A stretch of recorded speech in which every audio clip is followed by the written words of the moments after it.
Everybody knows a taxi driver likes being over-tipped, but you can't blame him for not liking being tipped over.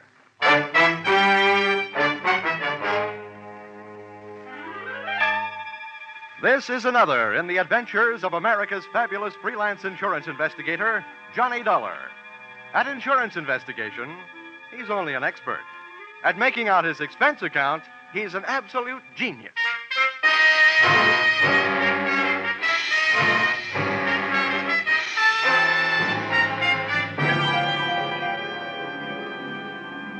Expense account submitted by Special Investigator Johnny Dollar.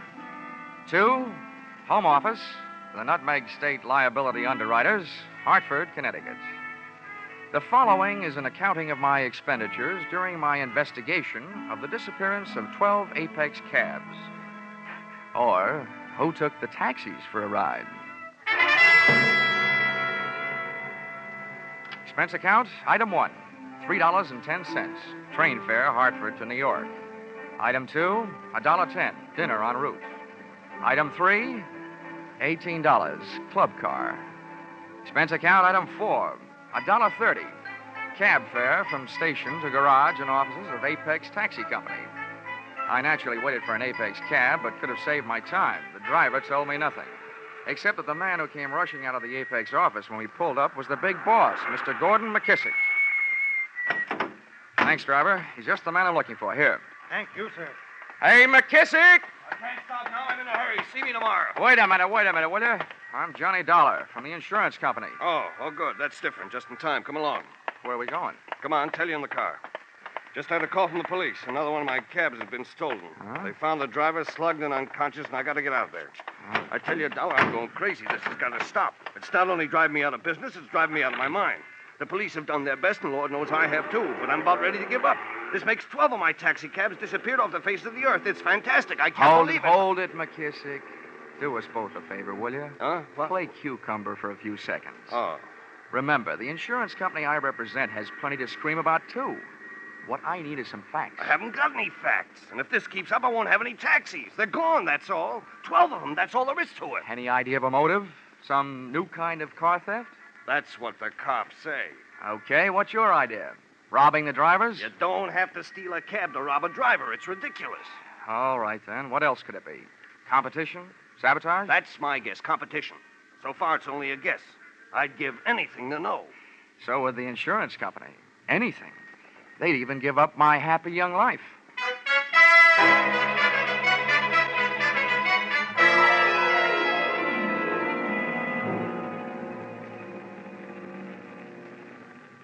This is it.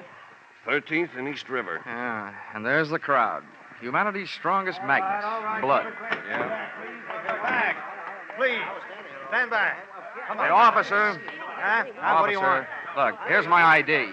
This man is McKissick, the victim's boss. How about getting us through that crowd? Well, all right, but I don't know. The right side of his face don't feel much like talking. It's caved in. Stand aside now. Come on. Move. Out of the way. Come on, Dollar. Let's move in. Clancy, open them up. I can't breathe in here, let alone the hurt man. Move Out of them the way, back. will you? Okay, Mr. Dollar. Here you are. Oh. Hey, are they right? Is this one of your men, McKissick? Yeah, George Brandon. Been with me 4 years. Oh. Brandon, listen to me. Who did it? Do you know who did it? Try hard, will you? Never saw him before. Yeah, Brandon, only one. Well, what did he look like? Come on, boy. Hey, little guy. Dark. He talk funny. He talked funny? How, Brandon? How? An accent? Hey, Come on, Brandon. Well, that's it. All right, clear the way. Stand back. Clear the way for the ambulance. The ambulance. The ambulance turns out to be the wrong kind of a wagon.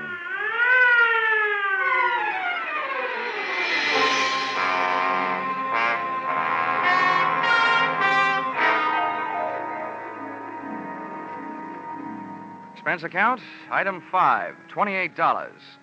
Transportation the following day, visiting hospitals and the homes of the other 11 Apex drivers who had lost their cabs. During the course of this, I contracted a severe case of what GIs used to refer to as Jeep seat. Out of 11 interviews, I got 3 clues. One, that up until last night's killing, the cab nappers had worked as a team. The little dark guy with an accent, as described by the dead driver Brandon, and a 300-pound accomplice wearing a seersucker suit, a Panama hat, and a complexion akin to a perspiring blob of leaf lard. This heavier of the 2 heavies, it seemed, never actively participated in any of the rough stuff, merely assuming the role of director of operations. Clue number 2, that in each instance, the driver's uniform cap was also stolen, which indicated to me merely that the getaway driver was very much interested in looking like a cab driver. And finally, clue number 3. From the most disgruntled of the drivers interviewed, the fact that the fleet owner McKissick had spent 3 years bootlegging, another 4 bookmaking, and had spent some very short vacations getting away from it all in prison, which naturally led me back to McKissick's Apex garage and office. Come in. Oh, Dollar. Well, what have you found out? Well, I'll tell you, McKissick. So far, I've just hit the ABCs. Later on, I'll get to the XYZs. Look, Dollar, I'm getting fed up with double talk. What I want to talk about is a double life. Yours. What? I once broke a leg jumping to a conclusion, so don't get me wrong. That's not what I'm doing.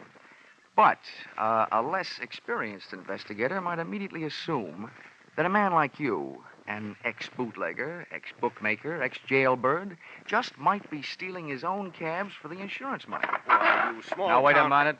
Don't get that way, or I might also get the idea that you have a killer instinct. My record's my own business. It was okay with the Hack Bureau. It was okay when that company sold me the insurance, so it'll have to be okay with you because you're stuck with it. Nobody's calling you guilty. Okay. Okay, all I'm telling you is this. I want your cabs off the street until this thing is cleared up. That's big talk, little man. When the day shift comes in at 4:30, tell them to park their cabs in the garage. And you can tell your dispatcher the night shift isn't working tonight. Bad enough to have my competition running me out of business. Now the little helper from the insurance company shows up to finish the job, huh? I'm not trying to put you out of business. I'm trying to keep you in. Well, it don't sound like it. No cooperation from you, no insurance. I'll have it canceled as fast as I can get to a phone. How about it? Okay, Dollar. I can't do anything about it. But if I were you, I wouldn't be caught hanging around here by any one of those drivers you're putting out of work. Some of them play rough.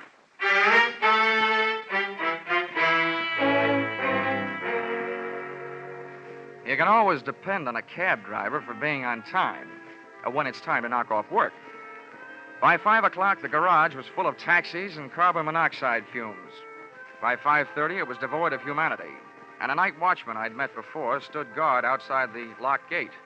At 6 o'clock, a visitor dropped in on him, followed almost immediately by me. Senor, it is so important that I find it. Yeah. It contains everything I have in the world almost. Yeah, All my yeah. money, even my What's passport. this, Vinny? Huh?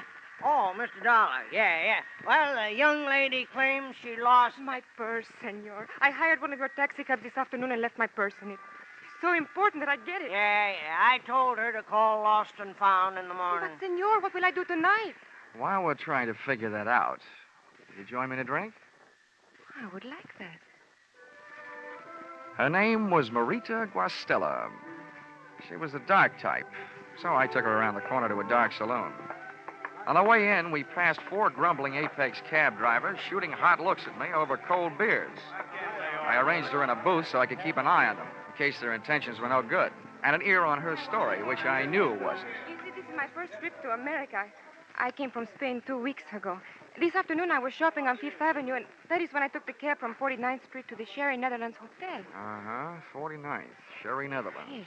What time did you take the cab? Wait, I'm not sure exactly. It would help.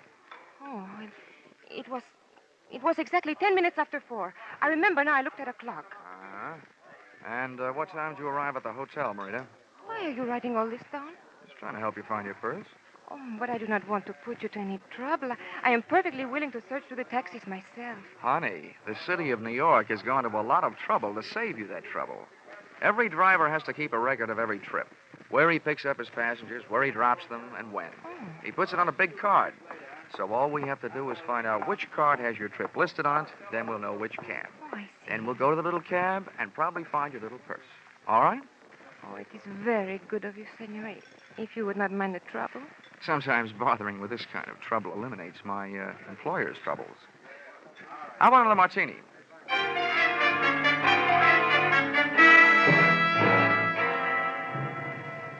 Expense account, item 6.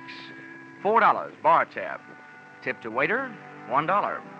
And here's a tip to young ladies who are pretending that they just came from Spain 2 weeks ago. Don't order bird bath martinis and put them away in one gulp. The drinking taste of Spanish ladies is more the sherry type. And martinis are hard enough to get used to in 2 years, let alone 2 weeks. Oh, who knows? Maybe she was just in a hurry to get to the Spanish olives. One thing was fairly apparent, though. She seemed to be in a hurry to get something out of one of those cabs, and not by way of the lost and found department. The least I could do, both as a gentleman and an insurance investigator, was to accept her phony-sounding story and take her back to the garage. I arm-in-armed the sometime senorita around the block, passing the time in a conversation not exactly based on her mother's favorite recipe for a rosa con pollo. As we passed the office portion of the Apex Cab building, I gave up looking into her eyes and saw something that was open even wider, the garage gate. Johnny, what is it? The watchman, he's gone. Perhaps he just stepped inside. Look at the stains on the sidewalk. Blood. Oh, Bridewell. He's been... Bridewell? Who's Bridewell? I do not know. Who's Bridewell? Please, let me go. Let me go, please, Johnny. You're hurting my arm. Marita had twisted away and was hightailing it up the street. I went stamping up the ramp in the direction of the source of the scream. On the way up, I hit the light switch. In this racket, even big boys should be afraid of the dark. The first portal, I slowed my run into a pussyfoot pace and edged around the corner, sliding my back along the dispatcher's counter. When I got halfway down, the corner of my right eye picked off a pair of high black shoes, night watchman type. Heels on the floor, toes pointed up, sticking out from behind the end of the counter. I didn't have time to get a look at the rest of them. Something so round, so firm, and so fully loaded gave me a cold steel kiss under the left ear. Pray do yourself the favor, sir, of remaining absolutely still. Now you may turn around. Would this be Mr. Bridewell? Good indeed, sir. Well, what about the night watchman? Have no fears for him. I'm fortunately accomplished in the administration of first aid. But a good deal of practice. I've seen to it that he's resting comfortably. I'll bet. Well, Victor, my boy, I trust your search was successful. Successful? Somebody beat us to it. All them cabs has been searched. Nonsense, my boy. How can you tell in so short a time? How about taking a look for yourself, fat boy? You couldn't possibly have picked over all of them. Proceed with the search and quickly. In the meantime, perhaps our friend here is the proprietor of the search that preceded ours. In this case, practically anything could happen. Yes, anything could. Knowing that should encourage you to mind your manners. Now, sir, will you accompany me to my hotel where we can discuss this further? With you holding that .38 caliber steel-engraved invitation in your hand, I'd be a perfect cad to refuse.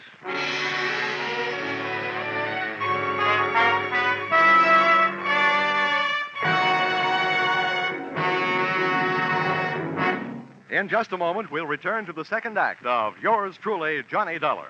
But first, your armed forces are constantly searching for new methods and devices for national security and better peacetime living. Today's serviceman is a skilled professional who works with advanced techniques and equipment. If you're interested in science and technical subjects, your armed forces offers you a great opportunity now. Find out how you can join the world's greatest scientific enterprise, the Armed Forces of the United States. Now, with our star, Charles Russell, we return to the second act of Yours Truly, Johnny Dollar. And tonight's story, Who Took the Taxis for a Ride?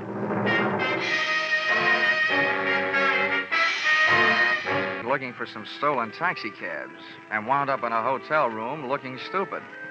Not wishing to make this a permanent effect, I put my mind to work, and the fruits of its labor went something like this.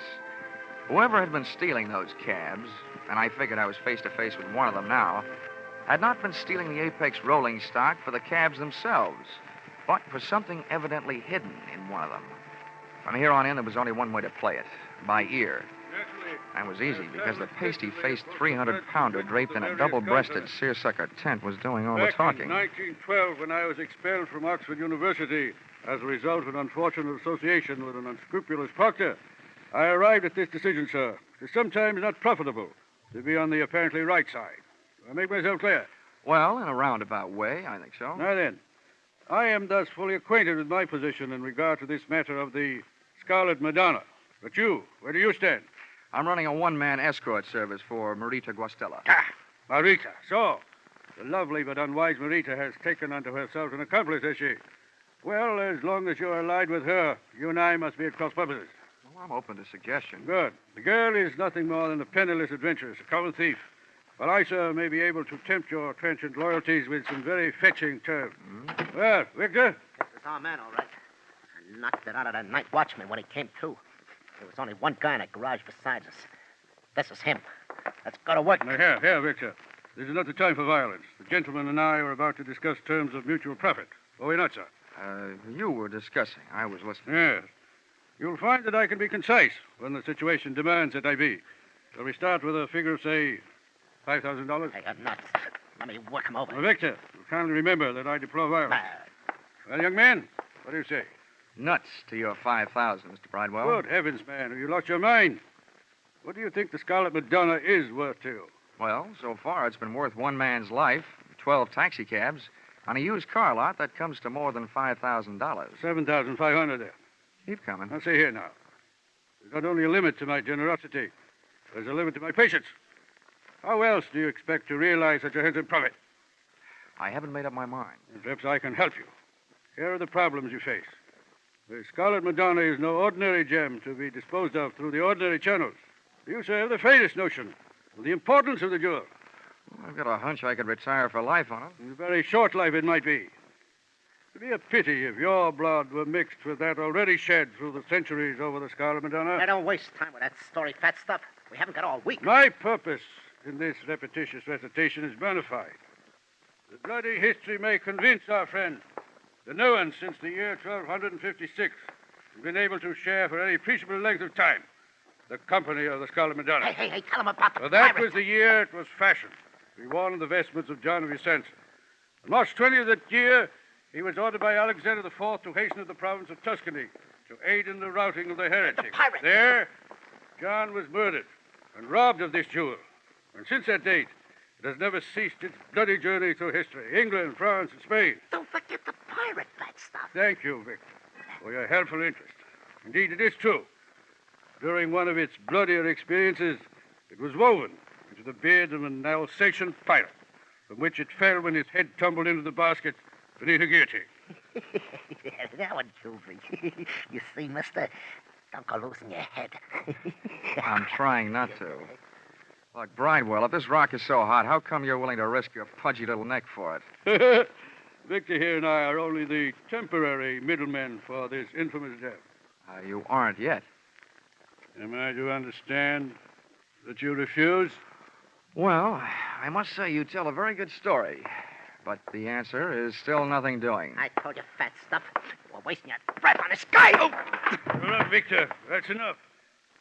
Here, now, get up, young man. Keep that monkey off of me or I'll yell the roof off this joint. Yes, no, that won't be necessary. Now, put your hands up, please. Now, Victor, go through his pockets. Not that anyone would be foolish enough to carry the Scarlet Madonna. Okay, now. Stand easy. Oh, you'll kick your teeth in. Don't try it. Hey. Come on. You know what we got here? An insurance stick. I know, Victor. One gun is enough. Not for me, it ain't. He must be from the company insuring the rock. No, Victor. I am thoroughly familiar with the policies covering the Scarlet Madonna. What's the gentleman's name? Johnny Dollar from Hartford, Connecticut. And right now, thinking there's no place like home. I'm leaving. No, not alive, you ain't. We can't let him out of here. He's red hot for us. Put down your weapon, Victor. There's been trouble enough. Hunter, now you don't. Oh, yes, I do. Back off, Buster. Now, Victor, I must insist. Let him get away. Office, let go of me. Insurance investigator, whatever. If he knows where the jewel is, he's more good for us alive than dead. More valuable than even you.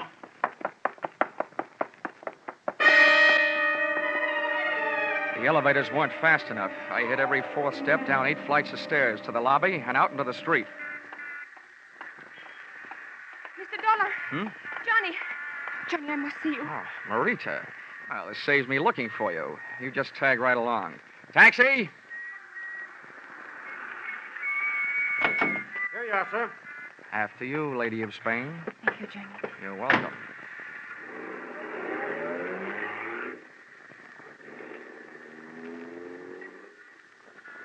Oh, my poor Johnny. What did they do to you? A gentleman named Victor hung a right hand on me, complete with signet ring. Oh, Johnny. Oh, never mind that hanky. I'm not in the mood to be dabbed at. I'm so sorry. Johnny, what did they tell you? Oh, no, you don't. First, I want to hear what you have to tell me. Then we'll compare stories. Wait, there's not much to tell. The Scarlet Madonna is rightfully and legally mine. My only crime was to bring it into this country illegally through customs. I met Bridewell and that horrible Victor on the ship. And when I got to New York, I realized that they were following me. I was terrified. That I'll believe. I was in a taxi cab, and they followed me in another. It forced us to a curb, and, well, I hid the jewel in the upholstery of the taxi. Then I jumped out and fled for my life. All I remember is that it was an Apex cab. I've been trying to find the exact one ever since. So apparently they. How'd they find out? They ran after me that night. They searched me and all of my belongings. And then when I started my search, they realized what I was doing. Well, looks like anybody can catch the brass ring on this merry-go-round. Please, Johnny, tell me that you will help me to recover the Madonna. Look, gorgeous. All I'm trying to catch up with is a dozen stolen taxicabs. But you are not just going to leave me flat? With that figure? Impossible.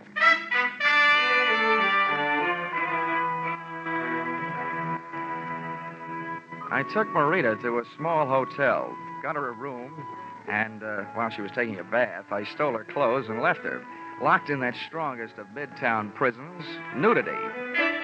The first joker I went looking for back at the Apex garage was the unfortunate night watchman.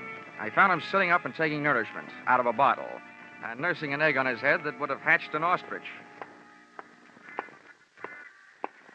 Oh, it's you, Mr. Dollar. Yeah. I tell you, I've been worried about you. Yeah. Thank heavens you're all right. No thanks to you. No, what do you mean, sir? I mean, why'd you tell that sawed-off ape who slugged you around that I searched these cabs in here last night? Why, I didn't mention you, sir. I told him it was the boss, McKissick.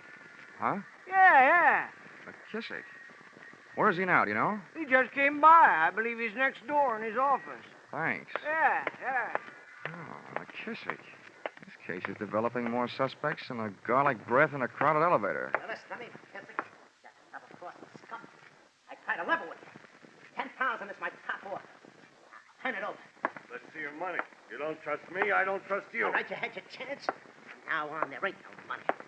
There ain't no money in it. No, Victor, no. Hey, what's it? Here's what I owe you. Come on, get up. More.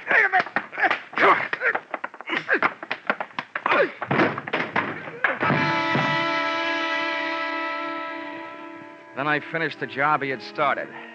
I found the Scarlet Madonna clutched in McKissick's dead hand. For a Scarlet Madonna, it was mighty green. It was an emerald about the size of a pack of cigarettes that's been flattened out in your pocket. A Madonna figure was carved in bas-relief on one surface. As I stood over the body of McKissick, looking down at the green gem in my hand, I realized where it got its crimson name.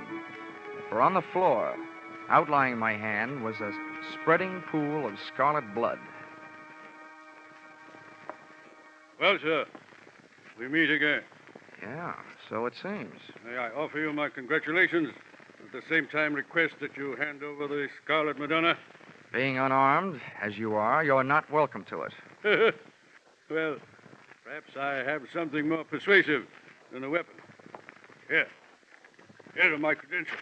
I'll look at them if you'll back up against the wall. Very well.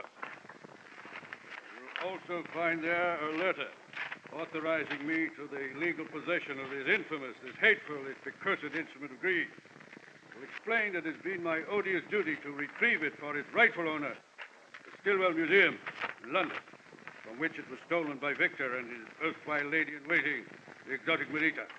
Insurance investigator. You? Where do you come from? What's your outfit? Yes, I thought I'd set you back on your heels. I'm from London. Pity we didn't have each other's interests classified earlier.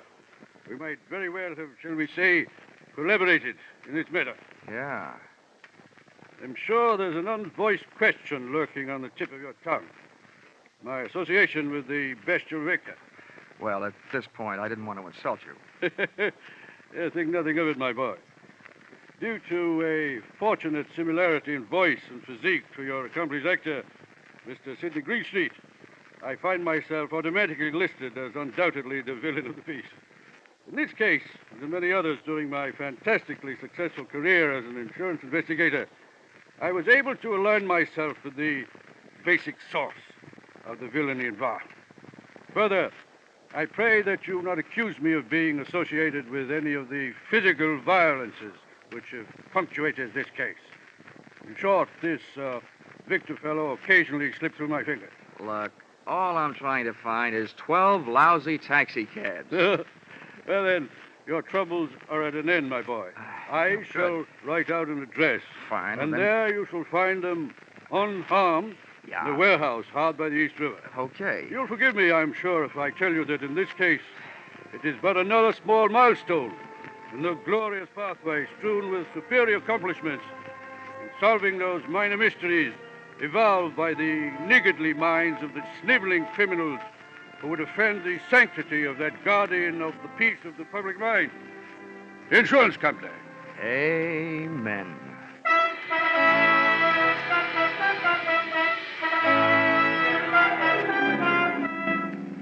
Expense account, item 7. $1.95, one evening gown, which was hard enough to find, but would probably be even harder to wear at that price. Purchased in an all-night salon de mode on 136th Street. This dress I gave to Mr. Bridewell to take with him when he went calling on Senorita Marita Guastella, prior to turning her over to the police. Expense account, item 8, $6.10. One bottle of you-know-what with which to gargle the half-good, half-bad taste left by this case out of my mouth. Expense account, item 9, transportation. No, come to think of it, you can forget this item for a while. I think I'd better stay here in Manhattan and rest up a bit. Expense account, item 9, $400. Advance. Entertainment and things while resting on my laurels. Or possibly Mr. Bridewell's laurels. But anyway, resting. Expense account total, $1,100. You fill in the cents.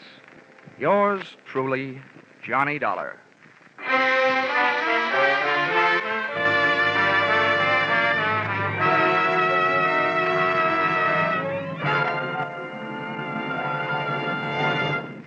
Yours truly, Johnny Dollar, is produced and directed by Norman MacDonald and stars Charles Russell, with script by Paul Dudley and Gil Dowd. Featured in the cast were Herb Butterfield as Mr. Bridewell, with Paul Dubove, Lillian Baeff, Lou Krugman, Junius Matthews, Jan Arvin, and Jack Prusian. The special music is written and conducted by Leith Stevens.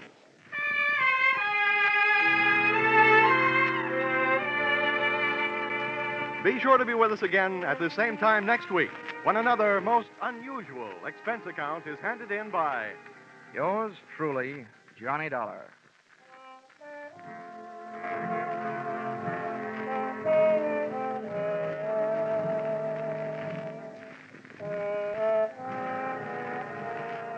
the great hit tunes of early 1939. Deep Purple, Penny Serenade, I Cried for You. How many more can you remember dancing to, romancing to? You'll hear them in smart new 1949 arrangements when your hit parade on parade comes along immediately over all of these same CBS stations. Alan Botzer speaking. This is CBS, the Columbia Broadcasting System.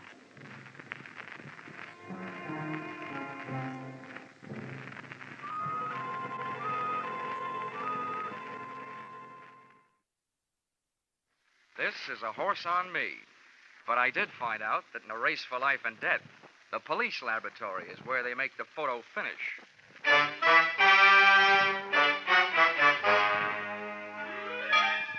This is another in the adventures of America's fabulous freelance insurance investigator, Johnny Dollar.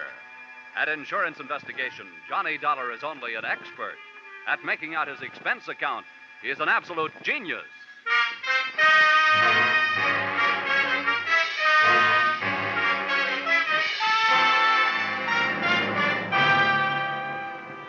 Expense account submitted by Special Investigator Johnny Dollar to Hartford Branch, Lloyd's Underwriters Association.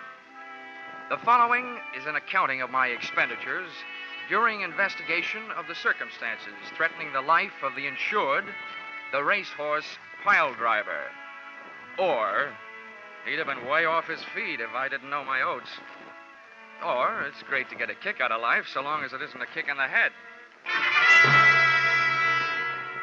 Expense account item 1, 18 cents, 1 package of cigarettes. You may consider this a personal item, but that's where this case really started. At the cigar stand, ground floor, terminal office building, here in Hartford. I had come down in one of the elevators and noticed a little guy with a cane standing with a starter. After I passed them, I felt myself being pointed out. And not being the type who likes being followed for long periods of time, I gave myself a good reason to stop and look things over. Hello, Mr. Dollar. Hiya, Mac. Give me a pack of Luckies, will you? I just sold you a pack when you came in. I know. But things may really start smoking any minute. Here. Good morning to you, sir. I've been led to believe that you were one Mr. John Dollar. Would that be a fact? Yeah. I'm Dollar. What can I do for you? Well, I am quite a famous fellow myself.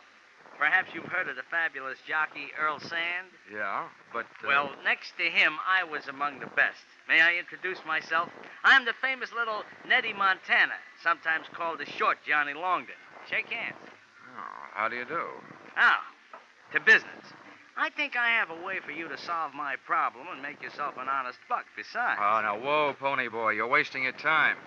I don't bet the horses, and when I do, I don't buy tips from touts. Oh, now, wait a minute, pal. I did not introduce myself for the purpose of being insulted. I will have you know that I, too, do not consort with touts.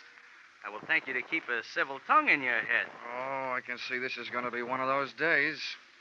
What is your problem, mister? Well, it is a problem best not overheard by people in the lobbies of office buildings. But this much I can tell you. It is about a horse and $50,000 insurance. That is why I came to you. Well, I'd be richer if I'd known more about horses, and poorer if I'd known less about insurance. Maybe in this thing I can break even at least. Come on. I hope you are not too much of a purist to ride in a taxi. Little Nettie looked like he'd stopped growing physically at the age of 14. And every once in a while he talked like his mind had also called it quits at about the same time. The only thing slick about him was his hair. The only thing sharp, his clothes.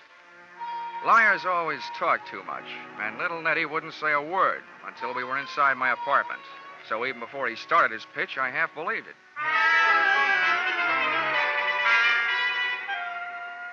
Well, to take it from the beginning, I was born in a stable, and that's not just a figure of speech. They brought the hot water in a feed bucket, so you can understand my deep affection for horses. Yeah. Now, on top of that, kindly consider this.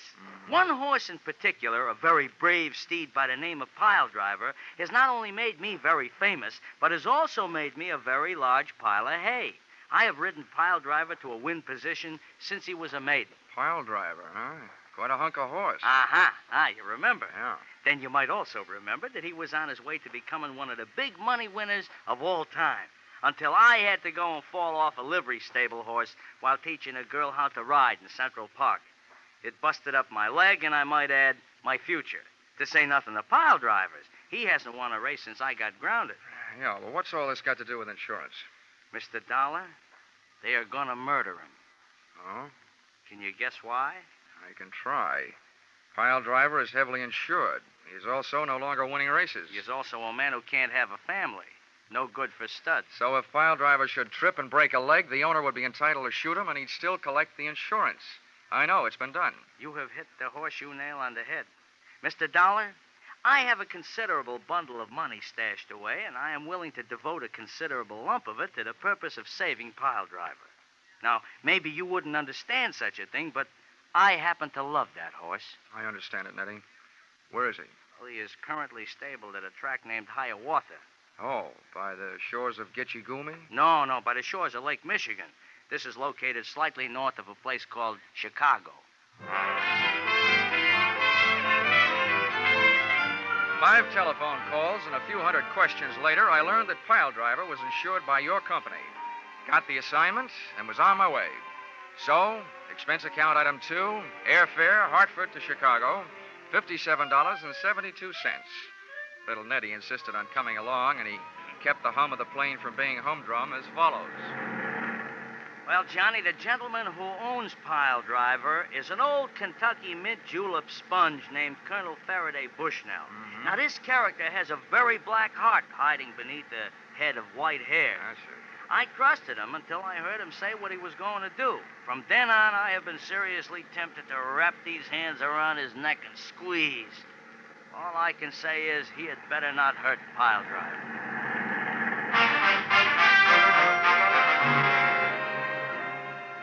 Expense account item 3, $16.40. Cab fare, Chicago Municipal Airport to Hiawatha Racetrack. Arrival time, 10 a.m. To me, a racetrack always smells good, of horses, green grass, and excitement. Here you are, driver. Keep the change. Well, this, as the saying goes, is it, Mr. Dollar. You will have to take it from here. Okay. Oh, hey, one last word of warning. Watch out for his daughter, Lila. Oh, why? Is she dangerous? To a guy like me? No. But to a guy like you, yes.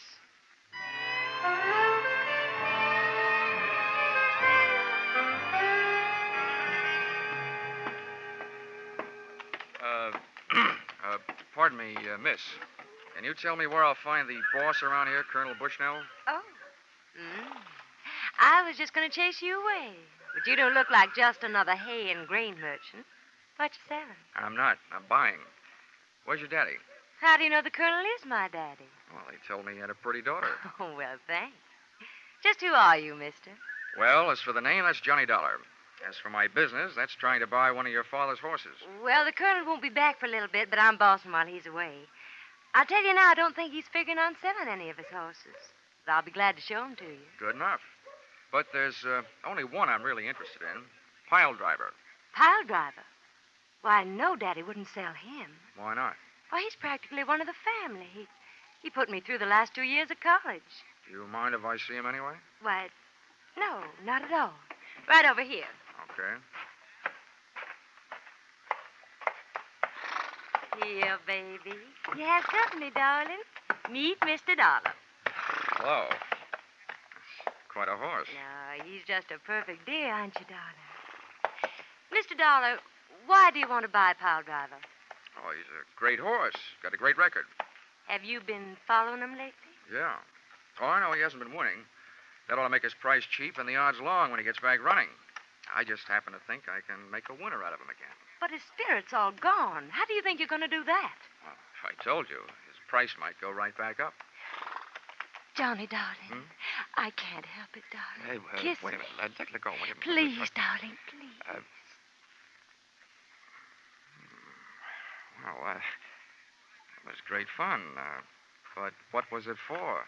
Johnny, you shouldn't have, right out here in the open. Huh? Oh, Leo. Yeah. What's going on? Now, wait, Leo, honey. This guy ain't your brother. He'll wish he was. Besides, that's no way to kiss brothers. You, get out of here. Look, Buster, if you aren't this girl's father, you'd better start doing some wishing. Oh, you think so, huh? This is the roughest game of post office I ever got mixed up in. Like that, please. Johnny! Johnny, what are you doing to him? Hammerheads like this hammerlocks. Let him get tough now and I'll bust his arm. Gentlemen, what's going on here? You spectators there, run along now about your business. Leo, I must say I am surprised at you fighting in front of a lady. Oh, Daddy. Get him off of me. Here, young man, I demand that you dismount, Mr. Colby. Well, sooner or later, I guess I'll have to. Now, listen, Leo, are you paying close attention? Yeah. After I let you up, if you make one move except away from here, I'll give you a pair of fat ears, okay? Oh, look at the suit. I'm going to have to start wearing knee pads. Come on, Leo, honey. Let's get away from here. I hope you're not blaming me for what happened. I don't know was who to just blame. standing in here. Now, see here. I demand an explanation. So do I. I came here to get in the horse business, and I end up in the fight racket. Who is that guy? That gentleman, sir, is Leo Colby, a brother horse owner. And I might do the favor of warning you that Mr. Corbett is a hard enough man in business dealings. But when it comes to my daughter, he's downright violent. Your daughter was downright impulsive. Maybe so. But Leo is hardly the type to stand by while some other fella kisses his girl. And I saw that happen with my own eyes. Well, don't let it worry you, Colonel. I didn't come here to collect lipstick samples. Well, there's one thing I can be glad about in my encounter with Mr. Leo Corbett. What is that? That he isn't James J. Come on, Colonel. Let's talk business.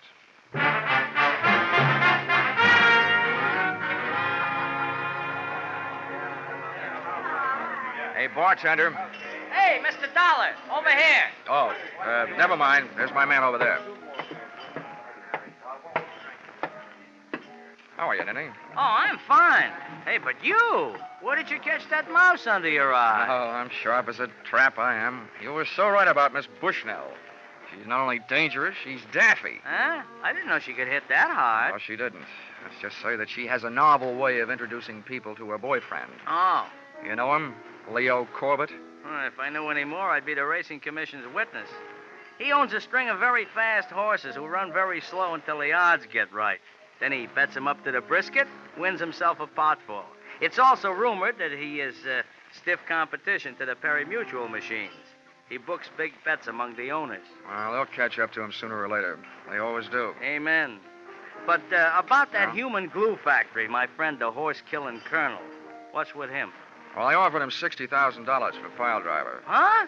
That's $10,000 more than he'd get if he knocked him off and collected the insurance. Yeah, where are you going to lay your mitts on 60 G's? I haven't got that kind of dough. We don't need that kind of dough, little Nettie. You see, I told Bushnell that I was sending to California for my private vet, and that he'd be here in 3 days. And that once he pronounced the horse sound, I'd give him the money. Yeah, but that only means that Piledriver is safe for another 3 days. And then what? In those 3 days, it's up to me to prove intent. And if it's there, I'll prove it. And have the policy canceled. Once that's done, he'll probably be willing to peddle the horse for $10,000. That I can handle. But in the meantime, I'm not taking any chances, see? I'm keeping Piledriver under my own personal eye. I wish you wouldn't, Nettie. We don't want the colonel getting suspicious. I can't help it, Mr. Dollar. I just can't help it. Okay, Nettie, but don't blow it. Be careful.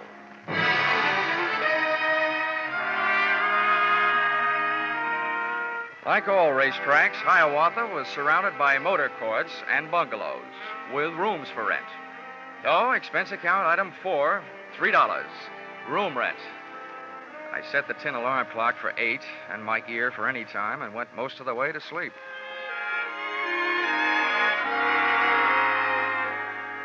First things being first, I dreamed of girls. Then I dreamed of fire engines. Then suddenly, I realized why. I was hearing something. I bounced out of bed and over to the window. There I saw an incendiary sunset hanging over the racetrack stables.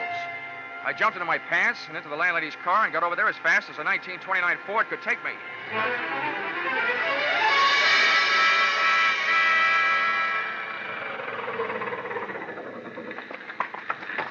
Hey, you.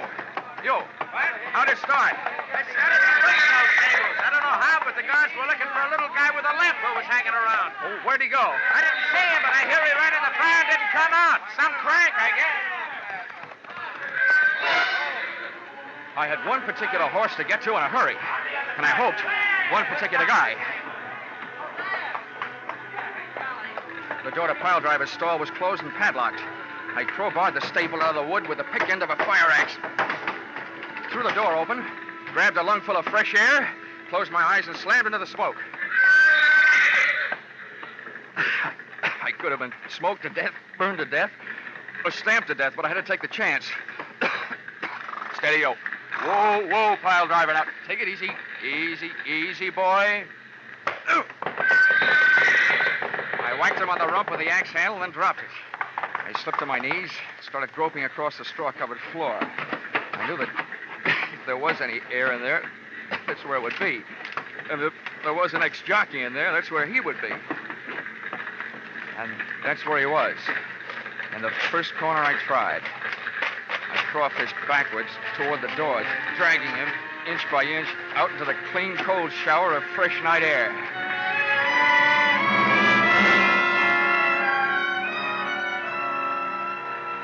But I could have saved myself the trip. Little Nettie Montana was dead. He'd had a horseshoe hung on his forehead, but not for luck.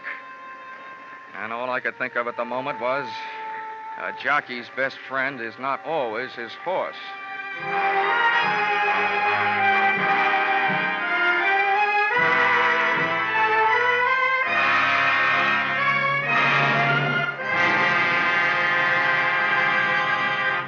In just a moment, we will return to the second act of Johnny Dollar.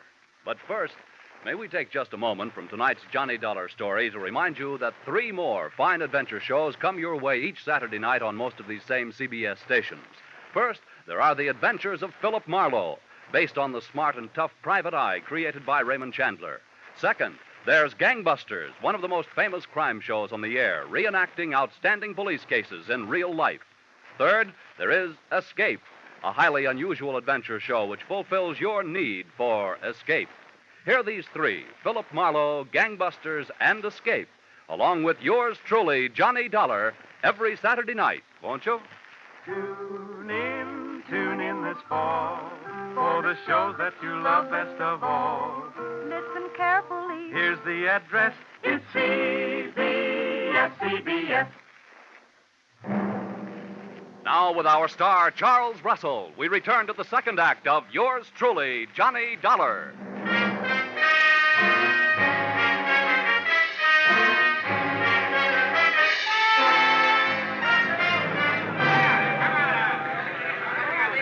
Tough luck.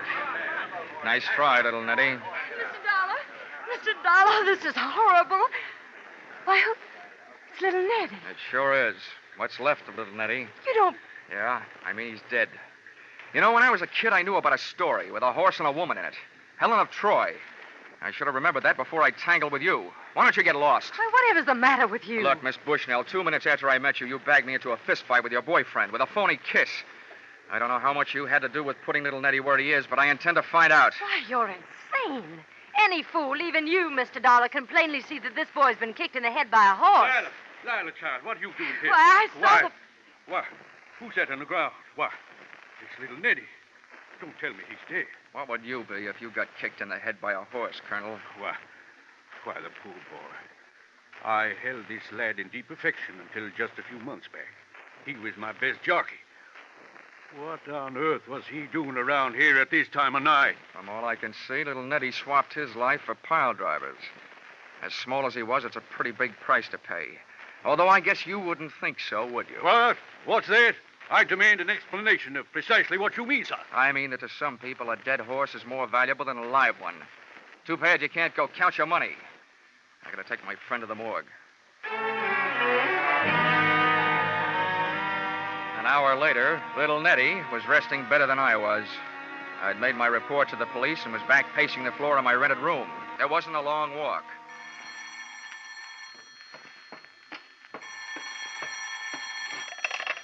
Yeah? This is Lila Bushnell. I gotta see you right away. Why don't you start another fire? That'll draw me. I didn't have anything to do with that fire, but I must talk to you right away. Where can I meet you? Have you got a car? Yes, I'll come any place. Now, pick me up here in 20 minutes. Come alone, and we'll take a little drive to the country. I want it to be just the 3 of us. You and me and the dewdrops.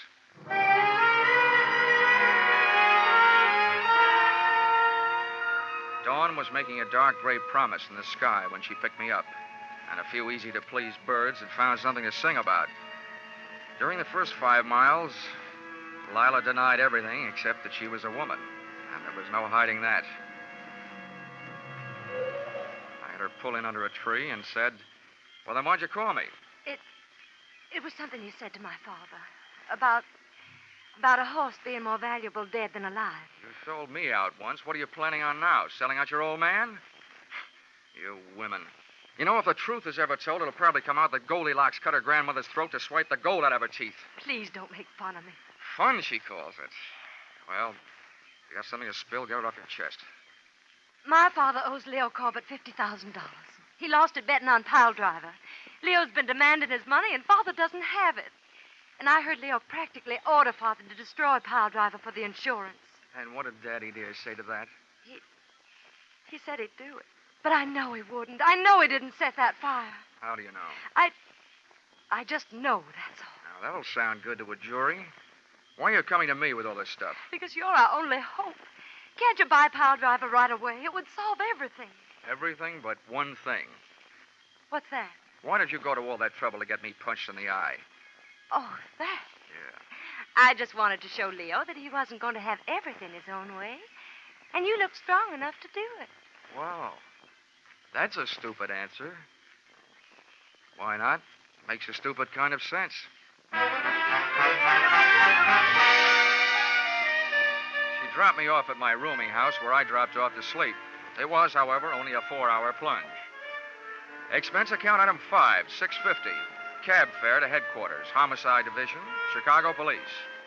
That's one city where the cops still wear an old-fashioned star, but they sure do operate with a new-fashioned speed. As witness the enclosed report made by Lieutenant Craig 6 hours after filing of inquiry. According to the findings of the autopsy, Dollar, your hunch, or whatever you call it, was right. The deceased, little Nettie, was not kicked to death by a horse. Examination of the wound reveals that it was administered by a new horseshoe. A shoe on a horse's hoof would have left traces of straw, etc. We say that the fatal weapon was swung by person or persons unknown. As you suggested, he'd have to have been standing on his head to have the horseshoe make the mark it did if the horse had kicked him. The lieutenant had made only one mistake. He should have said person or persons known. Expense account item 6, 10 cents, 2 telephone calls. The idea I was working on, I'll give you for nothing. Expense account item 7, $6.50. Cab fare to Administration Building, Hiawatha Racetrack, where the afternoon's program was in progress, and where I got the wholehearted cooperation of the track officials and the use of a vacant office in which to hold the meeting I had set up. I sat myself in a swivel chair and waited.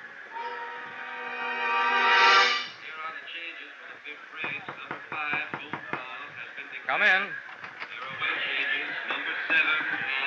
Mr. Dollar, I can't tell you how happy I am that our little transaction is about to be consummated. If you have the money with you, sir, Piledriver is yours. Now, wait a minute, Colonel. Let's not go consummating too quickly. But, my boy, you indicated over the telephone. I indicated over the phone just this. I said my offer was as good as it ever was. And to tell you the truth, it's not very good. Now, see here. Who's that? Sit down, Colonel. Come in. Why, Leo, what are you doing up here? Anytime anybody shows up to hand over $60,000 to you for Piledriver, I'm going to be here. That's exactly what this smart guy called me up to tell me he's about to do. Now, gentlemen, let's take it easy.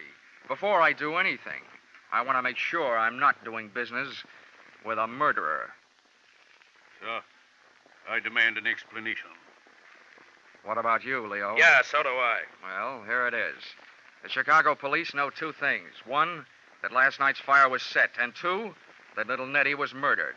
And that little Nettie got a couple of lungfuls of smoke before he got hit over the head with a horseshoe.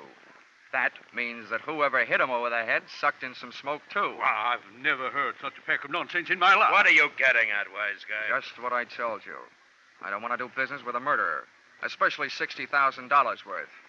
But I've made it easy on you to prove that you aren't. You see, I got a doctor in the next room with portable X-ray equipment. If you've got fire smoke in your lungs, it'll show up. Now, how about it? Why, this is ridiculous. Why don't you leave the Dick Tracy stuff to the funny papers? Because I don't feel like laughing. Now, once more, how about it? Drat it, I still don't know what this tomfoolery is about, and I'll feel downright silly while I'm doing it, but I'm willing to take my chances. Okay. Leo, you're first. Follow me.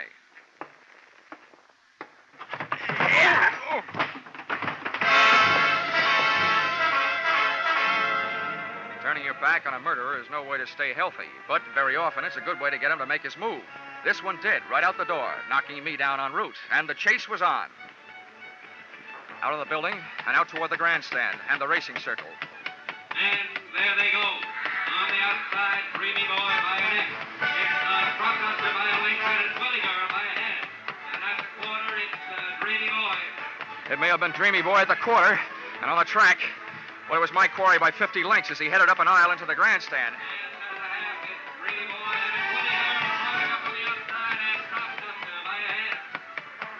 Dreamy Boy was still doing fine down there, and I was moving up here, but up near the top of the grandstand. and onto the ramp leading to the press box section.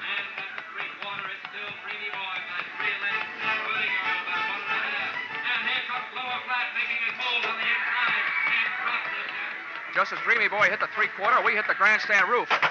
And then we went into the stretch. Hey, Corbett, it's hopeless. You can't get much farther. You're running out of roof. I slid behind a ventilator and showed myself to draw his shots. He was lousy. If he hadn't been, I'd be dictating this with an air-conditioned elbow. Okay, Corbett, you've had it. I've been counting your shots.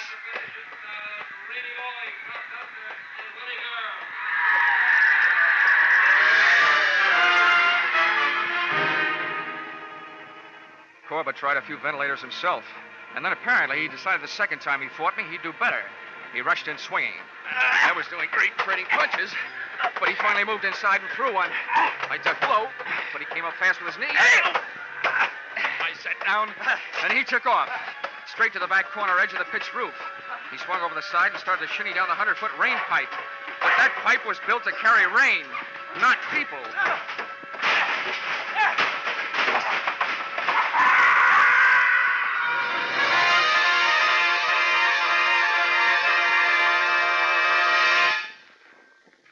At the finish line of one tiny segment of the human race, it was gambler, arsonist, murderer, Leo Corbett, by a head.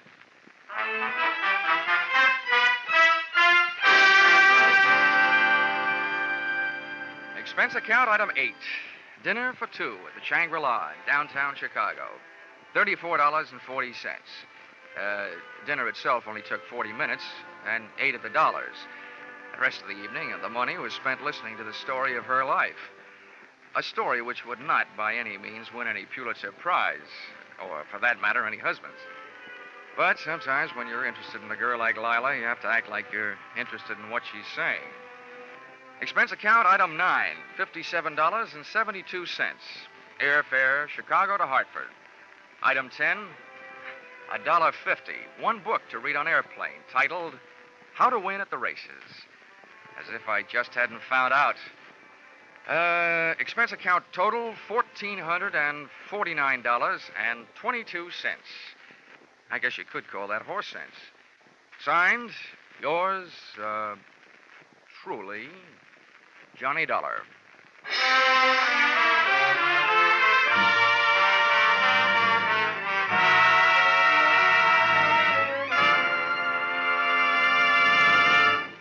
Yours truly, Johnny Dollar, is produced and directed by Gordon T. Hughes and stars Charles Russell. Script by Paul Dudley and Gil Dowd. Featured in the cast were Bill Conrad, Dora Singleton, Jerry Hausner, Herb Butterfield, and Hal March. The special music is written and conducted by Wilbur Hatch.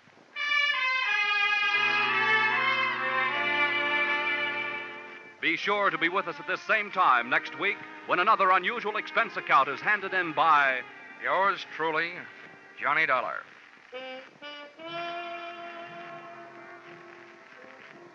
Those mystery adventure shows we mentioned earlier, the fun and music and fabulous Jackpot of Sing It Again, and 2 outstanding music shows. They're on tap for you every Saturday on most of these same CBS stations. Gene Autry comes along with his Sagebrush Ballads, and Vaughn Monroe is due with his songs and his great orchestra. In fact, you're invited to stay tuned right now for the Vaughn Monroe Show, for it follows immediately over most of these stations. Paul Masterson speaking. This is CBS, the Columbia Broadcasting System.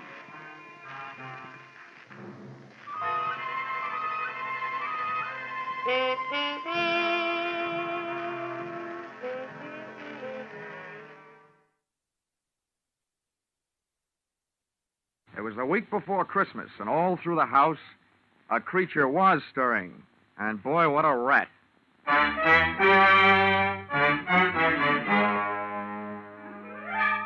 This is another in the adventures of America's fabulous freelance insurance investigator, Johnny Dollar, starring Charles Russell. At Insurance Investigation, Johnny Dollar is only an expert. At making out his expense account, he's an absolute genius.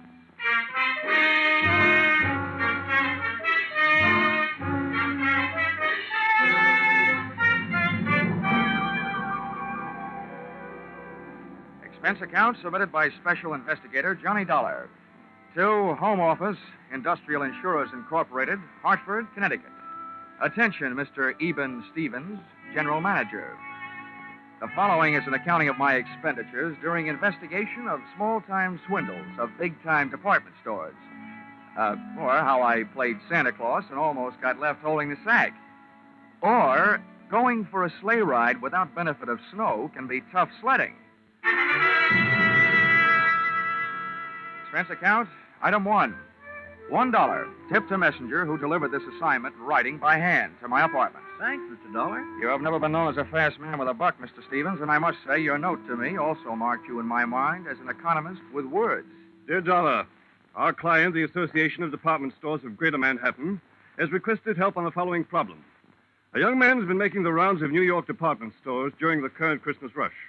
Using his equipment and official-looking sales book, he goes to a business department, makes a quick sale on some large item, writes it up in his furious sales book, takes the customer's cash, and disappears.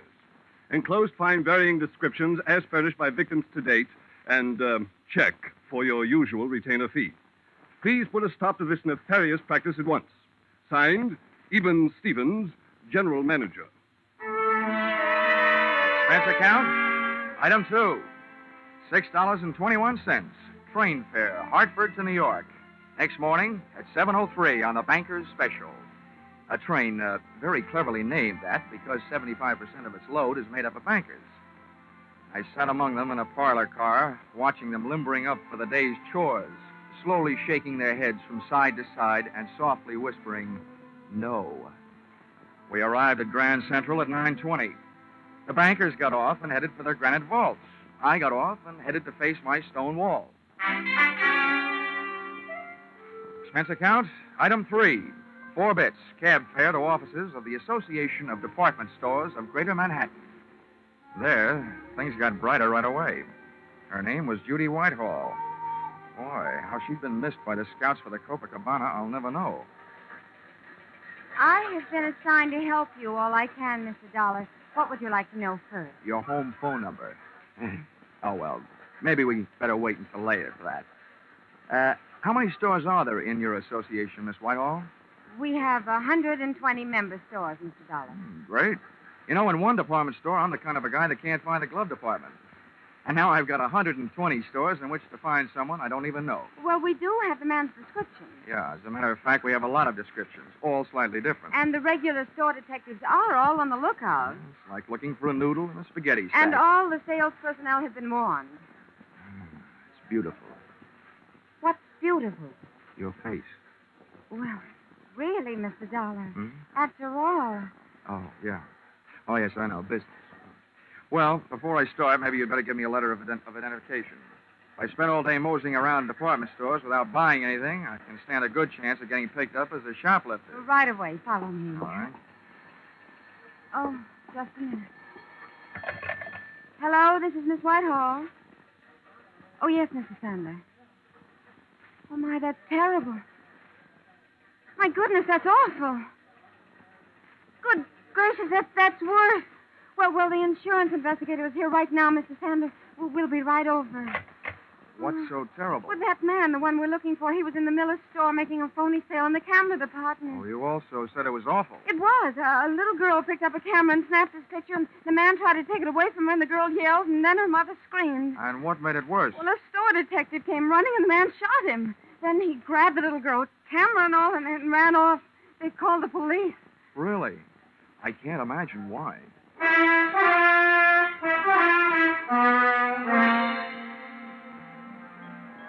The mob scene in the Miller store would have made the Notre Dame backfield holler uncle. Christmas neckties were selling like hotcakes. Only compared to most of the ties, a hotcake would look better on you. The camera department was on the mezzanine, and the store manager, Mr. Sander, was on a rampage. Why doesn't somebody do something? Why can't they find him? I've got men posted on every door. He's in this store somewhere, and... Oh, Miss Whitehall, it's about time. Who's this? Oh, this is Mr. Dollar, Mr. Sandler, from the insurance company. Well, I don't know what you can do, Dollar. I've already got 20 policemen running all over the store. It's absolutely ridiculous, preposterous, and fantastic. That's what it is. Also amazing. Now, tell me, Mr. Sandler, about that little girl who picked up the camera and snapped the culprit's picture. Did they find her yet? They certainly did, in the rug department. She'd been shoved in the middle of a pile of 9 by 12 Orientals on sale at $123.50. She was scared, but not hurt. Now, the girl was found without the camera, I suppose. Naturally, but the camera wouldn't do us any good. After all, I'm sure the camera didn't have any film in it. They never do when they're on display. Well, how about the store detective, the one who got shot? In the hospital, Miss Hall. They'll call me here as soon as they find out how badly he's been hurt. Well, look, getting back to that kid. Was she able to give you a good description of the guy who grabbed her? She hasn't stopped crying long enough. Well, how about her mother? Neither is she. Well, where are they now? They're in my office. That's why I'm staying right here. Where is your office? On the 8th floor, right next to the credit office. Well, this may be the first time I ever got past the credit office. Come on, Judy.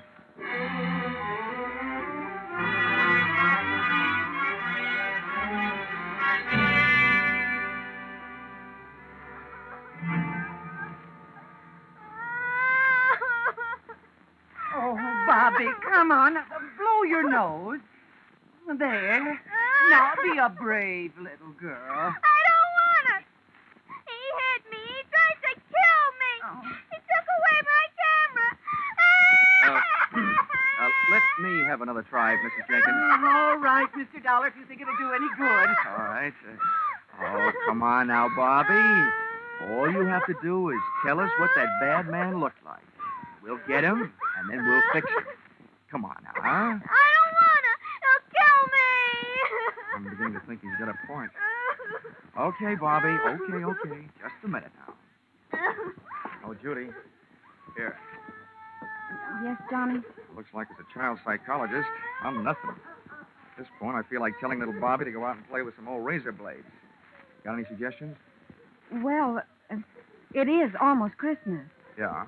And one thing little girls don't want to do at Christmas is get in wrong with Santa Claus. Ah, gotcha. Good gal. Where do we find Santa Claus? In the toy department on the 5th floor. Well, give me about 5 minutes to explain things to Santa, and then bring Bobby down. All right. Oh, Bobby. What? Do you know what happens to little girls who make Santa Claus mad at them? Yes.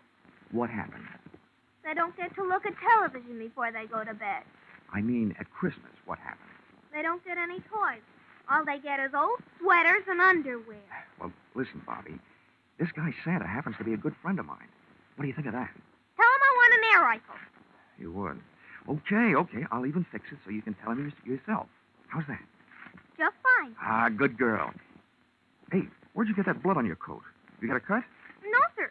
That's from that bad man. I bit him on the hand. Okay, Judy. Here I go. Oh, and on the way down, maybe you better stop by the dog supply department and buy little Bobby a muzzle. If the kid doesn't like his looks, old St. Nick may get nicked.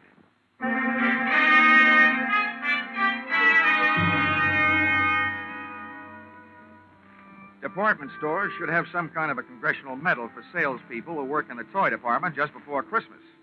I took the elevator down to 5, and when that door slid open...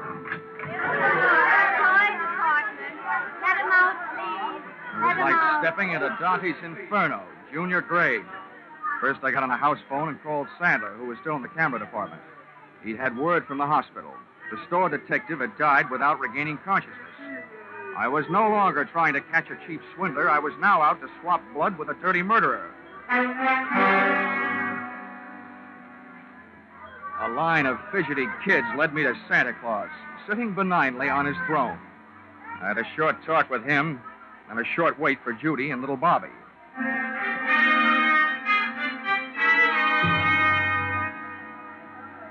Okay, Santa. Now, we've got to make her talk. That is, you've got to. All right, Dollar. All right now, kiddies, you'll have to wait for a moment. We have a special little visitor coming to see me. Hello, Johnny. All set? Yeah, all set. Okay, Bobby, my girl. Now, just let me give you a hoist up into Santa's lap. He wants to ask you a few questions. I want an air rifle. Now, you be a good little girl and answer all Santa's nice questions, and you'll get it. But not where I'd like to give it to you. Now, up you go. Yes. Well, there we are, honey. Now, tell me, what do you want for Christmas? I want an air rifle. Well, we'll see what we can do about that. Tell me, have you been a good little girl? Yes, sir. Well, first we'll just have to look up your name in my little black book and make sure. Pretty good.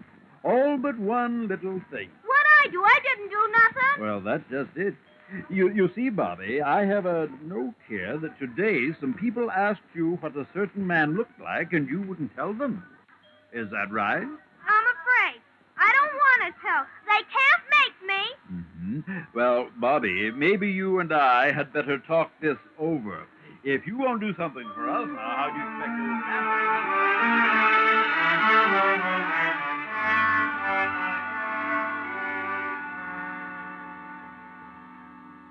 Little Bobby's description of the murderer wasn't the greatest by any means, but it was better than none at all, with which we had been furnished by the personnel in the camera department and the kid's mother. We took the girl to the advertising department, where an artist made a sketch. Armed with a drawing, we made a tour of the store exits, showing it to the police posted on every door, giving them a rough idea what to look for. A medium-build, pudgy man with black hair. And when they came across such a character, he was to be issued an invitation to show his hands. If he was sporting Bobby's teeth marks, then they'd really know. Well, this chore out of the way, Miss Whitehall and I sank our teeth in a pair of sandwiches in the tea room. The Shopper's Delight sandwich, to be exact. Cream cheese, walnuts, watercress, and pineapple on whole wheat bread. Mmm.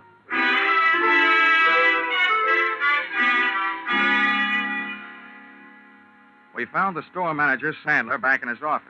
He, too, was eating, but he was on a diet of straight fingernails. Oh, terrible, terrible, terrible. That's what it is. Now, don't worry, Mr. Sandler. He'll be caught. As a swindler, he might have gone on for years. But as a murderer, it won't be long, believe me. Oh, what to do? Well, I've got several ideas. And the first is to get out of your office and start at the top of the store and work my way down. They're already doing that, and not a sign of him. Well, I once found a mouse in a hayloft, so be not disencouraged. And a pretty little mouse she was. Oh, dear, oh, dear. Oh, please, try to relax, Mr. Sandler. Everybody's doing their best. Yes, I'm sure they are. It's just that I... Oh. Hello? Yes, it's Mr. Sandler. Oh, no. Where? How long has he been there? Oh, I'll be right down. What's the matter now? About an hour and a half ago, our store Santa Claus stepped out into the employees' restroom for a smoke. He was slugged from behind. When he came to, he was all tied up in a broom closet, and somebody has stolen his Santa Claus suit. They just found him. About an hour and a half ago. Judy, you know what that means? Oh, no. Oh, yes. 45 minutes ago, when little Bobby was giving Santa Claus the murderer's description, he was giving it to the murderer himself. Oh, good gracious. Instead of a kid's air rifle, it could have gotten us a revolver, size 38.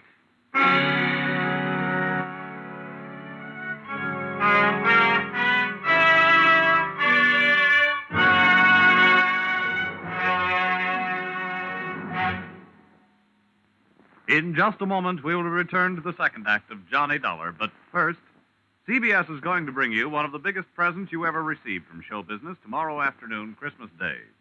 For a full hour on the entire CBS network, you're going to get all the comedy, all the laughs, and one of the greatest Broadway and Hollywood hits of recent years, The Man Who Came to Dinner. And The Man Who Came will be played by none other than Jack Benny, plus Charles Boyer, Gene Kelly, Dorothy McGuire, Gregory Peck, and Rosalind Russell, plus Henry Fonda and John Garfield as narrators. You'll hear them all on CBS's special holiday hour tomorrow afternoon. Jack Benny, playing the man who came to dinner and breaking a leg, had to stay on and on and on. Now, with our star, Charles Russell, we return to the second act of yours truly, Johnny Dollar.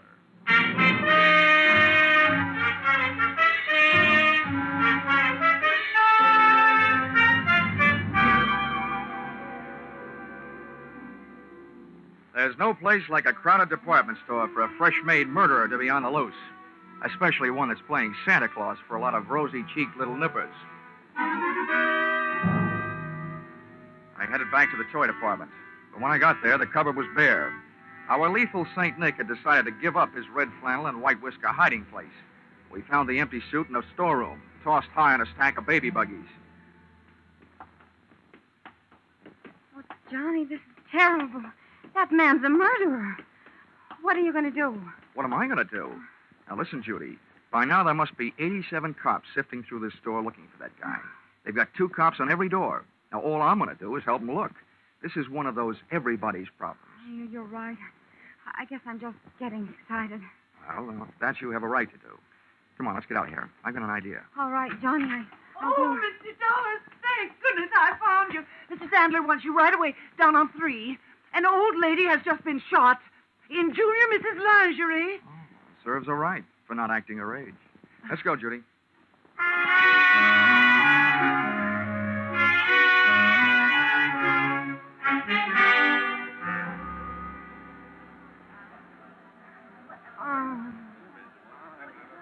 Right over here, Dollar. All right. Let him through, please. Let him... Lady, please stand back now. Well, Dollar, Yeah? congratulations. Before, this store was only going to sue that company of yours for $1 million. Considering what this shooting will do to our reputation, I'm going to make that $5 million. Mr. Sandler, keep your powder dry. First of all, it's not my company. And second, you can't sue them for something they didn't do. And third, you'd better get this poor old gal to a hospital. How badly is she hurt? And how did it happen? The doctor's on his way, and we've sent for an ambulance. This woman was lost out on the back stairway looking for the ladies' room. That maniac saw her coming toward him and ran down the stairs, firing over his shoulder. The bullet just seemed to have grazed her left side. Pretty lucky. Where are the police? They're searching all over the store. Dollar, what are we going to do? This is terrible for business. Well, I suspect that any minute now, the cops will be telling you to do something that's going to be even worse for business. Close the store. Well, but close the store? Why, we're staying open late tonight. It's the last-minute rush. I'm just telling you what I think. I think the cops will double the lookouts on all the doors and make you close the store. Then they can go to work. We lose thousands of dollars. They can't make me close the store. If you stay open, you might lose a few more customers. The hard way. Where's that doctor? He'll be here any minute. Oh, Mr. Sandler. Well, yes, what is it? Well, they called up from the sporting goods in the basement. That man has been down there and held them up. And he took 4 guns and 6 boxes of ammunition. 6 boxes of... Oh, my... Oh, what's this going to do to our store? If you're not careful, it's going to turn your store into the world's largest shooting gallery with live targets. You know what I suggest, Mr. Sandler? What? Tell me what? Don't wait for the police to tell you. Close the store.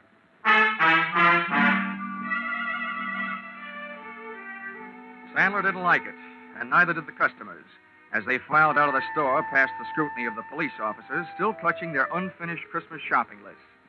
The process was slow, and while the customers were leaving, the clerks finished up their business, put the white shrouds over their counters, and they too filed out into the early night. The boys in blue, watching the doors, came up with several men answering the general description of our friend with a loose trigger finger, but none of them had little Bobby's teeth marks on his hands. That made it a 50-50 chance that Mr. Killer was still in the building.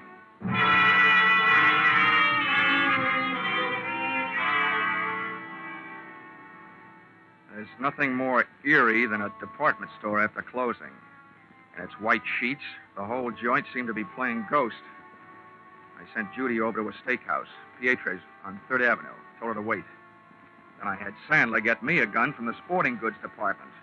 For that lonely, scared feeling, there's no medicine that quite takes the place of a piece of cool steel in your little hot hand.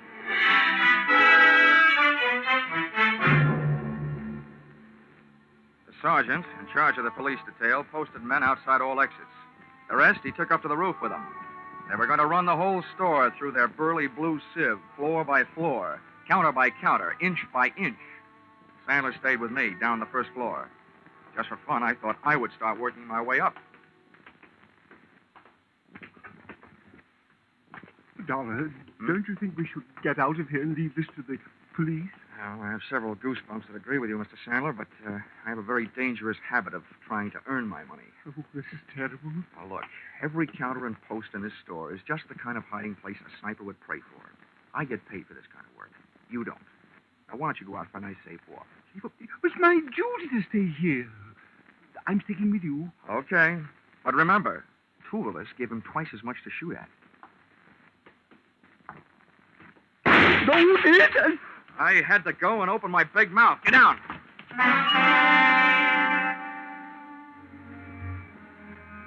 Getting down on that floor could have been committing suicide in itself. The killer's bullet had crashed into a showcase, and a sea of broken glass is a risky place to practice diving. Having to swim out of it was twice as bad, but that's what I had to do. Oh, Mr. Dollar. Now, Sandler, keep your head down. Bury your face in that glass, but keep your head down. Yes, Dollar. Tell me what to do, anything but get me out of here. I have a wife and 3 kids. Well, if you'll do what I tell you to do, your wife will go on having a husband and your kids will still have a father. Yes, just tell me. I don't know exactly where that shot came from, but from the looks of this glass, it must have been from behind us. Now, I'm going to leave you and crawl over near those elevators. While I'm on my way, you rattle around in this glass. Let him hear where you are. Give me about 2 minutes, and then do something to draw his fire. What'll I do? Do anything but one thing. Don't stand up. I'll think of something. You'd better. But don't take any chances. No. But what are you going to do? Take some chances.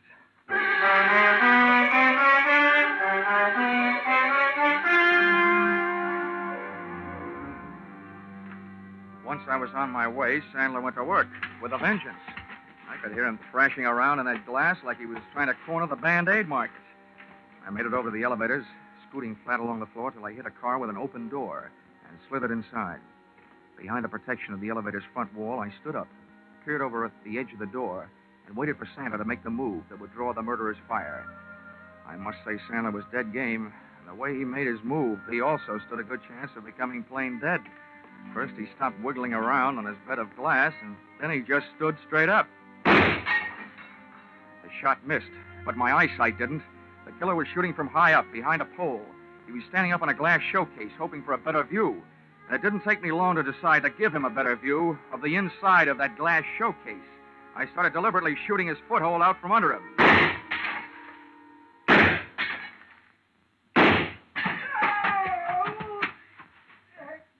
He was bleeding beautifully when he started to run, straight for the back of the store, firing as he ran. As one last souvenir, he threw his empty gun over his shoulder at me. People who live in glass houses shouldn't throw guns. I decided to join the track team and went on the chase. Back out of the main floor, through the employees' entrance, out to the dimly lit shipping department, and its loading dock filled with packages ready for shipment. I could hear him moving around among them.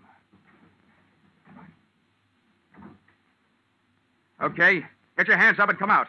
I'm giving you a chance, but it's not going to last long. Get moving. I don't need your chance. I've got something better. Okay, so you want to play. I think I'll give you a couple of Yuletide presents early, and I'm sure nobody will mind if I open your head before Christmas.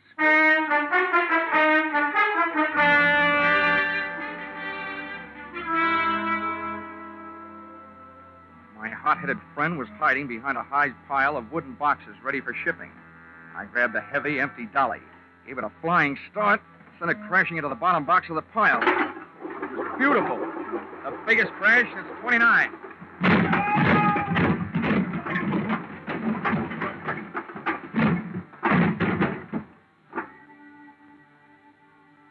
It was a tough fight, but, Mom, I don't think I won. At best, it was a draw.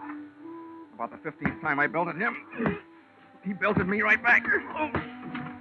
Then he got his hands on a hammer, laid it across the side of my head. I got the hammer, did the same for him, and made a hole in one. He fell squarely into a man-sized packing case lying at the foot of the packing bench. I was getting weak, dizzy. I had to hold him. One thing to do. Top a case lying right there. All ready. Nails part way in. Put it on right over him. Nail it on. Good, tight. Good, tight. Good and tight. Everything is going black.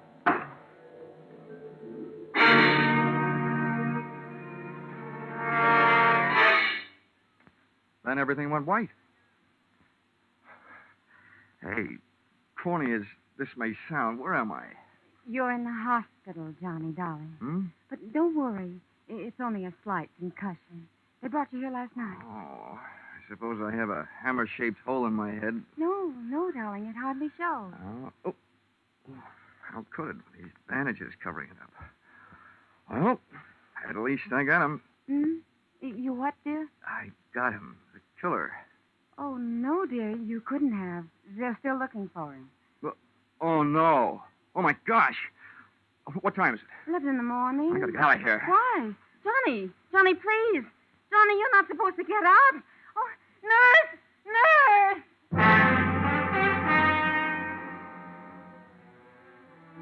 If they let him get away after all my trouble, somebody was going to need a doctor. Judy and I hit the department store in 12 minutes flat. 1 minute later, I was in the shipping department talking to the head man. Now, Now, Mr. Dollar, just calm down. Everything's going to be all right. Now, exactly what is it you want to know? That big packing case, the one that was lying right here in front of the bench last night. Where is it? Oh, the great big one? Yes, the great big one. The one about 8 feet long and 3 feet wide? Yes, the one about 8 feet long and 3 feet wide. Well, there was something very peculiar about that case. You're telling me. Where is it? Well, this morning we came to work. The boys saw it all packed up, so they put it on the truck for upper New York State. Oh, no. Oh, indeed they did. But what was peculiar about it, even though they found it all ready to go, later on they found all the merchandise that was supposed to go in it lying around loose. It had never really been packed. Well, then quick. The least you can do is tell me where it went. Well, now that I can do. That box was the boss's big annual charity shipment of goods. That particular box is on its way to some of the unfortunates who'll be spending this Christmas away from home. All right, so where is it? By now, it should be at the New York State Prison, up in Arsening.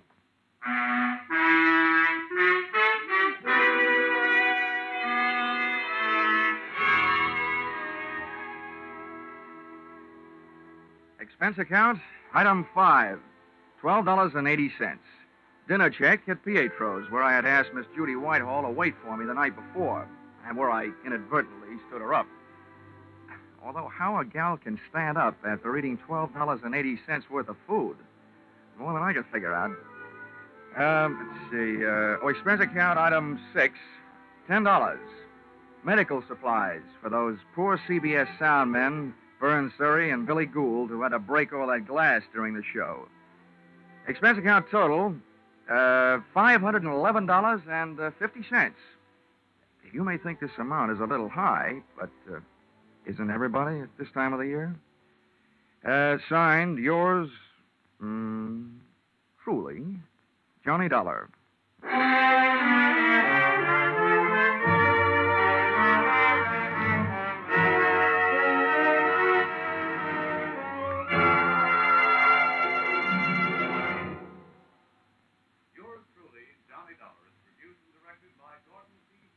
Stars Charles Russell. Script by Paul Dudley and Gil Dowd. Featured in the cast were Jay Novello, Georgia Ellis, Marlene Ames, Parley Bear, Paul Duboff, and Connie Crowder. The special music is written and conducted by Leith Stevens. Your announcer is Bob Stevenson.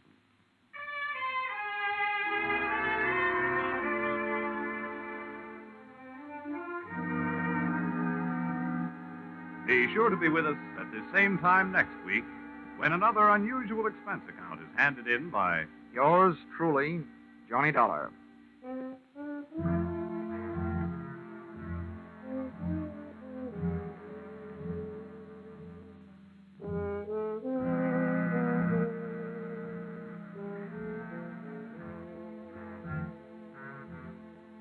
Those two pleasant gentlemen of music, Vaughn Monroe and Gene Autry, will be around with special Christmas music tonight on CBS.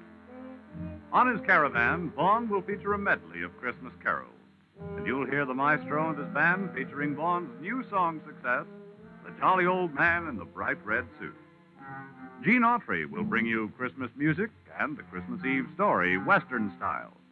Be sure to hear these two Saturday night CBS stars, Vaughn Monroe and Gene Autry, on most of these same CBS stations. Now stay tuned for Vaughn Monroe's Caravan, which follows on most of these same stations. This is CBS, where yours truly, Johnny Dollar, meets adventure every Saturday night. The Columbia Broadcasting System.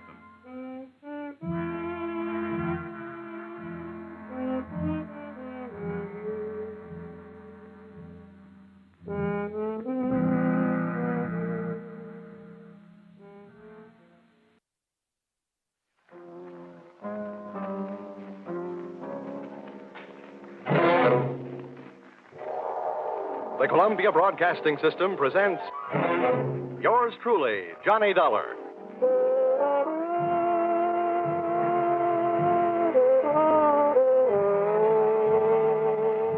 The next half hour has its baggage packed to take a trip with America's fabulous freelance insurance investigator, Johnny Dollar. At insurance investigation, he's just an expert. At making out his expense account, he is an absolute genius.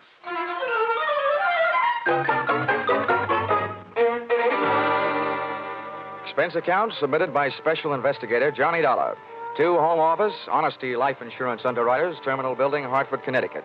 Attention, Austin Farnsworth, General Manager. The following is an accounting of my expenditures in the investigation of policyholder Milford Brooks III for your company. Expense account item 1, 75 cents. Cab fare to your office in answer to your original hurry call.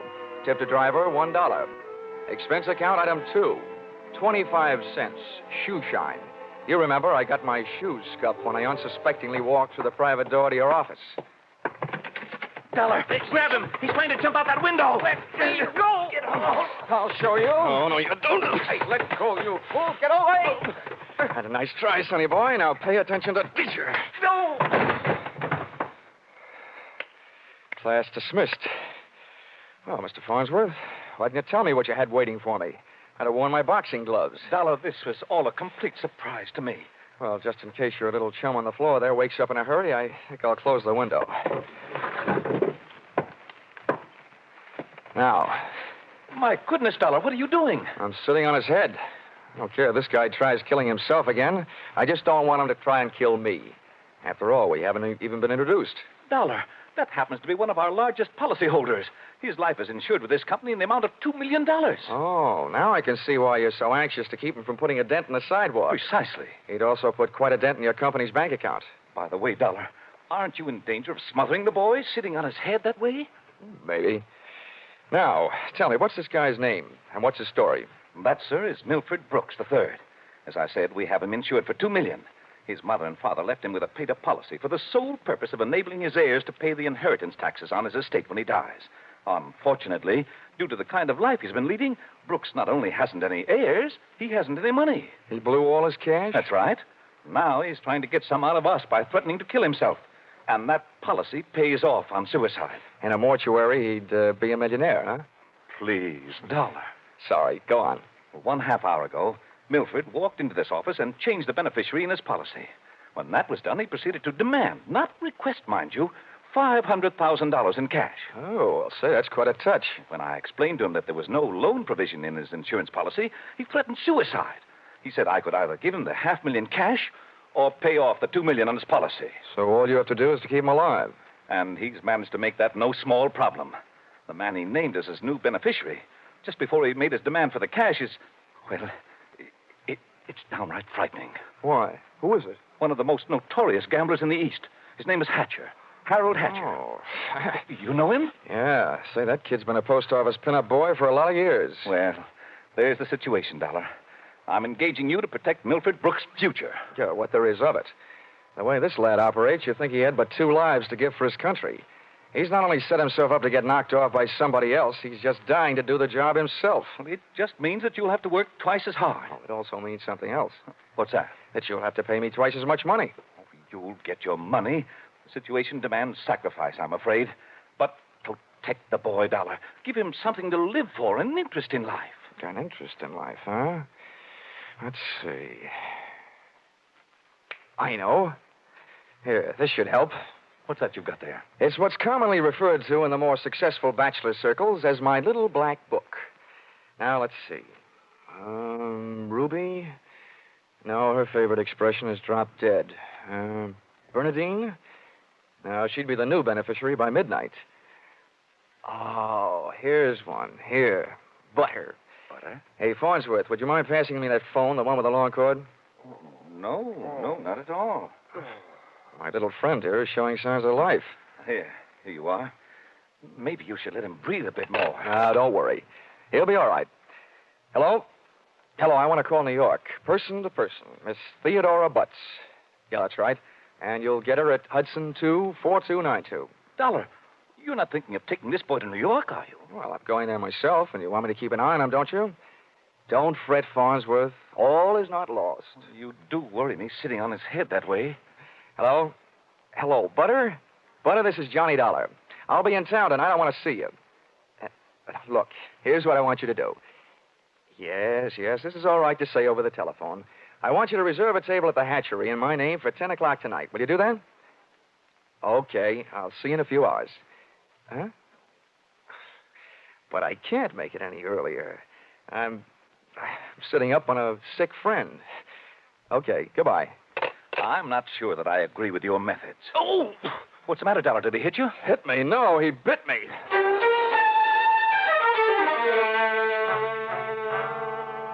Expense account, item 3. Liquor, $18. Keeping Milford Brooks III peaceful seemed to be the immediate problem, and a bottle of rare old brandy seemed to be the immediate answer. I poured most of it into him, loaded him into my car, and we headed for New York. As we passed through New Haven, he opened one eye, looked up, saw the ale bowl, and gave 3 cheers for old Eli. Yeah, right. Old Yale would sure be proud of you.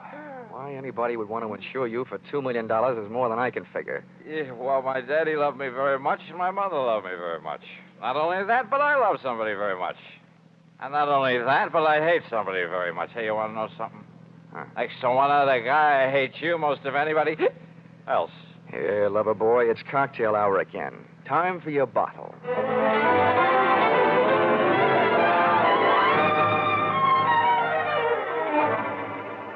Rolling along the Merritt Parkway, I felt very much alone with my own thoughts. And believe me, they weren't very pleasant company. The way it stacked up for me, Brooks had built up a fat gambling debt to Harold Hatcher and had been forced to make him his beneficiary. The suicide threat that he was holding over Honesty Insurance Company was a little tougher to figure, unless he was trying to finance a trip for himself to get away from the man with a custom-tailored murder motive, Hatcher. My hungry little mind nibbled away on those unsavory morsels of food for thought all the way to Butter's apartment.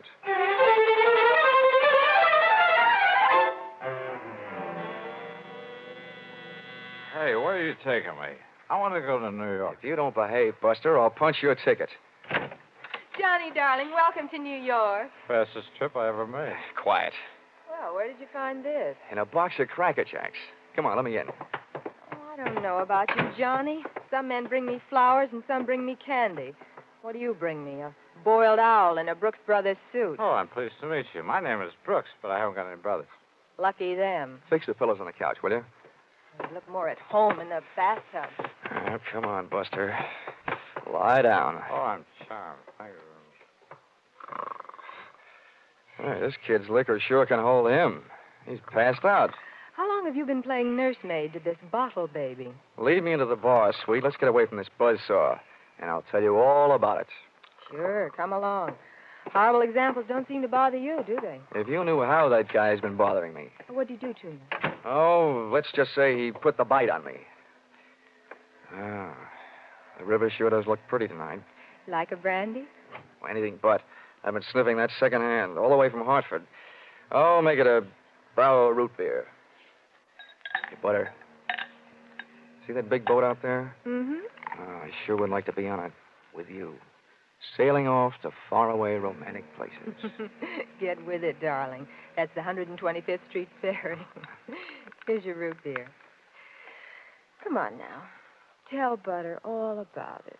First things first. Now that I've got a Dad's old-fashioned root beer, how about giving me one of Mom's new-fashioned kisses? And then I'll tell you all about it.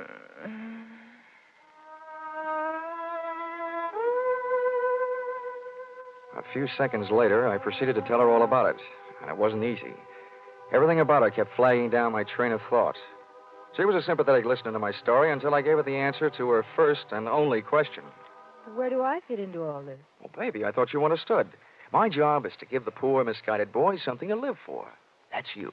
Well, he should live so long. Now, Butter, wait a minute. Well, don't butter me. Now, don't get excited now. You misunderstand. I really mean it. I thought if he just got a look at you, realized that things like you exist, you'd make any man glad to be alive. If you can't stand it, I'll take him away. But I sure need you, Butter. Come on, baby. Melt a little. I wouldn't let you get hurt. You know that. Did I hurt you? No, I'm getting used to it. People have been taking pokes at me all day. I'm sorry. Ah, that's better. Want some more root beer? I want some more of you. How about another kiss? Well, help yourself.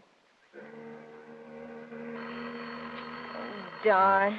I'll get it, Johnny. Okay, and if a man answers, hang up, will you? Oh, don't worry. Hello. Yes, this is Hudson 24292. Well, that depends. Who's calling? Oh, just a moment. It's for you, Johnny. Mr. Farnsworth. Huh? Oh, okay, I'll take it. Thanks. Say, while I'm talking, be a good girl, will you? And take a look at Milford in the other room. And while you're at it, get me in the root beer, huh? Oh, sure. The service is good around here. Hello, Farnsworth? Yes, Dollar. I'm glad I got you. How'd you get this number? It's the one you called from my office. I remembered it. I have a photographic mind. I hope you haven't got a picture of what I'm thinking. What do you want? I want to know how Milford is. I mean, is he still alive? Of course he's alive. Good, good. Do you suppose I could talk to him? I mean, do you think he'll talk to me? Well, the last time I saw him, he was sound asleep. I'll take a look. Hold the phone. Oh, Butter. Oh, Butter. Hey, Butter. Hello, Farnsworth? Yes, yes. Do you have any aspirin there at your house? Why, of course, Dollar. Why? Well, you better take a handful. Milford Brooks III just took a powder. I'll call you back. You let anything happen to him, and you'll need the aspirin. I've already got a headache. When Milford left, he took my girl with him.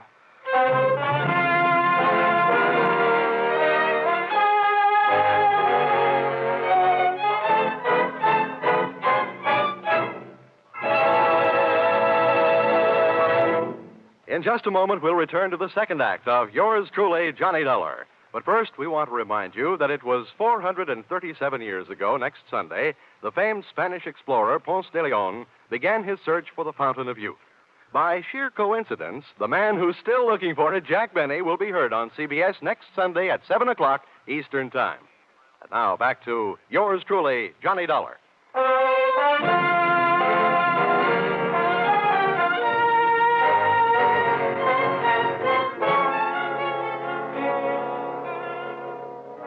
Well, nobody could say I wasn't working fast. I had only been in town for an hour, and I had already succeeded in not only losing your $2 million baby, Milford Brooks III, Mr. Farnsworth, but in losing my $1 million baby, Theodora Butts. I tried to put myself in Milford Brooks' $40 shoes, but they wouldn't fit. You can't outthink a maniac. The best I could do was figure either that he was on his way to commit suicide, or that Harold Hatcher, the man who now stood to collect $2 million in the event of Milford's death, had snatched him out of Butter's apartment. With birds of that type flocking together, Butter stood a good chance of being a dead duck. I spent an hour unsuccessfully shaking down the neighborhood for them. I questioned cab drivers, harness bulls, bartenders. Then I decided to ask for help from higher up. And I don't mean that I said a prayer. Expense account, item 4, 5 cents, phone call. Police headquarters. Give me missing persons. Any particular one? Don't be a wise guy. Lieutenant Fisher. Yes, sir. Hello, Dollar. What did you lose? Practically everybody. Let's start with a girl, Theodora Butts. You mean you lost your girl? Why didn't you call Dorothy Dix? Don't waste time being clever. Just check your reports, will you? Hold on. Buddington, Bumpus, Byers. Nope, nothing on her, Dollar. Okay, well, try this one. Brooks, Milford III. Bullseye. Brooks, Milford III. He hasn't been reported missing, and we haven't found him yet. But, we think we know where he is. Oh, this kind of a question I always hate to ask. Where? The Hudson River. At 11:15 tonight, his top coat, complete with identification, was found taking a ride on the 125th Street ferry. Anything else? Nothing much. Package of matches was found under the coat, monogram. You don't happen to know anybody whose initials are H.H., do you? H.H.? Well, there's always Horace Height. Thanks, Fisher. I'll check back with you later. I'll be here.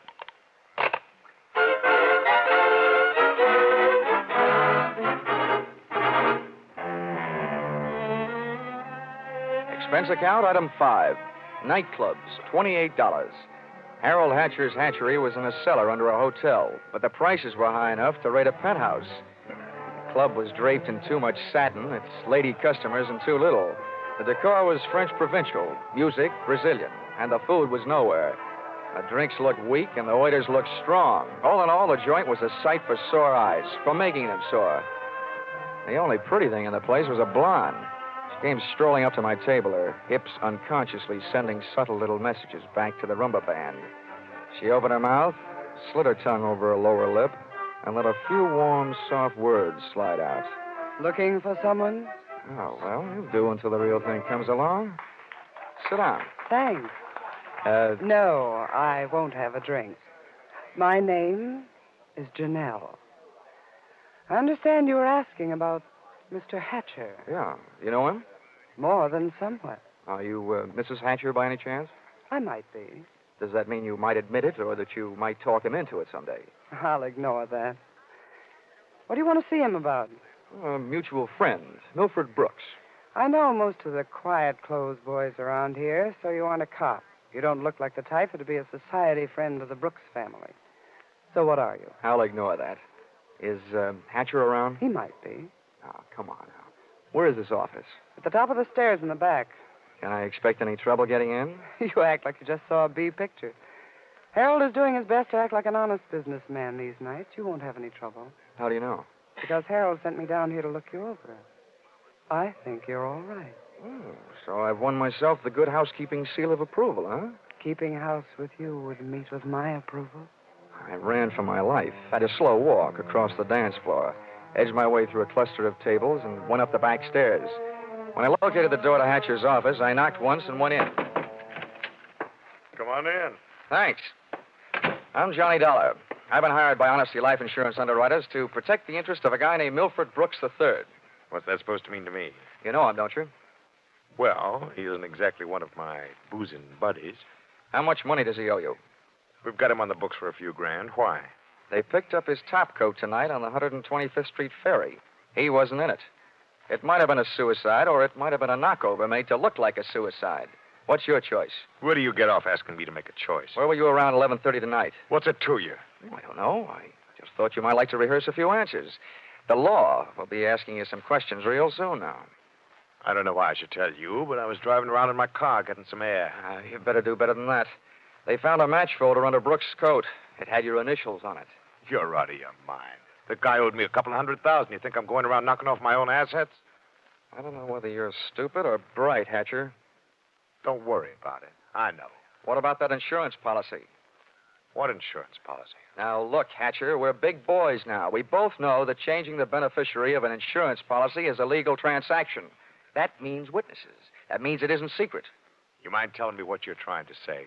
That you and the Honesty Insurance Company and I all know that Brooks made you the beneficiary in his policy and that you stand to come in at $2 million when they fish out his body. I don't know anything about it.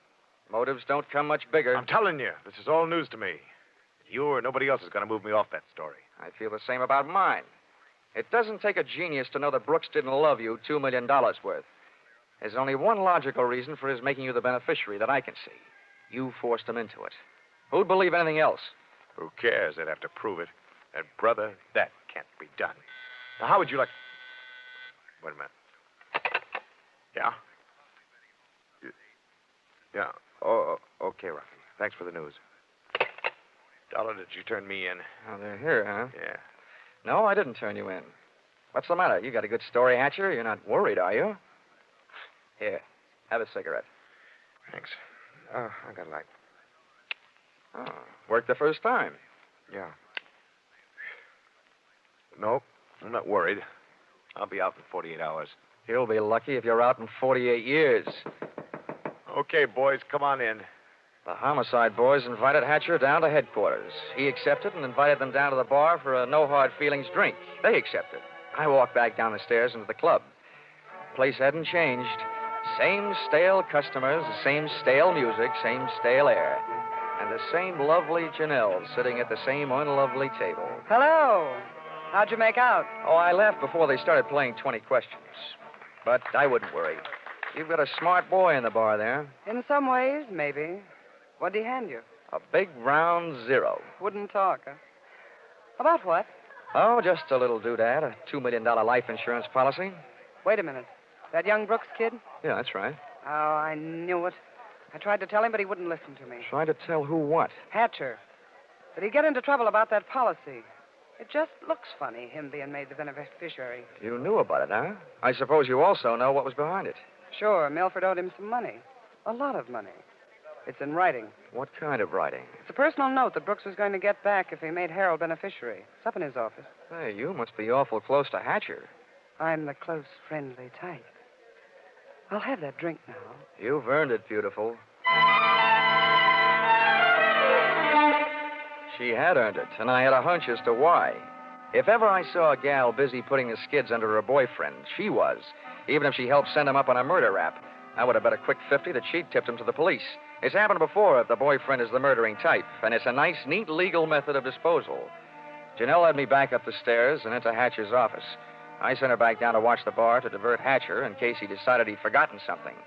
Brooks's personal note made out to the gambler was easy to find, lying neatly in the middle of the top desk drawer. But I found something even more interesting when I went through his wardrobe closet. I began to see a glimmer of light.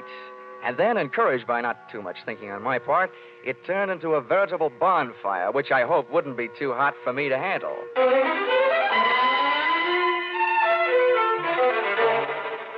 Did you find everything? Honey, if I were a judge, I'd be ready to sentence the guilty party. Good. Oh, waiter, the check. Where are you going? To the police? Bright girl. I'll see you later.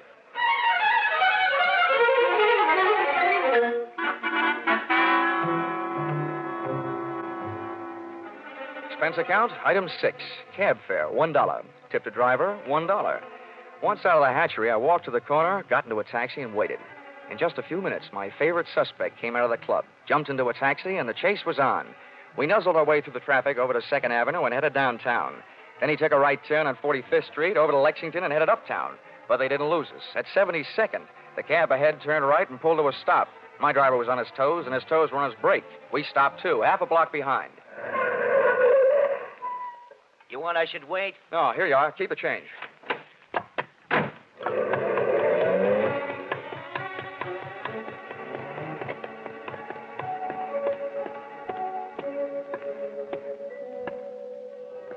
It was a garage that belonged to a residence on the parallel street a block away. I made out a for sale sign on one of the big doors. The living quarters upstairs were dark enough to look interesting, so I indulged in a bit of genteel breaking and entering. Entering that old barn didn't take much breaking. I crept up the stairs. They sounded like they were left over from an old ghost story. And so did the first voice I heard when I stopped, halfway up. So we've got to be careful, especially about that Johnny Dollar. Are you sure he didn't follow you? That voice sounded awful dry to be coming from a guy who supposedly had spent most of the night snoozing on the bottom of the Hudson River. It was Milford Brooks III.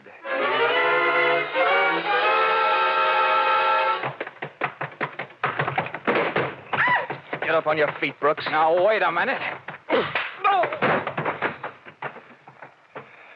I started this thing slugging you. I might as well finish it the same way. Leave him alone. He's mine. Pull in the claws, Angel, and sit on his lap. Oh, you Connecticut hick. I'll kill you. Look, I'm the last guy in the world who enjoys physical violence, give or take. But believe me, you two are coming mighty close to changing my whole character. Now settle down before I really lose my head. Get off of me. I should have known better than to get mixed up with a low-class nobody like you. Cut. We've pushed the lady around enough, Brooks. Tell me to be careful. Why didn't you think of that before you led him here? Wipe your nose, big boy. Now, don't you go getting fat-headed, gorgeous. Neither one of you is exactly what I'd call a mastermind. When you planted that match folder underneath the topcoat on the ferry boat, you both should have been more careful. Huh. You think so? You bet I think so. If I were planning a piece of evidence to incriminate Mr. Harold Hatcher, I would have left a cigarette lighter. I found one in the pocket of every suit he owns, back there in his closet in the club. It wasn't hard to figure out that guy never carries a book of matches. What do you want? I'm only interested in one thing, saving the insurance company $2 million.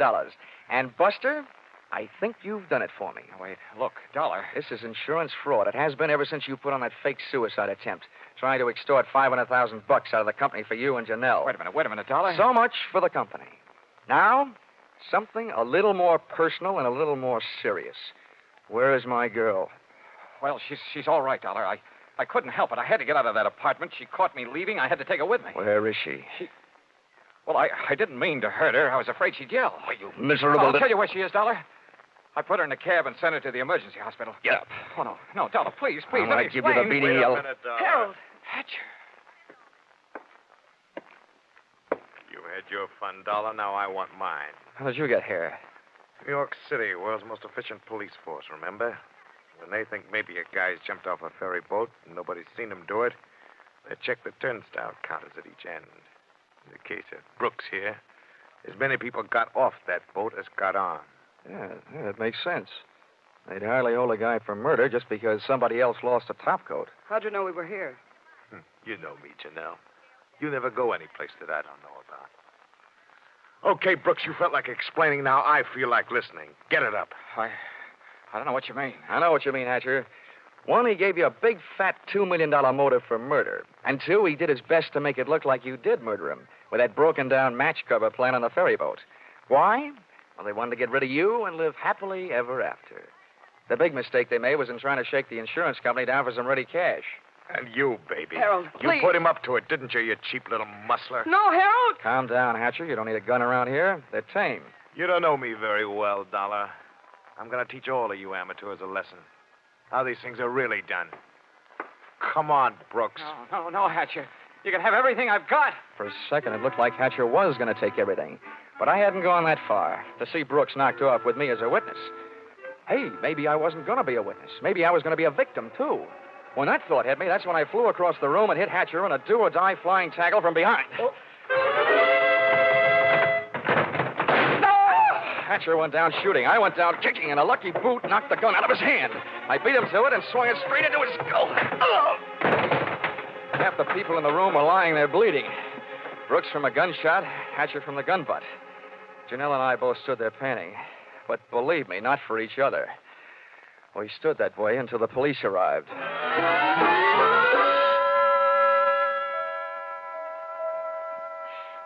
Johnny, I hate being in the hospital, but I look awful. Butter, honey, you look lovely in white. This patch on my head?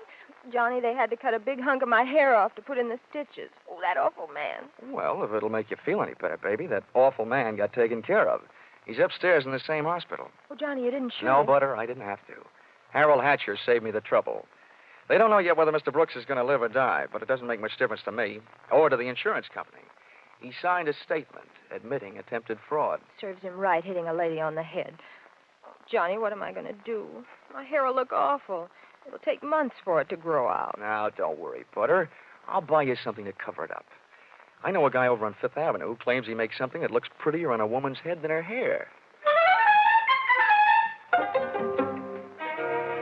Expense account, item 7. $640. Ladies' hats. To cover the lump on lady's head. Expense account, item 8. $20. Tip to nurse for reminding Butter on the hour, every hour, that accidents will happen. Expense account, item 9. $7. Mileage, driving back to Hartford. Expense account total, $1,182.23. Which you may say, Mr. Farnsworth, is a lot of money for one man to spend in a day and a half. But you must bear in mind that the amount at stake was $2 million. And you know the price of steak these days. Signed, yours, truly, Johnny Dollar.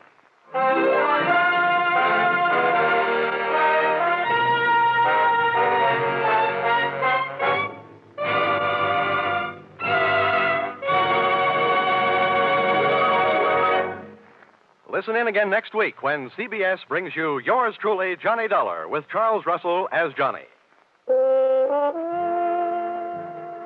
Yours truly, Johnny Dollar, is written by Paul Dudley and Gil Dowd, with music by Mark Warno, and is produced and directed by Richard Sandville for CBS, the Columbia Broadcasting System.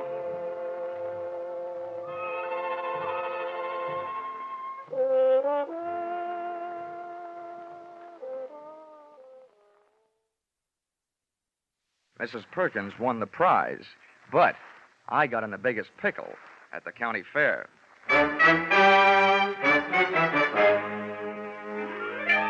This is another in the adventures of America's fabulous freelance insurance investigator, Johnny Dollar. At Insurance Investigation, Johnny Dollar is only an expert. At making out his expense account, he is an absolute genius.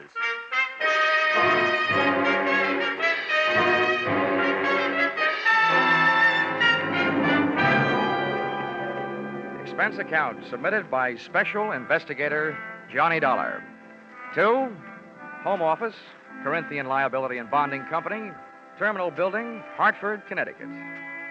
The following is an accounting of my expenditures during my assignment as bodyguard to Grand Blue Ribbon Champion, Spotted Poland China Hog, Rosie Barron of Iowa. Or how you cast my pearls of wisdom before swine. Or out of the fire into the frying pan. Expense account, item 1, $76.80. Train and bus fare, Hartford to the town of Carver, county seat of Carver County, Iowa. Expense account, item 2, $2.50. 1 Coke, 3 handkerchiefs, a bottle of salt tablets, and sunglasses, with which to combat the Corn Belt heat.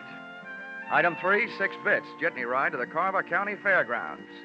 Undoubtedly named that because the band I found in the midst of playing its afternoon concert was only fair.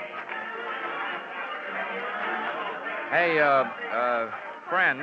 How's that? I'm looking for a pig named Rosie Barron of Iowa. Can you tell me where I'll find his cage? Cage? They don't keep Rollo in no cage. Rollo? Who's he? Well, that's short for Rosie Barron of Iowa. Oh, yeah. Any fool would know that. Uh-huh. Can you tell me where he is? See that building over there, the livestock building? Yeah. You'll find Rollo in the swine wing. Swine wing? Well, that conjures up a dainty picture. A flying pig. Afraid Rollo won't ever do much flying. Weighs 980. Oh, well, thanks a lot. Neighbor. Yeah? Why don't you try slipping out of that there coat? You won't find it near as sweaty. Oh, yeah. Thanks, Hiram. Oh, he didn't even wait to be my best friend. Hey! Wait, I'll come with you, neighbor. It was 96 in the shade, but things were getting hotter. Shots and screams from the livestock building were the only things that could bring me on the run, with Hiram on my heels. Hey, what do you suppose that was? First, I ran into a stranger just outside the entrance. Get out of the way. Let me out of here. There's a loose there. Then I ran in through the door. Somebody do something. Don't just stand there. Where's the sheriff? Hey, Hiram, what happened? Well, didn't you see? Didn't you hear? That there woman's Mrs. Tiller. Somebody must have stole her diamond brooch. Oh, good. I was afraid somebody might have put the snatch on Rollo. Her husband owns Rollo. They must have been taking her pictures of Mrs. Tiller in the middle of a crowd. And when they had her smiling real pretty, them flash bulbs went off, and then somebody must have reached around from behind her, yanked the brooch, and started shooting a gun in there. That's a tried and true method of busting up a crowd to help make a getaway. You think anybody saw who did it? Couldn't. Those flashes would have had them blind as bats for a minute. There's the sheriff. What's his name? Well, that's Harry Blewett. Harry Blewett? Yeah. Sounds like a slogan from the Republican campaign.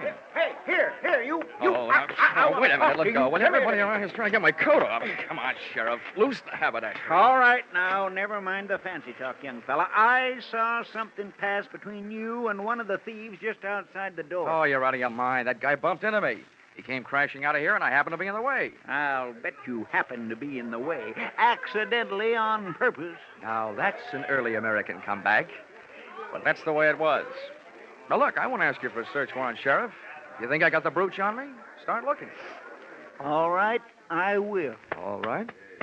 Yeah, now, in that pocket, cigarettes and a lighter. I see him. You see? Yeah. And in that pocket, handkerchiefs and salt tablets. Salt tablets? Mm-hmm. Now, why don't you look in my inside coat pocket? And there you'll find my wallet and identification. I was coming to that. Yeah. Dollar. Insurance investigator, right. Hartford, Connecticut. Well, what brought you out here? I'm a piggy sitter for the Corinthian Liability and Bonding Company. They wrote a policy for $25,000 on your friend Rollo, Rosie Barron of Iowa. Who ever heard of taking out a $25,000 insurance policy on a hog? I did. And right now I wish I hadn't. Some people pay high premiums for publicity, Sheriff. And that's what the Blue Ribbon Prime Packing Company is doing in this case. Now, may I have my wallet back? I want to count my money. Yeah, now, here. All right. Here's your wallet. You may think you're quite the joker, young fella, but I'm telling you right now, I'm going to keep an eye on you. I got a better idea than that, Harry. If I were you, I'd go looking for that photographer. Why? What'd he do? He took the picture. And there's just a chance the thief may be in it. Say, that gives me an idea. Sheriff, whoever says you aren't smart makes no mistake.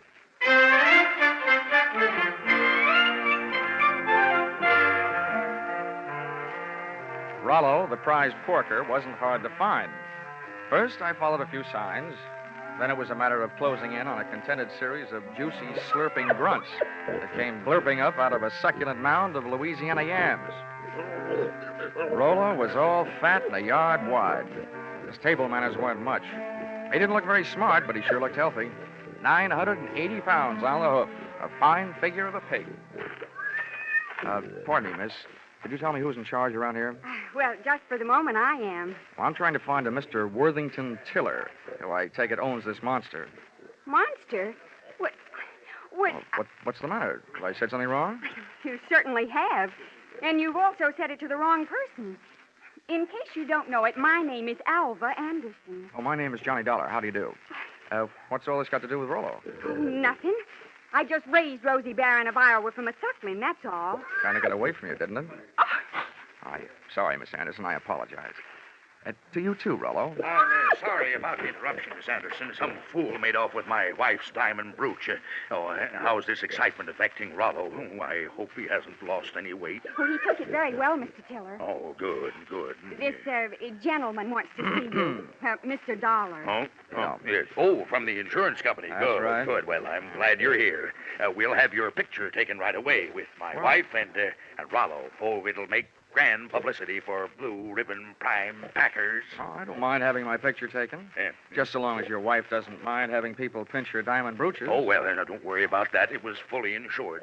Oh, that kind, The thing I want you to worry about is Rollo here. As president of Blue Ribbon, I paid Miss Anderson $10,000 for this magnificent swine, and I don't want anything to happen to it. You bought him for $10,000, insured him for $25,000, and you don't want anything to happen to him? Well, I don't mind paying those exorbitant premiums when I get back the kind of publicity this will bring in. I can see it in the papers now.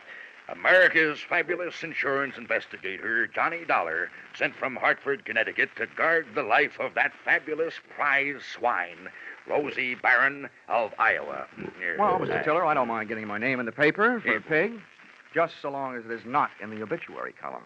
I just couldn't stand having my tombstone read, Johnny Dollar no longer am.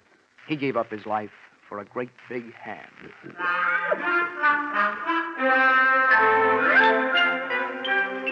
My tombstone tagline was over the head of Mr. Tiller, but it went over right nicely with Alva Anderson, who paid off with a smile.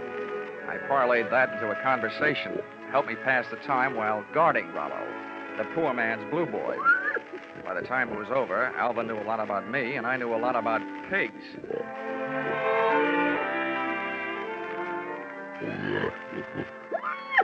You know, you have beautiful eyes, Alva. Mr. Dollar, do you know what's really interesting about the origin of swine? Why, it's estimated that the Chinese people domesticated swine about 2900 B.C. And not only that, but I'm sure you'd like Hartford. And, Mr. Dollar, you probably don't know this, but a pig is one of the most important food animals. It's an economical converter of grain and other feeds into body tissue, as the products of which furnish meat and fat for human consumption. Alva, darling, I'll only be in town for a little while. And not only that, but people who say that pigs are dirty don't know what they're talking about. Why, sanitation is essential to good health, rapid growth and development, and profitable production. Oh, Rollo, what have you got that I haven't got?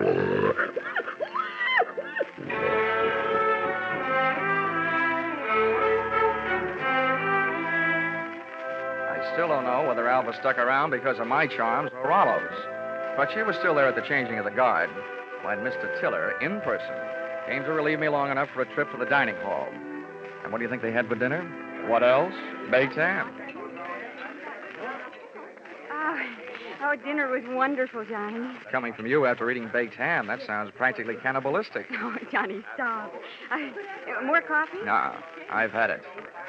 Alva, you know, there's something I've been trying to say to you for the past 5 hours. Yes, Johnny? Well, it's just that, well, I want... What? Oh, he's the sheriff. Oh, why doesn't he blow his siren? Well, I have to be going. It's time to get Rollo ready for the winner's parade past the grandstand. I'll just run along. I'll just go with you. Hey, Dollar, I want to talk to you. Well, I'll see you later, Johnny. Yeah.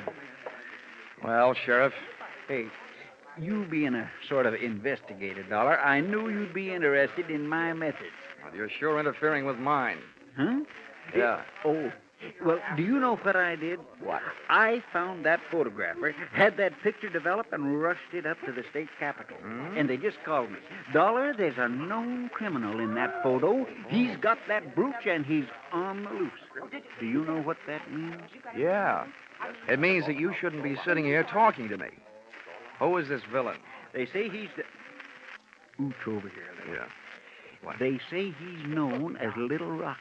Originally hailed from Arkansas. You'd know him if you saw him. He's the fella that bumped into you. I want you to help me look for him.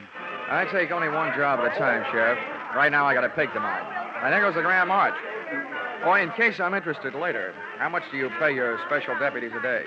$7 and expenses. Sheriff Blewett, I'm afraid that blows it.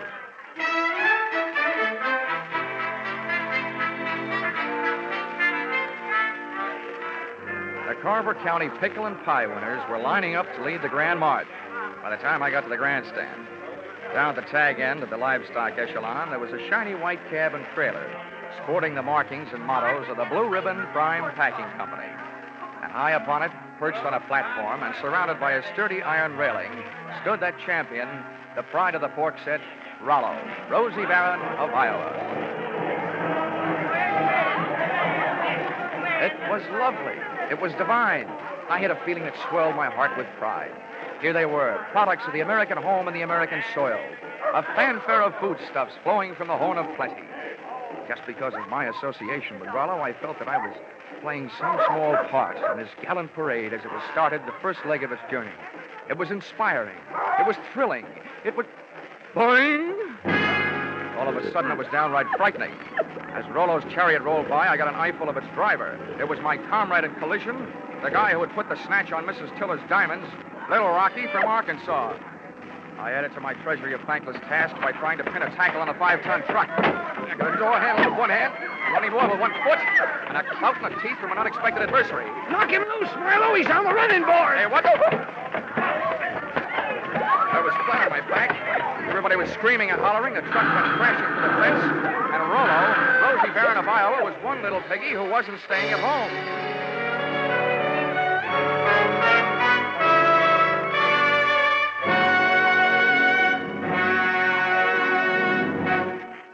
In just a moment, the second act of Johnny Dollar. But first, taking in the action from Johnny Dollar, are you? All right, that's good, because staying with CBS is the way you'll head straight for the big return from vacation 8 days from now, Monday the 29th, of Lux Radio Theater and all the other big Monday night CBS favorites.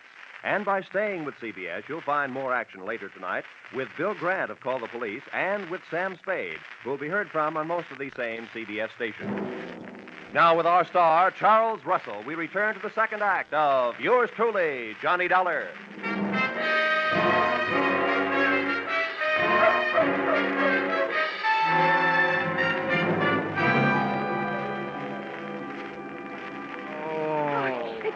Johnny, are you all right? Can you get up?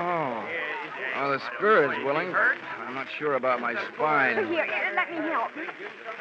I'm the guy who goes around telling kiddies never to hitch rides on trucks.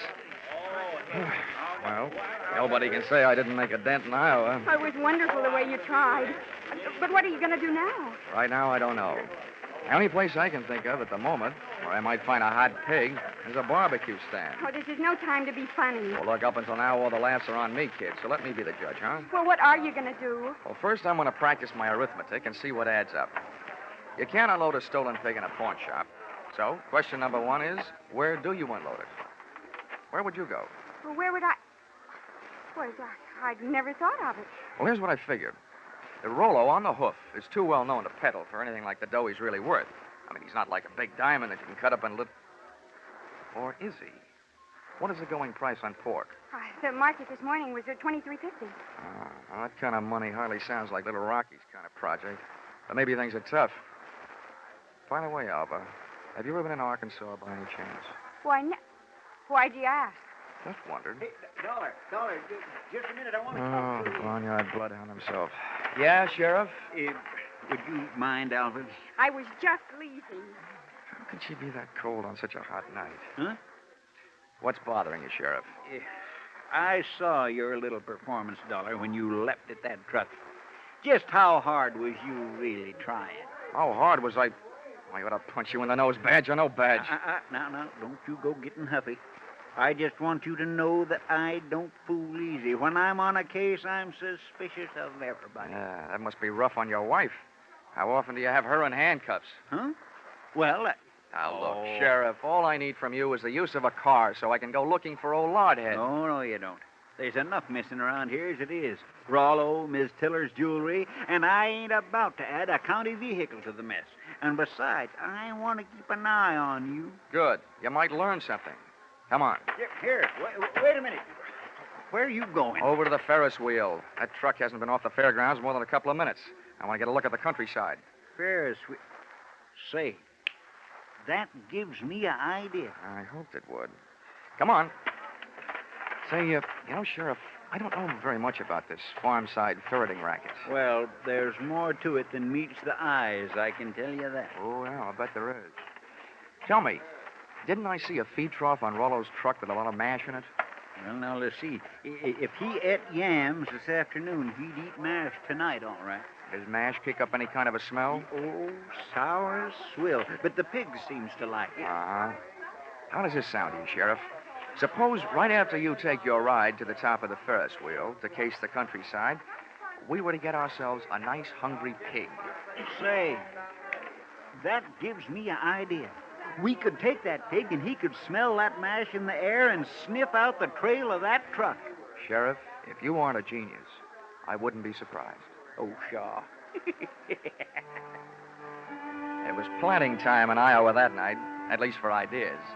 Two of which I had planted in the not-too-fertile mind of Sheriff Harry Blewett. And as long as it took us to walk from the trotting track to the Ferris wheel, it came harvest time for notion number one. Right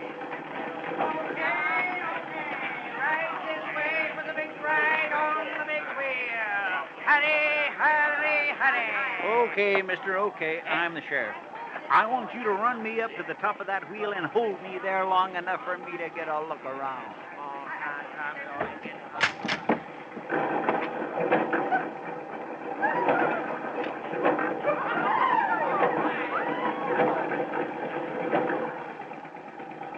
When the wheel came to a stop with Harry Blewett sitting in his little cage at the top, I pulled a low trick on the high sheriff. I bought a pink lemonade from the juice stand next to the Ferris wheel, walked over to the motor that rolled the big heap, unscrewed the cap on the gas tank, and gave it a big, long drink.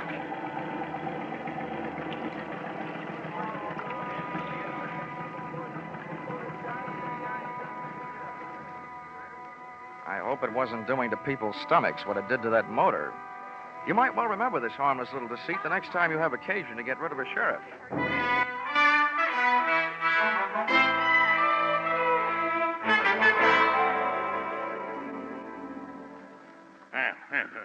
This kind of publicity is a little too expensive, Dollar. I demand that you do something. Now, don't worry, Mr. Tiller. I am going to do something. Yes, well, and I'll thank you to remember that the only ones who stand to get hurt right at this point are the insurance companies that wrote the policies on your pig and your wife's diamond brooch. Why, Worthington, I hadn't thought of that. Huh? Why should we worry? My brooch is insured for way over the value, dear. We hadn't...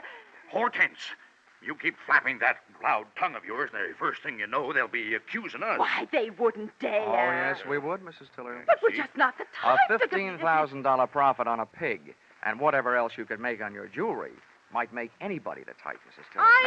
Now, see here, Dollar. I've had just about enough of your slanderous implications. I have a few thoughts you might profit by. Go ahead, Worthington. I'm always interested in profit, Tiller.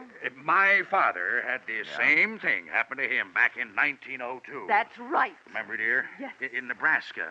He bought a prize pig at a fancy price. And then the scoundrel that sold it to him turned around and stole it back. There, see? What do you think of that? Would this be a suggestion that we throw the young lady who sold your pig to you in the pokey on the strength of something that happened 37 years ago? Well, That's for you to decide, Dollar. Right. Just don't say I didn't warn you. I see. Yeah. If you don't have an orchid to pin on a young lady, try suspicion.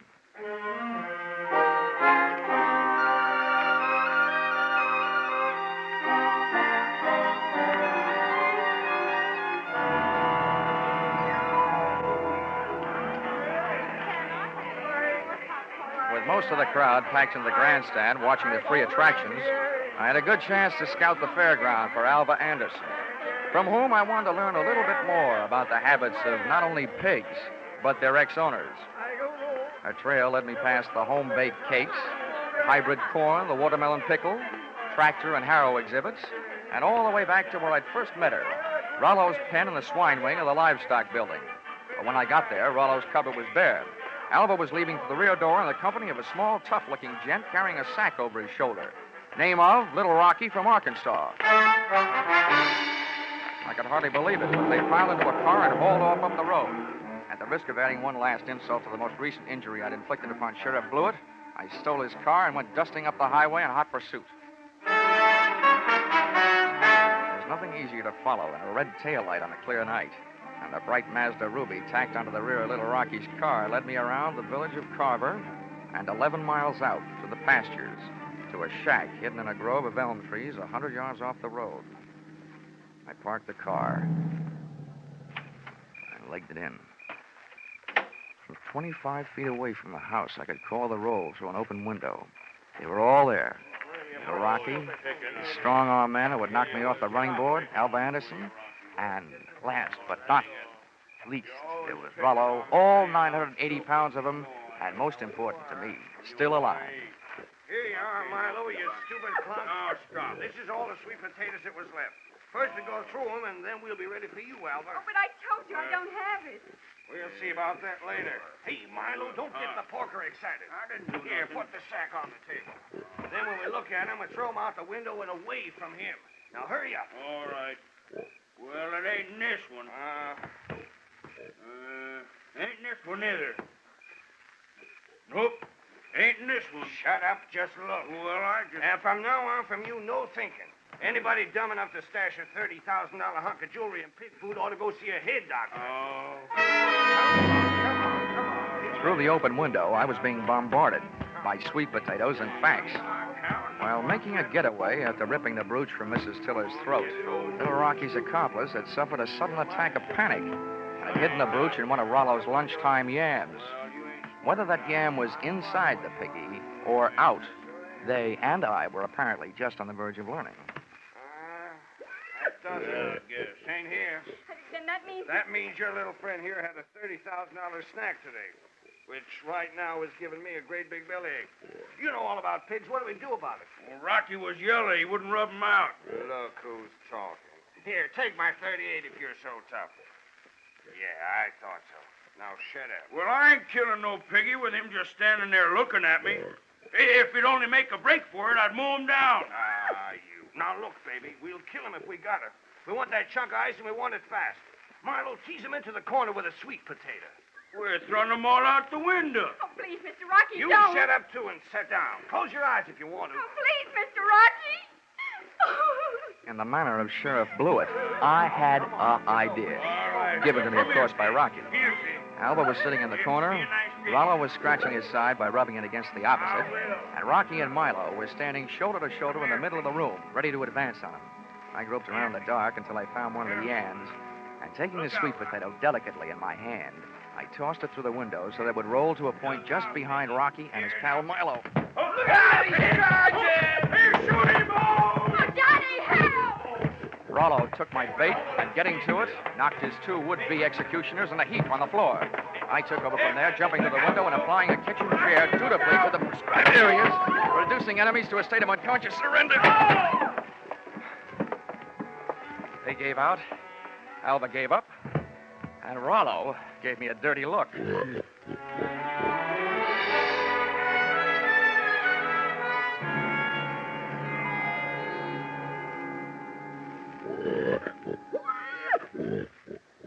Well, Mr. Tiller, here he is, safe and sound, good as new, fat and sassy. Well, good. Congratulations. And not only that, but in him someplace, he not only has a good fighting heart, but also that diamond brooch of your wife's. Oh, yes, very interesting. Very interesting.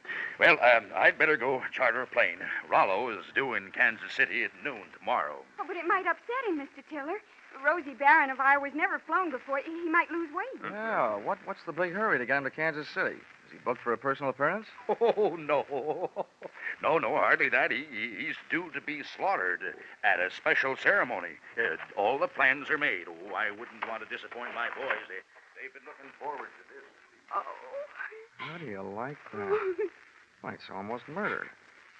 Poor Rollo. Oh, Johnny. Come on, let's get out of here, Alva. Gosh, who'd have ever thought I, Johnny Dollar, would ever gotten so attached to a pig?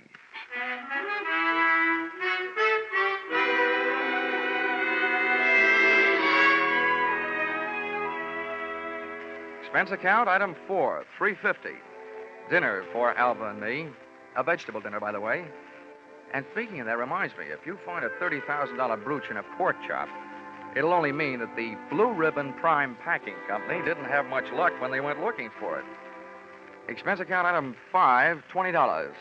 One new gold-plated badge, which I sent to Sheriff Harry Blewett, appeasement, for having stranded him atop that Ferris wheel, for stealing his car, and for suggesting that he use a hungry pig for a bloodhound. Oh, the porter followed the mash scent, all right. Next morning, they found Sheriff Blewett searching an old mash factory 8 miles the wrong side of town. Item 6, $76.80. Bus and train fare, Carver, Iowa, back to Hartford, Connecticut. But I'm still wondering every morning at breakfast time, what else can you eat with eggs? Except ham or bacon or sausage. And maybe you don't think that's a problem, having known a certain champion named Rollo, Rosie Barron of Iowa. Expense account total, $1,463. Yours, truly, Johnny Dollar.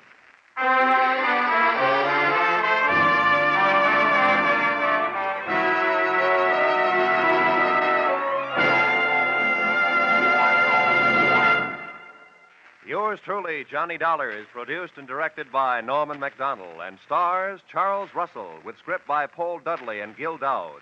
Featured in the cast were Parley Bear, Sammy Hill, and John Daner, with Junius Matthews, Ann Morrison, Jack Crucian, and Paul Dubov. Pinto Colvig was Rollo. The special music is written and conducted by Leith Stevens.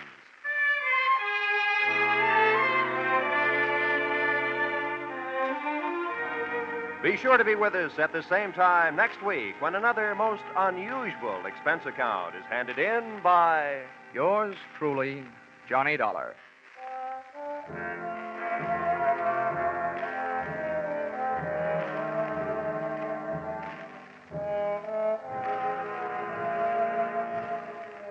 Your Hit Parade on Parade will be back tonight in the familiar CBS Jack Benny time with the great tunes of August 12 years ago. Sweet Leilani and Where or When. Many another still green in your memory will be among the hits you will hear. Speaking of hits, put down August 29th this year in your little book. That's when Arthur Godfrey and his talent scouts, the stars of Lux Radio Theater, My Friend Irma, and Bob Hawke return to join Inner Sanctum. So make your Monday nights a regular date with CBS. This is Roy Rowan speaking. Stay tuned now for your Hit Parade on Parade. This is CBS, the Columbia Broadcasting System.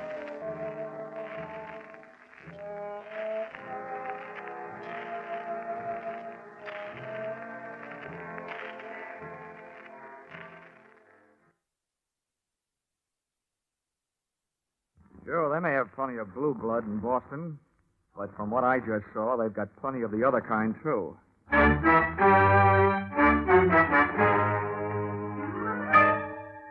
This is another in the adventures of America's fabulous freelance insurance investigator, Johnny Dollar.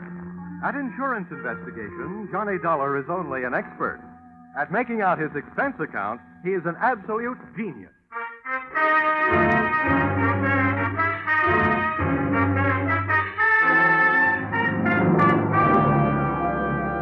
Expense account submitted by Special Investigator Johnny Dollar. To Home Office, Tri-State Life and Casualty Insurance Company, Hartford, Connecticut. The following is an accounting of my expenditures during my search for your missing policyholder, Miss Michelle Marsh. Or, she came in like a lion and went out on the lamb. Or, she should have been banned in Boston. Expense account, item 1, $2.85. Railroad transportation, Hartford to Boston. Expense account, item 2, $1.80. Cab fare to the corner of Longwood and Huntington Avenue. A half block from the apartment house that was Miss Marsh's last known address. Boston may be called the cradle of liberty, but somebody else got rocked to sleep that morning on Longwood. The shots came from 2 carbines and 2 men in one light tan club coupe parked across the street. I waited long enough to memorize the license number as the pot rotted out of there, and then I headed for the victim. My heart was pounding, but not from exercise. He'd been sprayed coming out of a doorway that, in another 20 seconds, I would have been going in. But the coincidence didn't stop there. Take it easy now, will you? We'll get you some help. You know who did it? March. What? I didn't get you. Tell him. Ask. Michelle March. Michelle March? Well, that's who I'm looking for. What's she got to do with it? Can you hear me? What's Michelle March got to do with it? Come on now, try.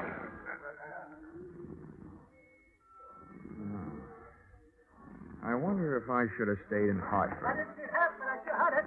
Like a shooting gallery. I was inside the shop, and, brother, that's where I stayed. Hey, mister, how is he? Can you tell? Yeah. Let's just say you don't need to stand back to give him air. He can't use it.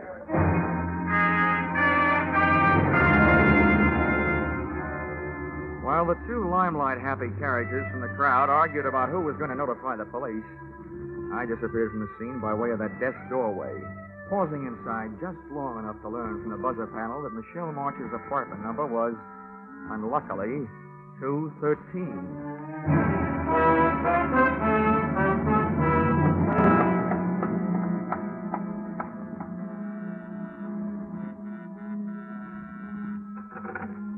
I didn't bother to look for the apartment house manager. I didn't even bother to pick the lock. I put my shoulder to work on the door.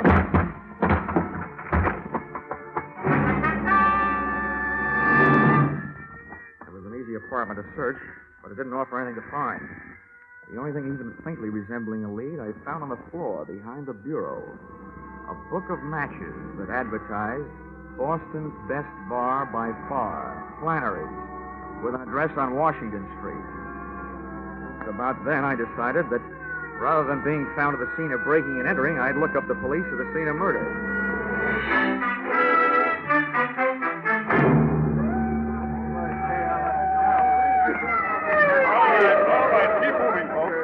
Out of here, Sergeant. You'll have to give the Here he comes on. Yes, there's the guy that's sending over. Oh, who are you there? What do you got to say about this? Oh, not much, Lieutenant. He was shot from across the street by 2 men in a tan club coupe. Probably stolen. License number, Massachusetts 3R165. Weapons were carbines, .30 caliber Army issue. You sure of all that? Yeah.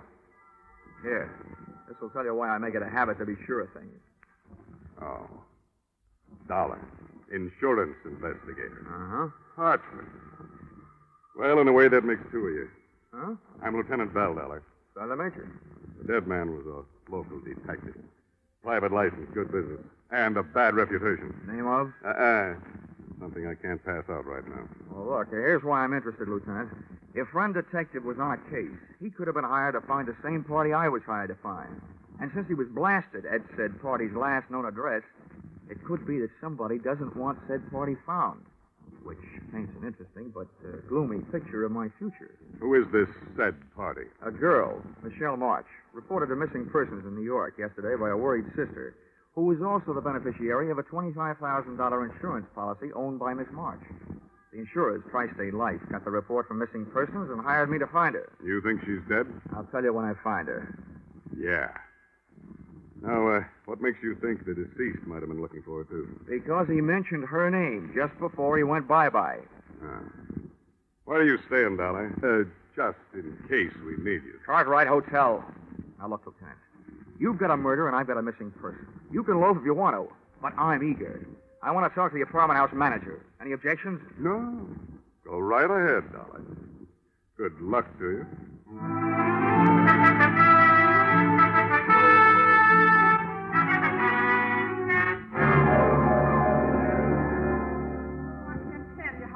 I am over this, Mr. Dollar. I've managed rooming houses for over 30 years in Boston, some very nice ones, too. This is the first murder I've ever had.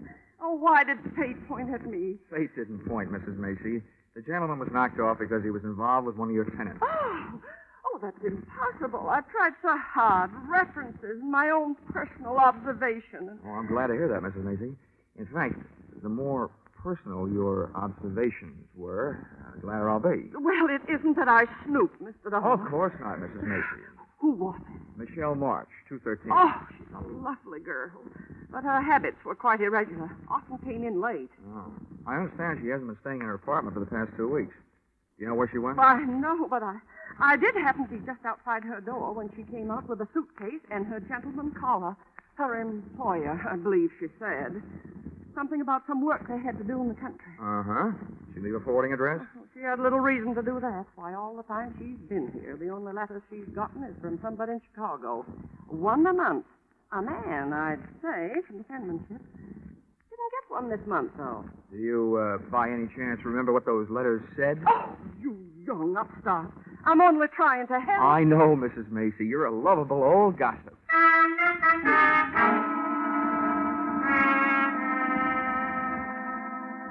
After Mrs. Macy chased me out of her apartment, I questioned some of Michelle's second-floor neighbors.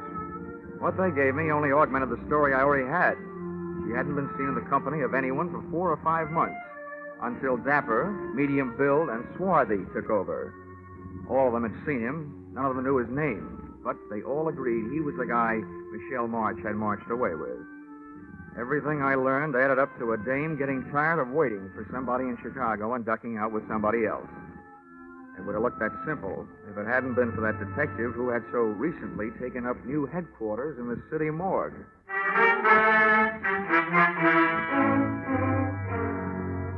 Expense account, item 3, $4.75, drinks and dinner. After which, expense account, item 4, $180, taxi ride, taken on the strength of the weak clue I found on Michelle's apartment floor. The match folder from Boston's best bar by far, Flannery's. Flannery's look like they wouldn't want to know how old you are, but how many stretches, and in what prisons.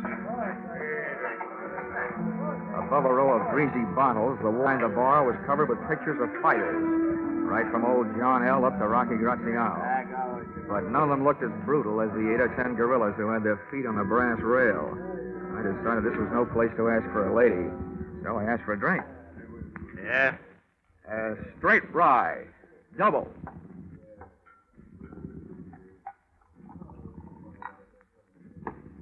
You've never been in before. Where are you from? I'm trying to forget. Has, Blackie been around lately? Who's Blackie? Well, maybe that's not his full name. It's the one I knew him by. He wore a lot of sharp suits, about medium build, dark, swarthy. That could be anybody. Now drink your drink, pay for it, and move along. Now, wait a minute. Now, I haven't got anything against the guy. I'm looking for a dame that's with him, see? What's the freeze for? I need the room, expecting a private crowd. Now beat it. I'm off, Flannery. Oh, Maybe I want to talk to these guys. I see that, Flannery. Yeah, I look, told Joe I'd beat him at the I'll get closed up again if I get any more trouble this week. Take him outside, Roxy, huh? Shut up. What's this Niles name you're looking for? Michelle March. You know her? Yeah. Let's go someplace and talk. Thanks for the invitation, but let go of the arm. You'll get gangrene when the circulation is cut off. Sorry. Come on. What makes you so upset about the lost Michelle? What do you want with Louis Marine? Louis Marine? If he's the guy she's with, all I want him to do is to point her out. You and me might get along at that. It'd be worth plenty to... Look out! Get this rifle! Hey!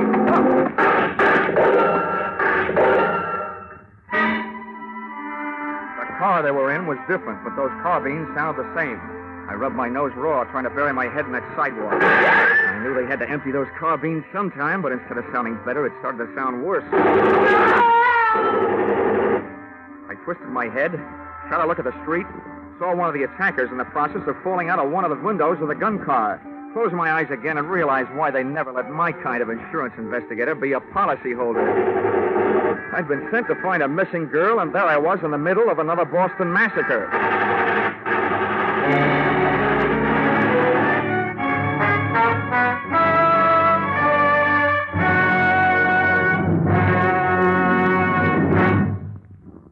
You are listening to Yours Truly, Johnny Dollar, starring Charles Russell.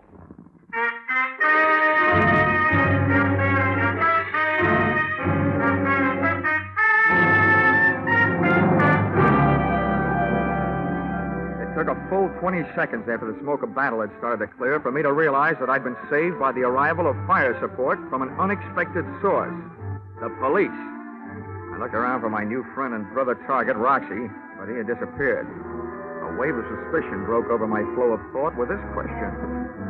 How did it happen that all those cops with all those guns just happened to be in all those hiding places waiting for those gunmen to drive up and open up?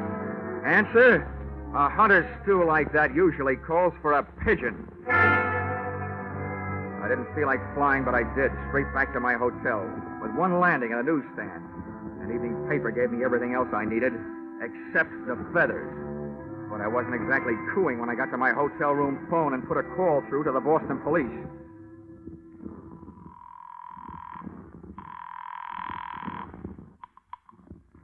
South Precinct, Sergeant Miller. Give me Lieutenant Bill on homicide. One moment.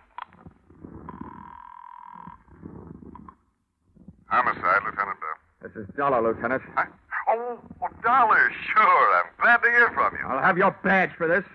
What did you say? The evening paper. Quote, Boston private detective, whose name has been withheld by police, was slain today, presumably to stop his search for a missing girl. It was learned by this paper from reliable sources. Oh, now, Dollar. That another investigator still alive has joined the hunt for the girl. Well, Johnny Dollar, well-known Hartford insurance sleuth, checked into room 705 at the Cartwright Hotel today. Well, you want more? Why, I can't understand it. I told the boys not to say a word. I think the boys didn't. Oh, now, see here. A man would have to stoop pretty low to use methods like that. You probably touch your toes every morning for practice. Well, I hope you got the results for your stakeout in front of Flannery's. You got 2 hot carbines and a hot car. The evidence that could have talked, those gunmen, are so full of police lead that your only chance of learning anything now is to find somebody strong enough to pick them up and write with them. Now, wait a minute, Dollar. You know who hired them? Well, I'll find out. When you get confused, check with me. I think I know. Now, do I get the name of that private detective? The deceased? Well, I don't see any harm. Bernard Knight. Hired by? Well, all right, Dollar. If you'll cooperate, I will. According to his files, he was hired by Roxy Morris to find the girl. Now, who hired the gunmen? I think, but don't know that they were hired by a gent named Louis Marine to stop Roxy Morris from finding Michelle Marsh. Why? We'll have more about that later. But if you'll put a search on that pair of names, I'll look for a good night's sleep.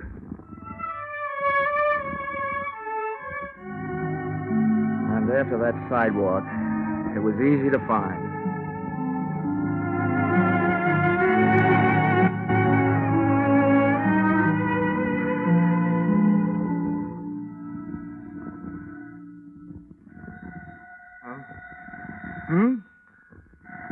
Oh, Boston. Hello. Good morning. Hello, is this Mr. Dollar? Wait a minute till I pick you up off the floor. Who is this? Is this Mr. Dollar? Yeah, it is. Well, this is Michelle March. Huh? Well, good morning, Michelle. I've been looking for you. That's why I called.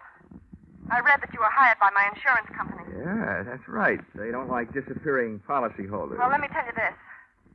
If they want to save the money, they'll have to pay for me. Stop looking for me. What are you afraid of? That Roxy Morris will follow me? What do you know about Roxy? Would he like to find you and Louis Marine? What'd he tell you? Oh, what counts is that I filled in what he didn't tell me. Namely, that he was in Chicago for a year, and you were supposed to be waiting for him in this fatal apartment on Longwood Avenue. But instead, Louis Marine landed, took the situation well in hand, and captured you for himself. You're just trying this on for size, aren't you? If it fits, keep it on approval. The point is, there are too many people looking for you to stay lost. Where can I meet you? How do I know I can trust you? I can't trust anybody. Look, I'm still working for insurance company, so my greatest interest is keeping you alive, not selling you out. What about the police? Well, my promises aren't equipped with lifetime guarantees, but I'll do what I can. If you tell all, and if the story is big enough, they should be willing to make a deal. It's big, all right. They'll clear something out of their books that's been there for a year. Where do I meet you? You know where Charlestown is? I know it's part of Boston. Take the subway and get off at City Square. An hour from now. I'll be in a bar. The Gangplank. On Chelsea Street. Near the Navy Yard. Okay, sweetie. I'll be there. Up until now, whoever's been doing the shooting has used everything but battleships. Even though Michelle's story sounded like trap bait, cheesy indeed, I had to take a chance. I dove into a cab and had the cab dive into the top of Hanover Street and down to Boston's North End. Playing quiz games with strangers in that section is called Take It or Lump It. But a few well-placed 20s led me to a neighborhood undertaker who had the officially unproved reputation of creating a large demand for his own services. We swapped donations. I gave him $50, and he gave me a large out of the corner of his mouthful. Listen to me good. About a year ago, the laws picked up a Roxy Morris on a suspicion. They had a good idea. He's heisted a 75G payroll. But there were no witnesses. He didn't leave none. Roxy knew they'd watch him, so he hightailed it out of town. But he didn't detect the loot with him. The boys around here got it back on the grapevine. He was suffering from the shorts. So everybody figured he had the dough stashed away somewhere right around the heap. Is that all? Have you got anything else to tell me? Yeah. Goodbye. I didn't like the way that undertaker said goodbye. I legged it up to the subway station marked Union, went down in and caught a train for Charlestown. Once at City Square, a 3-block walk down Chelsea Street produced the Gangplank Bar, which in turn produced that nose-bruising smell which comes from slopping beer on sawdust. Out of place in the place sat Michelle Marsh. She was a good looker, with a bad look. And if I had been Roxy Morris, I would have elected her the last national bank. I flopped into a booth beside her. She turned her head my way, looked me straight in the kisser, blew a smoke ring at me, and popped 2 words through it. You Dollar? Yep, I'm Dollar. You March? I'm Michelle Marsh. Well, so far so good. It's nice hearing you breathe. That means Tri-State Insurance can keep its nice $25,000. Only if you keep me this way, Mr. Dollar. And that might prove to be a difficult thing to do. Oh, maybe not so difficult. Why not? Well, you indicated yourself that your magnetic personality might suddenly attract a few steel jacket bullets. That means there'll have to be somebody to pull the trigger. So all I have to do is to sit around and see who tries to take a shot at the target. You. And we've got our man. It's not that easy. I'm in trouble 3 ways. And it's hard to see 3 ways at once. Look, I know all about Roxy Morris. He swiped $75,000 and gave it to you to mine. You don't know the half of it. 2 months after Roxy was gone, a guy named Louis Marine came to me with a story that Roxy had sent for $20,000. I gave it to him. Then he told me that Roxy had never sent for it. And that if I squawked, he'd convince Roxy that I'd fallen in love with him and just given him the money.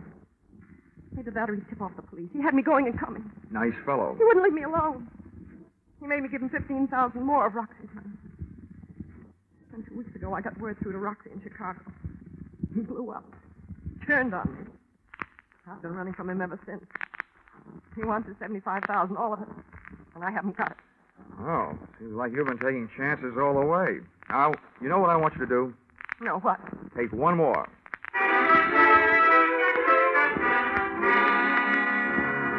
I told Michelle what I had in mind for her, during the next few hours at least. and grabbed a cab back across the bridge into the north end.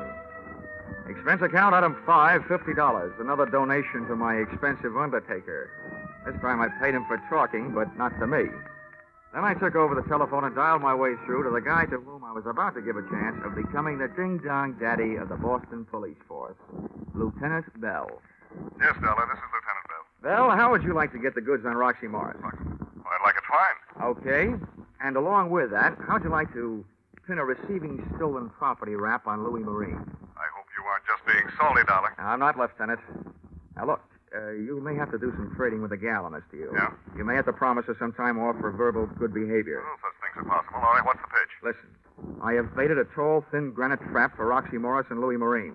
The bait is Roxy's ex-girlfriend, Michelle Marsh. Okay, what then? I had a tipster call Roxy Morris and tell him that Louis Marine was meeting Michelle at a certain place at 3 o'clock this afternoon. Yeah? I also had Mr. Blabbermouth call Louis Marine and tell him that Michelle is meeting Roxy at the same time and the same place. What? I had him tell each of the gentlemen that Michelle was meeting the other one with what's left of the money in cash. Oh, you've started a war, Dollar. But if it does the trick, it's worth it. All right. What's my move? First, call the place where I've arranged the surprise party and tell them to get rid of the public. Also tell them to let a girl named Michelle March come and go as she pleases. Also me. Oh, don't tell me you've set this thing up in a public place. Where is it? Lieutenant Bell, what I want is for those two characters to run up a blind alley. And when I say up, oh, brother, they got the word the Michelle meeting would be held at the top of the Bunker Hill Monument. Oh, no. And you might remember what General Prescott almost said. Don't fire till you see the red in their eyes.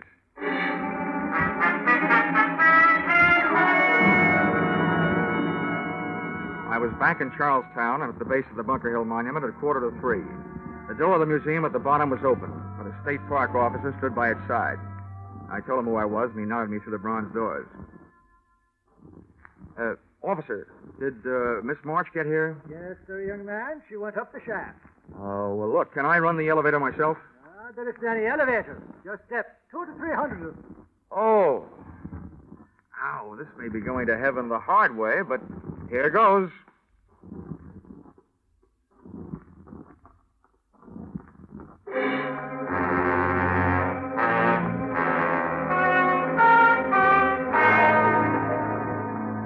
Halfway up the winding granite stairs, I yelled for Michelle. But she either didn't hear me or just didn't want to answer. I kept going and hoping. As I came closer to the top, I tried yelling again. Still no answer. Finally, I made it. Up into the observation landing at the top. Michelle was there. She still wouldn't talk, but she had written me a note. Beside her crumpled figure was a vial that hadn't been filled with perfume. The note was short and to the point. Dear Johnny Dollar, I still want to help, but I hadn't better be around here alive when everybody gets here. And it was signed Michelle. As I've been over to see what kind of bye-bye medicine she'd taken, I heard something that might mean a sudden dose of lead to the head for me. Either Morris or Marine had landed, and there I was stuck at the top with a bait that had suckered them into a trap, which suddenly turned out to be mine. Waiting up there in that tiny room for death to come get me would have killed me anyway, so I started down. Over the pounding of my heart and my own steps on the granite blocks, I heard the pitter-patter of anything but tiny feet come charging up a narrow staircase. Whoever was coming up and I both slowed down, but my heart didn't. When I crept around a curve and my eyes went into a head-on collision with a pair staring back. What are you doing here? I'm a tourist, Roxy. Maybe right, white guy. You may be taking a trip. Who's up there? Up there? Oh, I don't know who they are. Just some girl with a guy she keeps calling Louis. Okay. Let me by. Easy now. Don't try anything. Roxy Morris tagged me with the butt of a .32 going by. But lying there with my head against the cold granite inside wall of the monument brought me back. And conscious was a very dangerous condition for me to be in, because charging up the stairs came another pair of unfriendly feet that couldn't have belonged to anybody but Louis Marine. Who are you? What are you doing here? Well, up until somebody hit me on the head, I was tailing Roxy Morris and his girl. They're up there? Sure, Louis. Yeah, they're up there. Then let me by. Come on. Get up out of my way. Okay. Hey, go ahead, by. Yeah. But wait a minute. I got an idea. Come on, chum. Ahead of me. Up you go. You can affront for me. Move! Louis had a gun at my back, and Roxy had one waiting for me up front. We took the last few steps up to the top real quiet-like. When my eyes came level to the floor of the observation room, Roxy was bending over Michelle, but he snapped up in a hurry, and his right hand was loaded with heat. Louis pushed me ahead of him, up and in. I stood there between them, listening to them grind their teeth at each other, with one foot under Michelle's arm. Then I got two big shocks. A scream from Michelle just before she snatched my legs out from under me.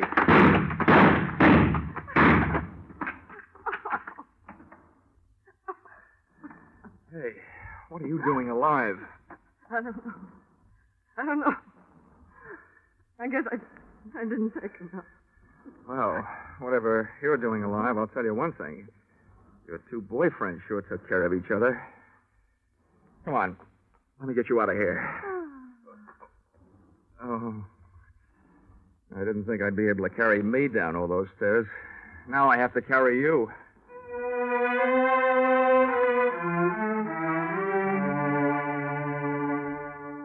Expense account, item 6, $20. City hospital. Having Michelle's stomach pumped out.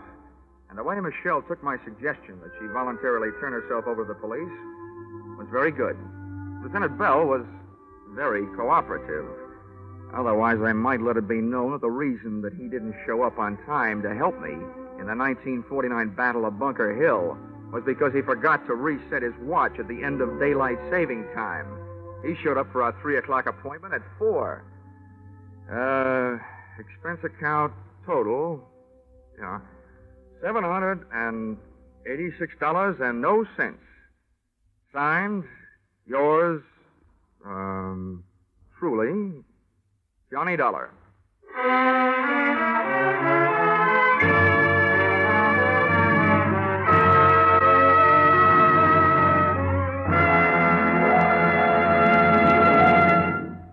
Yours truly, Johnny Dollar, is produced and directed by Gordon T. Hughes and stars Charles Russell with script by Paul Dudley and Gil Dowd.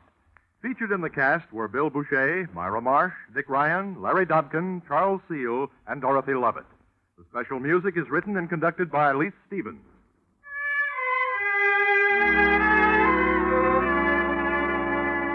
Be sure to be with us next Saturday, October 1st, when another unusual expense account is handed in by yours truly, Johnny Dollar.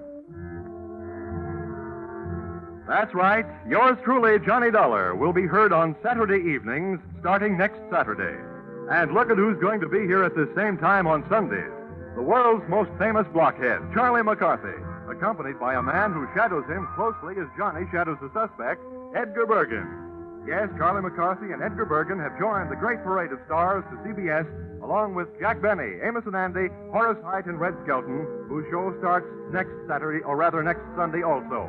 Don't miss the first hilarious appearance of Charlie and Bergen on most of these same CBS stations at the same time next Sunday night and every Sunday thereafter. This is CBS, the Columbia Broadcasting System.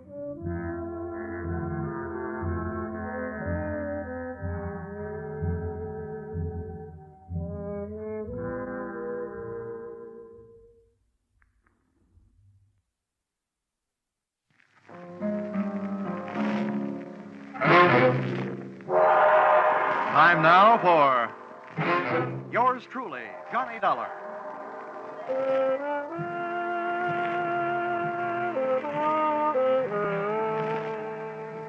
The next half hour has its baggage packed to take a trip with America's fabulous freelance insurance investigator, Johnny Dollar.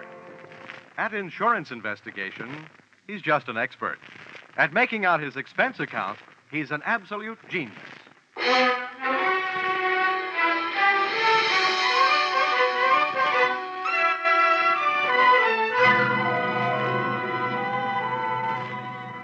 Expense account submitted by Special Investigator Johnny Dollar to Home Office, American Pioneer Life Insurance Company, Hartford, Connecticut. Attention, W.K. Green, General Manager.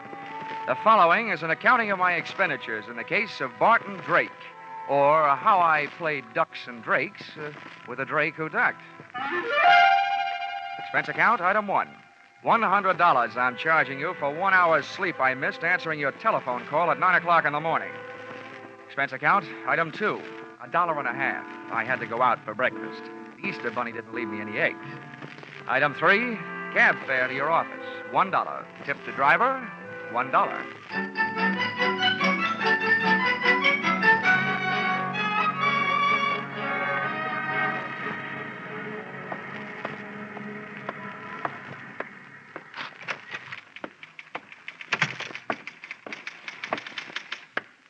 Good morning, Johnny. Why don't we make that good night sometime soon? Shall we, Chickie? Well, I've had to type up some of your expense accounts. I think maybe an evening with you might be fun.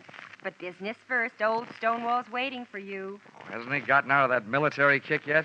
No, he still thinks he's a general. But to me, he's still just what he was before he ever went into the Army. His belts never stopped fighting the battle of the businessman's bulge, huh?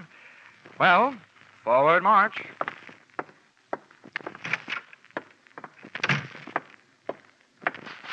Good morning, Mr. Green, sir. Mr. Dollar reporting as ordered, sir. Eddie, huh? Oh, yeah. What's this saluting and heel clicking about? Oh, I thought you might be homesick for some military courtesy. Yeah, I'd be surprised to get any kind of courtesy from you. But we're not paying you to be polite. Sit down. Here. I got a job for you. Here. I had a copy made of the file in that case. You can take it with you. Thanks. Barton Drake, huh?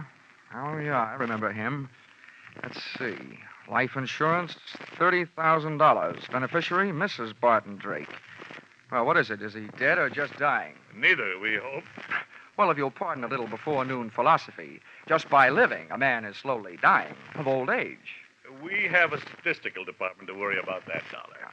Your job is to find this man, Barton Drake. Okay. What's the story? And as far as the company is concerned, the story started one night just short of 7 years ago. Oh, that would make it 1942. Yes, the same year I was called upon to fight for my country. Yeah. In the insurance division, Pentagon Building, Washington, D.C. Huh? But don't get me wrong. Those who served can be just as proud of what they did as those who fought. As you were saying. I merely used the word fight as a general term. Yes, General. Barton Drake, one night about 7 years ago? Yes. When we issued the life policy on Drake, he listed his occupation as that of hardware store proprietor. Hardware? As I recall it, he specialized in unregistered pistols, handcuff keys, and hacksaws. And if I'm not wrong, at the time he disappeared, he was under suspicion of grand larceny and wanted for assault with intent to kill a police officer. Yeah, that's right. At the time, he was suspected of a number of large robberies. Yeah. Refresh me on that cop shooting. How'd that happen? You remember. When the police arrived at the house to pick him up, he opened fire from the bedroom window, made a dash for it out of the back to his own car. There was a chase during which the car skidded and went through the rail of a bridge into the river. Oh, yes. Now I remember, yeah. They never did recover the body or the loot. All they got back was a wet Buick. Dollar, that was 7 years ago. At least it will be 7 years in 1 more week. At that time, Barton Drake will be declared legally dead by the probate court. His wife has already instituted proceedings. And when the court says she's a widow, she says, I want my $30,000, and you have to pay it, right? Exactly. But we're not going to pay that $30,000 if we can help it. At 9 o'clock this morning, the Missing Persons Bureau of the New York Police Department called us and gave us reason to hope that Drake is still alive. What happened? Did they see him in a crystal ball? You don't know how close to the truth you came, Dollar. Oh? The Missing Persons boys have a new habit these days. Whenever there's a television show where there's a public crowd involved, they watch it. Last night, they think they spotted Barton Drake at the prize fights. Now, that's all we've got to go on, but we think he's alive and that he's somewhere in New York. Well, that's a start, anyway. I know where to find New York.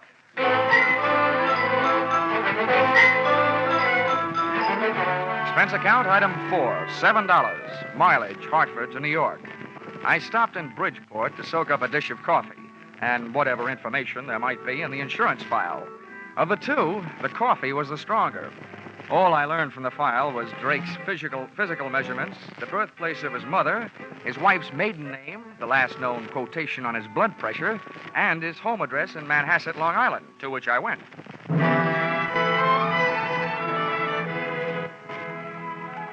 The house had a $40,000 look about it, and its grounds were being manicured by a gardener who had a $12 a day look about him.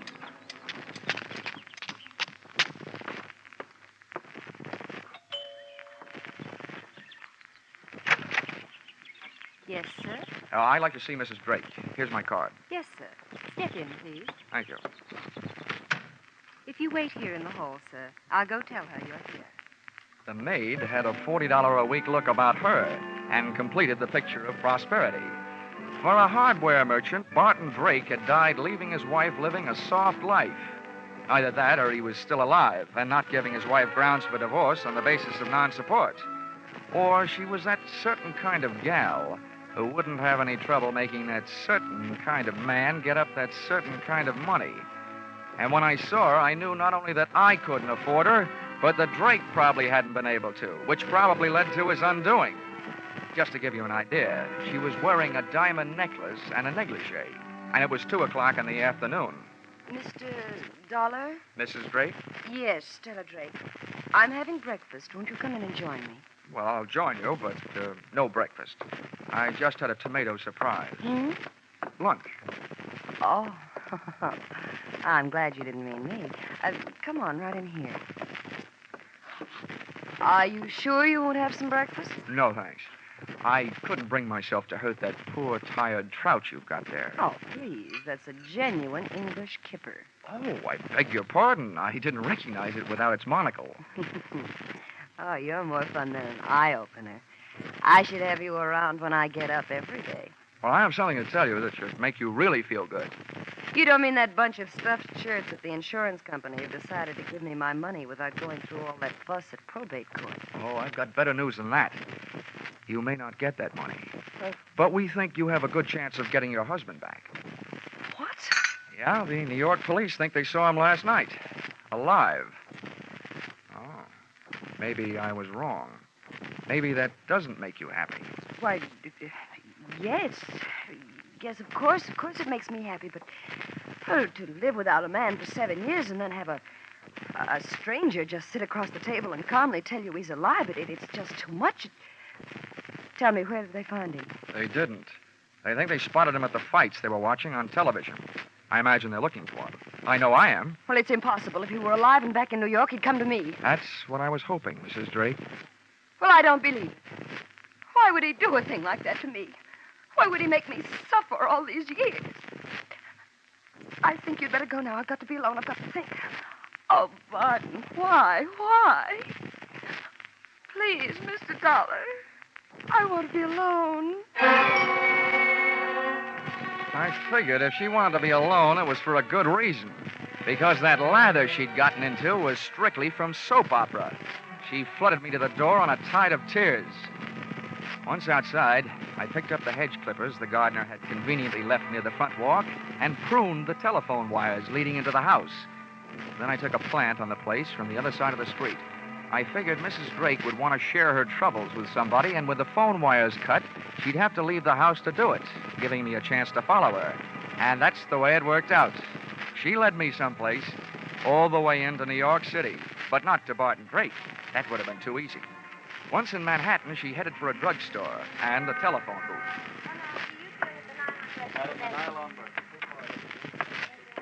I slipped into the phone booth beside hers. I got the receiver off the hook and my nickel in the slot in time to use an old trick of mine. As she dialed, I tried to duplicate it with my phone. She dialed. And I dialed. I was just one number behind her all the way. When she was through dialing, I held off dialing the last number on my phone until she got an answer. And then I let it go.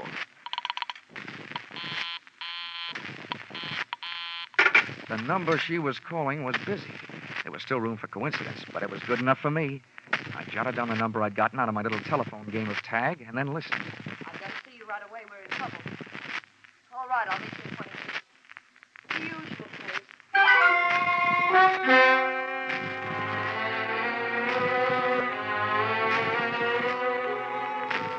usual place turned out to be the usual place to meet trains, Grand Central Station. But no train ever pulled into where Mrs. Drake went. As a matter of fact, no man ever did. Unless he was a plumber, maybe. That's right, where the ladies go to powder their noses and things. She came out 30 minutes later alone, but she never hit the street. Instead, she went through the tunnel into the adjoining Commodore Hotel and checked into room 407. The only room I could get was 1313. Expense account, item 5, $10. Tip to hotel detective for keeping an eye on the Eiffel in 407. Item 6, $35. Purchase of portable phonograph.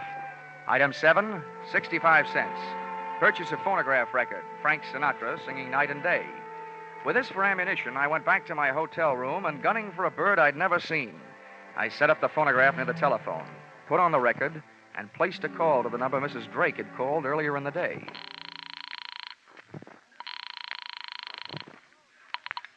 Hello.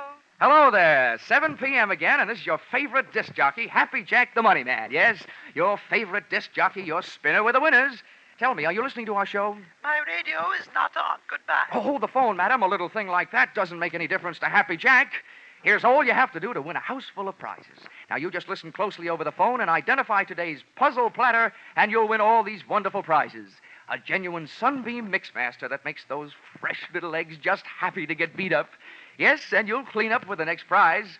Make a real clean sweep with a Hoover vacuum cleaner with all attachments and no strings attached. And to send you tripping happily through life, you'll also receive a handsome set of easy-to-lug luggage, a pair of Gladiator bags. Are you interested?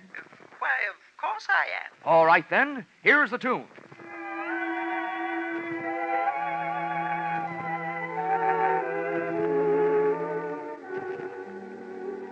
Night and day.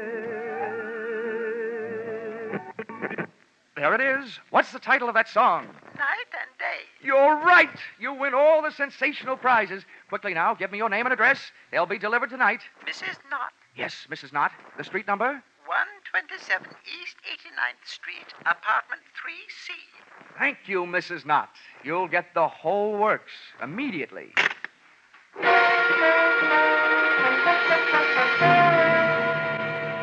Expense account, items 8, 9, and 10. $39.50 purchase of Mixmaster, $79.50 purchase of vacuum cleaner, and $89.50 purchase of luggage. You may resent this expenditure, but there's one thing you must remember. Nobody can resist trading their name and address for something for nothing.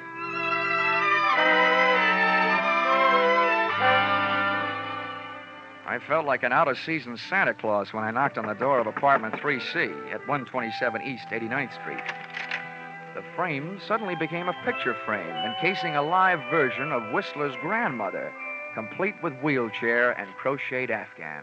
Just bring them in and set them down. Yes, ma'am. I'm Happy Jack, and I'm glad to meet you. Right in here and set them down. Ah, yes.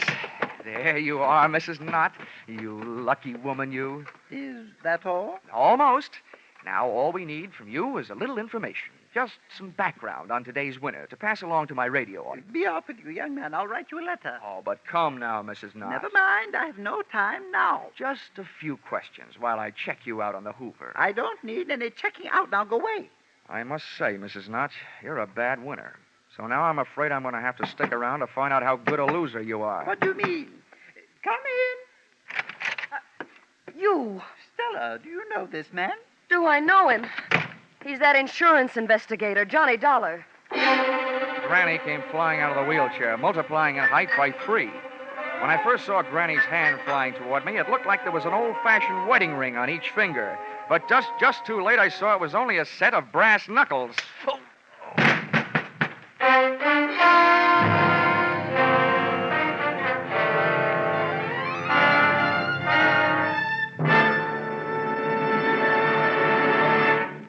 In just a moment, we'll return to the second act of yours truly, Johnny Dollar. CBS cordially invites you to hear the adventures of Philip Marlowe and the stories of modern crimes and their solutions as unfolded on Gangbusters when they come to you every Saturday night on most of these same CBS stations. Tomorrow night, Philip Marlowe will investigate the mystery behind the cloak of Kamehameha, and Gangbusters will deal with the case of the Callous Killers. Now back to yours truly, Johnny Dollar.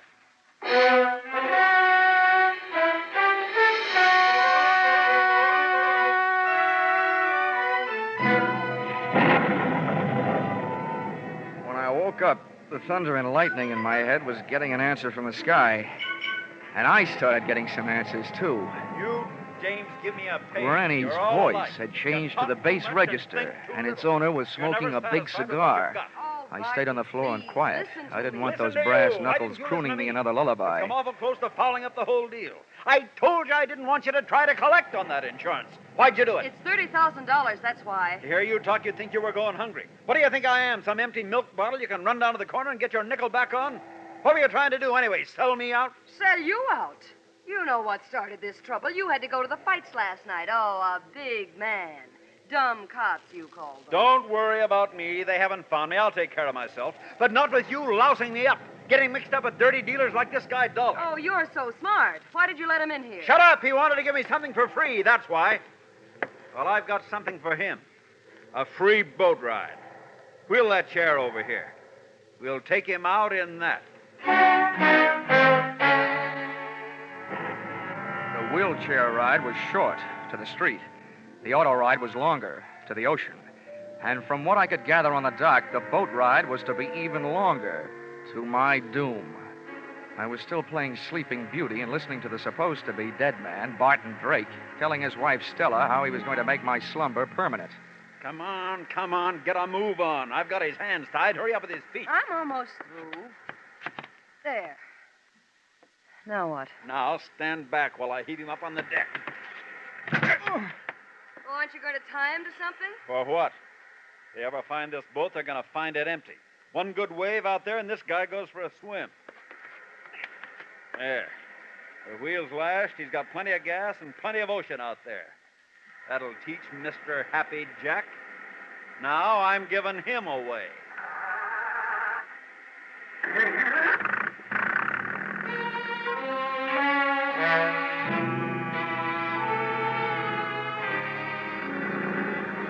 Taking that salt shower bath with my clothes on wasn't the big chill in my life. I was scared. My heart was racing faster than the boat engine. And for the first 20 minutes, all I could think about was hanging onto that slippery deck with all I had to hang with, my hopes and my heels. I was on a thin strip of deck after the wheel. Hard by my hands was a deck cleat. With that for a starting point, I went to work, trying to out-navigate that rope, with which Barton Drake had lashed the wheel. I worked my tied wrists over the cleat and dropped my legs down over the side into the icy racing water. I had rigged myself into a human jury rudder to swing the boat off its course. I didn't know where it would take me, but I didn't care, so long as it wasn't out to the open sea.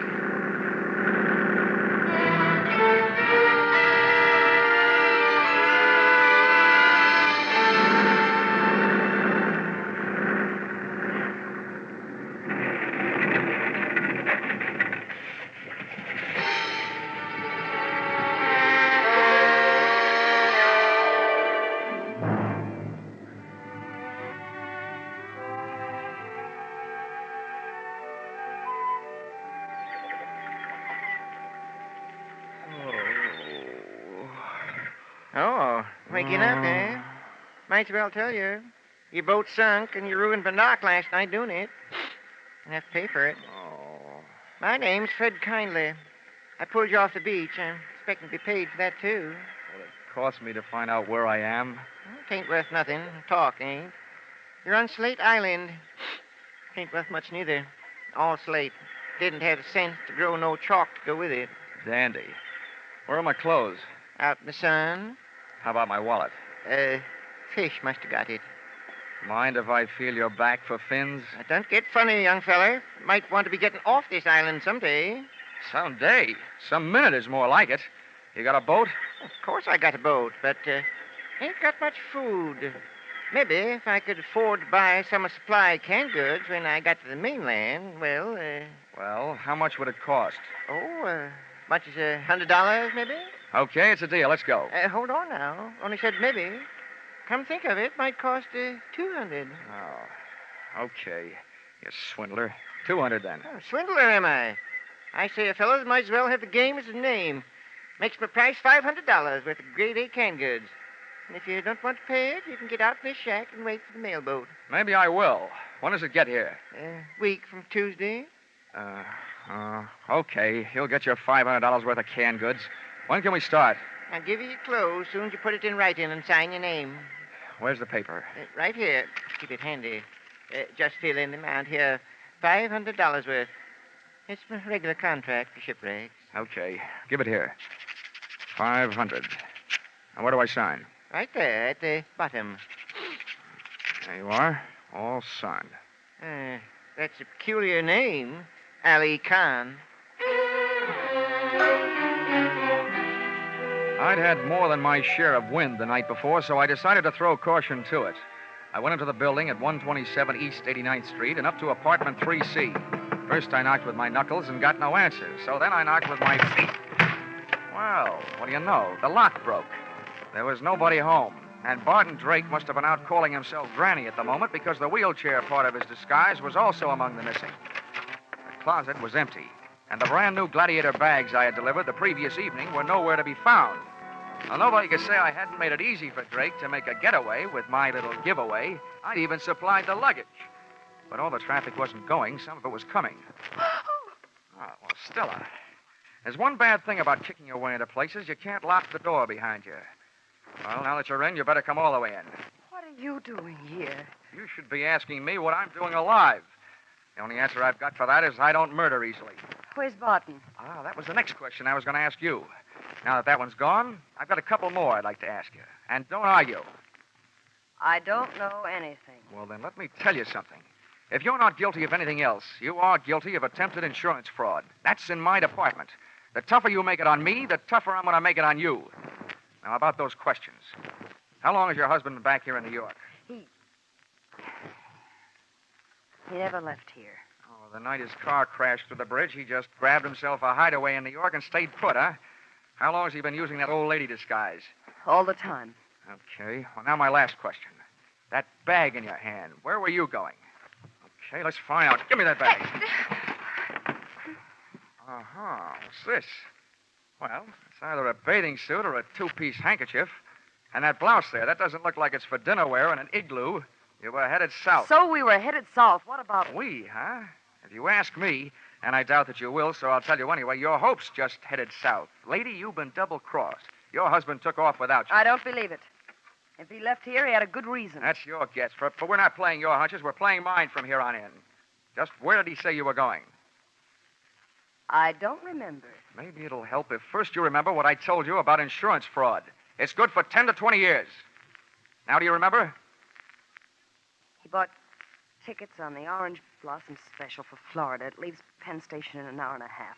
Oh, you've got that a little backwards. The Orange Blossom Special pulls out in half an hour. What? That doesn't even give me enough time to get down there. Get out of my way. Sit down.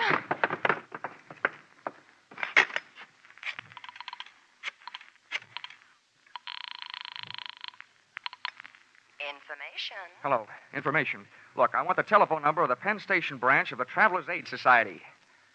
This was once when I didn't want the society to aid the traveler. I told them that Barton Drake was my invalid aunt and as nutty as a fruitcake. With Stella's help, I described his costume from the daisies on his hat to the buttons on his shoes. I tagged it off with a warning that when my aunt left the house, she thought she was a honeybee and was on her way to throw herself in front of the Orange Blossom Special, wheelchair and all. The guy on the other end of the line took off to round up the railway police, and I took off to round up a taxi.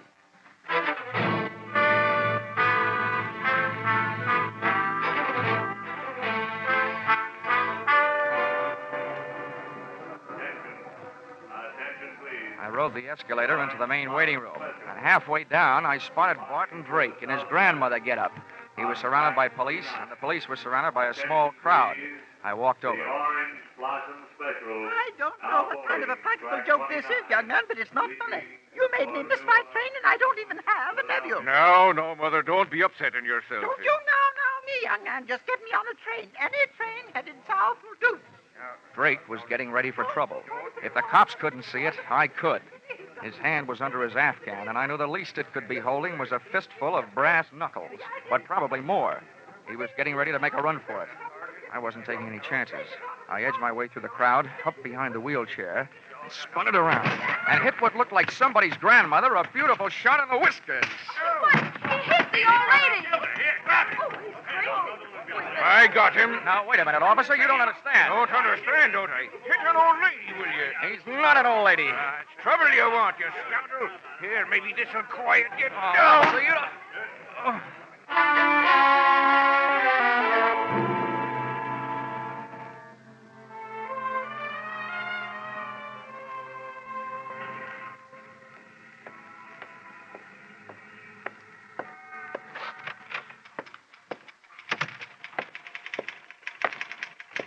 Johnny! Hiya, Chickie. Oh, that bandage. What's the matter with your head? No brains. Where's the general?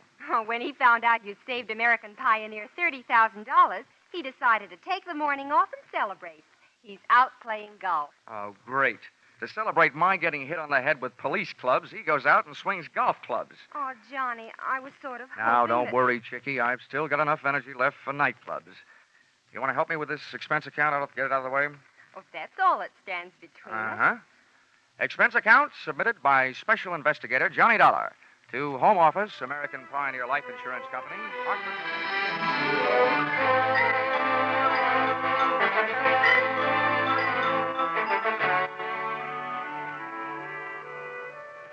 First, the police held me and let Granny Drake go to the hospital, where they learned the truth. Then they let me go to the hospital and transferred Barton Drake to the pokey, where he was soon joined by his lady-in-waiting, Mrs. Drake. Expense account item 11. Something I almost forgot. $500. Canned goods. For the man who got me off the rocks on Slate Island, Mr. Fred Kindly. Even if he did rob me, I didn't feel like robbing him. The only thing I did do was remove all the labels from the $500 worth of canned goods. I'm sure that this will see to it that Mr. Kindly has some very unbalanced meals, because I happen to know that there's no difference in the sound of canned tomatoes and canned peaches when you shake the can. Expense account total, $1,482.63. Yours, truly, Johnny Dollar.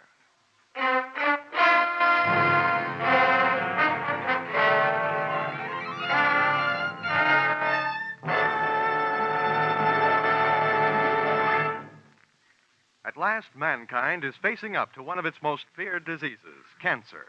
Research scientists are working tirelessly, exploring every avenue that might lead to new treatments, new cures, and new insight into the causes of the disease. At the same time, the American Cancer Society is working to keep the public informed of all the progress that has been made, trying to reach everyone with the message that the sooner a diagnosis is made, the better the chances of cure. Together, this public education and research attack should bring great progress in the control of cancer. But both phases of this program are costly. Realizing you are giving to a fight against a disease that could menace you, give generously to the American Cancer Society's drive for funds this year.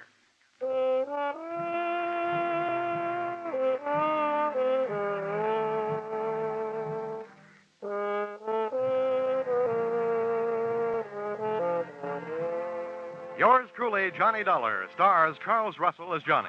Our music is composed and conducted by Leith Stevens. Yours truly, Johnny Dollar, is written by Paul Dudley and Gil Dowd and is produced and directed by Richard Sanville for CBS, where 99 million people gather every week, the Columbia Broadcasting System. They say big game hunting is a sport only for the wealthy. Well, it didn't cost me much, except almost my life.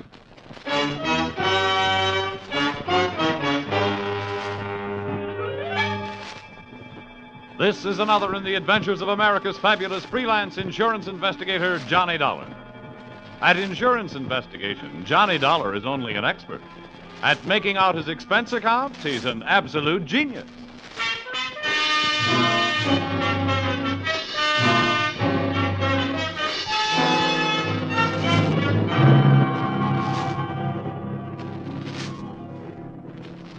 Expense account submitted by Special Investigator Johnny Dollar to Home Office, Britannia Underwriters Association, Hartford, Connecticut. The following is an accounting of my expenditures during my investigation of the unscheduled performances in Maximilian Sandro's Animal Show. Or, all they needed was a clown, and then I showed up. Or, I once thought I'd run away with a circus. This one I wanted to run away from. Expense account, item 1, $70.21, train and cab fare from Hartford to a vacant lot just outside Brunswick, Georgia. The winter quarters of Maximilian Sandro's animal show. The first animal to show was an elephant. Bravo! Bravo! Hey, mister, where can I find Maximilian Sandro? Hey, mister, I want to ask you a question. Please, you're not so loud. You upset Blanca. I'm going to try to teach her an aria for next season. An aria? Well, that should set opera back 10 years. Sweet, Blanca, sweet. That's the only musical elephant in the world. The Pachyderma chanteuse. Well, look, I'll stop interrupting rehearsal if you'll tell me where I can find your boss, Maximilian Sandro. My boss? Yeah. It is I.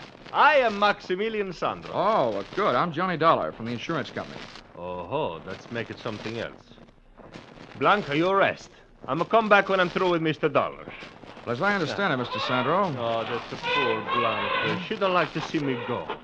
You know, she's like a puppy to me. But it's the new black leopard that's the beginning of all of my trouble. I'm going to show you to her. Someone is trying to steal her.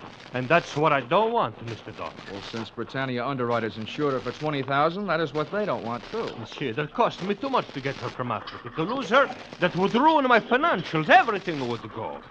Ah, these are my monkeys. Yeah. Hi. Look, Mr. Sandro, how does anybody go about stealing a neat little package like a black leopard? And why? Why? Mm-hmm. Because she's a very special leopard. She's a very big, very shiny. I'm going to name her Ashanti. She's going to be my prize attraction. There's a lot of animal shows would like to have her. Oh, you suspect your competition? Oh, see. Well, when was the attempt made? One night last week they make with the truck. They tried to pull her cage away, and we saved her just in time. Oh, see, this is my finches, the parakeets, and the toucan. And this is my crow. Yeah.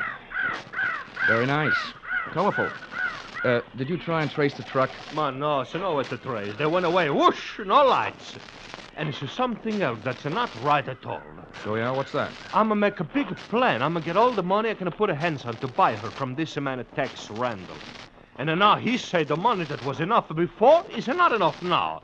He think he cheat me, this Randall. Well, I'd like to help you with that, too, Mr. Sandro, but I'm afraid that's your problem. My job is to see that your leopard isn't stolen. I see, I know. You get to pay for your job, but you do it, and that's... Oh, no. There is a shot. There is my leopard.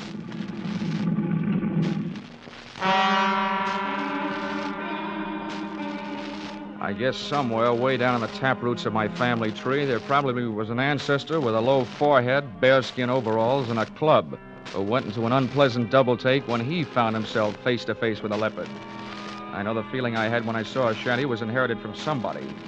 My feet wanted to run, but my eyes wouldn't leave her as she paced back and forth in about a 12-by-12 cage. Baleful yellow eyes set in a sable-black face, ears laid back and tail lashing in anger, and lips that drew up showing the nastiest set of choppers I've ever seen. She was beautiful, all right, but my vote would have gone to the iron bars that separated us. They were downright gorgeous. Don't waste the time on the walk back in a Ford. You'll be a good girl. Pretty soon you and me will be good friends. You see, Mr. Dollar, right now, Ashanti, she's a very angry. She's a boil inside. But I'm going to know my animals. And not long, she's going to eat out of my hand. Yeah, well, she looked like she'd make a meal out of it right up to the elbow. Oh, Hey, Sandro. Because what? Oh, you. Who's this hombre? This is Mr. Dollar. He's come from the insurance company. Well, howdy, Mr. Dollar. I'm Tex Randall. This is the man I tell you about. How are you? You mean you captured this thing? Yeah, I brung her in from the Togo territory in West Africa. I thought my racket was tough sometimes. What'd you use, catnip? Nope. I dug me a pit, covered her with a mat and some dirt, put me a fresh-killed goat in the middle, and when the cat fell in, I got some ropes on her and trussed her up. Well, you make it sound simple. Oh, see, so make it sound simple. And why does it cheat me? Why you don't stay with the first prize? Hey, now you take a listen to me, Sandro. I told you I'd give you your money back and sell this cat somewhere else. The trip cost more than I thought it would. And I ain't about to lose dough on it just to make you happy. Sometimes I'm thinking you don't talk straight. I'm going to go back to my elephant now, Mr. Dollar. Okay, Mr. Sandro. I'll check with you later. He spent too much time talking to critters. He don't make no sense out of nothing. Right. I'm glad you're here, Dollar. I ain't been 20 yards away from this cat since I got her here. Been bunking in that sleeping bag every night right close to the cage. Now maybe I can get a break. Well, then you must have been here the night somebody tried to put the snatch on her. Did you spot anybody? Nobody I could be sure of, except maybe the little blonde guy. He left me something to remember him by. Wait till I pull my shirt up. Looky there. Looky there on my back. Just took the stitches out today. Oh, ouch. Ouch is right. The little runt caught me half in and half out of my sleeping bag. Doc says if that knife blade had gone in another hair's breadth, I'd have been spilled.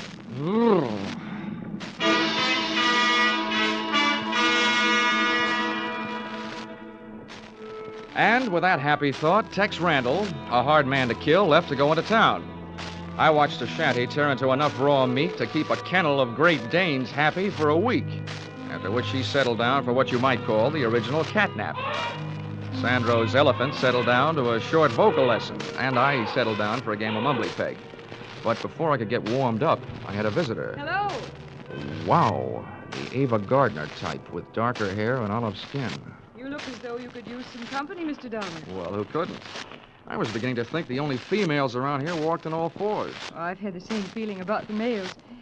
Then he didn't mention me. Who? Pop, the boss. Oh, no. Sandro didn't mention much of anything but his black leopard. Well, I'm Angela, his daughter. Oh, I see. He probably forgot to mention you on purpose, hoping to keep my mind where it belongs, on my work. Well, that's what I came to talk to you about. What can you do? You can't stay with the shanty for the rest of her life, can you? Before I found out about you, I would have said no. Please be serious. All right. There's only one thing to do. If the leopard isn't safe here, and from what I've seen and heard, I don't think she is, I'll just have to take her someplace else until this is all cleared up. Take her someplace else? Mm-hmm. Well, that would break Dad's heart. It would break the heart of the company that hired me if the shanty turned up missing. Look, he can't take her on the road until next summer. We'll keep her safe until then. I'm sorry, but it's all I can do. Oh, poor Dad. He's going to hate you for it, you know. Oh, well, that I can stand. But there's no sense you're wasting our time feeling the same way. I didn't say I would, did I? As a matter of fact, I was going to stay right here until you asked me out to dinner. Or something. Oh, well, let's not hurry. Stick around. I'll figure out where to invite you when I know you better.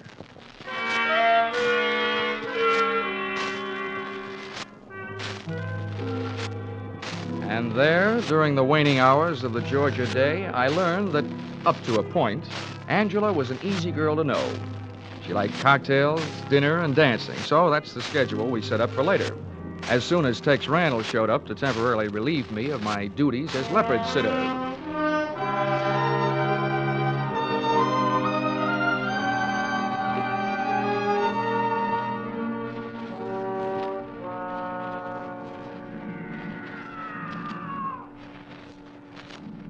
But at martini time, I was still sitting. And may I say that the cocktail hour spent in the middle of a menagerie is not the restful period it's supposed to be. As soon as the sun dropped, the noise rose. Wild brains and caged bodies reacting to the night, instinctively telling the countryside that whether they were free or not, this was their hunting time. I not only felt like Tarzan of the Apes, I felt uneasy. The shanty complained to me. A light from somewhere behind me glinted in her eye, then disappeared as she started her back and forth pacing again. It sounded like she was trying to tell me something. She was. I was too stupid to understand it. Oh! Whatever hit me from behind didn't land hard enough. I stayed on my feet, but a pair of strong hands twisted my arms behind my back, and one hand pushed my wrists into a double hammerlock. The point of a knife was jabbed into my back and started moving me forward toward the cage. The leopard stopped her pacing as she saw me coming. She reached out between the bars for me, her great paw spread, claws extended. The last thing I saw was her snarling face and the paw reaching. Then there was a lunge behind me and something hit my head again. The cocktail hour was over. I'd passed out without a drink.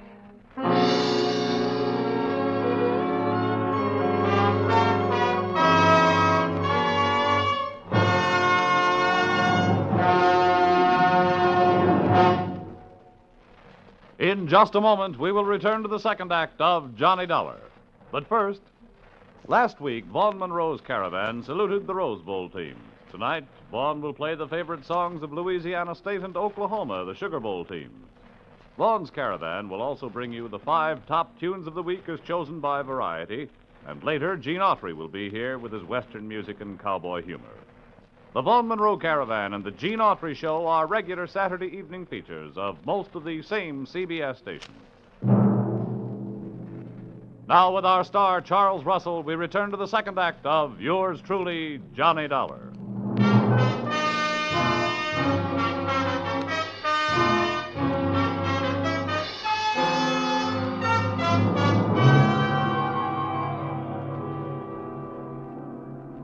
Well, sir, I don't know how I lived through that one, but as it turned out, I did. When I opened my eyes, I was still in Georgia, but that condition was about all that hadn't changed, for the worse. My head was not only aching in the back, but a new lump had been born above the bridge of my nose. But nothing else had been added. When I finally got to my feet, I saw that only a trace was left of a shanty, the Black Leopard. A pair of ruts in the dirt made when her wheeled cage had been hauled away. I started out to find Sandro and a telephone, but one of my feet found something else before I'd taken 3 steps. I didn't know how he had gotten where I was supposed to be, but he'd made it. Tex Randall, his neck twisted and the marks of claws on the side of his battered head.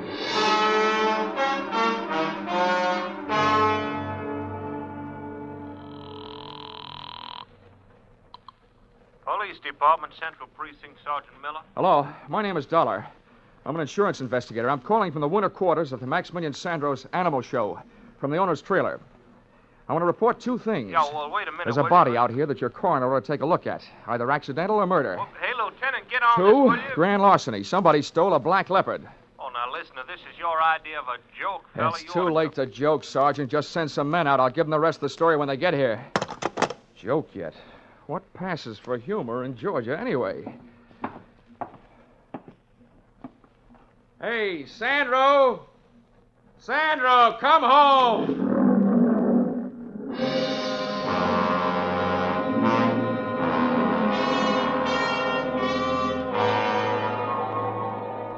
Nobody answered me but an old Libyan lion. So I shut up. I browsed around Sandro's trailer while I was waiting for the police. I wasn't looking for anything, but I found it. On a table, there was a small Christmas tree that had been transformed into what is commonly known as a friendship tree, meaning that about 6 Christmas cards were hung on with cellophane tape. There was nothing else to read, so I scanned through those. And the third one I opened my eyes. It was inscribed, "Sorry, I can't be with you. Greetings from San Francisco. Your loving daughter, Angela." Before I could fully digest that tidbit, I heard a shoe scrape on the steps outside. Then the trailer door opened. Well, here he is, Ben. I told you we'd find him here. Yes. Very good, my dear. The man with the Angela by whom I had so recently been taken in looked 50-ish, capable, suntanned, and well-armed. Well, Mr. Dollar. You don't appear to be surprised. After what's happened already tonight, I wouldn't be surprised if General Sherman dropped in on his way back from the sea. Yes, splendid.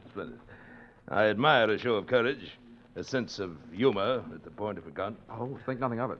Sometimes my jokes are so funny they kill people. I think we'd better get him out of here, Ben. I don't think it's safe. Yes, you took the words right off the tip of my tongue, my dear.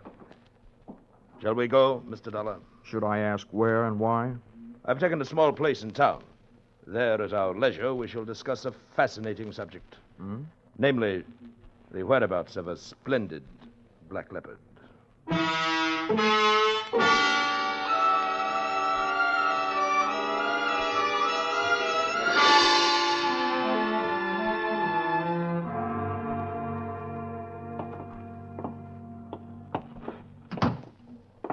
Move right ahead, Mr. Dollar. Oh, my dear, run up to Harold's room. Fetch him down. I may need him. All right, Ben.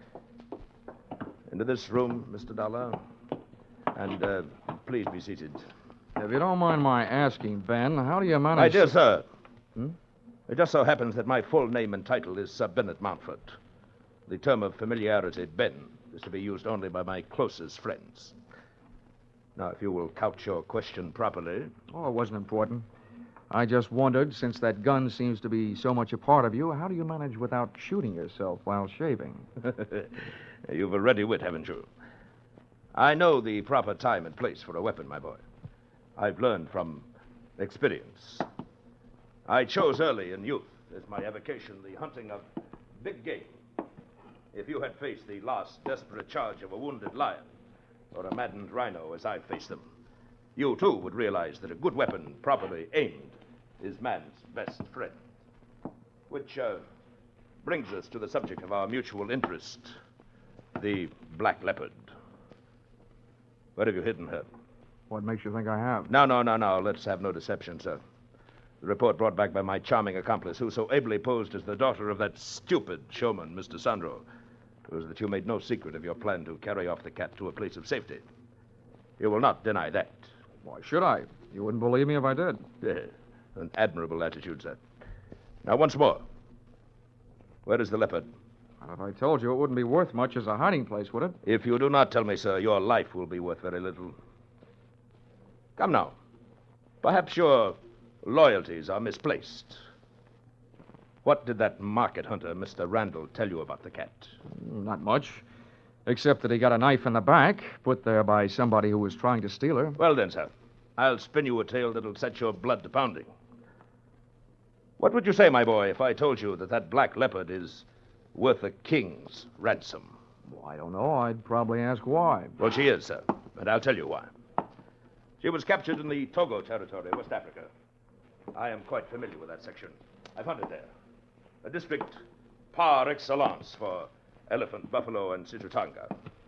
As a matter of fact, I was there before and shortly after Randall's infamous trapping of that fine beast. Did he tell you that? Well, he did. Didn't make any impression. I hear there are a lot of people in Africa. Well, to continue. The Togo territory is inhabited by the Awe tribe, a group of long-headed patrilineal people whose most interesting characteristic at this moment is the fact that they are animal worshippers. Now, does the point sink home? Vaguely. That leopard Randall snagged is important to them. Is that it? Yes, precisely. You struck it. And they'll pay a veritable fortune for her return. $100,000 in gold. And now that I've let the cat out of the bag, so to speak, do you have a price in mind?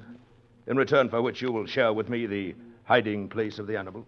Yeah, you go on back to Togo, and I'll cable you the address. It's obvious, sir, that you are not in full command of your senses. Harold! Harold! Yes, hold your horses. I'm coming. Look, if Harold is your violence department, Ben, you can save your breath and his muscles. I'm not having any. Stay where you are, sir. I give you fair warning. Oh, nuts to your fair warning. If you want to find that black leopard, and I'm the only one that knows where she is, you're not going to do it by puncturing me. Come back here, you fool. Come back here. Take it easy, Ben. I'll get him from the stairs. That's far enough, Mr. Dollar. You better call off your infantry, Ben. All right, wise guy. Here it comes. Harold, wait. Let him go. What's the matter? You crazy? He's going to stale me. Let him go, lest Randall have the upper hand. Oh, brother.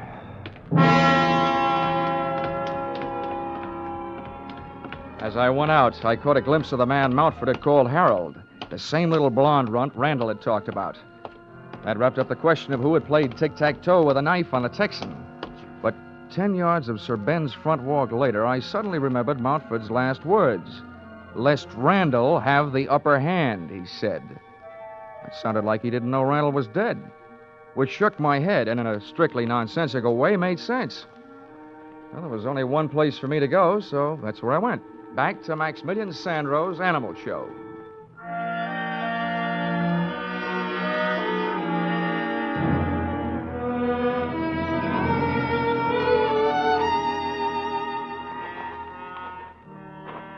When I got there, I was awake, but all the smart animals were asleep, except for one. Mr. Dollar. Maximilian Sandro hailed me from the lee side of a tent. Come here, Mr. Dollar, into the shadows. The police is by my trailer. Where have you been, Sandro? I was hiding But I worry so much about you. When I come back where you are, you're not there. What do you mean by your black leopard's cage? I'd left. That place had unpleasant memories for me. Oh, see, me too. I'm a sad with.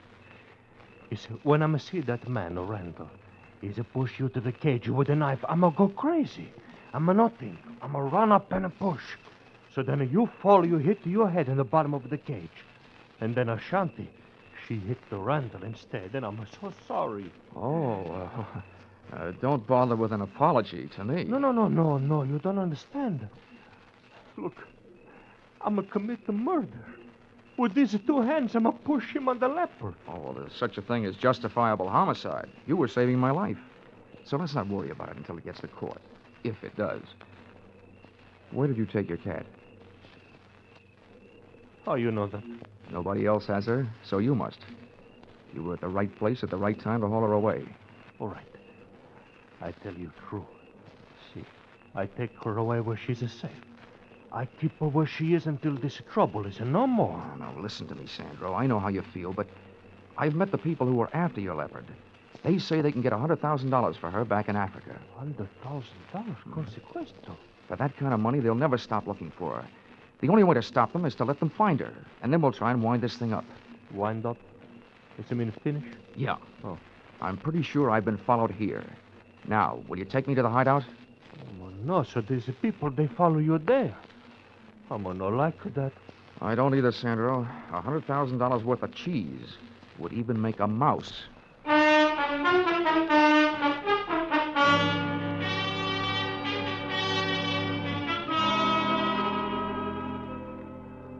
Sandro was a hard man to convince. I wasted more words than a Republican campaigner, and then I used blackmail. Then I told him I'd turn him in for Randall's killing and testify against him instead of for him. He saw things my way.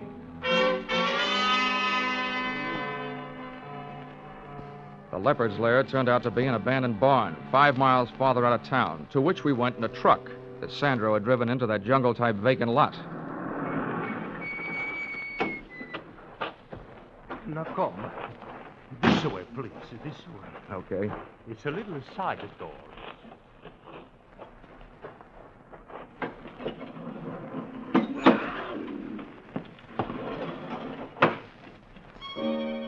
Ashanti was performing that old dance of hers again, pacing the length of her cage, back and forth, her head swinging rhythmically each time she turned. We'd made ourselves easy enough to follow on the way out, but my neck was getting stiff from helping my eyes follow the leopard's movements before I heard a sound outside the door. It sounded like a bolt jamming a shell into the chamber of a rifle. And that's what it was, because a rifle was what Sir Bennet Mountford was carrying when the trio came in. Close the door, Harold. I just did. You, my dear, stay here out of harm's way. Yes, Ben. I'll be all right. Well, Mr. Dollar, I would say that the long stalk is successfully completed. The search ended. You're quite a hunter, Mountford. Somebody should crown you with a coonskin cap, with a raccoon still living in it. Yes. I'm glad to see you enjoying yourself, sir. Since the time for levity is on the wing, so to speak. Harold. Yeah, name it. Keep these two in your sights with a ready finger on the trigger. I'll set about putting this vicious cat out of existence. No, he's not shooting my Ashanti. Hey, Mountford, are you crazy? Put that rifle down. Shut up, Dollar. You aren't running things. Mountford, if that cat's worth $100,000 alive, why kill her? Because we shall realize a much greater profit with her dead. Namely, $500,000 in uncut diamonds that are hidden in the floor of her cage. Diamonds? Well, they couldn't have been safer, could they? Precisely Randall's idea when he put them there in Africa. Now stand aside, sir. I don't wish to fire through your head, but I will if I must. No, he's not shooting my Ashanti. Hey, watch that maniac. He's going to let that cat out. Ben, stop him. Not fast. Don't move. I'll meet her charge. No, Ashanti, run. Run for your life.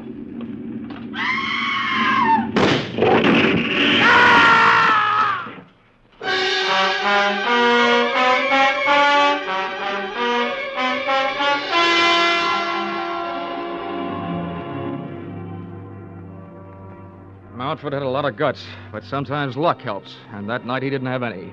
Ashanti sprang straight through the little door of her cage. She was still in the air when she went past him, head high, and as she did, one of her fatal front paws reached out for him. It looked almost delicate. but the force of the blows sent Mountford clear across the barn. And when he landed, he didn't move.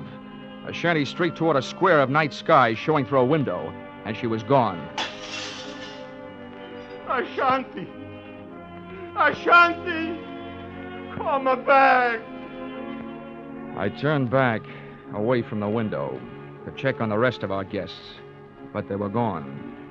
Apparently, there was something about a leopard on the loose that had made $500,000 in diamonds not as important to Harold and the phony Angela as distance between them and that barn.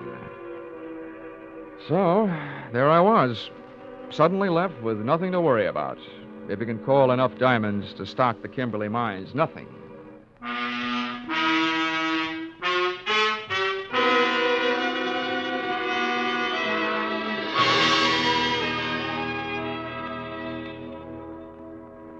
Expense account, item 2. Item 2? A case like this and I haven't laid up a cent. Oh, well, Christmas is coming. Item 2, $3. Cab fare from Brunswick Police Headquarters to hotel, after giving them my statement, which they didn't believe until they saw those diamonds. Then they sent out a 3-state alarm to pick up the phony Angela and Montford's shiv man, Harold. And expense account, item 3, $70.21. Train and cab fare, Brunswick to Hartford. Oh, and this advice I'll toss in for free. At last report, Ashanti was seen headed west toward Okefenokee Swamp, and Sandra was organizing a group to go after her. My advice is this: don't insure the lives of those men. If you want to throw your money away, throw it to me. Let's see, expense account total, $152.70. Signed, yours truly, Johnny, Frank Buck Dollar.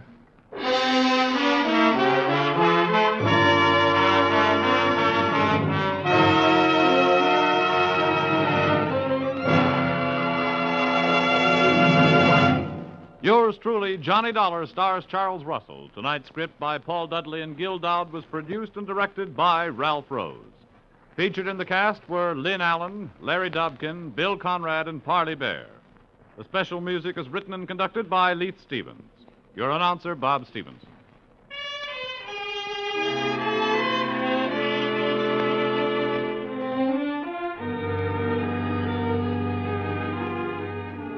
Be sure to be with us at the same time next week when another unusual expense account is handed in by... Yours truly, Johnny Dollar.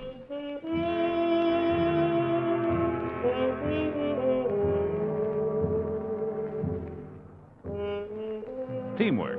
That's the American way. Working together to produce more per man, per machine, per hour, so that everybody on the team benefits. The American economic system is geared to benefit all of the people. Under this system, everybody moves together toward the common goal of better living. The better we produce, the better we live. For your free copy of the booklet, The Miracle of America, write Box 10, Times Square Station, New York City. Stay tuned now for Vaughn Monroe's Caravan, which follows immediately on most of the same CBS stations. This is CBS, where yours truly, Johnny Dollar, meets adventure every Saturday night, the Columbia Broadcasting System.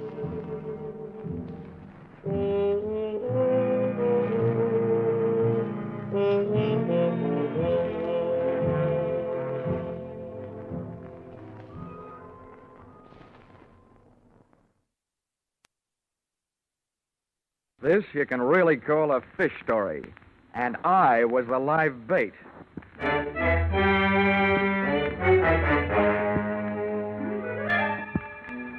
This is another in the adventures of America's fabulous freelance insurance investigator, Johnny Dollar. At Insurance Investigation, Johnny Dollar is only an expert. At making out his expense account, he's an absolute genius.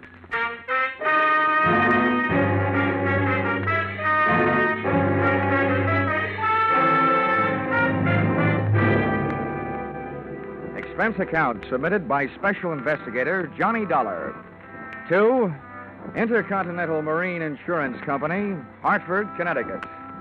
The following is an accounting of my expenditures during assignment in San Pedro, California, investigating the loss of 2 pieces of property insured by you. Or the tuna were running and so was everybody else. Or I caught a fishing boat, but you should have seen the one that got away. Expense account item 1, $176.87. Airfare from home base in Hartford to off base in California. Expense account item 2, $10. Cab fare, Los Angeles Municipal Airport to the waterfront office of the Pacific Deep Sea Canning Company in San Pedro. There was perfume in the air. Channel number 5.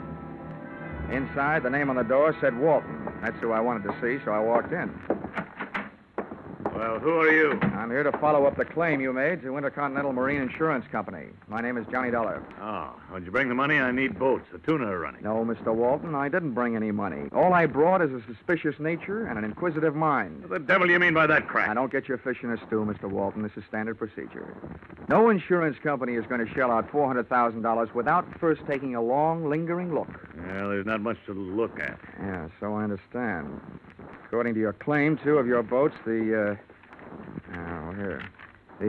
Frank Walton and the Nancy Walton left port Monday afternoon and headed out on a southerly course. When you tried to establish radio contact Tuesday morning, you couldn't raise them. Pieces of wreckage and the bodies of 2 men were found Tuesday night, indicating that both boats were lost. That's the story. What made you so sure that both boats went down? Because of those 2 men whose bodies were found, one sailed in the Nancy Walton, the other sailed in the Frank Walton. What more do you people want? Just enough time to check everything thoroughly. You know, this wouldn't be the first time a shipwreck has been faked to collect insurance. I see what you mean. Yeah, I guess the faster I get you satisfied, the faster I'll collect my money. Sorry I lost my temper, Dollar. I'll do everything I can. Send Captain Carpo in. Carpo's my fleet captain, Dollar. He can give you all the details. But I'm telling you, there aren't any more. Well, one thing for sure, Mr. Walton. We can't blame it on the Pacific Ocean. According to my report, those boats sailed in fine weather. That's right.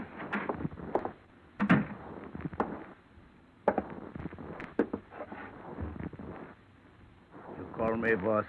Yes, George, this is Mr. Dollar from the insurance company. He's here to investigate the sinking. So? I'm happy to meet you, too, Captain. What do you want? First, I want your theory as to what could have happened. I don't know. I wasn't there. Maybe they run into each other. As fleet captain, you hire the hands for the boats, don't you? That's right. Are you the kind of man that would hire the kind of skippers that run into each other in clear weather? They were good skippers. Now you listen to me. I've been captain of this fleet for 5 years. It's the first time we ever lose a boat to lose a man. You think we like this idea? No, I don't, Captain Carpo.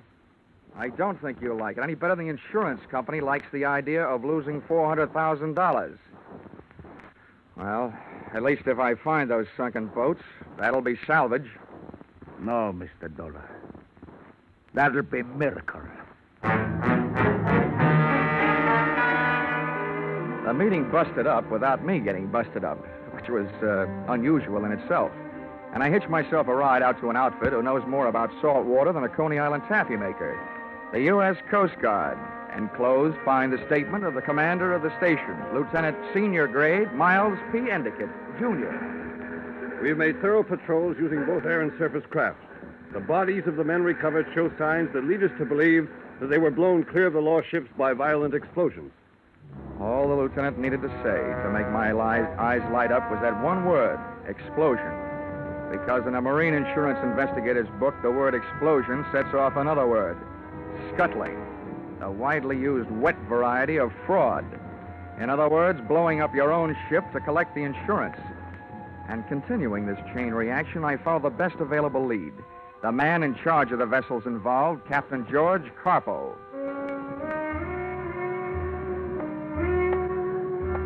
I found him at 11 that night at a combination restaurant and bar named after the oriental fishing bird, the cormorant. As I looked in through the greasy window, an interesting sight greeted me. Captain Carpo slipping into a booth already occupied by an olive-skinned brunette, who was good enough looking, but obviously less than a queen. Carpo stuck his face in hers, spat a few words at her that I couldn't hear. shook his sledgehammer fist at her, and stomped out through a back door. I gave the front door some business, and, trying to look like I belonged to the place, strolled to the bar, bought myself a blast, and walked it over to the ladies' booth. Well, who sent for you? Do you mind? I haven't got anything to lose if you haven't. What do you mean by that? If those are your own teeth, maybe you don't want to lose them.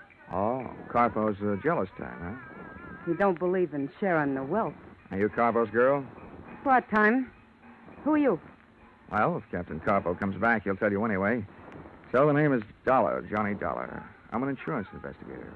Investigating what? Marine life? Marine death. There was 2 sinkings in the Walton fleet. The company that sent me here insured the boats. Sounds to me like you got yourself a tough job. Why? Oh, I don't know. Who are you going to ask questions? They've been reported with all hands lost. Who knows? Maybe I'll bump into a talkative seagull.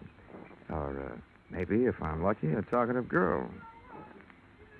What have you got that could make a girl talkative, mister? Well, discounting my natural beauty and charm, I have money. Not too much money, but money. Keep coming. I know enough not to talk before I give what I want. Well, that makes it a Mexican standoff. I know enough not to pay for something I haven't heard yet. Let's start out with an inexpensive question, like, what's your name? You can have that for free. Anita Vargas. How long you known Carpo? If you'll pardon the expression, on and off for the last 6 months. How's he for money? Has he turned into a big spender recently? Sure.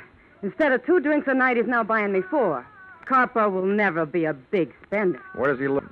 1423 Parade Street. How far is that from here? It's here. He lives upstairs. That called for a change of scene. I didn't know whether Anita Vargas really had anything to sell or not, but I didn't want what was left of our tete-a-tete to be interrupted by a violent rearrival of the mighty Captain Carpo. So, expense account item 3, $4, picking up our tabs. Item 4, 6 bits, picking up a taxi, which dropped us at another bar, slightly less oriental, but definitely more obnoxious. We grabbed ourselves a table with a view of the sawdust on the floor, and waited for a waiter. He didn't come, but somebody else did. The owner of the lost fishing boats, Mr. Roscoe Walton. What are you doing with this character, Anita? I met him in college, Roscoe. Now beat it. And since when have you been getting drunk? Don't tell me he's your boyfriend, too. Part-time. Maybe I'd better get lost. I'll call you later. Yeah, maybe you better get lost. And stay that way. Go ahead, Johnny. You better go. Well, happy hangover, Mr. Walton. You don't look like no college boy to me. I was no professor of mathematics either, but I could add this much up. If those tuna clippers had gone down by explosion, somebody had to buy some explosives. Maybe locally. That problem I took to the local police, who went to work looking up names in the dynamite register. And since those explosives would have been planted while the boats were under the care and supervision of Captain Carpo, that problem I decided to take to him. It was 1:30 in the morning when I got back to the front of the Cormorant restaurant and bar. The grease joint was dark, but a light was burning on the second and top floor. I got halfway up the front stairs to ask my leading suspect a few questions about explosions when I heard something.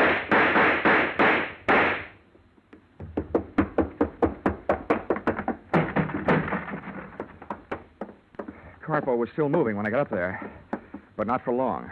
The back door was as open as the captain's life was closed. I looked down the back flight of stairs. It was either too dark or there wasn't anybody there, and I wasn't going down to look. I'd been over the body just to make sure. Oh. First they beat him half to death. I wonder why they didn't finish him that way. Huh? Well, sir, perhaps it would be best if you were to remain where you are. At least my pistol seems to recommend it. Well, well, you seem to have done inestimable damage to my good friend Captain Carpo. The poor fellow seems to be definitely dead.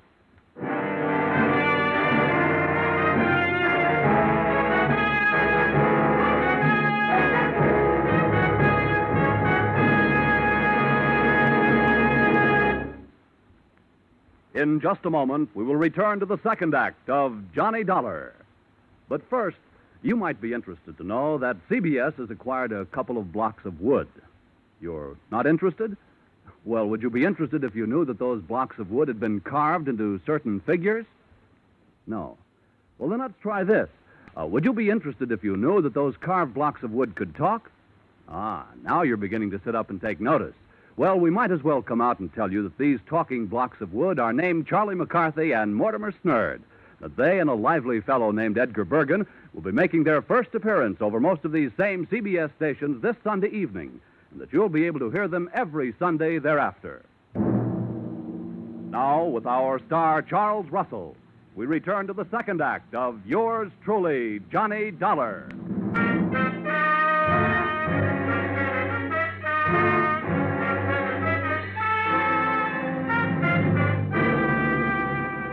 There I was again. Always the suspect, but never the tried. With a dead body at my feet and a pistol at my head. The man holding it was neither small nor large. Thomas Mitchell type. His frame was fighting the seams of a sloppy tweed suit, and his pouchy face was fighting the alcoholic content of his blood. Well, sir, what do you have to say for yourself? Oh, don't be ridiculous. I came to talk to this man. Killing him would hardly be the way to kick off a conversation. How about you? What are you doing here at 1:30 in the morning? Most amusing, most. Two accused men, each of them judging the other. With a dead man for a jury. All right, then. As for my testimony, my name is Cricket. I was on my way to discuss with the good Captain Carpo a matter of possible mutual profit. Naturally, when I heard the shots from the street, I hastened to his assistance. I won't ask you how you knew Carpo was getting shot instead of doing the shooting. My name is Dollar. I'm an insurance investigator from Hartford, Connecticut. I was sent out here to look into two sinkings in the captain's fleet. Oh, then you and I share a common interest. My business is ship salvage. It's obvious that I should put up this pistol and replace it with a shake of a hand. How do you do, sir? In my business, you never know. How do you do? This is indeed a most fortunate meeting. A pity that it should take place upon the very threshold of tragedy. Poor Carpo. His face seems to have enjoyed the worst of an encounter with a monkey's fist. How's that? A monkey's fist. I mean, what's that? Well, a monkey's fist, sir, is a highly complicated knot woven about a slug of lead to lend weight. Ordinarily, it is intended for use at the end of a heaving line. However, it is sometimes used by seamen in the forecastle in the administering of torturous beatings. Now, what do you make of that? Well, if we can take the word of the centuries for it, torture suggests the violent seeking of information. That would indeed seem to be the case. From the looks of this room, a monkey's fist or any other kind of knot wouldn't be hard to lay your hands on. What's that one on the wall there? Oh, that is a miniature of a knotted ship's fender. Fender? It's a device for cushioning the shock between a ship and a wharf or another vessel. In modern sailing, this type has largely been replaced by the commercial cork variety. Oh, somebody evidently heard the shots and notified the police. Awkward. Look, Mr. Cricket, Yeah? I feel like talking, but not to the police. Splendid. Perhaps then you would be kind enough to join me in a nightcap at my quarters? Lead me to it.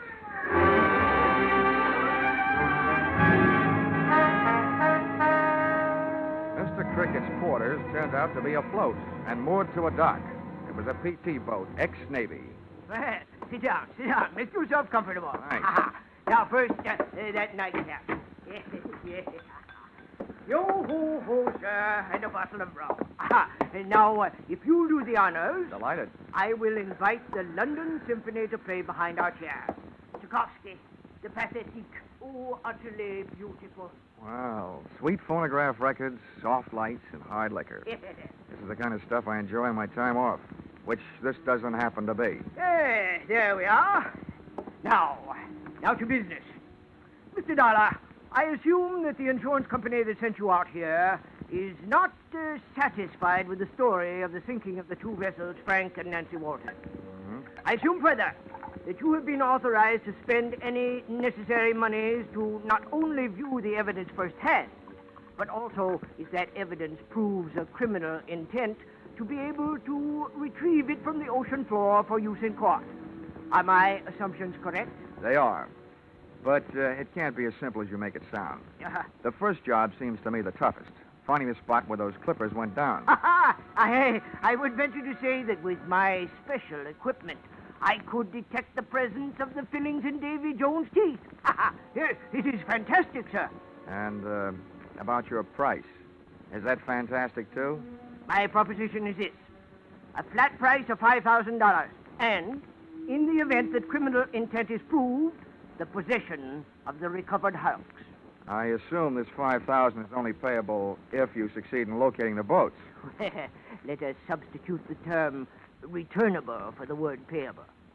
I will need $5,000 in advance, and our contract shall state that in the unlikely event of failure, you shall get your money back less my necessary expenses. Agreed? Agreed. Good. I'll have your money for you in the morning. Good. I trust I shall have your boats for you in the afternoon.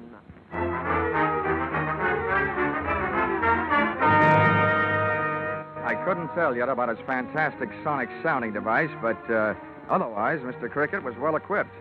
By ship-to-shore telephone, he ordered me a taxi, which I ordered to a corner near Roscoe Walton's Pacific Deep Sea Canning Company. Carpo's death made me want to get a good look at Carpo's office. Something about the way he died kept baiting up the thought that there was something fishier about this case than just plain old-fashioned insurance fraud. The only thing that was out of place in the place was under a rug, under Carpo's desk, a wall safe sunk in the floor. That proved easier to open than a poker hand with 3 aces. I lifted the heavy steel door. The first thing I saw was an oblong package, brown paper. I stuck one hand in to lift it out, and I couldn't. So I used 2, and my back was as heavy as lead. But when I tore off the wrapping, I saw that it was as valuable as gold, because that's what it was, a gold ingot. I didn't even have time to wonder because the subject suddenly changed from lead to gold to cold steel in his voice and his hand. Hold it there. Hey, Mr. Dollar. Oh, it's a little late to be canning fish, isn't it, Walton? Yes, but it seems to be just right for breaking and entering. What are you doing here? Entering the last phase of this investigation, Walton, and breaking the back of your little racket. Or I should say big. What do you mean, racket? To me, it looks like your boats have been bringing in more than fish from the Mexican coast. This heavy little handful makes it look like they've been hauling in Mexican gold. I don't know what you're talking about. I'm not going to stand here and be accused. You're so right you're not going to stand there. Not on those feet. Ah! Give me that. You and take this. Johnny. Are you hurt? Are you kidding? You'll never make a living being a fight referee. I'm what is commonly known as the winner. Johnny, do you really believe what you said is true? What about smuggling in Mexican gold? Yeah. Listen, Anita. When you find a private citizen with a gold ingot, he is not using it for a watch fob. The only thing I learned after that was that 2 hours in the sack does not constitute a good night's sleep. By 10 in the morning, 1 phone call east and 1 telegram west delivered $5,000 into my hands from a local bank. And I, after a quick call to the Coast Guard to cover a few final details, placed myself into the hands of Mr. Cricket, Deep Sea Guide Extraordinary.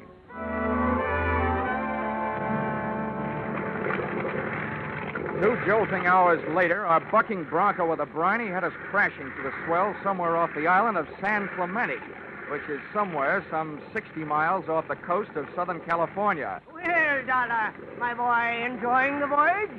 Yeah. Oh, come now. This isn't what a sailor would call rough weather, you understand? I understand. I only hope my breakfast does. Oh, this is nothing. Why, I recall one time off the Spanish coast. Mr. Cricket! Yes, my man? According to my reading, we're about there. Good. Reduce your RPM. Now, Dollar. Now, prepare to be amazed. Mr. Cricket had good reason to chirp about one thing. He sure knew his business. An hour later, the hulks had been located. We were riding on a mushroom anchor. A diver had been put over the side and was tug-of-war topside by a cable on a winch. All right, careful now. Okay, clear the rail.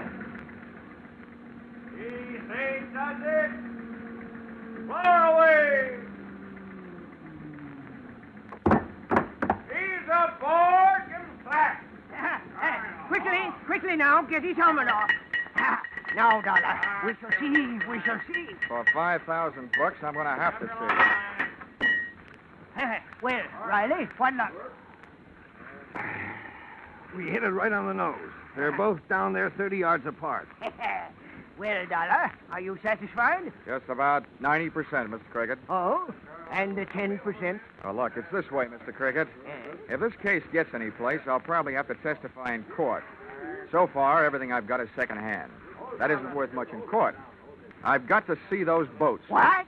Why, good heavens, man. You mean you want to go over the side? I don't particularly want to, but it seems to be part of this job.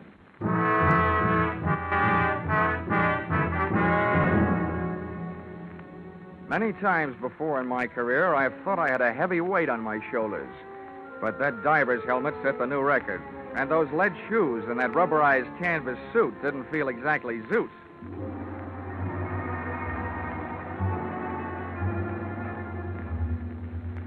The temperature of the water outside felt much cooler than that forming on my brows. This was a steam bath, airtight.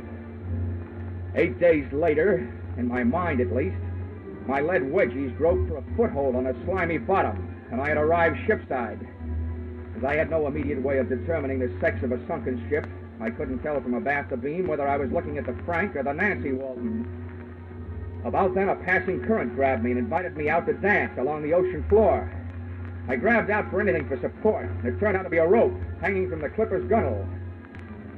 Well, Dollar, When the drift passed on in a huff, all right? I had a chance to take a closer look at what I was hanging on to. The line was secured to a woven rope ship's fender, which Mr. Cricket had not so long before told me was fashioned about a buoyant core of cork. But this one felt heavy enough to be loaded with county cork. And as for buoyancy, this was about as buoyant as a lead balloon. Dollar, It was resting on the bottom and heavy to lift. The next current that swept over me was mental. I clawed the shark knife out of the diving suit belt, started hacking at the woven rope, Dollar, come. then through a thin layer of canvas. And that's as far as I got. Dollar, is this phone system operating? Here now, Dollar. Are you there? This ain't the three little fishies. Oh, good. Have you seen the ships? Yeah, they're here all right. Are you satisfied that they were sunk by explosion? Yep, they're blasted in all directions. Then I have earned my $5,000, and I must bid you farewell. What? What are you talking about? Oh, you have been all but lost in a diving accident. Oh, yourself. What'll that get you? In disposing of you, sir, I am confident that as well as pocketing your $5,000, I will also do away with the meddling of the insurance company. You see, when my diver comes down to recover your unfortunate body, he will continue our search for the gold. Oh, well, I've got news for you, pal. You evidently didn't knock the hiding place out of Carpo before you killed him. But I was lucky. Not only have I already found that gold, I have stashed it. Here now, Dollar, you're bluffing. If you think so, turn off my air. So you do know about it. Dollar, tell me honestly, are you open to terms? Well, I'll think about it. Haul away!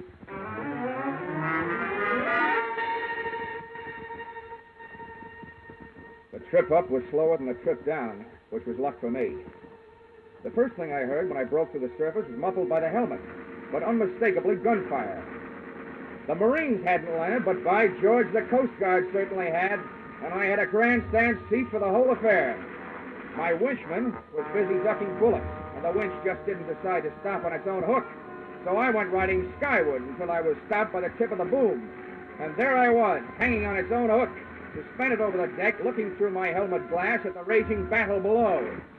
Cricket, directly below me, was pumping a high-powered rifle, and between shots, shouting curses at whoever had opened fire on the U.S. government.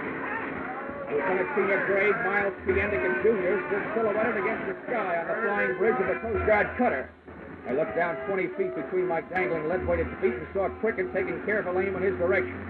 So once again, I grabbed my razor-edged shark knife, stuck it under the copper rim of my breastplate, and ripped at the canvas, and bombs away. My weight did the rest.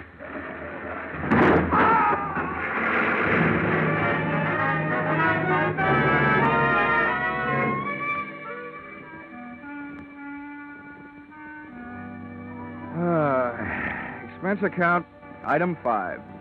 Cab fare to the San Pedro Police Headquarters where I made my statements and heard Mr. Cricket's. A badly damaged Mr. Cricket. Well, sir, during a short stay in Cleveland, it was brought to my attention that every city in the country was suffering an epidemic of small-time gold robberies. Dentist offices, pawn shops, and so forth. Such a condition piqued my curiosity. Yes. Well, there's my love for money. And I studied the situation more closely. To my amazement, I learned that the gold was being melted down, fashioned into ingots, and sent off somewhere to the Orient for use in the gold and gun smuggling traffic. It occurred to me that if I could intercept the gold immediately after its dispatch, under the guidance of Captain Coppo, to a larger ship, being met at sea by his tuna clippers, then I could realize for myself a tidy profit.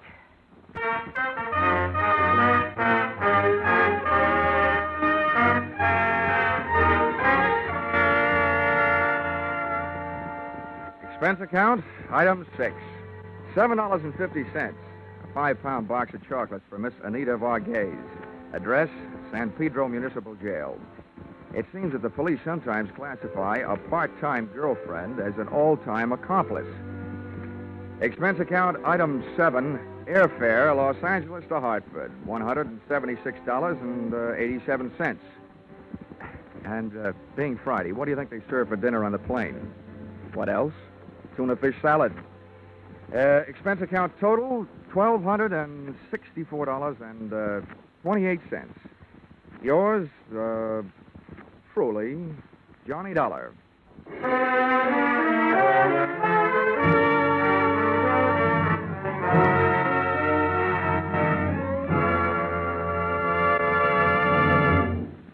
Yours truly, Johnny Dollar, is produced and directed by Gordon T. Hughes and stars Charles Russell. Script by Paul Dudley and Gil Dowd. Featured in the cast were Willard Waterman, Junius Matthews, Edmund McDonald, Georgia Ellis, Larry Dobkin, and Paul Dubois. The special music is written and conducted by Wilbur Hatch.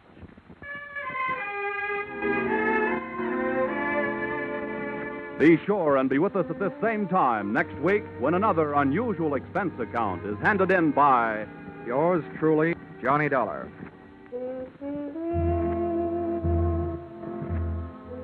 Every fall, the ladies like to go out and get some new fall clothes. Well, CBS has gone out and gotten some new fall shows. One of the gayest of these new programs is the Red Skelton Show, which makes its bow over most of these same CBS stations this Sunday night. There's no one quite like Red Skelton, as you'll find out when you tune in tomorrow. The Red Skelton Show is a part of the CBS Great Sunday Night Laugh lineup. Don't miss it. Now stay tuned for Vaughn Monroe, who follows immediately over most of these same CBS stations.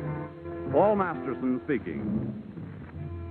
This is CBS, the Columbia Broadcasting System.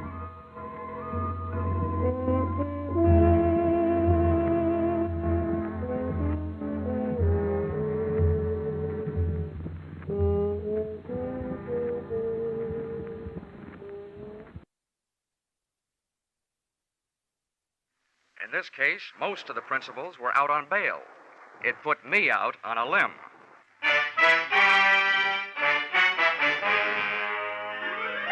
This is another in the adventures of America's fabulous freelance insurance investigator, Johnny Dollar, starring Charles Russell. At Insurance Investigation, Johnny Dollar is just an expert. At making out his expense account, he's an absolute genius.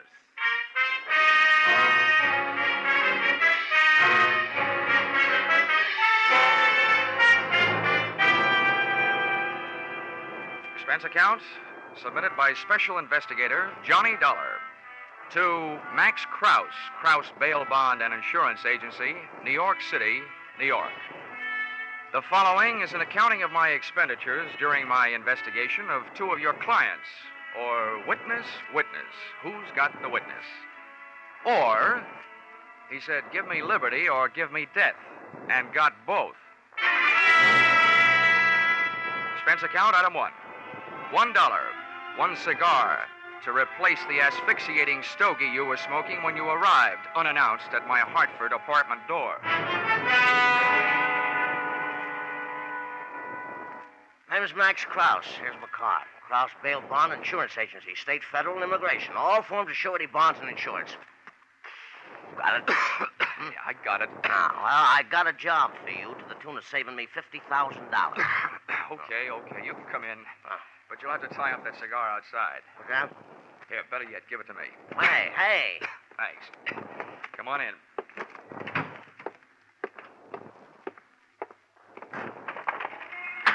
Hey, what's the idea of throwing it out the window? That was an expensive cigar.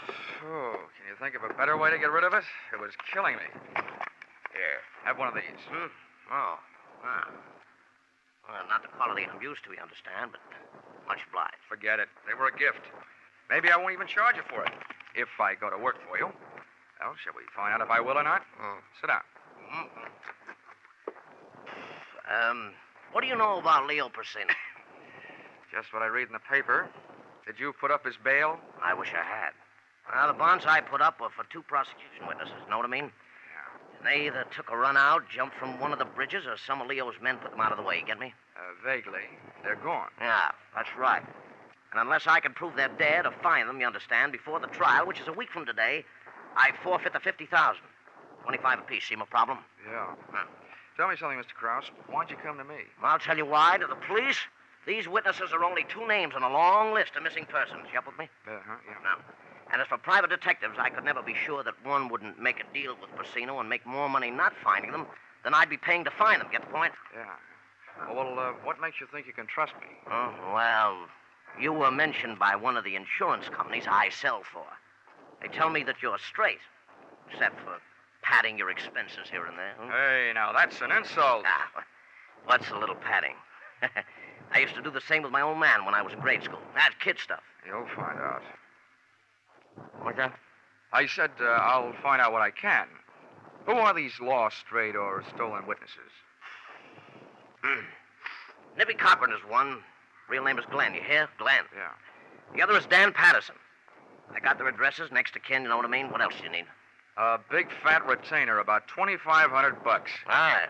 That's pretty steep. I've only got $1,000 with me. It just so happens that I'm a grand person to do business with, Mr. Krause. I'll take the 1,000.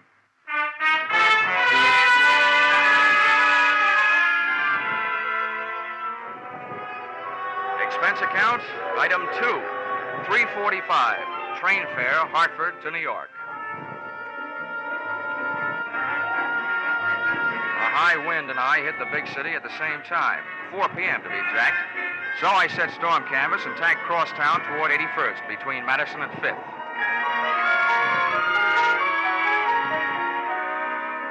One of the bits of information that had come with that $1,000 bit of paper was the fact that one of the missing witnesses, Nippy Cochran, had a sister, stage name Mona Doyle. She'd been born in Hell's Kitchen, and she'd worked out her own little recipe consisting of brains, beauty, and cheesecake to cook up her own version of heaven on earth, including angels, Broadway type.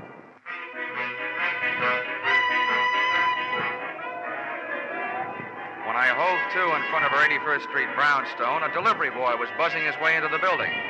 Not wishing to argue with Mona over the intercom system on the buzzer panel, I waited for the boy to come out.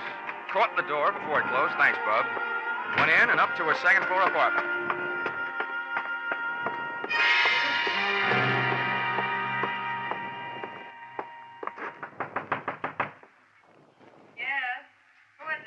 My name is Dollar. You don't know me, but I have some news about your brother. Oh? Just a second, I'll let you in. Come in. Thanks. What's this news you have about Nippy? Oh, well, the guy who put up bail for him, Max Krause, has hired an insurance investigator to look for him. Oh? Well, what am I supposed to do about that? Ask me to sit down. I'm the investigator. Well, you're awfully clever, aren't you? No, I hire a couple of radio writers to work these things out for me. Well, please do sit down. Thank you. Why did you do it this way? Didn't you think I'd let you in if I knew what you were? Well, lots of people are allergic to what I am. Well, I'm not. That helps. Do you know where your brother is, Miss Doyle? No. Now, could I fix you a drink? Does that mean that this is the end of our little discussion? Mr. Dollar, I don't know where Nippy is, believe that or not. I haven't seen much of him the last few years. He doesn't approve of me, and I don't approve of him. But that doesn't make any difference. What does is that if I did know where you could find him, I wouldn't tell you. I don't hate him enough to kill him that way. That way? Are you holding out for a choice? Hey. That was a nasty thing to say. Well, that slap you handed me ought to make us even. Sorry. Don't you know what would happen if you found Nippy and brought him back? Well, I've heard that Leo Porcina has some quaint habits with people he doesn't want around. Something about wrapping their feet in a concrete block and lowering them into any handy river. But the law will give him protection until after the trial. What difference would that make? Even if Leo were convicted, don't you think he'd leave orders behind to take care of Nippy? Well, that could probably be worked out, too. Well, look, I wasn't hired to worry about that. I was hired to find your brother so my client won't lose his money. Well... Oh, this is a lousy way for two people to meet, isn't it? I wish it were different. What's that supposed to mean? Well, I'd like to ask you again to have a drink with me. That wind has my nerves jumping. And you haven't helped. Be a good guy, won't you? With what she had to back up that invitation, I defy any guy, good or bad, to come up with anything but an acceptance. Unless he was crowded 70, and had a car double parked outside, and was married to a suspicious wife, who was waiting in the car. So, I stayed, and we learned to know one another. 20 minutes later, we were close friends. I knew it had to end, and it did. The door buzzer sounded, and Mona bounded over to the little button that controlled the lock on the downstairs entrance. Don't be shocked, Johnny. I brush off a lot of my admirers this way. The only thing I admire about you is the act you put on. It's a good one. I'm glad you enjoyed yourself. There was one thing I forgot to tell you about my brother. I can hardly wait. I'm all ears. He gave me everything I have. Without him, I'd have none of all this. Is it Nippy who's on his way up here? That isn't what I mean. All Nippy did was introduce me to Leo Porcina. That's who's on his way up. Oh, yeah. Well, blood may be thicker than water, but where you're concerned, it isn't thicker than champagne with ermine on the side. Hi, Leo. Come on in and see what found you. Well, what do you know about this? Who's he? Johnny Dollar, an insurance investigator, hired by Krause to find Nippy. Well, it's interesting. Yes, it is. Oh, boy, what are you going to say for yourself? Matter Harry there said everything there is to say, except that I'm also looking for the other missing witness, Dan Patterson. Yeah, I assume that. Very apt, Mr. Dollar, that we should meet this way. Two men interested in the same subject. The subject was more interesting before you came in. I'll ignore that. Natural, what I meant was that I, too, am quite anxious to find Nippy and Patterson. Can I mix you a drink, Leo? No, leave us alone, Mona. Go in the bedroom. All right, Leo. And close the door, please. Now, man to man, Dollar, how do you propose to go about finding Nippy and Patterson? What would you suggest, Porcina? Dragging the rivers? Now, see here, Dollar, there's no need to take such a pessimistic view. I realize that an unfriendly press has endowed me with a reputation for violence, but I don't deserve it. I hope you aren't bucking to be canonized. That's a picture, isn't it? St. Leo Porcina. Saint. Quite a sense of humor, Dollar. But my motives are honorable. I'm not afraid of the testimony of those two men. I want them back because their disappearance makes it look bad for me. It's the kind of thing that sways public opinion. I got nothing against them. I'll believe that when I see the three of you enjoying a nice friendly game of billiards. Well, have it your own way. I thought we could form a combination, you and me, to find the boys, but a combination's no good if I trust you and you don't trust me.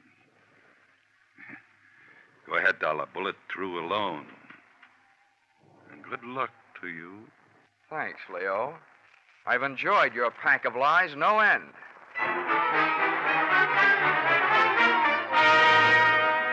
So I put on my top coat, picked up my hat, and left. He didn't shoot me while I was on the stairs, so by the time I felt the sidewalk underfoot, I also felt fairly safe. But not for long. The chauffeur in a limousine parked at the curb took off his uniform cap and put on a hat with an eye-hiding brim. I looked up at the lighted window of Mona Doyle's apartment and saw Leo's figure just slipping out of sight. As I started down the street, the chauffeur was no longer a chauffeur. At a signal from Leo, he had turned into a man who was following me. I grabbed a cab on Madison, and by the time our zigzag trip to Patterson's address was over, I felt reasonably sure that I was no longer being followed.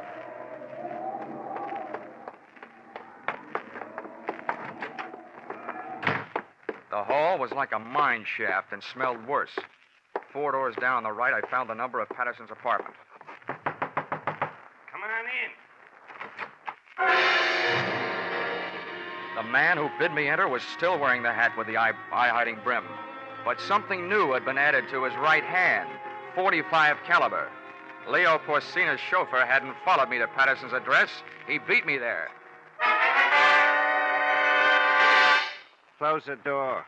I don't like to ask foolish questions, but what are you doing here? I live here. Or I did.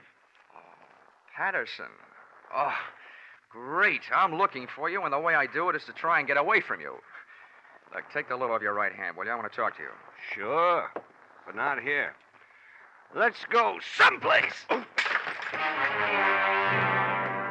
For me, that someplace was out. But before I got there, I had time to pass myself a question. What better place for a missing witness to hide than the employ of the guy he was supposed to testify against? Then I found a hiding place of my own. It was nice and dark, but the only person I was hiding from was me, Johnny Dollar, America's fabulous insurance investigator. Fabulous indeed.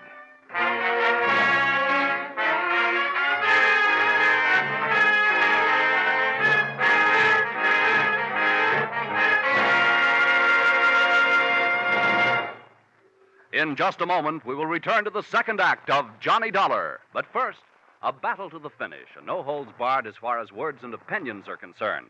That's only one of the entertaining elements of People's Platform, a Sunday daytime feature on most of these same CBS stations. Attack and defense and attack again. Politicians, labor leaders, statesmen, farm leaders, men and women from all walks of life find themselves going from the frying pan into the fire many times in each Sunday half-hour session. You'll enjoy People's Platform every Sunday on CBS. Now, with our star, Charles Russell, we return to the second act of yours truly, Johnny Dollar.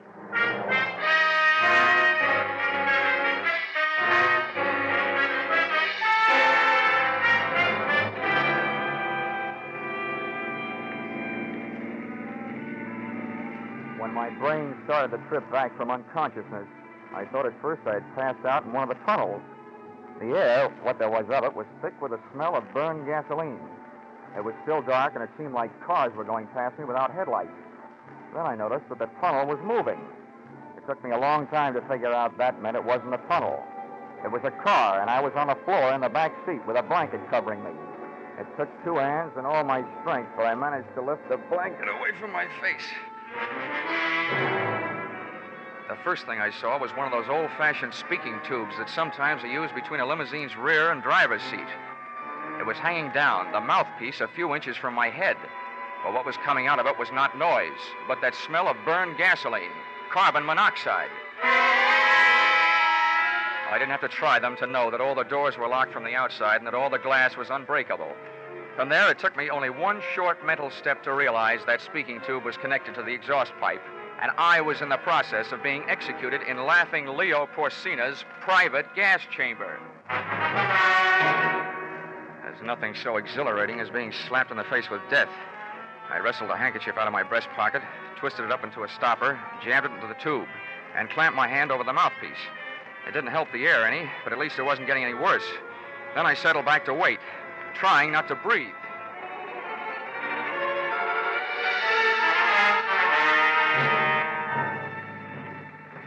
Chauffeur, leg man, executioner, Dan Patterson. Opened the rear door. When we came to a stop, waited a few seconds for the wind to clear out the fumes, then reached in, grabbed me under the shoulders, and dragged me out. I managed to stay limp until we got a few yards off the road and into the brush. Then I dug my heels in and heaved. It was surprise more than strength that toppled him, but it was no time for niceties. I picked up a handy rock and bashed him one on the head.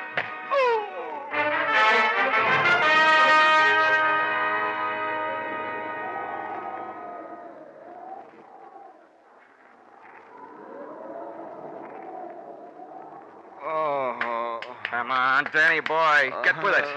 You'll catch your death of cold lying on this damp ground. Oh, dollar. Yeah, $1, which probably makes you feel like 2 cents. Listen, I couldn't help what I did. But Leo, it's either do what he tells you to or get it done to you. Save that pitch for the jury, will you? I want some answers. First, where are we? In New Jersey, about 40 minutes out from the city. Listen, give me a break. I'll help you all I can. I ought to break your head. And save your time and effort. There's nothing in that shoulder holster your hand is moving for. I've got it. Now, do I use it or do you tell me where Nippy Cochran is? I don't know. I swear I don't. You gotta believe that. If I knew, I'd sell the information to Leo for plenty. He wants him bad. Yeah, dream boy. I'll just bet you would. Okay, get up. Wait a minute. What are you gonna do? I was hired to find you and I found you, and now I'm gonna put you away where you'll keep. Come on, get up. Listen, maybe I do know where Nippy is. Why don't you and me? Patterson, I'll have to stop you.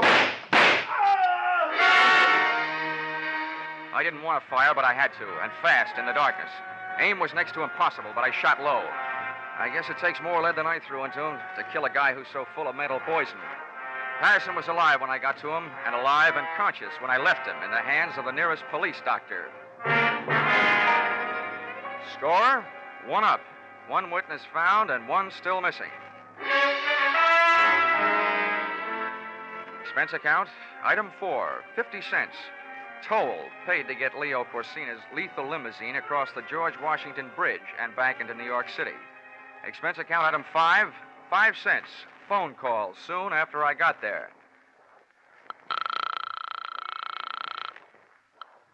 Yes? This is Dollar. Let me speak to Leo. Oh, Johnny. Yeah, sorry to disappoint you, but I'm alive and almost well. Johnny, I don't know what you mean, and I don't care what you think of me. You gotta help me. With what? Nailing my casket together? Nippy's in town. He killed Leo. Oh? Well, if it's true, that's a switch. All over the country, defendants are knocking off witnesses, but when I show up, the witness knocks off the defendant. I repeat, if true. It is true. I was with Leo. We went from here to his apartment. Nippy came in with a knife, and you gotta help me. I don't know what to do. Well, it's generally a good idea to call the police. Did you? Are you crazy? Probably. Where is Leo's apartment? Do you have to go over there? Well, why not? All right. Pick me up here. I'll take you over. Goodbye. Whether she was asking me or telling me, she was right. I must be crazy. I gave myself 10 to 1 odds that my journey would end in a trap. But I've been wrong before. Leo Porcina was in his apartment, all right, ungracefully spread out on the floor in front of a not quite clean white leather chair. There he is. What are you going to do? Knife wound, left side of chest. No signs of struggle. Where were you? I was in the other room. You didn't see it happen? No, I hardly heard anything. I didn't even hear Nippy come in. The radio was on. I heard a mumble of voices that didn't mean anything. And then Leo screamed, Nippy. I ran in then, and Leo was just falling, and Nippy was watching him go down. I wish I knew whether you were bawling because you're grief-stricken or because you're scared. I wish I knew a lot of things about you. Now, come on. Let's go back to your place. And maybe I can find out.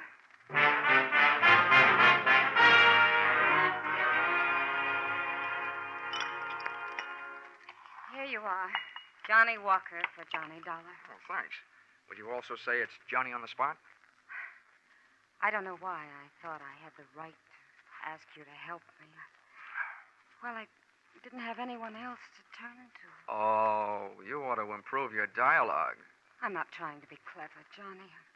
I'm petrified. Nippy knows I saw him. I'm the only one that saw him. If you could just stay with me until I could get out of town or until this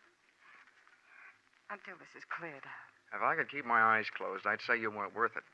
What you're trying to tell me is that you're afraid Nippy will show up with his dandy little carving set and go to work on you. Is that it?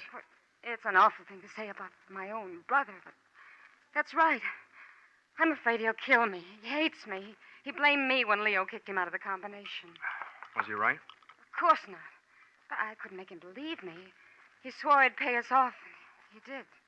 He sold the information that got Leo indicted, and now he's killed him. You know, that's an interesting point. That he'd go to all the trouble to turn state's witness against Leo and then kill him. Why would he do that? I don't know. What you started to say was to make it look as though you killed him, wasn't it? Yes. He'd do anything to hurt me. Johnny, if you only knew. Hold it. Never mind the dust in my eyes, gorgeous. To frame you, Nippy would have to supply you with a motive. Unless you already had one kicking around someplace. And your silence says you probably have. Johnny. Leo was nailed on tax evasion because it turned out that he had undeclared income deposited in various banks under various people's names.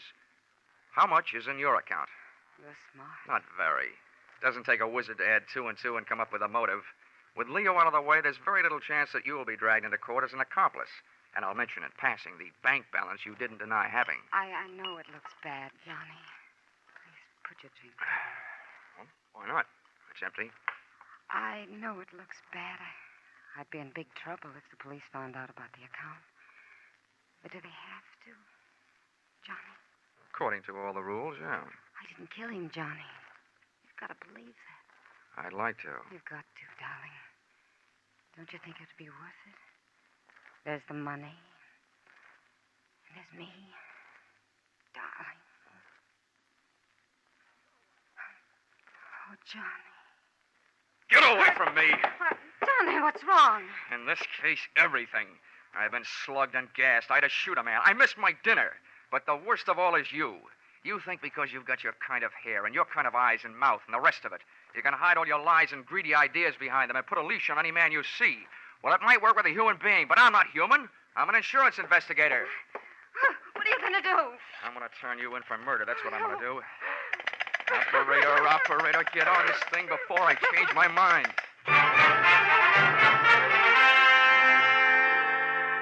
Mona didn't really turn on the tears until 2 men from homicide took her and tucked her into a squad car. And I didn't warm up to my story until the press arrived.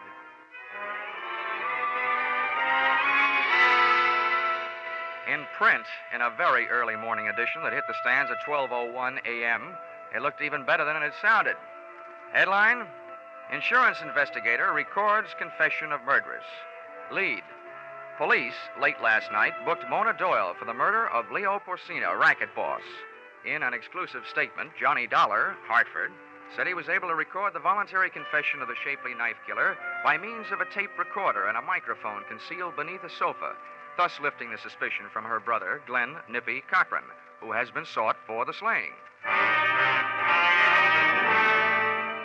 The wind was dying, and so was I by the time I got back to my hotel, after making one stop at an all-night drugstore for expense account item 7, $1.79, adhesive tape, which might be classified as an odd item, since I didn't, as yet, have any broken bones.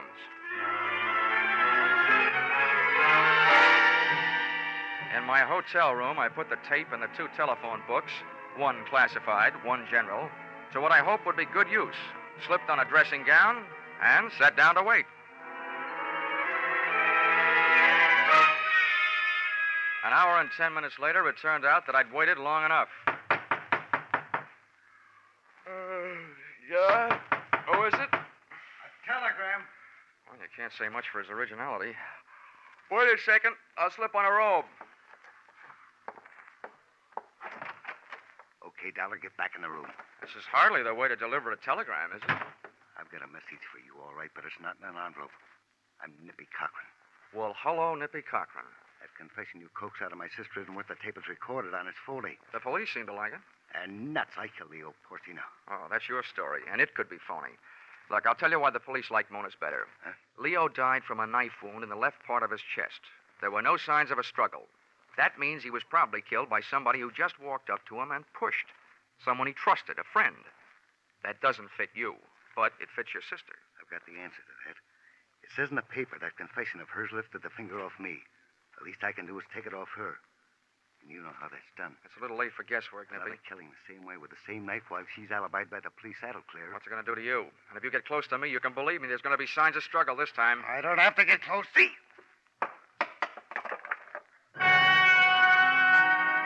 The knife came from the usual place in his collar behind his head. His aim was perfect. I felt the shock just over my heart. But the telephone books I'd taped to my chest called his number. The knife bounced off, and Nippy stood there with his mouth hanging open. Then I found something to throw. Something I could aim just generally. A chair. He stumbled back from the impact, and before he could collect his wits or his balance, I let him have a barrage.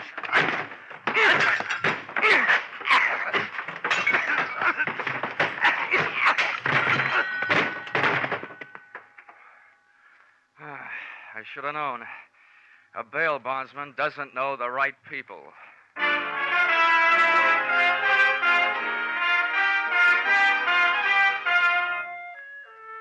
Expense account, item 8. $15, doctor fee. If it wasn't worth it to you, it was worth it to me to get that adhesive tape off by using alcohol instead of violence. Expense account, item 9. $28.50. Replacement of hotel room furniture broken in final brawl. And expense account item 10, if you don't mind, $367.25. See enclosed bar, cafe, and theater receipts. Buying my way back into the favor of the magnificent Mona. Oh, and you may ask me how I was clever enough to know that she was innocent all that time. I didn't. But I could hope, couldn't I? Expense account total, original retainer not returnable, $500.71. Signed, yours, truly, Johnny Walker. I mean, Dollar.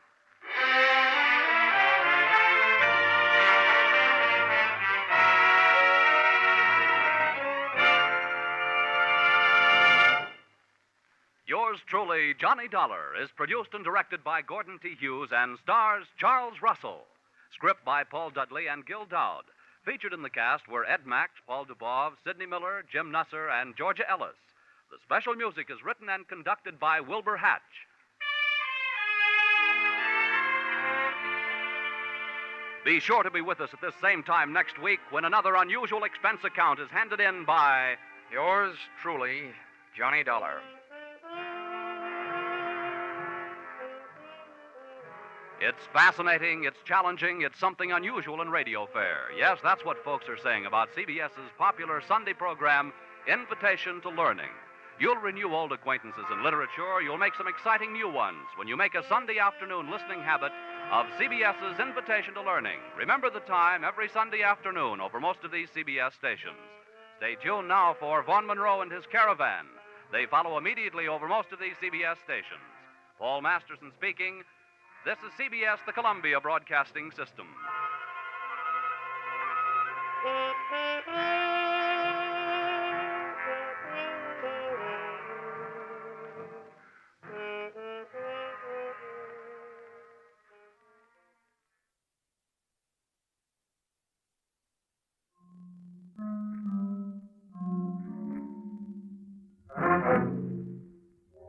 Time now for yours truly, Johnny Dollar.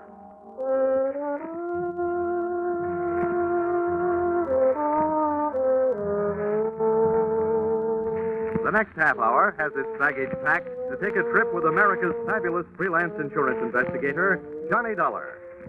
At insurance investigation, he's just an expert. At making out his expense account, he's an absolute genius.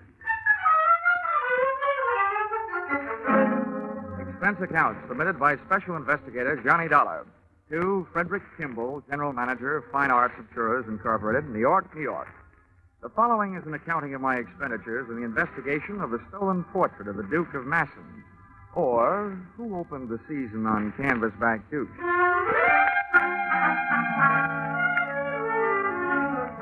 Expense account, item 1, $350, plane fare, New York to London. Item 2, $125, replacement, brand new light tan top coat, borrowed and not returned by fellow passenger during flight. We had cleared Gander, Newfoundland, and were 4 hours out, flying at 20,000 feet over the Atlantic, with the night and the weather fighting it out to see which could darken the sky first. Most of the passengers were asleep, but the rough weather was giving the man in the seat beside me a rough time. Although the plane had leveled off, his dinner was still trying to gain altitude. Among other things, he complained of chills, so I slipped out of my topcoat and threw it around his shoulders. Oh, thank you. I'm sorry to be such a bother. I think I'll try a drink of water. Okay, I'll buzz for the steward. No, don't bother. She's up forward. Maybe the walk back will do me some good. I'll be right back. I'll be here.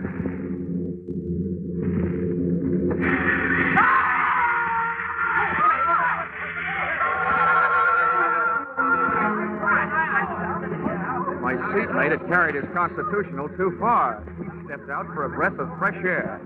I didn't think anybody could get sick enough to do that. By the time I got to the back of the ship, the rear seat passengers were milling around the aisle, all of them claiming not to know anything about what had happened. I didn't either. But if my ex-friend hadn't got out of the plane, he'd been pushed. And that posed this tantalizing question. If he'd been pushed, and since he'd been wearing my light tan topcoat, was I the one who was supposed to be taking that 20,000-foot swan dive into the Atlantic? I looked over the passengers, and to me, they all looked guilty. But I knew they couldn't be. I also knew I had no chance of finding out which one was. When things settled down, everybody started asking the stewardess for sedatives to help them get back to sleep. I asked her for some black coffee to keep awake.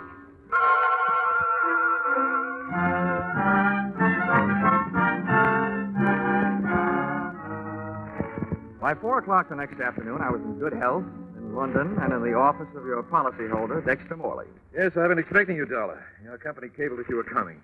They're very generous of them to send you all the way over here to help. The way I have to pay at my expense account to make an honest living. Don't ever accuse my clients of generosity. Oh? Oh, no. They aren't being soft-hearted benefactors. They're being hard-headed businessmen. If that painting stays lost, it'll cost them $250,000. Well, I'd better brief you from the beginning. Oh, if I yawn during your story, Morley, don't mind. I'm just sleepy. I see. Very well, I'll make it brief, Dollar. Well, during my lifetime, I've developed an overwhelming appreciation for fine painting. Unfortunately, I have not been able to develop the fortune that should go with it. As a result, I haven't only not been able to paint great paintings, I've not been able to afford to travel to the museums around the world where the great masterpieces hang. I guess there must be a lot of people stuck in the same fix. Exactly, and that's what gave birth to my plan. I have organized what you might call the Masterpiece of the Month Club. Its members are 12 of the top museums and galleries in the world. This plan calls for them to rotate their most famous paintings. In other words, if the people can't afford to come to the pictures, my scheme brings the pictures to the people. A new one, every month. Oh, that's very interesting, Mr. Morley. But let's talk about the one that got away. Oh, yes, of course. I was merely outlining the background of this case to delineate my responsibility in the matter. Well, so now we know that you feel personally responsible for the loss of the painting, even though it's well insured. Mr. Dollar, no amount of money can get that picture repainted by the man who originally painted it. The artist, Monet, has been dead for more than 300 years. A real gone guy. Well, if we fail to recover Monet's masterpiece, the Duke of Massen, it would not only be a tremendous shock, but also a tremendous loss to the world of art. Further, it would ruin my reputation. The very first painting to be loaned arrives here in London from Paris 4 days ago, and the first night after I deliver it to the museum, it is stolen off their wall. Okay, Mr. Morley. So much for the story. Where's the museum? It's the New Art Gallery at Coventry. Here's the address. I won't be able to accompany you myself as I'm flying across the channel immediately to try to calm the officials in Paris, the ones who loaned the stolen painting. They've been calling incessantly. I'll phone my assistant, Miss Harding, to meet you at the main entrance in the museum. Let's say 45 minutes? Okay. Tell her I'll be the man asleep on the step.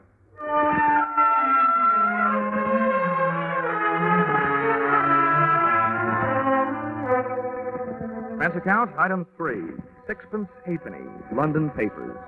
To read while waiting for Miss Harding at museum entrance. No matter what I told Mr. Morley, I was afraid to go to sleep. Page 1 of each newspaper referred to my reason. The misadventure which had occurred on the plane the night before. A possible attempt on my life. Then along came another good reason for my lids not drooping. Miss Harding was an eye-opener. Speaking in artistic terms, no painter could completely capture her dimensions. A sculptor could compose her. As far as I was concerned, so could she. And she did. What do you see, Mr. Dollar? It would indeed. I'm Miss Harding. Mr. Morley indicated that I might find you asleep. I say that must have been a shocking experience on the way over. Oh, not only shocking, but frustrating. Oh?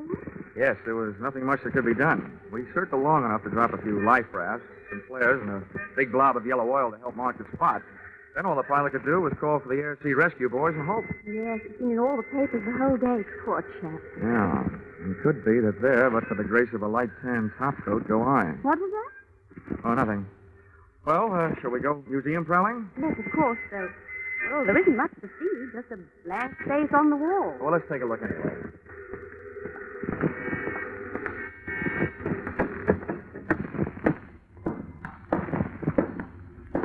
Hey, did you see a blank space on the wall? Why, yes. You mean they stole the painting frame and all? Indeed, they did.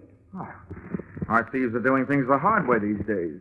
Usually they just cut the painting out of the frame, stick it under the coat, and make a getaway. Yes, Mr. Dollar, I know. But perhaps this job was done by a beginner, or perhaps the burglar was interrupted and had to make a run for it, frame and all.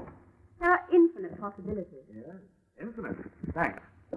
Mr. Dollar, frankly, I think this trip here to the museum is an utter waste of time. I've gone over the whole situation with a gentleman from Scotland Yard. There isn't so much as a single fingerprint. Miss Harding, I have yet to solve the case with the fingerprint.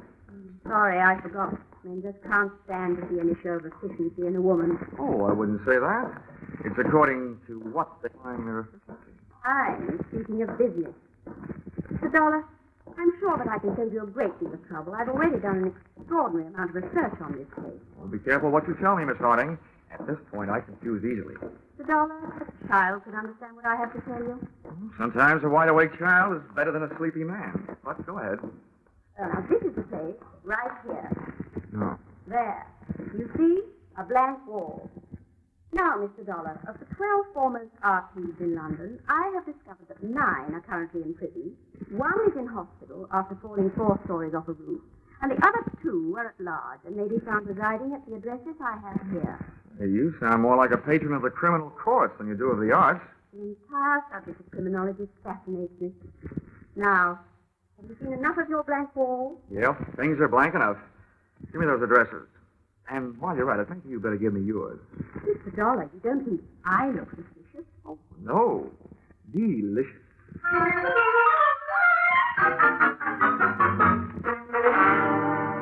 Expense account, item 4. 5 shillings. Cab fare to Scotland Yard. Tip to driver, 2 bob. When it comes to money, I speak all languages. Scotland Yard from the outside looked like a big public school. Well, it has taught a lot of lessons to a lot of people. Inside, it was tea time. When I inquired for the officer in charge of the robbery with which I was concerned, I was led to an Inspector Carew. First, he gave me a cup of tea. Then he gave me my lumps. Mr. Dollar, you sit here and ask me why we haven't done something. Believe me, sir, the yard is not as archaic as its architecture. There's a simple legal procedure which must occur before we can make either an investigation or an arrest. Well? First, a complaint must be lodged by the legal owners of any stolen property. At that point, and at that point only, are we allowed to act. You mean nobody called for help? Well, naturally, when the museum discovered the painting gone, they immediately rang us up. We went, of course, to gather primary evidence. Unfortunately, there was none. Well, what about the owners of the painting, the museum in Paris? As yet, we've heard nothing. We expect to momentarily. Inspector, just out of curiosity, what about this girl, Miss Harding? I'd say she's, a jolly fine type. I mean, do you know anything about her? Say, didn't you Yanks carry off enough of our girls after the war? I'm not in the importing business. I mean, is she known to you professionally? What? You suspect her? Well, not particularly, but she did give me this list. In her opinion, this is the who's who and where they are of your city's light-fingered art lovers. Let me see it. Well, quite complete and quite accurate. Hardly the work of an amateur. Where in the world would a young lady like Miss Harding come into such information? That, Inspector Carew, is exactly what I'm driving at.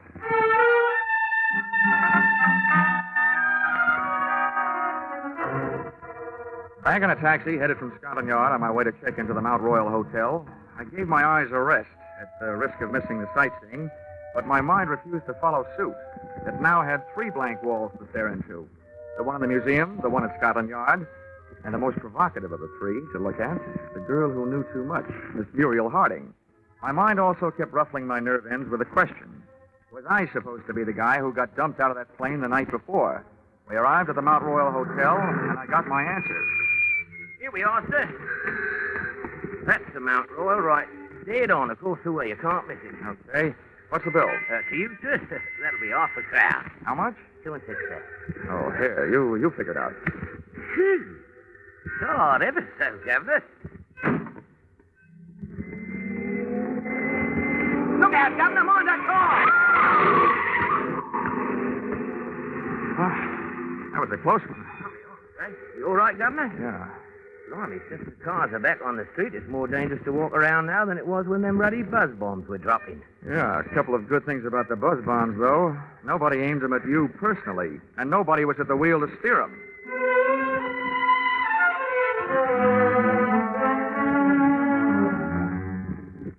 That made it official. I had been set up for a pigeon, and it was me somebody had tried to turn into a seagull during that flight across the Atlantic. Expense account item 5.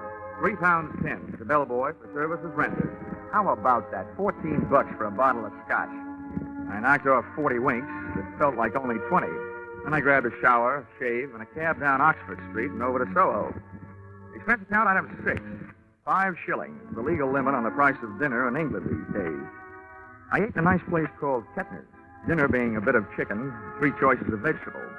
Brussels sprouts boiled, Brussels sprouts creamed, and Brussels sprouts roasted. For dessert, I looked at the names and addresses of Miss Harding's 2 candidates for the boys most likely to have succeeded in swiping the missing portrait of the Duke of Massen. I was in the right district for one of them. I found myself in a dark and lonely mews. That may sound good to you, but in Soho, a mews is still only a place fit for ash cans and cats.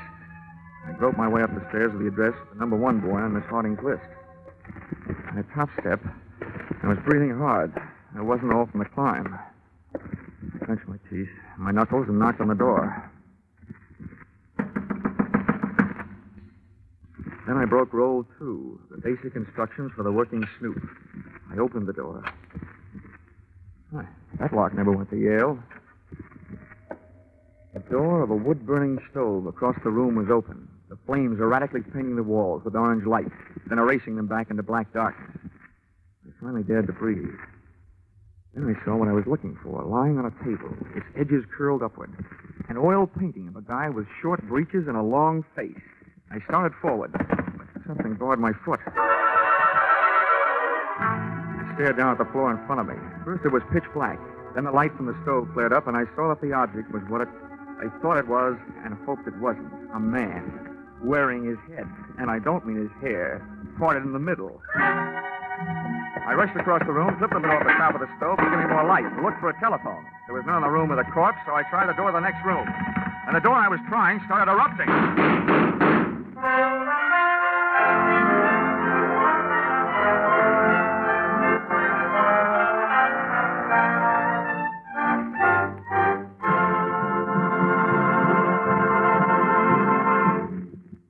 In just a moment, we'll return to the second act of Yours Truly, Johnny Dollar.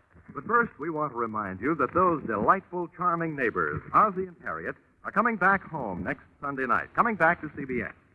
You'll be able to join them on most of these same stations at 6:30 Eastern Standard Time, just before the Jack Benny Show. Ozzie and Harriet now have their own sons, Ricky and David, playing themselves in place of the young actors who formerly portrayed them.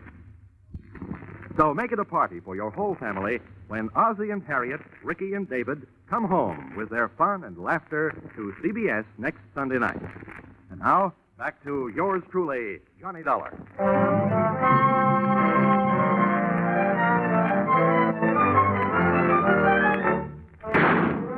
When those bullets came crashing through the door at me, I dropped to the floor. I still don't know whether my knees buckled or I meant to go down. I stayed where I was. But whoever it was on the other side of that door decided to take off, out the window. I got to my feet, but by the time I kicked the door open and got to the window, I had that old Mother Hubbard feeling. The cupboard was bare.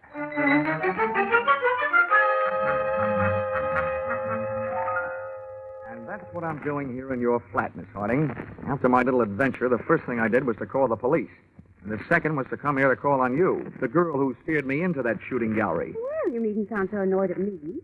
Of course, I advised you to go there, but after all, it was your duty. And you did recover the picture. And almost lost my health doing it for the 3rd time. Really? Yes, really. First, somebody tried to make a seagoing paratrooper out of me. Then they tried to make me part of the pavement by running me down with an auto. And now tonight, somebody on the other side of a door tries to turn it into my personal copy of the Pearly Gate. That's really enough for me. Mr. Dollar, where is the painting now? At Scotland Yard. And now let's change the subject back. What's bothering me is bothering me plenty. I want to know who didn't want me to find that picture and why. Why, it seems elementary. Thank you, Dr. Watson. The thief naturally didn't want you to find it. Miss Harding, please. When I got shot at, the apparent thief was dead. Well, they do have henchmen, you know. If he was killed by an accomplice, why did the killer leave the painting? I'd have no way of knowing. Of that, I'm still not sure. Oh, really, Mr. Dollar, come off it. You hardly suspect me. I suspect you left if you'd stop saying that. At this point, I suspect everyone. Even Dexter Morley, of dreaming up this whole painting of the month scheme to bring those paintings within stealing distance. Oh, but that's utterly ridiculous. I know. If that was the plan, he'd wait until he had more than one picture on the road to steal. That's why I don't suspect him. Well, frankly, I don't see why you continue to worry. After all, your part of the job is done, isn't it? Yeah, I suppose you're right. But I still have a yearning burning deep down inside of me to break somebody's neck. Mind if I use your phone? Of course not. Help yourself. Thanks.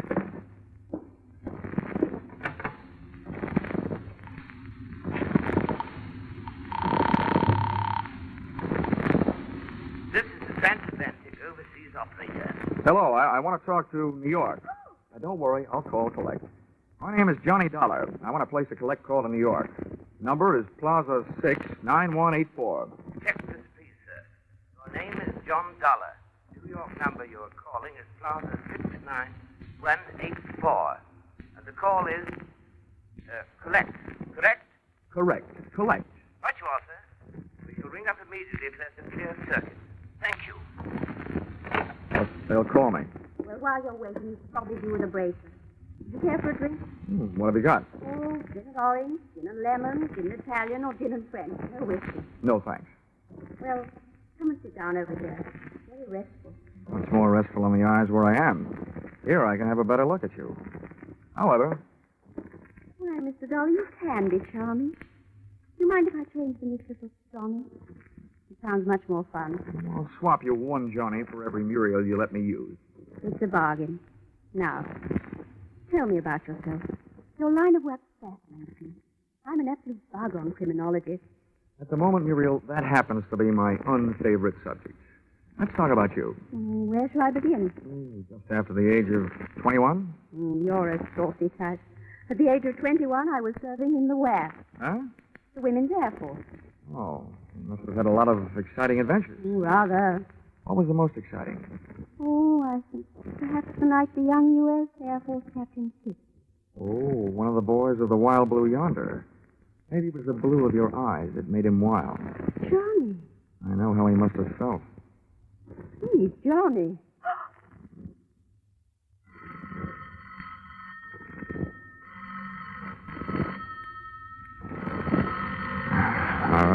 I'll be right back. All right, darling. Hello? Are you there? Are you there? Of course I'm here. Mr. Dollar? That's right. We're ready with your call to New York. We shall signal at the end of 3 minutes. Are you ready to talk? The minute you stop. Right you are, sir. Carry on. Hello? Hello? Is this the Fine Arts Insurers? I want to talk to Mr. Kimball. Yes, Dollar. I'm on the line. Go ahead. Well, you can stop worrying, Kimball. I got the painting back. You say you did get it back? That's right. It's safe. All you'll have to pay is the price of a new frame. But that you say, what happened to the frame? Well, the guy who swiped it took the painting out of the frame. I don't know where it is. Well, ask the culprit what he did with it. I can't. He's dead. Well, then look for it. That frame itself is worth $10,000. It was insured along with the painting. Okay, Fred. Don't blow out any bridge work. I'll look around for it. Give it everything you've got, Dollar. You're too near doing that already. What do you say? Okay, Fred. I'll cable you what happens. Goodbye. Well, Muriel, vacation's over. I just got put back to work.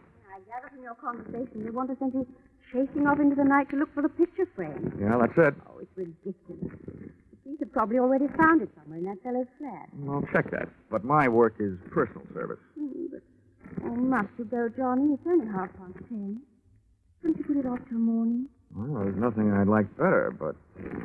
Couldn't you stay even for a little while? Well, just long enough to calm my nerves.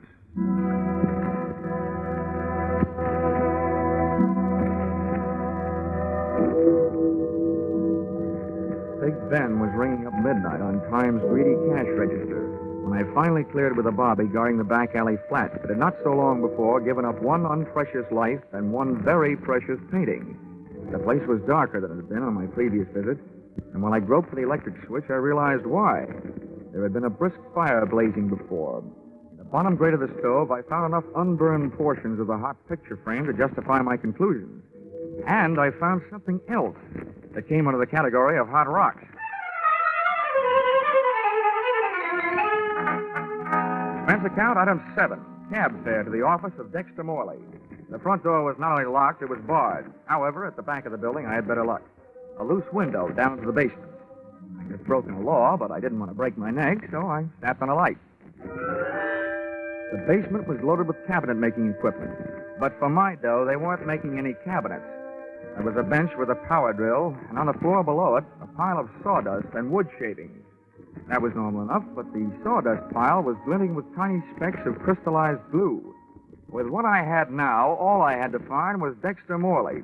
He made that easy. He found me. Stay down there, Dollar. Right where you are. Well, welcome home from that trip to Paris you didn't take. That gun in your hand suggests that I'm right about one thing, anyway. Yes, and what would that be? That whoever took those shots at me earlier tonight was probably not an Englishman. The bobbies over here don't carry guns, which makes most English mugs afraid to. You're an American. That's interesting, but hardly valuable. I've got some more. How valuable is this? I think you're in on, or at the head of, a very high-class smuggling racket. And I think you set up that painting of the month scheme of yours to establish just about the neatest method of smuggling that I've ever heard of. You're very generous, but I know how I operate, so what you could tell me about it could do nothing more than bore me. What I want from you are the diamonds. Maybe I can trade you. Some diamonds for some answers. You're in no position to bargain. Give me the diamonds or I'll shoot you and take them off you. No, wait a minute. I'd better explain my bargaining position. And I think you'll admit it's not the worst. Since you must have followed me here, you know I took a cab from the murder flat. One without a taillight, so you don't have the number. But, brother, I do. And the diamonds are jammed down behind its back seat. Now, let's bargain. Why, you... All right. What do you want to know? Just let me do the guessing, and check me if I'm wrong. You set up a chain of famous paintings which would move around the world through your branch offices. As each one passed through your hands here, the frame was to be dismantled, and holes bored in it at the joints for the purpose of smuggling diamonds. Right so far? Yes, Dollar, right. But remember, the more you are right about, the worse it is for me. So naturally, the worse it is for you. We'll take care of that later. This scheme of yours is fascinating. The stuff moves around the world in the picture frames, under official armed guard, and enjoying virtual diplomatic immunity through customs. It's great. It would have been great if it hadn't been for that heavy-handed oaf. Oh, that fills in a missing link.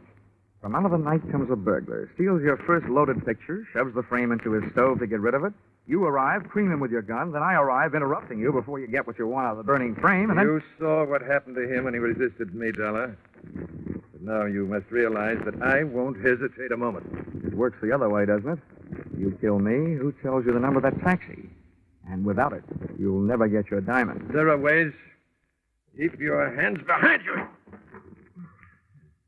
Painful? I thought so. Your head will wear out before this gun barrel does. Now, feel more like talking? Just enough to tell you one more thing. You can tell that blonde accomplice of yours I was onto her from the start. Tony, what do you mean? What? Ow! Don't shoot back.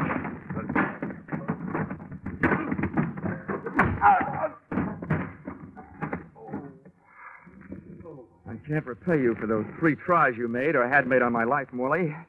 But here's what it feels like being hit on the head with a gun. Yeah, rockabye booby. Muriel, look out, you'll fall. I told you, that's a very undignified way for a lady to enter a room, through a basement window. Johnny, I was only trying to help, and there you were accusing me of being his accomplice after all those nice things you said to me before. Whoa, wait a minute. Oh, I followed you. I wanted to see how you worked. Oh, great, you and your criminology. At least you might have stepped in before you hit me those 2 licks. Look at my head. Oh, I'm sorry, Johnny. It's just that I love crime. Well, come on, get up. Oh. Would be a crime if Mr. Worley there woke up and I had to put him back to sleep again before the police got here. Well, what was it all about? It was about these little black things. I've got a pocket full of them. Here, scrape one of them with your fingernail. Oh, glass. Honey, that's the kind of glass a fellow hands his girl when he wants to be engaged to marry her. Johnny, darling, you mean... Yes, I mean only that they're diamonds.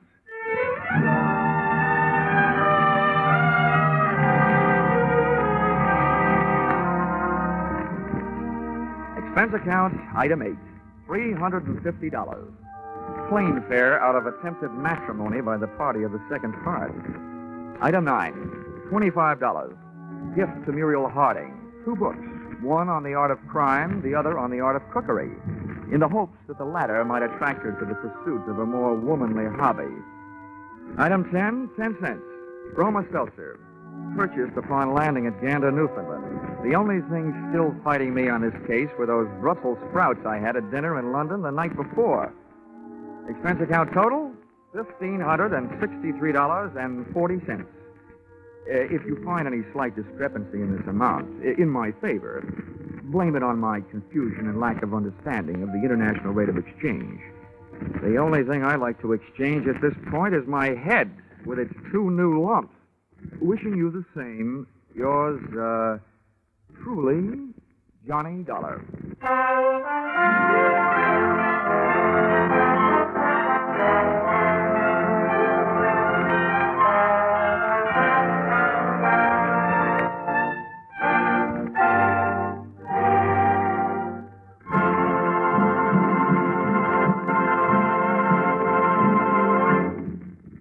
In just a moment, more about Johnny Dollar. But first, Academy Award winner Jane Wyman comes as guest to the Family Hour of Stars, and Ozzie and Harriet return in triumph to CBS.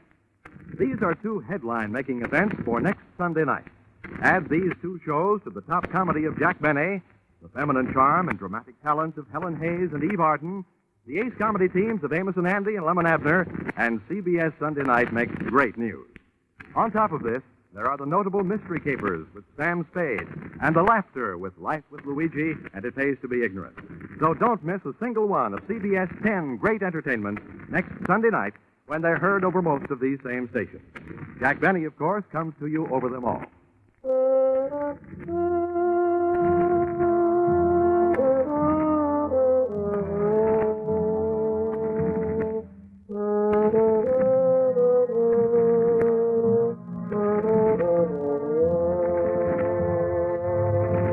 Listen in again next week when CBS brings you Yours Truly, Johnny Dollar, with Charles Russell as Johnny.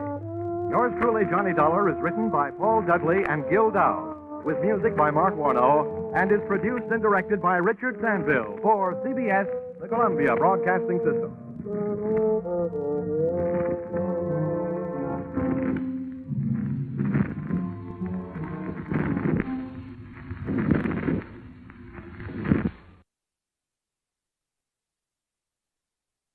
This case looked refreshing at first.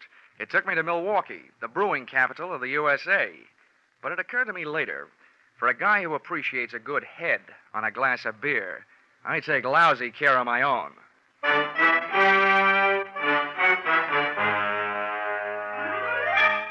This is another in the adventures of America's fabulous freelance insurance investigator, Johnny Dollar, starring Charles Russell. At Insurance Investigation, Johnny Dollar is only an expert. At making out his expense account, he's an absolute genius.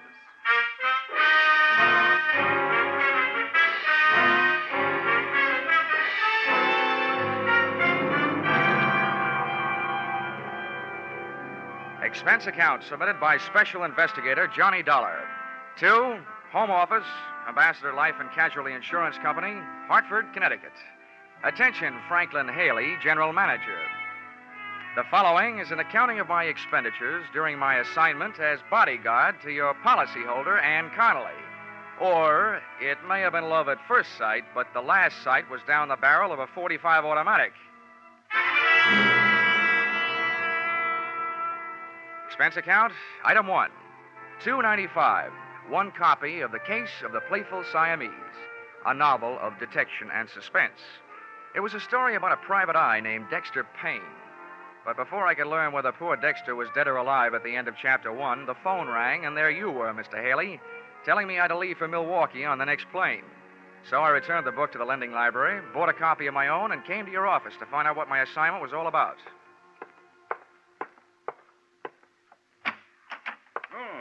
in, Dollar. Come in. Thank you. How are you, Mr. Haley? Fine, my boy, fine. Glad to see you again. Now, sit down. Thank you. Ah, adding to your store of knowledge, I see. What are you reading? Oh, the case of the playful Siamese.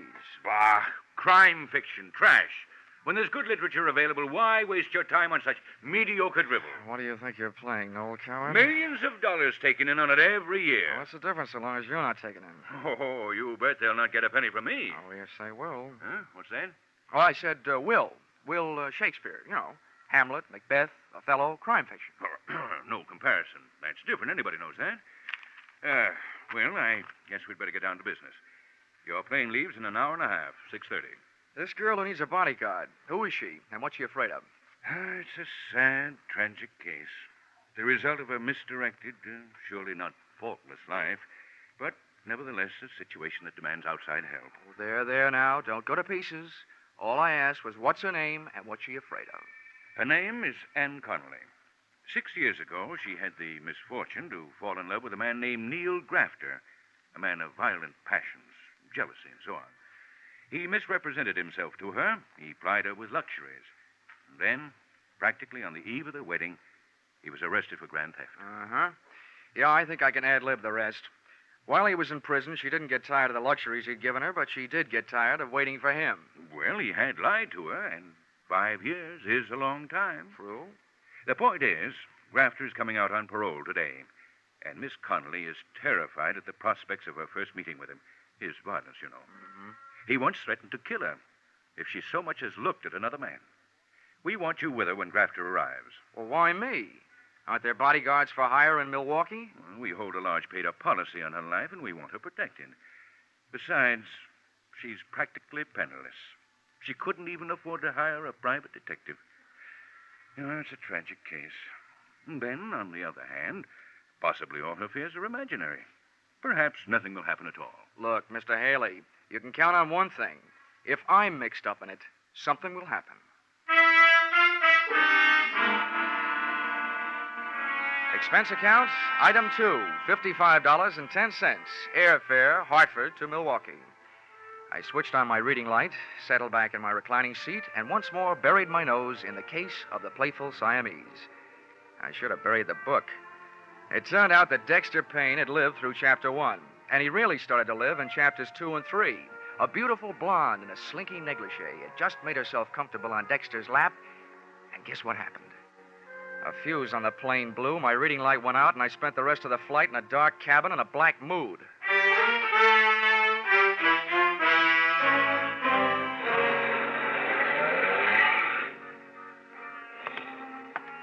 Expense account, item 3, $2.50. Cab fare, airport to the address of Anne Connelly, which, for a girl who couldn't afford a detective, was quite a hunk of address. Unless she was living on Friends.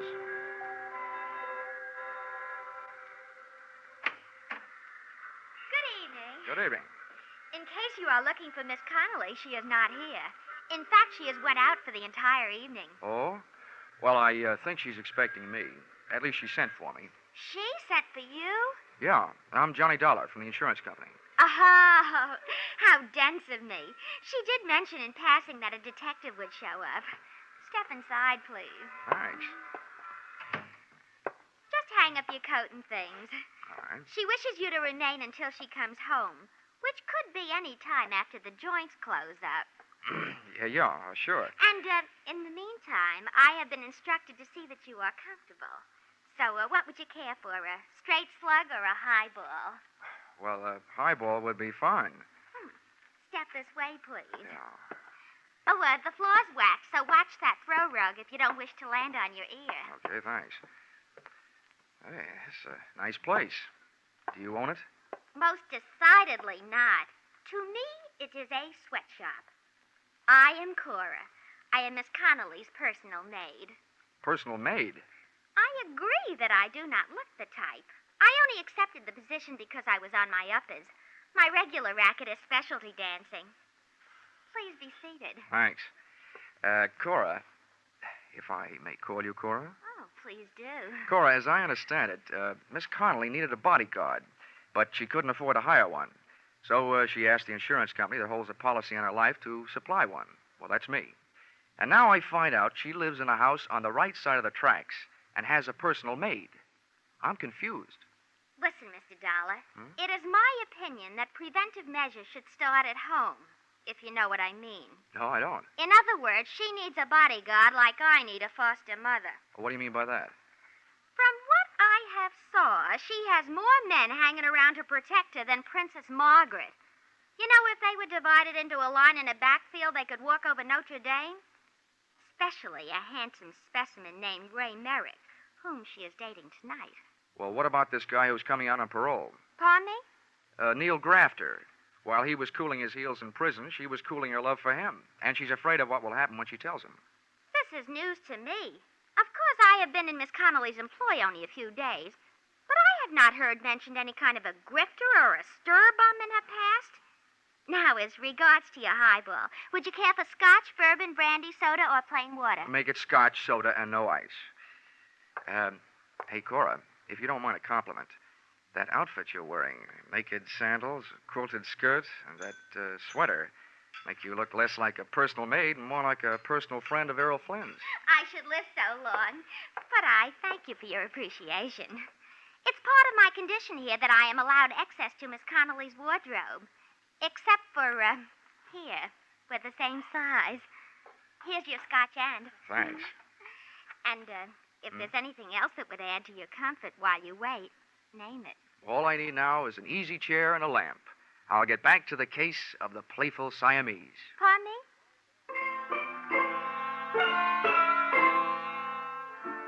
So there I was, Johnny Dollar, with Johnny Walker in one hand, Dexter Payne in the other, and a few questions simmering in my mind. They really boiled down to one. Namely, what was I doing there? Oh, well. In Chapter 5, Dexter finally found a clue. Yeah, I wish things would work out as easily for me sometime. I was just turning to Chapter 6 when guess what happened? Ann Connelly came home. Come on in, darling. Have a nightcap before you go home. I'm in. The first thing I noticed about Miss Connelly, after the size of her escort, was that there was more similarity between her and Cora than just body measurements. Their hair was the same shade of brown, and at first glance, at least, even their features were the same. Then she saw me. Oh, you startled me. But you must be Mr. Dollar from the insurance company. Check. This is Mr. Merrick, my lawyer, and my friend, Mr. Dollar. How are you? How do you do? I hope you've been comfortable. Thanks. I have. Too comfortable. Usually when I'm sent to guard a body, the body is there to guard, not out on the town until 2:30 in the morning. Well, of all the... Now, wait a minute, honey. We thought it was a smart move, Dollar, to get Ann out of the house and keep her out of it until you got here. All right, Mr. Merrick. While you're in the mood to answer questions, maybe you'll tell me why, with a layout like this and a personal maid, did Miss Connelly turn herself into a charity case? Why didn't she hire a local muscle man? That is none of your business, and if you don't like your work, go back to Hartford now. Go back tonight. Go. Ann, darling, hold your temper. Now, you'll have to inconsequential forgive Miss tinsel. Connelly, Dollar. Her nerves are on edge. You can understand that. Dollar, the fact is that she couldn't afford to hire protection. A, because her funds are low at the moment. B, because there's no telling how long she'll need protection. There's no way of knowing when Grafter will show up. Does that answer your question? I had planned a winter in Bermuda. I hope Grafter makes up his mind before the thaw sets in. I only hope you're as sure of yourself as you sound, Mr. Dollar. I try to be. Well, I think I'll skip that drink, Ann, now that you're in safe hands. I think I'll go home, get some sleep. Of course, Ray, if you think it's all right. I'll see you tomorrow. Yes, I'll call you in the morning. Dollar. Yeah? If there's trouble tonight, Ann has my phone number. Oh, thanks very much. But I'd rather have a baseball bat.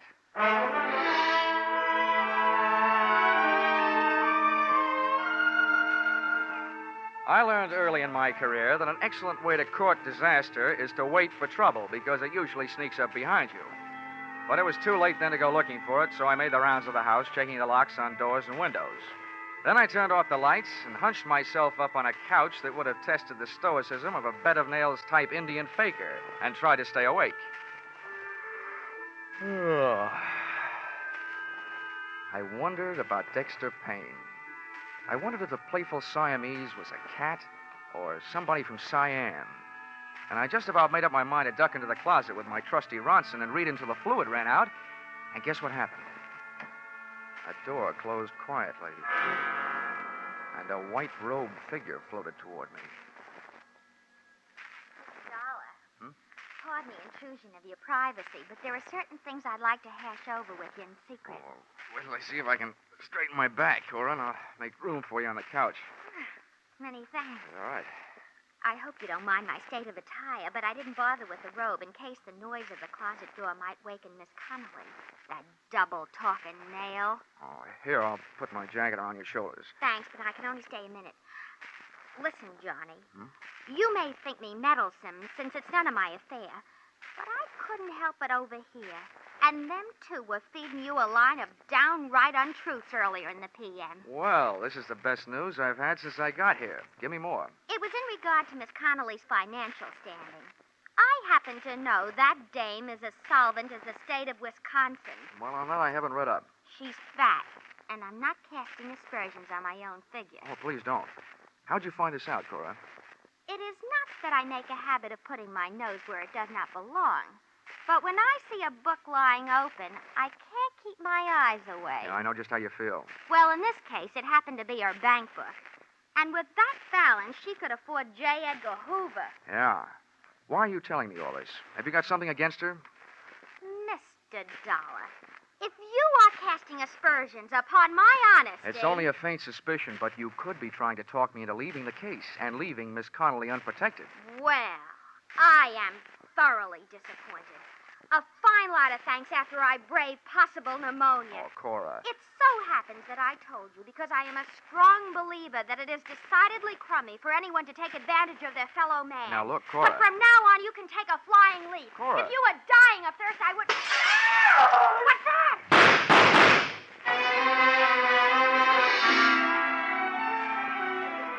As I stumbled across the room and into the pitch-black hallway leading to the bedrooms in the rear of the house, I wondered what Dexter Payne would do in a similar situation. To both Dexter and me, life was just a bowl of uncracked nuts, unopened Chinese fortune cakes, and unanswered questions headed up by Who Shot Whom?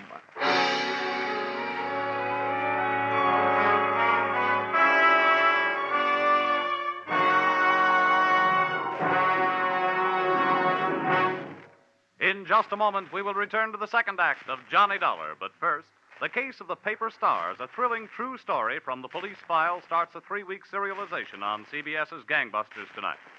Don't miss the first episode of this story of police on the trail of a gang that terrorized 3 states. Also on CBS tonight, you'll hear the latest adventures of that famous private eye, Philip Marlowe. The Adventures of Philip Marlowe and Gangbusters are regular Saturday night features on most of these same CBS stations. Tune in this fall for the shows that you love best of all. Listen carefully, here's the address. It's CBS. Now, with our star, Charles Russell, we return to the second act of Yours Truly, Johnny Dollar.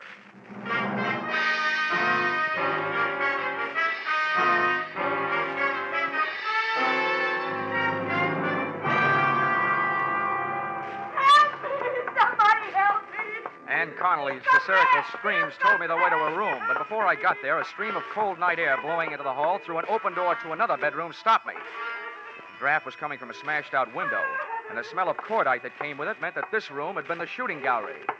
The corner of my eye picked up the corner of a white garage just as a king-size shadow of a man crossed it, and I went out after him. I made the garage in a dozen heartbeats. Believe me, the way my heart was going, that was record time. And as I skidded around the corner, an arm about the size of a fire hose came out of the darkness, crooked around my neck, and pulled a face that loomed up above, and in front of mine was ugly, bearded, and wild-eyed. So, you're working against me, too. Let go. What's the matter with you? Yeah, sure. I'll let go. Oh, you must be Neil Grafter. I didn't kill her, did I? Because she wasn't in her bed. Oh, where was she? With you? No, she wasn't with me. What's the matter with you, anyway? So she went sour on you. Happens every day. They even write songs like Don't Cry Joe about it. Look, you spent enough time in prison to learn not to like it. Why set yourself up to go back for the rest of your life? You were smart enough to get out on parole. Why don't you get smart enough to pull yourself together? Prison? I don't remember any prison. I forget things sometimes. Oh, but I could ask the doctor. No. No, not anymore. Who are you? Another one of her men? Look, Neil, why don't we go someplace where it's more comfortable than this, huh? What? Someplace nice and warm, and we'll talk. Oh, no. Oh, no. Everybody tries to play tricks on me. Nice and warm, with bars on the windows, and people making noise all over the place. Well, you're not going to stop me. Nobody is. Why don't you let me help you then? Come on. That's what the doctor kept saying. You're a doctor. Well, I don't need any help. I can do it myself. Now, calm down, Grafter. With my own hands. Here, I'll show you, doctor.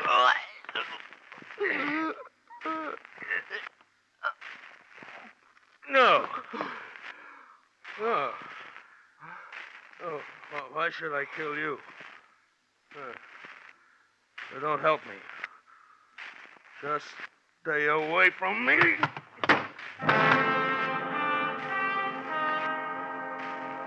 He went.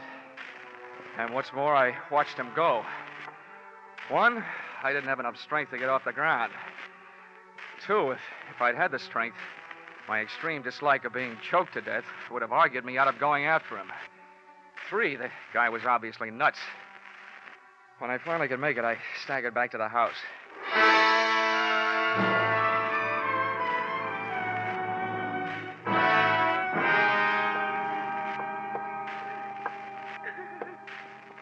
You can turn on the lights, Miss Connelly. He's gone.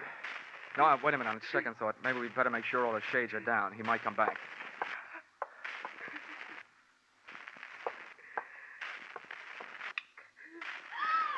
Johnny! Your throat. What did the lug do to you? You might say he saved my life.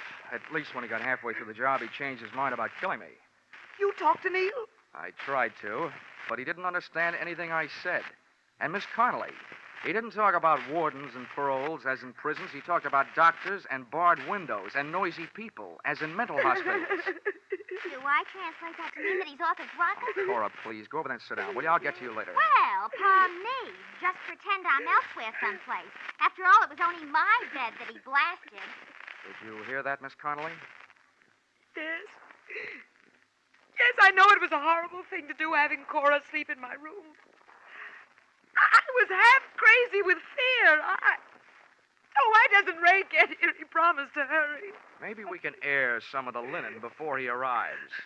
Instead of being in prison, which was a story I got, Grafter was in a hospital for the criminally insane, nursing a big yen to ventilate your head. Is that right? Please, Yes. Yes, that's the truth. He escaped a month ago. A month ago? Yes. The doctors notified the police here that I was in danger, and they supplied a 24-hour guard for the house. But after a month, they decided Neil had gone someplace else, so they withdrew the guard. Oh, great. So the only people left who cared more about your fate than they did about mine was your insurance company. Well, we had to do something, but I didn't have any insurance. What? So Ray bought a policy for me, and then we contacted the company. Aha. Legal blackmail, huh? Which brings to mind a meaty little question. Did you lie to the general manager, Franklin Haley, about where and what Grafter really was? Or did that misplaced con man hoodwink me into this mess? We told him the truth. I swear we did. Okay. I hope he lives through my expense account, because that little trick is going to cost him.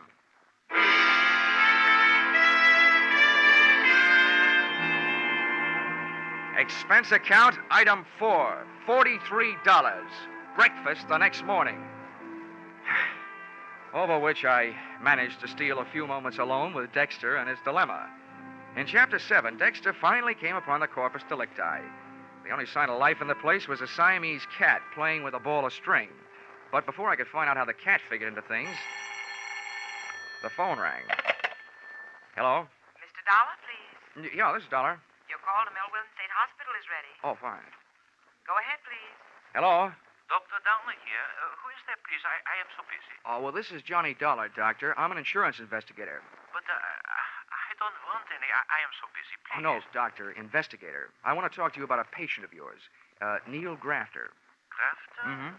Oh, yeah, the paranoid schizophrenic. Oh, a very interesting case. Complete fragmentation of the mind, total loss of synthesis. But he is no longer here for a while. Yeah, I know. He was here last night. What? Oh, what was his condition? Perhaps a state of passive negativism? All I know about his condition is that it's dangerous. He tried to kill his ex-girlfriend. Oh, yeah. I remember. Extremely strong obsession. An extremely strong man. Look, I've been hired to protect this woman. Now, what I want to know is, will he try again? There is no doubt. Well, when? Tonight? I would say tonight. The degree of hallucinatory enmity towards this woman and everybody about her, the depths of his obsession. Whoa, wait a minute, Doctor, wait a minute. You're way over my head. But you do think he'll be back tonight? I am positive. Thank you, Dr. Kildare. And all Dexter has to worry about is a playful Siamese.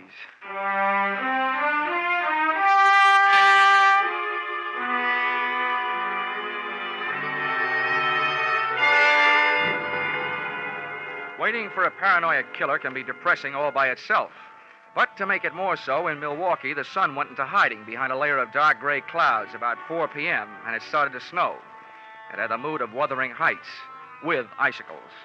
At 5:30, daylight shut down, the night shift took over. And at 8, after a dinner that nobody dined on, I didn't brush my teeth, I lied in them. And what kind of protective measures do you propose to make tonight, Dollar? Oh, none. As far as I'm concerned, this is a night off. Dr. Downer out at the hospital, who knows Grafter better than anyone else, says he won't be back tonight. Oh, I wish we could be sure of that. Yeah, so do I. How can he make such a positive statement? Probably because he's spent his life with people like Grafter. No, I tell you, there's nothing to worry about. Miss Connelly, I want you and Ray to go out, just like you did last night. Cora and I will stay here. All right, if you think it's the thing to do. But I'm worried about Cora after what happened to her bed last night. How can we protect her? It's a little late to worry about that after you set her up. But forget it. Just to make it safe, she won't be in that room. I will.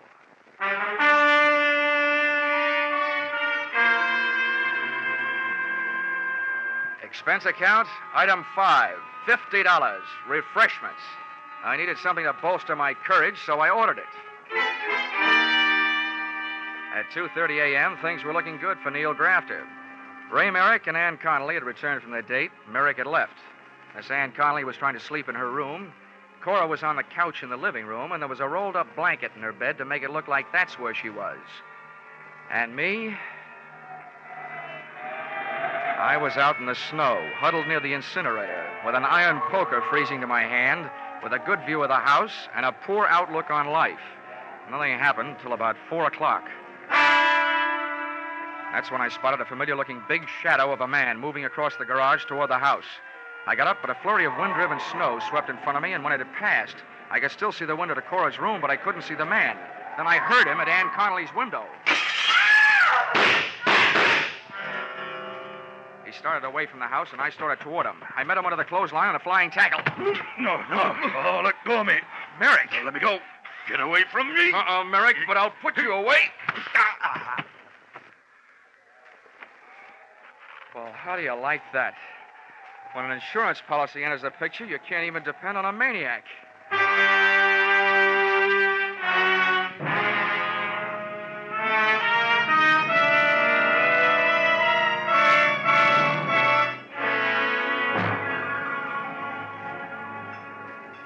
Well, just one more then, to pacify my nerves. They're jumping. Now, take it easy, Cora. This is a fine time to start falling to pieces. Oh, why doesn't the doctor get here? Now, don't worry. He's coming. I've called for an ambulance. If Miss Connelly kicks off, I will hold him personally responsible. Now, look, Cora, I appreciate your feeling toward your fellow man, but Miss Connelly made a pigeon out of you.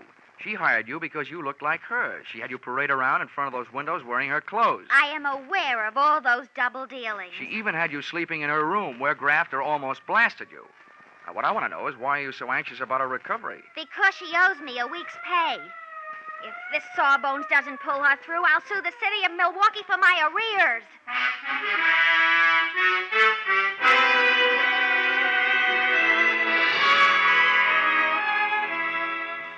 Expense account, item 6, $150 for services rendered while I was on the giving end of a blood transfusion, which Ann Connelly needed before she could be moved. One item, at least, that you shouldn't balk at since she is your policyholder. The doctors give her a 50-50 chance to live, but even if the scales tip the other way, I think your money is safe. Because her beneficiary, Ray Merrick, is guilty, among other things, of attempted fraud, since he planned on having Neil Grafter blamed for the shooting he did. Expense account, item 7, 5 cents, newspaper, which reported that the police had returned Grafter to the hospital from which he had escaped. He did come back, as Dr. Kildare said he would, but he was a little late and missed the party. Item 8, $55.10, airfare, Milwaukee to Hartford. Expense account total, oh yeah, Dexter Payne. You know, I never did finish that book. After those cats I'd been jiving with, I couldn't care less about a playful Siamese. Expense account total, $845.30. Signed, yours, truly, Johnny Dollar.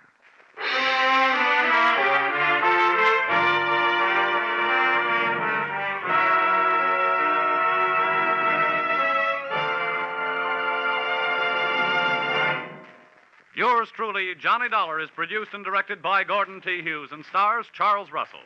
Script by Paul Dudley and Gil Dowd. Featured in the cast were Betty Lou Gerson, Sandra Gould, Bill Johnstone, John Daner, Bill Conrad. The special music is written and conducted by Leith Stevens. Your announcer is Bob Stevenson. Be sure to be with us at the same time next week when another unusual expense account is handed in by... Yours truly, Johnny Dollar. A whale of a Christmas present for a few moments brain-scratching. Could be there's $54,000 in the Sing It Again jackpot now, 25,000 of it in cold, hard cash, and the rest in wonderful prizes. By just listening in to Sing It Again tonight, you get a fine pre-Christmas present. Lots of amusing riddles, plenty of good music. And maybe you'll get that $54,000 call from Danny Seymour. Sing It Again is heard for a full hour every Saturday night on most of these same CBS stations. Stay tuned now for the Vaughn Monroe Caravan, which follows immediately over most of these same stations. This is CBS, where yours truly, Johnny Dollar, meets adventure every Saturday night, the Columbia Broadcasting System.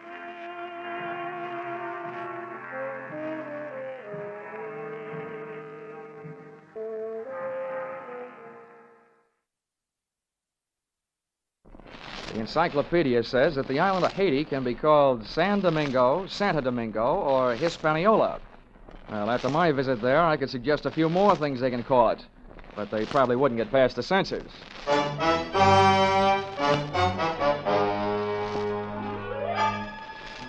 This is another in the adventures of America's fabulous freelance insurance investigator, Johnny Dollar. At Insurance Investigation, Johnny Dollar is only an expert. At making out his expense account, he's an absolute genius.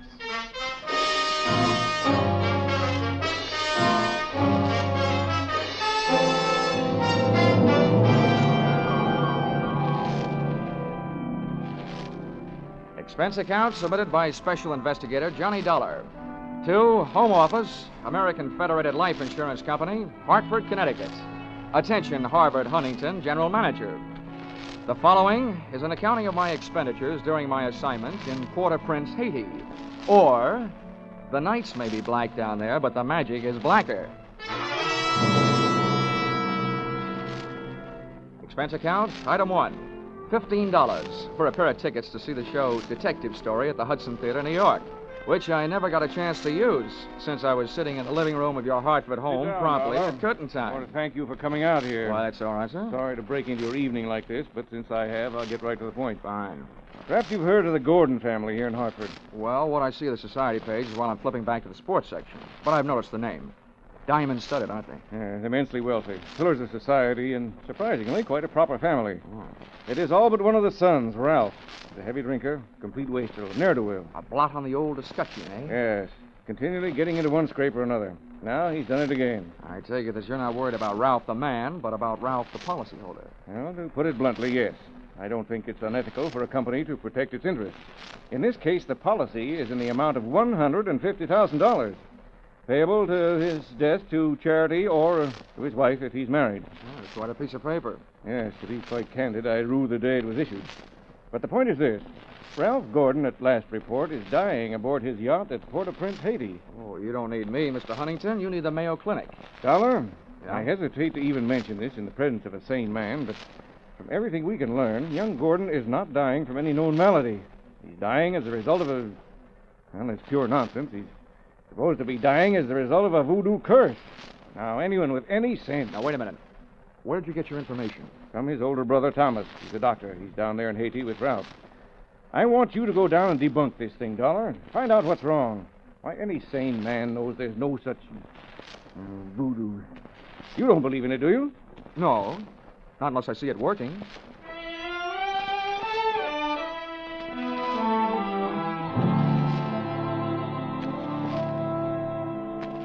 Expense account, item 2. $148.70. Hartford to Port-au-Prince via airplane. Expense account item 3, $32.50. Tropical clothes. They didn't fit me, but they fit the weather. And item 4, $25. Spent while I browsed the waterfront bars in Port-au-Prince, looking for somebody who knew where the Gordon yacht was moored. Know about this When I found him, he not only knew that, he knew everything. Ask me first. My name's Cap Reagan, and I've been here since before repeal. Give up my citizenship, I did. With the help of a couple of prohibition agents. Oh, you don't say. Uh-huh. And I figure on sailing out my final days right here. What do you want with the Gordon craft? I want to see the owner, Ralph Gordon. How do I get to it? Oh, I reckon you pay me to row you out to her. My dinghy's down at the foot of the pier, just a short hail from where we're at. Oh, well, good. Come on, let's shove off then. Just wait it down my ration here.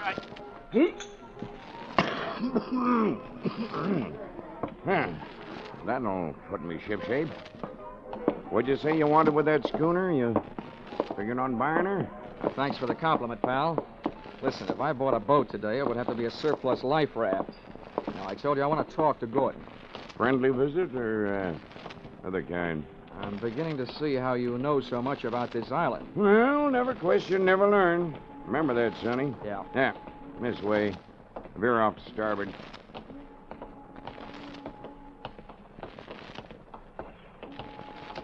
Oh, sure. Never question, never learn. Yep. Well, I'm an insurance investigator, and a company sent me down here to look things over, including Gordon. Something wrong? I don't know yet. What do you know about him? A jug full, Sonny, a jug full. Stood into the harbor about 2 months back. No sooner dropped his hook than his crew started taking the pierhead lead. Everybody jumped but the bosun, for reasons of his own. Why did they leave him? 'Cause he was half seas over all the time. You navigate with sextant, a compass, and parallel rulers, Sonny. Not with a double shot and a water chaser. You get the drift? Yeah, they were afraid to sail with him, huh? Aye, that's the line of it. And if you had ever piled into a reef, you'd feel the same. Yeah, here we are. Oh. That's my dinghy down at the bottom of that ladder. There's Gordon's yacht out there. You see her? Oh, yeah. That tug's passing the stern of her now. Yeah, say. That's a lot of boat. Yeah. She carries a suit of sail like a grain clipper. Wait till you see her close up. She's as dirty as a garbage scow.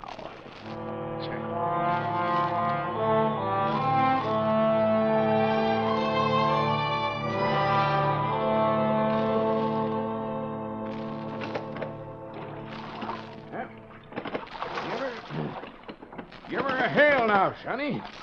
They're close enough. Hey! Anybody aboard?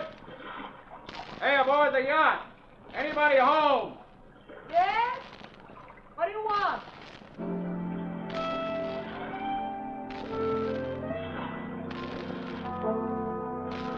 If the ship was dirty, I didn't notice. It may have had good lines, too, but it couldn't have touched what stood at the rail wearing clam diggers, an off-the-shoulder T-shirt, and a Caribbean tan. Oh. There's a rim hull for you. Yeah. That'll be his wife. His wife? Oh. Can I come aboard? Who are you? What do you want?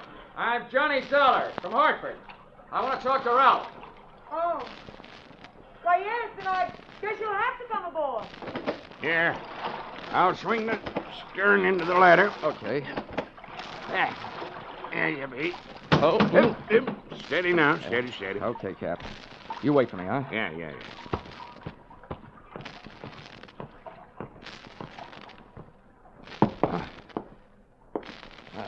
Well, how are things in Ralphie's old hometown? Cold. But not as cold as this reception. Don't let it throw you. What is this, a friendly drop-in? Business? Or just plain snooping? It's the last, I'm Edwina. The wife they haven't heard about at home. Oh, congratulations. Now I know why you like to wear your shoulders bare. The better to keep a chip on them. If you're through being sharp, I'll let you hear what's left of my husband. Come on, through here. Okay.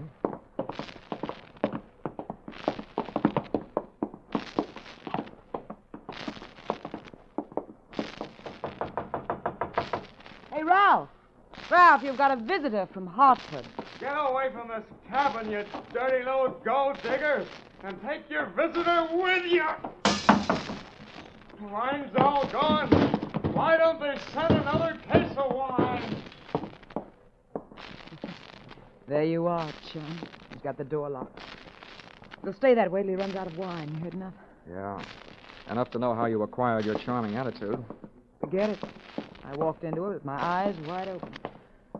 Let's get back out on deck. The light's better for throwing bobs at each other.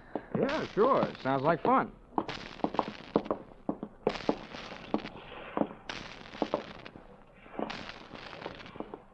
Well, do I have to help you off the boat? Not until you help me by answering some questions. I'm an insurance investigator, and I was sent down here by the company that holds a policy on your husband's life. Oh, what should I do, Finch? The story they got was that Ralph was dying from some kind of a voodoo curse. They don't believe it, and neither do I. Why not? That might be true. Huh? Some old dame, they call her Maria Lascelles. She came out to the boat. She yelled some things at him, and when Ralphie threw a bottle at her, she swore she'd put a curse on him.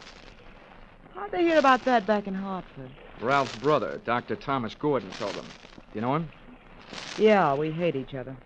I wonder why he told them. Maybe because he thought somebody, who'd be better off with Ralph dead, was using Maria Lascelles' curse as a cover-up.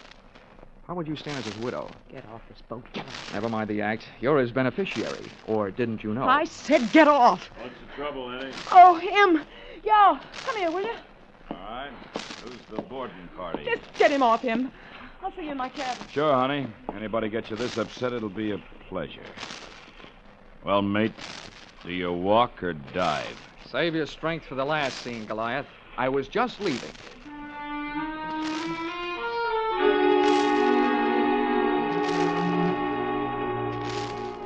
Expense account, item 5, $3. Paid to Cap Reagan as water taxi fare. Item 6, 80 cents. Land taxi fare to Hotel Francois. An up-at-the-heels hangout for not only the best in tourists, but also Brother Thomas Gordon, M.D.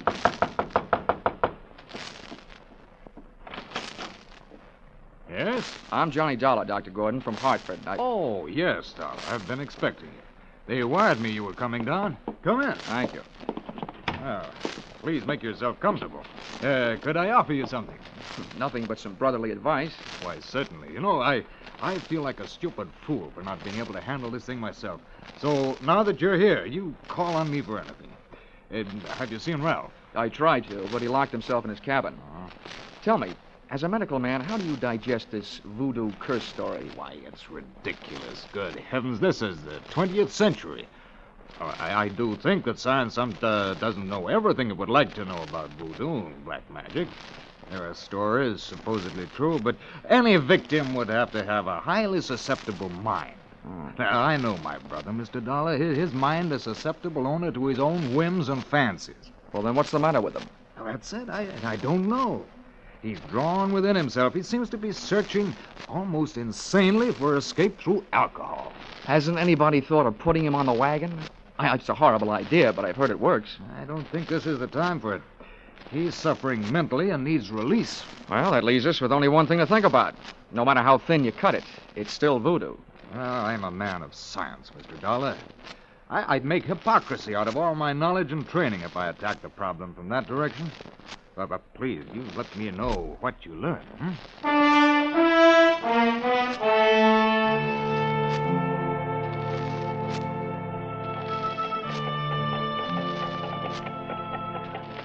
Expense account, item 7.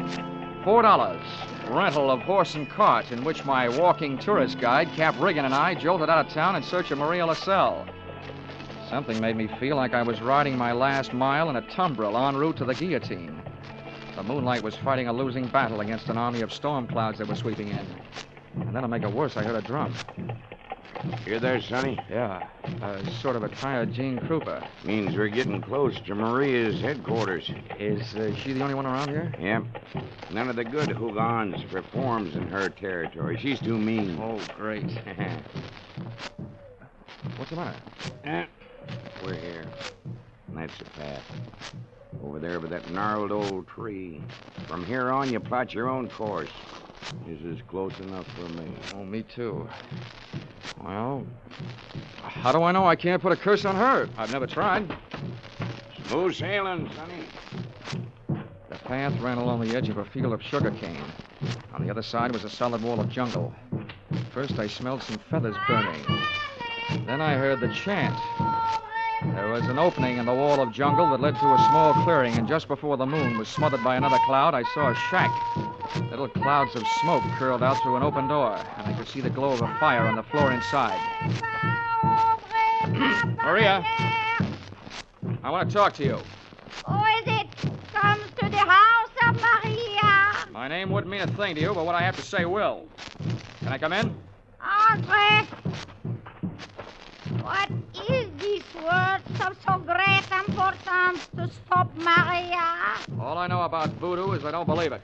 Papa Legba. I've come to you because I haven't gotten any answers from anybody else. I want to know what's behind this so-called curse you put on Ralph Gordon. You don't believe? You let me make you believe it. Ralph Gordon, he died tonight in the wind and rain. And for you, I have magic now.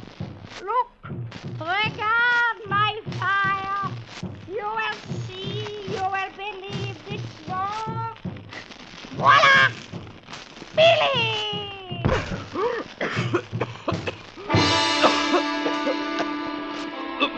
I couldn't see what she'd thrown into the fire. She'd reached behind her for it.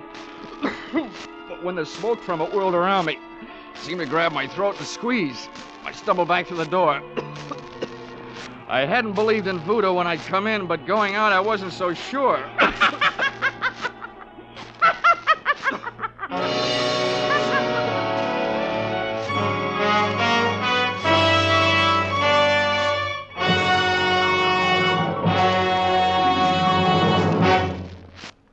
In just a moment, we'll return to the second act of Johnny Dollar. But first, the two Orange Bowl teams, Santa Clara and Kentucky, will be honored by Vaughn Monroe and his CBS Caravan tonight. Vaughn and his great band will play favorite songs of the two Orange Bowl teams. Be sure to hear Vaughn Monroe's Caravan, followed by the Gene Autry Show on most of the same CBS stations tonight and every Saturday night. Now, with our star, Charles Russell, we return to the second act of Yours Truly, Johnny Dollar.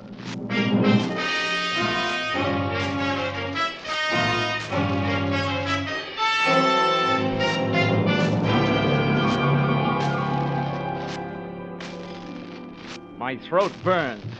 My eyes were looking at each other. My lungs felt like a pair of deflated footballs.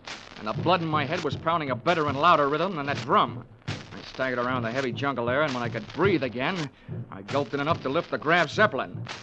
By that time, I was cool enough to get hot, in anger.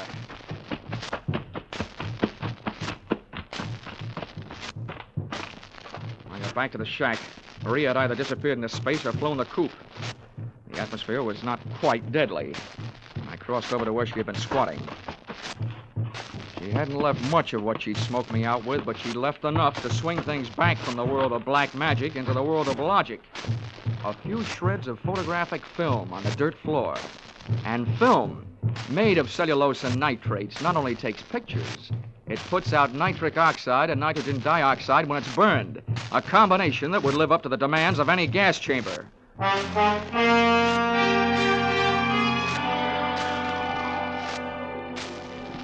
captain rowed me out to the Gordon yacht. This time I boarded without a hail. Ralph was still in a bad mood as I started to pass his cabin. Why don't they send the wine? Empty! Empty! His antics inside the cabin sounded interesting, but not half as interesting as the conversation coming from Edwina's cabin. Dear Edwina, the little wife they didn't know about at home. I'm telling you, we can't go on with this. Well, this tops it. You having a change of heart. Well, that's what happened. Not so sure that makes any difference. Maybe you're in too deep to back out. How would you like it if I spilled the whole thing? Well, what difference does it make? It's better than landing in a Haitian prison with your motives showing. Think it over, Angel. I'll be in my sack when you make up your mind. How wrong can you be? See you later, hon. Since I've been on the receiving end of so many surprise sluggings, this was almost a pleasure. What are you doing on this ship? Get off. Oh, no. Not of that intriguing conversation I just heard. How much did you hear? If I added it to that gas assault Maria LaSalle threw at me, it'd be enough to nail you and Loverboy here for conspiracy to commit murder. Well, I don't know what you're talking about. The point is, I know what you two were talking about. Oh, listen to me. You've got to believe me. I don't have to. Well, try me anyway. Well, I admit that him and I... Well, it was because Ralph turned into a wino after we were married. Well, this probably marks the first time in history that an icicle melted in Port-au-Prince. Please let me finish. When my marriage went to pieces, I had to do something or go crazy. To see Ralph drinking up all the champagne on the island was just more than I could take. I was going to divorce him and leave with him, but we weren't going to murder him. Chapter 1 has so many holes in it, it would have been printed by a punch press. You don't worry about landing in prison with your motives showing when all you're planning is divorce. Oh, yes, you do when people are waiting for your husband to die under mysterious circumstances. That's why I was trying to make him go away. If Ralph died, who'd look any farther than the erring wife? Can you lock this cabin from the outside? Yeah? What are you going to do? You're not going to lock me in? No, just your playmate. You're coming with me. Where? To Maria LaSalle's. I want to catch your reaction when she sees you. You don't believe me. No. With $150,000 at stake, I don't even believe myself.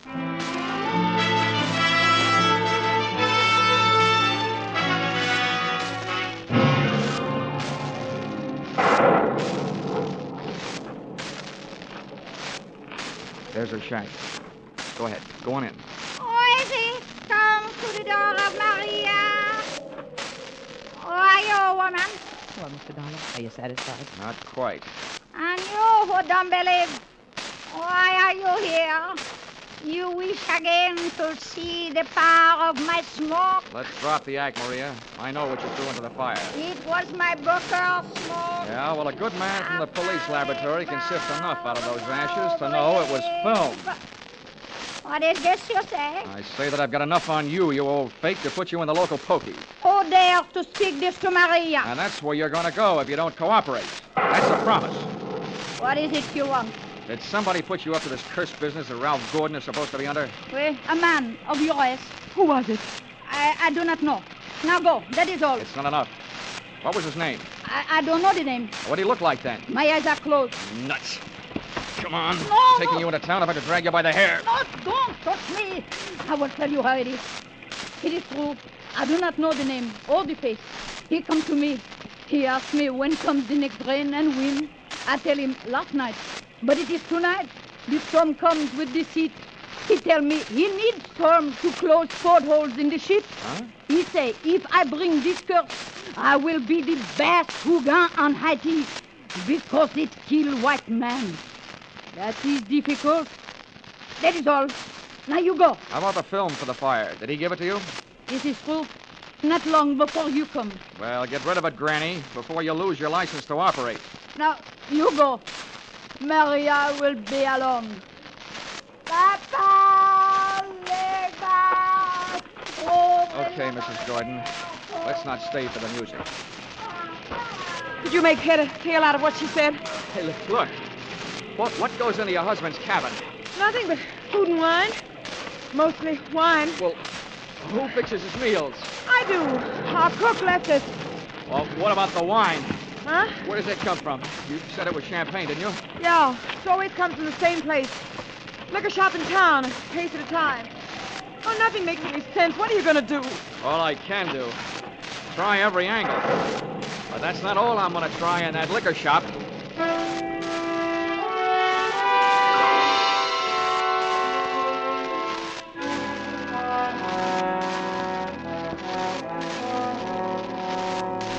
Expense account, item 8, $4.50. 2 quarts of rum, the purchase of which helped loosen the tongue of the proprietor who had been supplying Ralph Gordon's champagne. What's wine? A case at a time, packed in dry ice. There is And no the doubt. words that poured out weren't exactly intoxicating, but they sent me staggering to the nearest phone.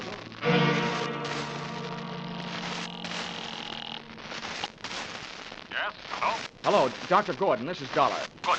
Dollar, I've been wondering a bunch. What have you learned? First, tell me this. What would happen to a man if he was in a ship's cabin on a stormy night with all the portholes closed and there was a lot of dry ice in there with him? What was that? A small room, no ventilation, a lot of dry ice. A lush may be passed out. What would happen? Good Lord. Dry ice is solidified carbon dioxide. If enough of it evaporated into the room, The lush would not be bothered by a hangover the next morning because he wouldn't wake up, right? exactly. The gas, although not toxic, would force the oxygen from the atmosphere, and the result would be asphyxia. What are you getting at, Dollar? That curse your brother is suffering from is very scientific. The champagne he's been getting has been chilled by dry ice, about 5 pounds per case. And 1 case went out to the yacht just before the storm broke. Lord. Well, it may be just coincidence, but Ralph's wife and that bosun. Yeah, I know. For a bosun, he'd make a very good chemist. Well, send for a pull motor, will you? If it's too late for your brother, maybe I can use it.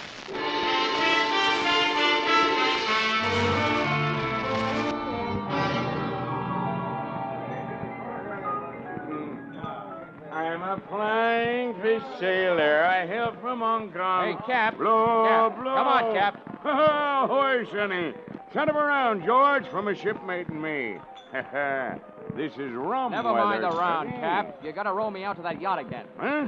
What do you take me for, a blasted galley slave? Come on, My Cap. back is I'm about in a broke hurry. now from all the rowing in this. $20. In this way. What'd you say?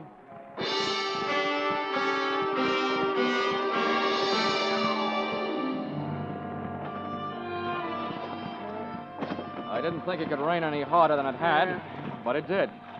We would have been drier swimming.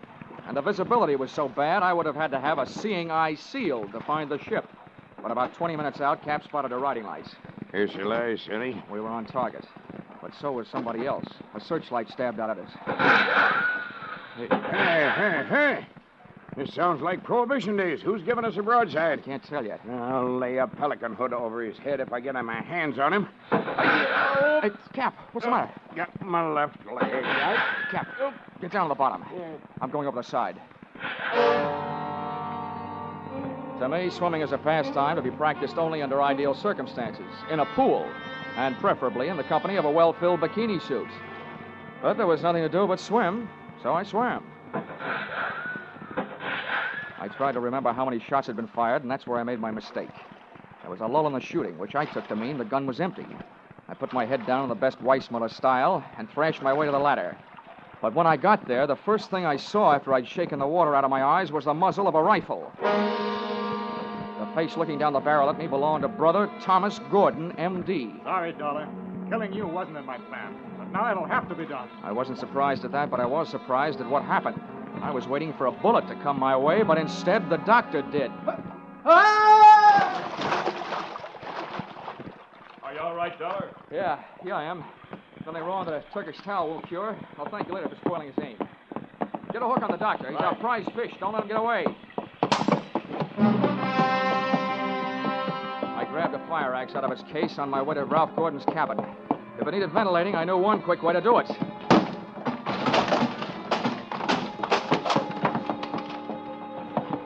I didn't check for oxygen. I took a deep breath, held it, and went in. The cabin was littered with wine bottles, and in one corner, in an open case, was the dry ice that was in the process of cooling Gordon off for good. He was stretched out on his bunk. I hefted him to my shoulder, used the last of my breath getting him out of there.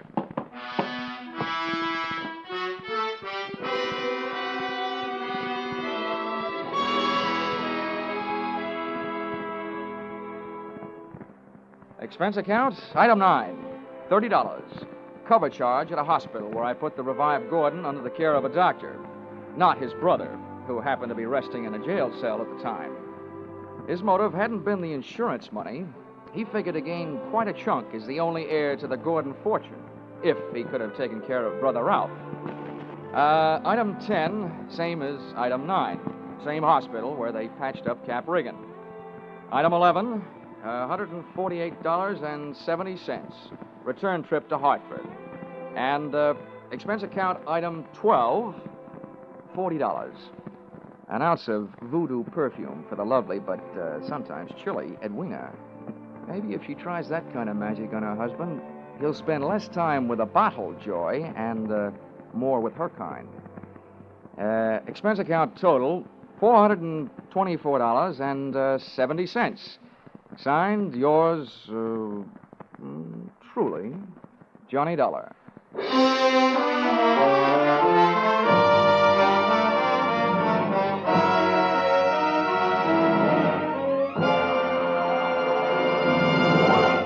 Yours truly, Johnny Dollar, stars Charles Russell. Tonight's script by Paul Dudley and Gil Dowd was produced and directed by Ralph Rose.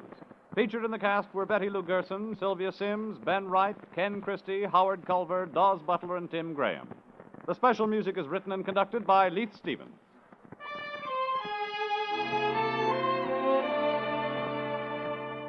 Be sure to be with us at the same time next week when another unusual expense account is handed in by Johnny Dollar.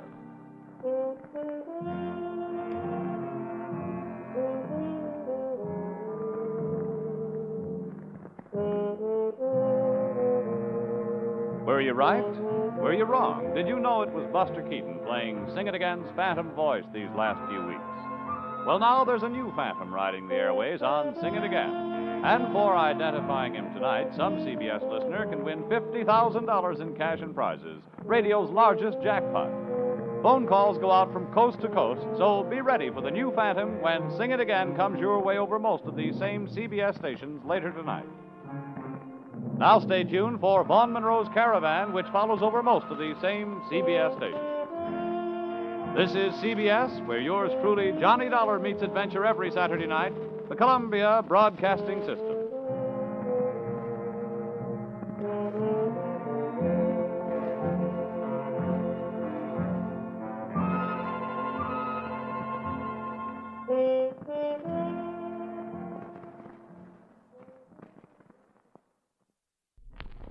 I knew when I went to the desert that anyone who plays around with cactus is liable to get stuck. But I didn't remember that another way of saying death is going west.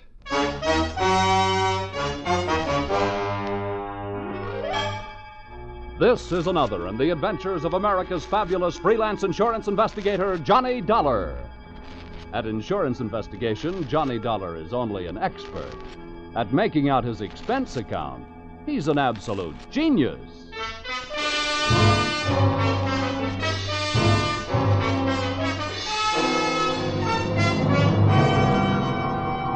Expense account submitted by Special Investigator Johnny Dollar to Old Caledonia Insurance Company, Hartford, Connecticut. Attention, Oscar M. Wheaton, Chief Investment Counsel. The following is an accounting of my expenditures during my investigation of suspected skullduggery in the Skull Canyon mine. Or, Mr. Bones, who was that lady I seen you with last night? Or, messing with a mule train is one good way to kick off. Expense account, item 1, 25 cents. Tip to busboy who brought telephone to my table at the Blue Danube restaurant, Robertson Boulevard, Los Angeles, where I happen to be working on a case. Your call came right after the liver dumpling soup, taking me out of the soup plate and putting me in the soup. Now, this is the story, Dollar. You make notes and don't interrupt. 2 years ago, this company made an investment in a bona fide working gold mine, the Skull Canyon Mine. That's just outside Twin Buttes, Arizona. I see. I said don't interrupt. That's just over the border from Nogales, Mexico. Now, up until 3 months ago, everything was fine. The profits shown by the mine were good, and then suddenly, our returns dropped 50%. However, operating expenses, man-hours, and so on remain the same, indicating there's been no fall-off in the removal of high SAR. Now, there's something wrong. We want you to go down there and find out what it is. Expense account, item 2, $12.80. I decided that since you'd invited yourself to the table, dinner at the Blue Danube was on you. Oh, in case you're interested in what you didn't have, it was that liver dumpling soup, veal paprikash, cherry strudel, and a small coffee. Enjoyed with that case I was working on. An eccentric millionairess who wanted to marry me for her money. She had yes in her eyes, but when I told her I had to say goodnight immediately, she said, Oh, no. Expense account, item 3, $120, Burns Lee Flying Service. Charter plane to Twin Buttes, where I checked into the Waterfield Hotel, called the mine, and told the girl who answered that I wanted transportation out there. She said she'd come after me.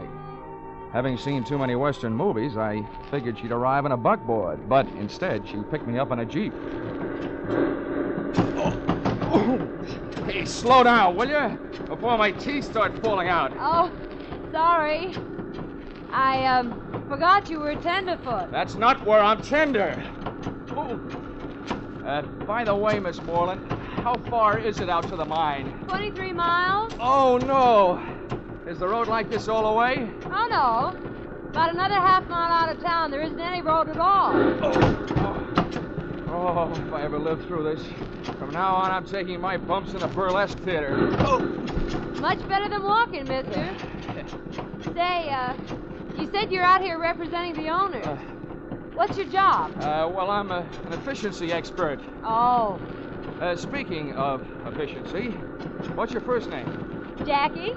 Oh, well, in that case, mine should be Gwendolyn. But it's not. It's Johnny. Well, let's not bother shaking hands on it, pal. Here comes the end of the road.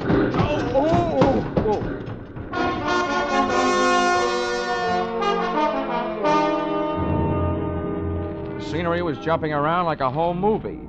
My teeth were trying to find out how much abuse my uppers would take from my lowers. I felt like I was gradually being hammered down from a tall, thin man into a short, round one. And there I was, caught without my rhinestone-studded motorcycle belt.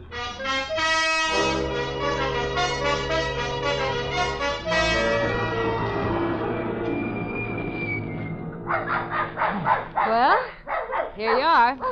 Want me to help you out? Oh, very funny. Go away. Get lost, you little monster.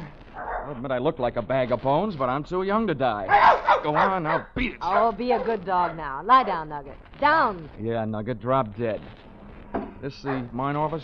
This is it. Well, Dollar, welcome to Skull Canyon. I'm Doyle, the manager out here. I'd be happier to meet you if I met you in town. Mr. Dollar's in a foul mood, Jeff. That ride was a little too much for him. That ride would have been a little bit too much for Buffalo Bill. Well, that's how Jackie keeps that figure as trim as she does. Now, come on inside, Dollar. That's where the books are, and that's where the chairs are. With cushions, I hope. I'll see you guys. All right.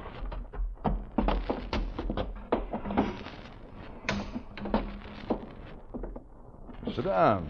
Thanks. Oh.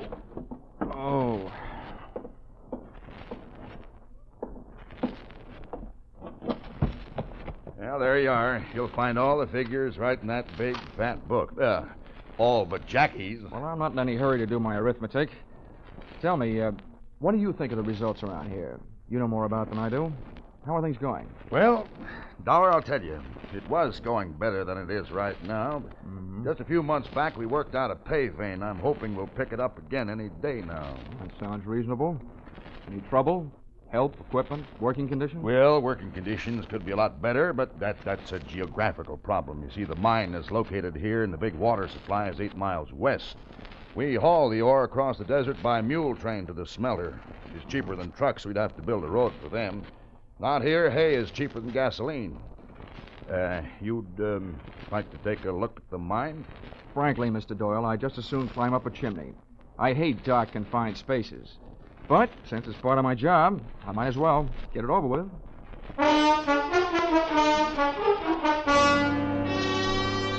The entrance into the mine was through an adit, a horizontal shaft into the side of a hill. We rode in on the tail end of a small red dynamite car, drawn by a donkey, junior grade, a burro. It was cooler in there, but I started to sweat the minute we left sunlight and fresh air behind us. I could hear the jackhammers nibbling little gold earbobs out of the quartz rock for the Christmas tree. Then I heard them stop, And Doyle told me why. Sounds like they're about ready to blast. Oh, great. So open your mouth and cover your eyes.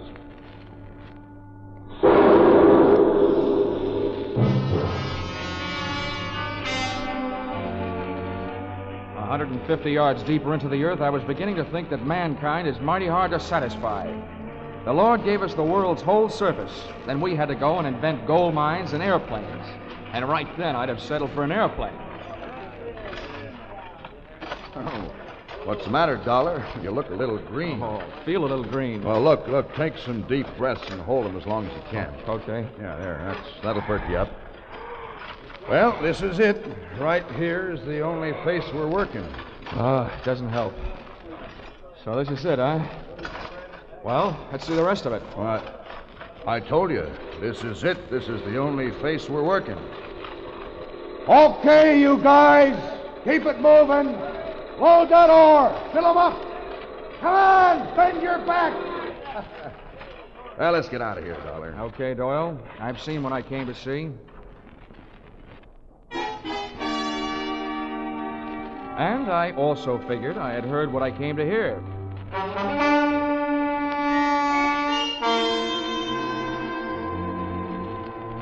Dinner that night I had with Doyle and Jackie, and the steak they served gave me a rough idea of what they did with their old burros.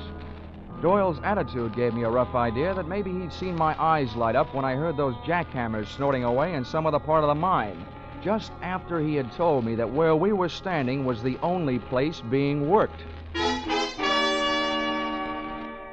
After dinner, Doyle went back to the mine, leaving me alone with Jackie, which was better than dessert. By the way, Jackie, just what's your job out here? Oh, I'm just sort of a secretary and bookkeeper and sheep driver. Uh-huh. How'd you happen to land here in Skull Canyon? Well, I took the job because I was going to marry the man who was the manager then, Doyle's old boss. I met him in college. He was a mining engineer.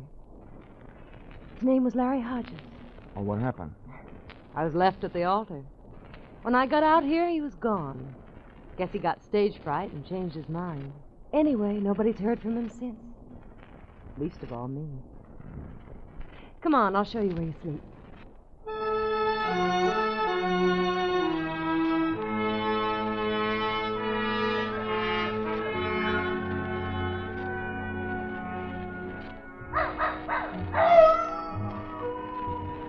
It was a real romantic night. Old Nugget the dog was carrying on a long-distance conversation with his country cousins, the coyotes up in the hills. The air was soft and warm, and so was Jackie's arm. Stars hung low. And so did my spirits when she bid me goodnight, after she introduced me to my roommate. Hiya, Sonny. An old mule skinner named Kangaroo. Make yourself comfortable. Oh, a fat chance. Well, better than a sand bed and a saddle pillar. Oh. Say, for a pine shack, this has a mighty fancy floor. What is it, mahogany? Nope, tobacco juice. Helps keep out the sidewinders. What do you mean, helps? Little snake critters crawl in out of the hot sun to get cool. Where are you from, Sonny? Hartford, Connecticut. Well, I'll be turned too. I don't reckon it shows through, but I'm a Easterner myself. Come out from New York State 53 years ago. Little town of Prattville. County seat it was. That's pretty dull. What'd you say? Oh, nothing. Say, are you the one that handles the mules on the run out to the smelter? I'm one of them. Well, how's chances of hitching a ride with you in the morning? You'll have to get up early. All right, then. I'll get up early. Well, then stop wasting your breath on a lot of dang fool words. Use some of it on the kerosene lamp. Quick! Night.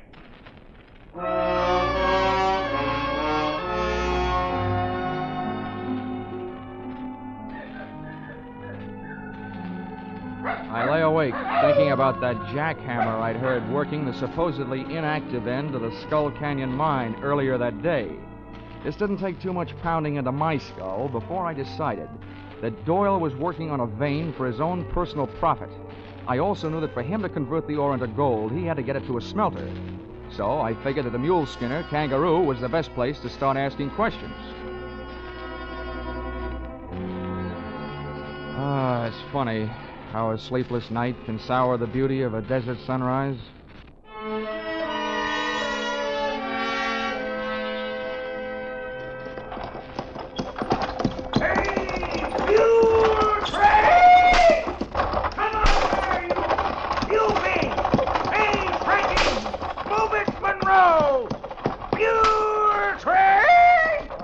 I don't believe. Since that dang record come out, I had to rename all my mules. Hey, get up there! Hey, yee-hoo! Dang fool song anyway. Now I'll get to feeling self-conscious just doing my everyday job. Say, see that big rock up ahead? Near the mouth of that little itty-bitty side canyon? Yeah, I see it. That's Halfway Rock.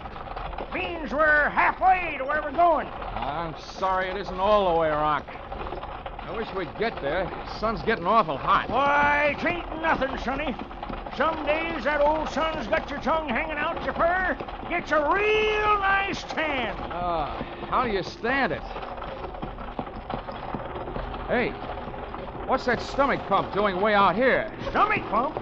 What in tarnation are you talking about? That's a clever name for a light airplane. Hey, looks like he's getting ready to give us a buzz. Hey, mules! Hey, you, Monroe! Steady, blast you, steady! Monroe! Doggone it, he's the loudest mouthed ding-ding old mule I ever did hear. Hey, here he comes. Ho there, ho! Steady, steady!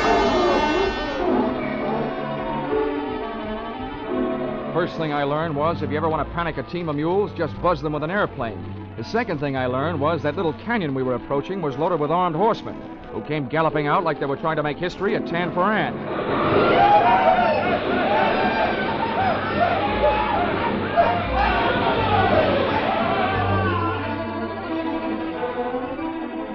The gunman didn't do anything to me except hold me at bay, while the plane picked itself a landing and disgorged its one-man air force. Buenos dias, amigos.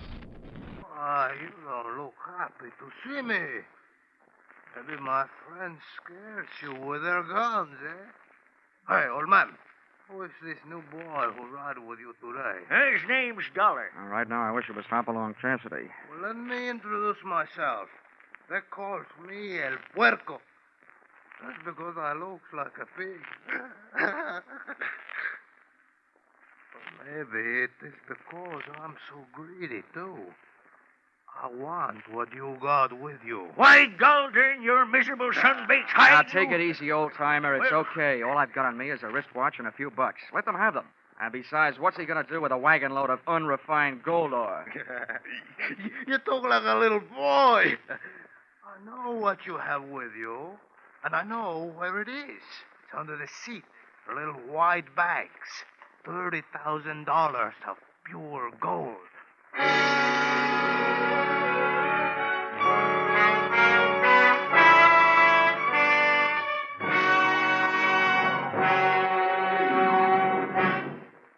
In just a moment, we will return to the second act of Johnny Dollar. But first, hardly a clue to start on, and the witnesses' stories at hopeless variance. That was the job that the Birmingham, Alabama police faced in the murder called the Case of the Hue and Cry. Later tonight on Gangbusters, Birmingham's own police chief comes to CBS to tell you how they tracked down the apparently unmotivated murder. Be sure to hear this true-to-life police story, reenacted on Gangbusters.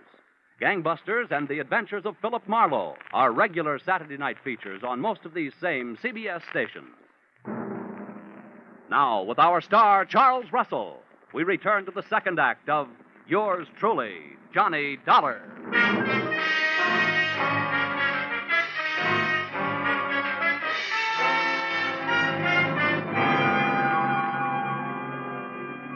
So there I was, Johnny Dollar, efficiency expert. I'd efficiently gotten myself in trouble.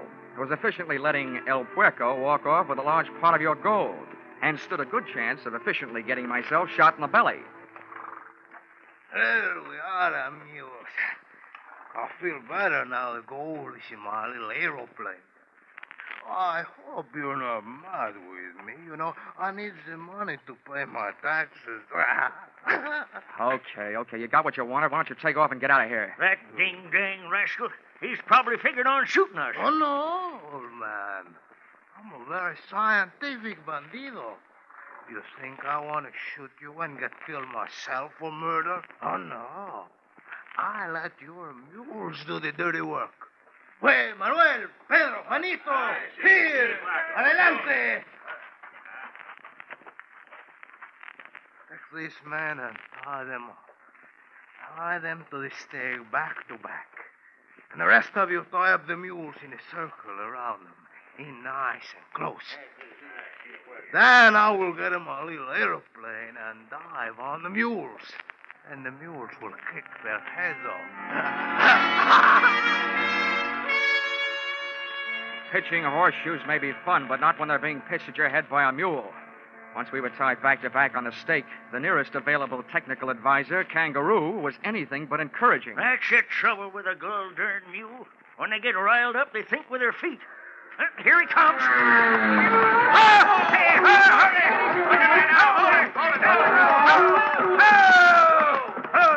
you mule, ho. There. I guess we showed 'em. Yeah. I ain't scunned mules 40 years for nothing. I can handle 'em. Oh, nice going, Kangaroo. Now, listen, Sonny, I got me idea. Yeah, what is it? Well, go something like this. Hey! Oh!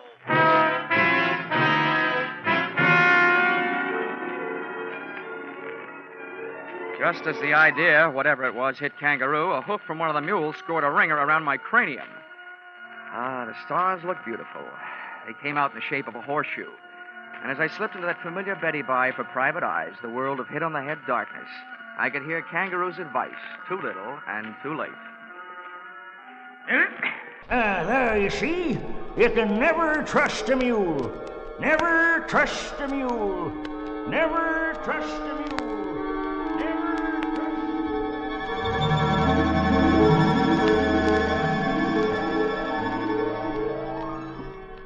A long time later, the curtains of my eyelids went up on the next act. But something was wrong. The stage was still dark. The stars were still there, but not in a horseshoe pattern. I closed my eyes and dreamed some more. I was lying near an oasis in the Sahara Desert, and a beautiful maiden was bending over me, kissing me. She was breathing hard, and she could have used some sense then. Huh? What? Nugget, get away from me, you mangy cur. Nugget, get away from him. Oh, Johnny, you frightened Huh? her. What? Jackie. Oh, what are you doing out here? Well, take it easy, pal. It's a darn good thing I am out here. You getting yourself kicked in the head. Let's just say the wrong end of a horse got mixed up with the wrong end of a mule. Hey, where's Kangaroo? Where are the mules? What's going on? Johnny, relax. Kangaroo and the mules are on their way back to the mine. Oh, where's Pancho Tortilla? Who? There was a Mexican bandit out here, the greatest piece of typecasting since the Gutenberg Bible. Oh, El Puerco. Yeah. Yeah, Kangaroo told me about him. Come on now. Try to get up. Come on. Oh. Yeah. Hey, what happened to you? Your clothes are all torn. Yeah. This is Mr. Doyle's idea of a proposal of marriage. We were supposed to fly off together to South America tonight. Been planning it for a long time. Well, what made you change your mind? Oh, you know how it is. Best laid plans of mice and men. Oh, yeah. You're talking to an expert. If everything went all right for me, where would I be next week? Same time, same station. But what's your angle? I told you before.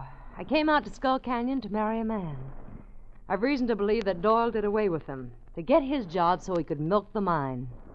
Well, I stayed on and acted just interested enough in Doyle to get him nice and relaxed, hoping he'd spill something. Well, so far all it's been is bragging up life in South America with him. Oh. Now, I hope you can help me. And I know I can help you. How? Well, Doyle set up a refining layout right in the mine. When the gold he's been stealing comes out, it's pure gold. Aha. Then somebody in the mine must have tipped off El Puerco. Mm-hmm, Doyle did. Oh. He and El Puerco are working together. El Puerco's job was to get the gold across the border and you out of the way. I see. Well, listen, you ever been in the mine? I mean, could you show me the way the refining layout? Oh, no. Doyle's never let me inside. Well, how about the charts of the mine? They're in the safe. I've got the combination. If we can just get in without Doyle seeing me, I can get him. Now, leave that to me. Come on, let's get going. Wait a minute. How do we get back? Well, I came out in the Jeep. Oh, my aching head.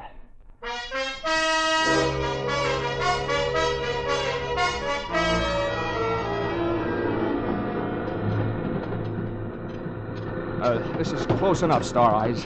We better pull up right here. All right. Nugget, quiet. Say, The wedding may be off, but it sounds like the reception is still on. No, that's the regular Saturday night square dance. Oh. Well, look, from here, which way is the office? I'm lost. It's right over here. Oh. Come on, I'll show you. You were in it yesterday.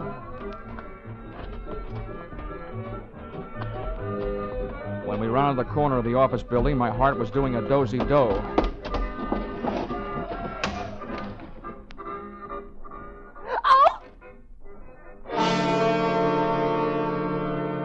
The door of the safe was open, and so was the mouth of the fellow in front of us. But he wasn't saying anything. He was lying on the floor, dead. El Puerco, the pig. Oh, what a spot for a big red apple. Johnny, he's dead. He must have come back for something. Kangaroo must have caught up with him. Whoever caught up with him, but good. Come on, let's go take a look for Kangaroo.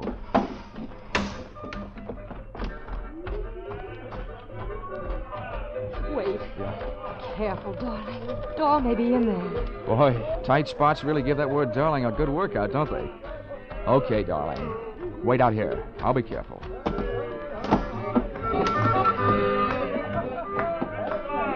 Say, partner, you seen Kangaroo around here? Kangaroo? Yeah. Well, sure. Kangaroo came in here looking for Doyle. Well, did you find him? Well, don't know. Doyle went over to the mine. Is that where Kangaroo went? Well, if I was looking for Doyle, that's where I'd go. Thank you, Bottleneck.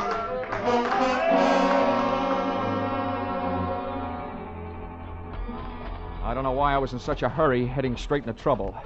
But the trouble started popping before we got to it. Oh, poor Kangaroo. Jackie was only guessing, but I could only hope she wasn't guessing right. Johnny. Johnny, I thought I saw something flashing just inside. Probably somebody's last spark of life. Now, take it easy. You stay right here. I'll move in from the side of the entrance. No, I don't... Oh, all right. Be careful.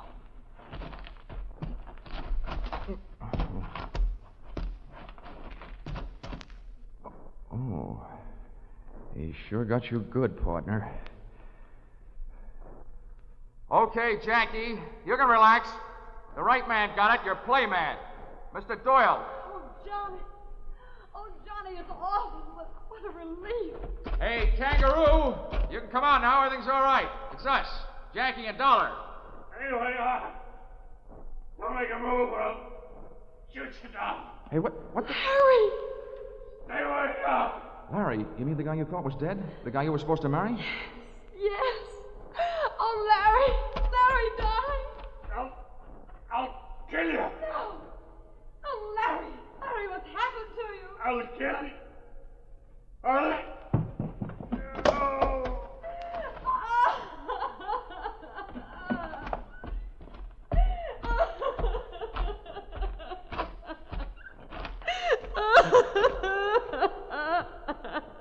Come on, kid.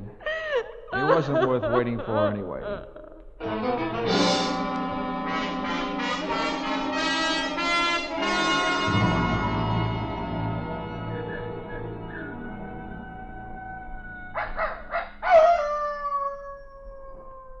Oh, well, Kangaroo, I'm glad your first interest was feeding your mules so that you didn't get mixed up in all that shooting. Yep. Poor. Well, I'll tell you, when three bad eggs like Hodges and Doyle and El Puerco get together double-crossing each other, they all gotta wind up in the omelet. Dead. Sure feels good to get your boots off. That Larry feller thought he was pretty smart, holding up in that mine with his own private smelter, using Doyle for a front. The only thing was, he didn't figure on Doyle falling in love with his woman. Yeah, who wouldn't? Say, for a young fella, you sure talk a lot. How about using some of that breath you're wasting on that kerosene lamp, huh? Quit. Right.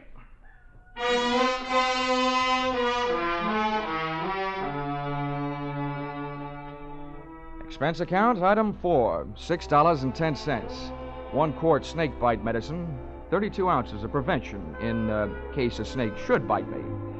Item 5, $3.40, with which I purchased the nicest gift I could think of for a gal in Jackie Moreland's position. A telegram to you, requesting that you give her a job she very much deserved, the managership of the Skull Canyon Mine.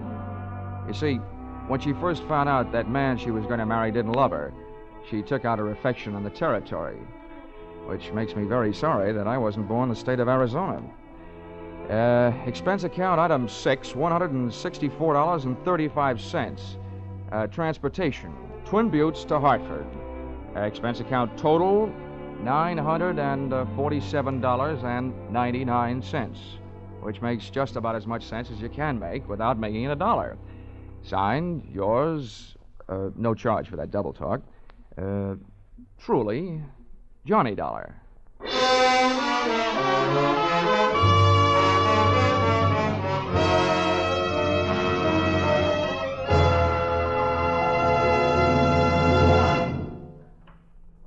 Yours truly, Johnny Dollar, is produced and directed by Gordon T. Hughes and stars Charles Russell. Script by Paul Dudley and Gil Dowd. Featured in the cast were Doris Singleton, John Daner, Willard Waterman, Fred Howard, and Don Diamond. The special music is written and conducted by Leith Stevens. Your announcer is Paul Masterson.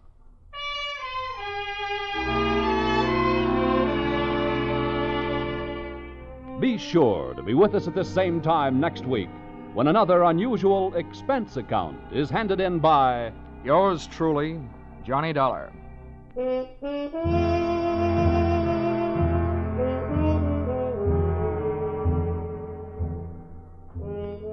Music Popular and Music Western are on the bill for CBS listeners again tonight. Vaughn Monroe and his band will present the 5 top tunes of the week, plus Army and Navy marching songs, Anchors Away, On Brave Old Army Team, and many others. Gene Autry follows right on the heels of Vaughn's Caravan with favorites straight from the land of sagebrush and 6 guns. For an hour of wonderful music, hear Vaughn Monroe's Caravan and the Gene Autry Show tonight and every Saturday on most of these same CBS stations. Stay tuned now for Vaughn Monroe's Caravan, which follows immediately on most of these stations.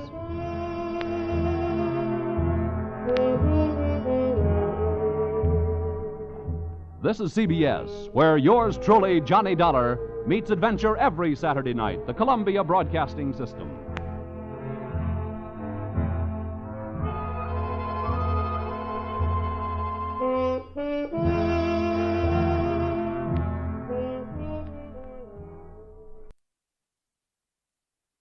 I hope St. Peter's listening. This report may one day help qualify me for that pass through the pearly gates. This case almost rushed me up there.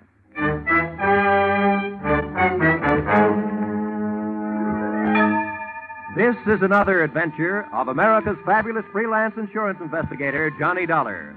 At Insurance Investigation, Johnny Dollar is just an expert. At making out his expense account, he is an absolute genius.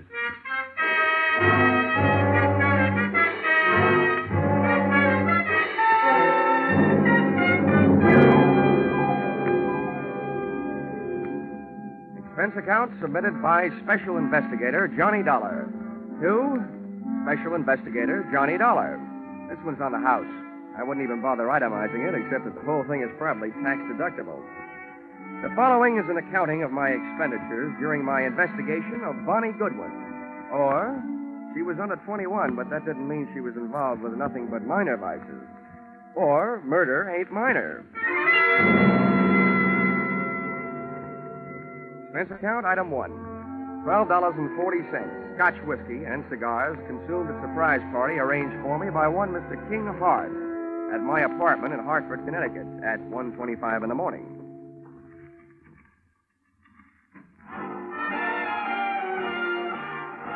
Well, who are you? And which one of us is in the wrong apartment? Neither one of us. I'm King Hart. I came down from New York to see you. I hope you don't mind my helping myself to a cigar while I was waiting. Well, no, not at all. I'd even join you in a drink of my scotch, only I don't think I could squeeze it out of the cork. I'll send you a case. Send me a copy of your pass key while you're at it. Maybe I can drop in on you sometime. This verges on the illegal. Let's not waste time trying to scare each other, huh? Let's talk business. What is your business? Well, that verges on the legal. That's why I need you. In your racket, you're well enough known to do me some good. In mine, I'm too well known to do it myself. Do what? Find a girl for me. Now, wait a minute. I'm in the insurance business. So's the girl. She's a beneficiary of my insurance policy. This is a very unusual case. I was a sucker. The way that policy is written, I need her signature to do what I want to do. Change the beneficiary? Yeah. I'm all set to marry an honest dame. She's lovely. Well, I'll tell you, Mr. Hart. I make it a habit to work for big insurance companies, not individuals. Sorry. How come? I can't look up your credit rating in Dun & Bradstreet. Look it up in this wallet. Go ahead. Don't be bashful. Mm-hmm. Yeah, well, you're solvent. Corners of these bills look like a tally on a baseball scoreboard. 1 run in the first and then 3 goose eggs. Help yourself. Not so fast. Your money may be okay, but about your story. What about it? Look, there's any number of good licensed private detectives that you could have gone to. Philip Marlowe, Sam Spade, and Richard Diamond. And he would not only have solved your case, he would also sing you a song. Why did you come to me? I thought you had me straight. I don't like detectives. I'm allergic to coppers, pro or semi-pro. So's the girl. Look, Dollar, all you have to do is find the girl, get her signature on the form, and bring it back. Is that so tough? Now, my wisdom tooth still finds it a little tough to chew. I'd like to see the policy. Sure, I brought it with me. Here you are. Wow, this is a motive-sized policy. $100,000. How'd you ever get it, Mr. Hart? When I took it out, I was a haberdasher. Uh-huh. Specializing, no doubt, in bulletproof vests styled by Hart, Schaffner, and U.S. Steel? Oh, yes. Beneficiary, Bonnie Goodwin. That's her. Well, before I can start looking, I should know where she stopped being around. Chicago. You'll find that and a lot of other stuff about her stapled to the back of the policy. My, you're the very model of efficiency. I should be. As a model prisoner, I ran the accounting department at Leavenworth for 5 years. Thanks for not being bashful about your past. Makes it easy for me not to be bashful about asking you for something. What's that? My assignment in writing. I just don't want anybody to get the wrong idea about my association with you. That's okay. All right. If you'll pay for the ticket, I guess I'm ready to take the ride. How much? A $3,000 retainer, and I'll bill you for my expenses. It's a deal. And don't hesitate to travel first class. Don't worry, Mr. Hart. Don't worry.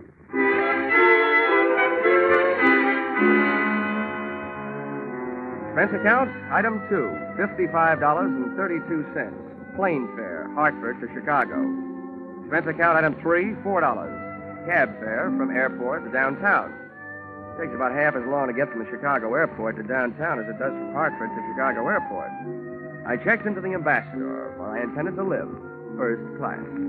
And expense account, item 4, $1.20. Cab fare to the Muriel Arms, a female hostelry where I didn't expect to live, but which was Bonnie Goodwin's last known address. Even at noon, it looked like a good place to start an investigation by either the police, the fire, or the sanitation department. You ain't got a thing on me. I stand my constitutional right. Yeah, and when did they give you for an answer? 30 days.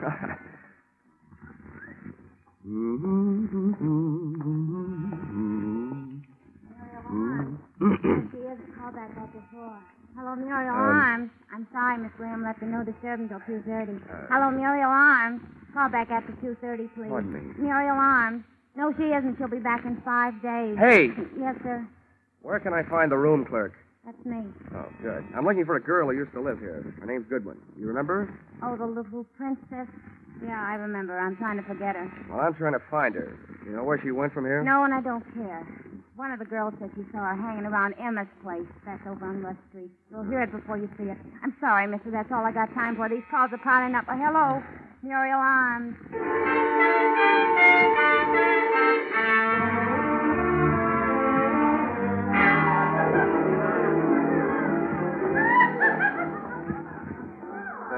Bartender. Let's see. Where can I find Emma? I'm Emma, and no jokes. What do you want? I'm looking for a girl named Bonnie Goodwin. She ain't around. We told her she wasn't wanted around here. Well, that's your business. My business is to find her. Who are you? From the law? Well, from the law of averages, the insurance business. If you're selling insurance, you're going the right way. She needs some. Why don't you try the Flagler Apartments?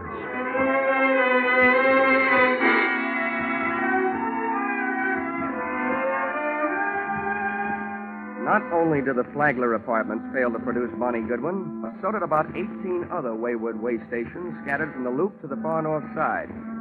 She was an easy girl to follow, but a hard girl to find. One of the things I learned along the trail was that Bonnie's heart was apparently no express train. It made a lot of local stops. And one of the things I was reminded of during the Tejas search was a philosophy passed along to me at a tender age by an old Pinkerton operative. He said, being a detective is 90% legwork, just like being a mailman with no address on the letters.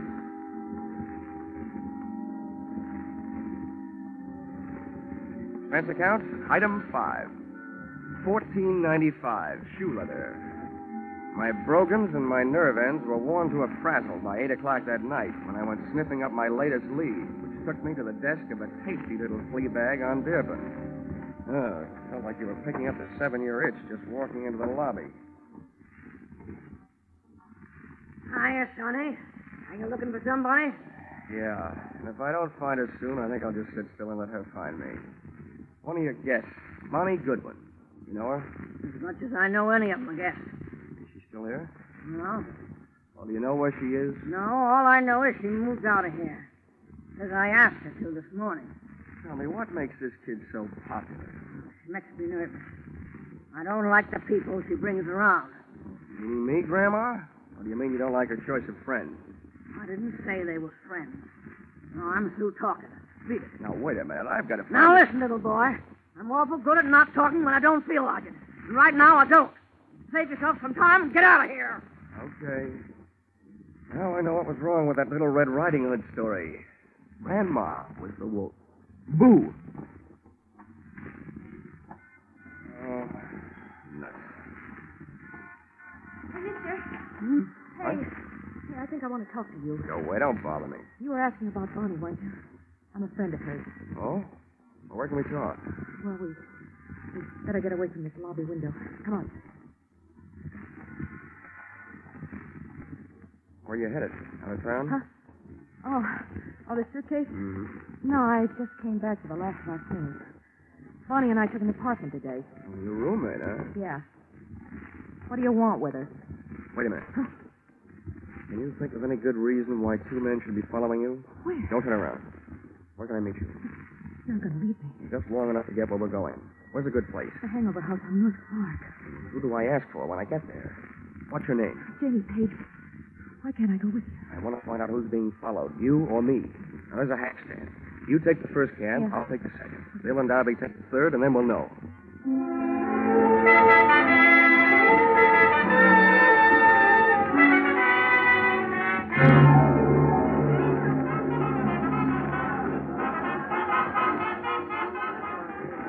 What did you find out? Oh, nothing, Janie. Those guys pitched me the biggest curve since Lefty Grove. What does that mean? We took 2 cabs, so they took 2 cabs. One of them followed me, so it figures one of them followed you. Any idea why? Now, wait a minute, mister. First, I got to get you straight. I just picked you up on a hunch because you don't look like the other ones. Who are you, and what do you want with Bonnie? My name is Johnny Dollar. My business? Insurance. Insurance? Who's dead? King Hart? Did I hear a hopeful note in your voice, Janie? Well, is he? Look, in my business, I've learned never to give a definite answer to that question. But, as far as I know, he's still alive. He was when I saw him yesterday. He hired me to find Bonnie because he wants to get her name off his life insurance policy. As simple as that. That skunk. So what he put her through? You can file this question under N for none of my business, but just what did he put her through? He built her way up, and then he dragged her way down. And she's still too good for him, for anybody who works for him. I'm getting out of here. Maybe I told you too much about my business. Just enough. You're trying to help King Hart take away the only thing he left her. If I have my way, she'll never sign away the money from that insurance policy. Good night.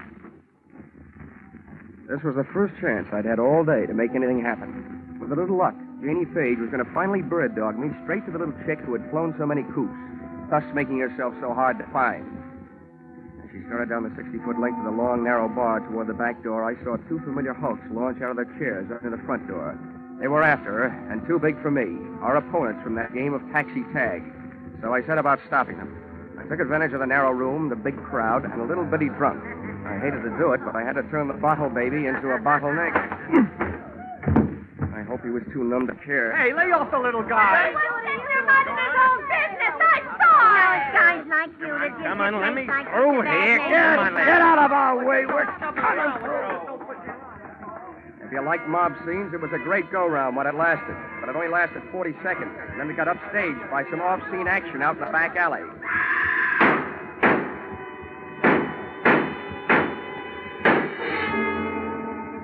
The crowd went out to look. I didn't. Somehow I knew.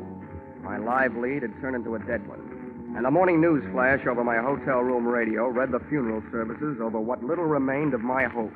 Guns roared on Chicago's north side again late last night when 6 slugs tore the life out of a 105-pound brunette in an alley shooting reminiscent of the early 30s. Listed at the city morgue as dead on arrival, the body was identified as that of 19-year-old Bonnie Goodwin, ex-girlfriend of the notorious hoodlum King Hart.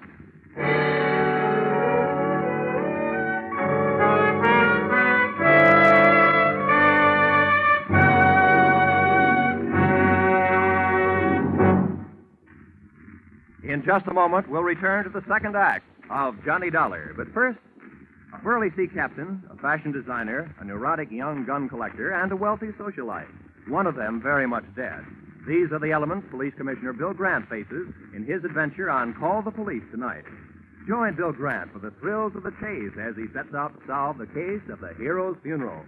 And then take in Sam Spade's latest two-fisted adventure, well spiced with wisecracks. Bill Grant of Call the Police and Sam Spade, like Johnny Dollar, are regular Sunday visitors on most of these same CBS stations. Now, with our star, Charles Russell, we return to the second act of yours truly, Johnny Dollar.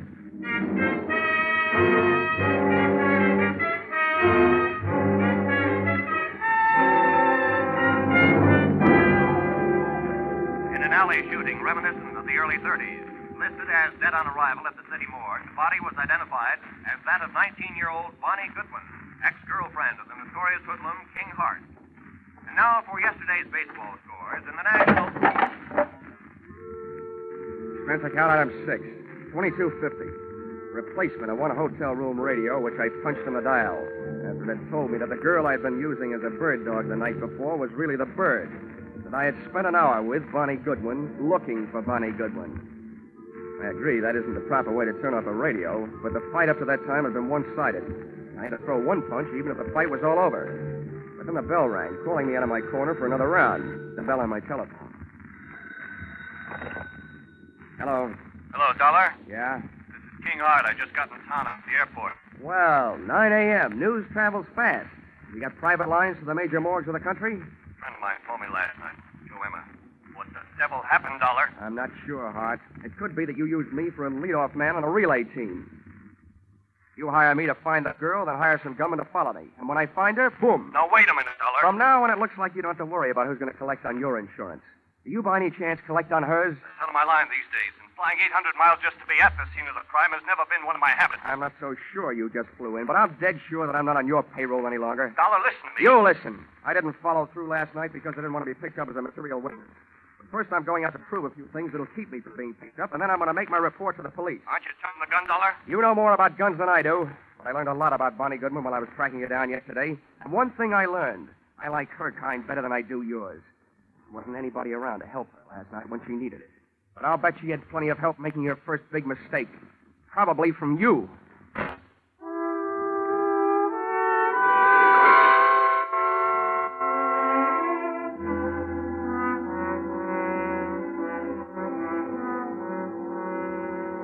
Any morgue is a masterpiece of refrigeration. Just thinking of one can give me a real cold chill. When I walk into one, I feel an icicle forming on each separate vertebrae in my spine. And when I start walking out of one, I feel the ice begin to melt. You do yourself any good? Maybe. Thanks for letting me go through a thing. Here, buy yourself a cigar. Oh, this I'll buy a box. It's a big tip. It should be. You've been a big help. I'd gone to the morgue to find an address, and I'd found it. In the suitcase, monogrammed BG for Bonnie Goodwin. I also found that the body had been identified by her roommate.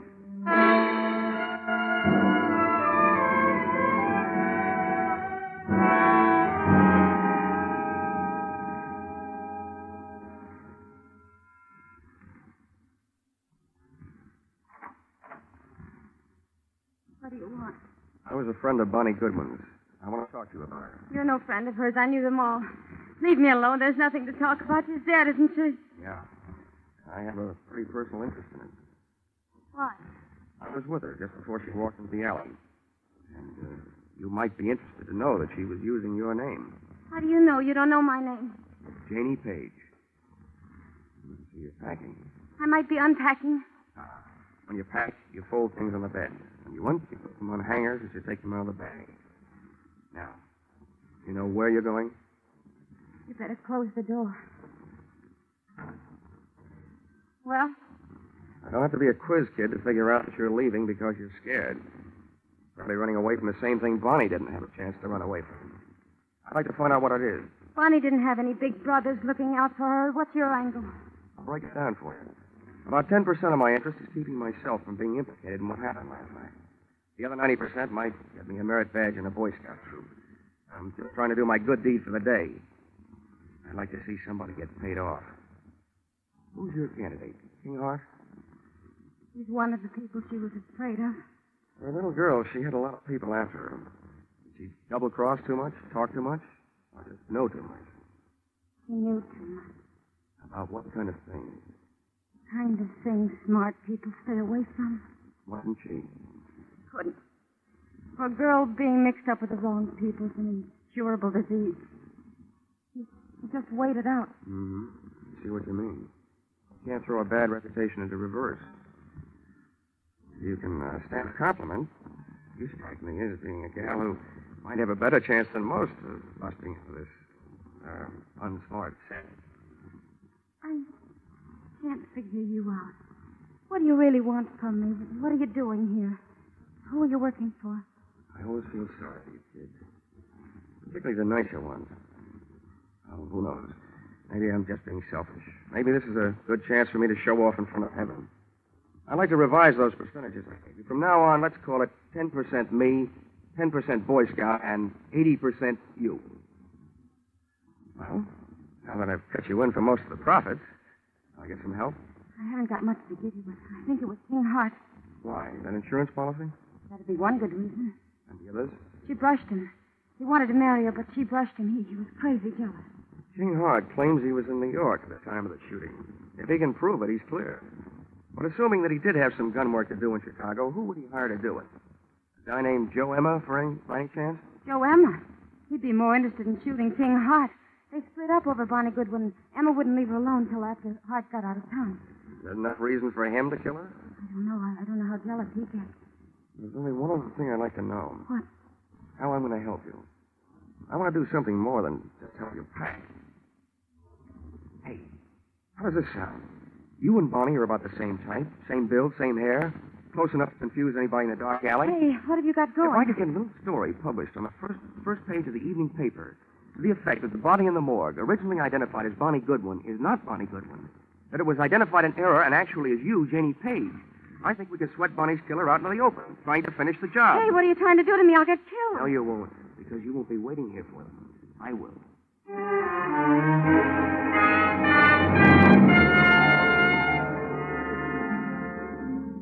Expense account, item 7, 5 cents. Phone call to an old newspaper friend. Expense account, item 8, another nickel, one evening newspaper. Which proved to me the power of having old friends, and which I hope would prove to me the power of the press. The story, including the girl's address, was right above the weather report. And it looked like a fair night for Chicago, but a stormy night for me.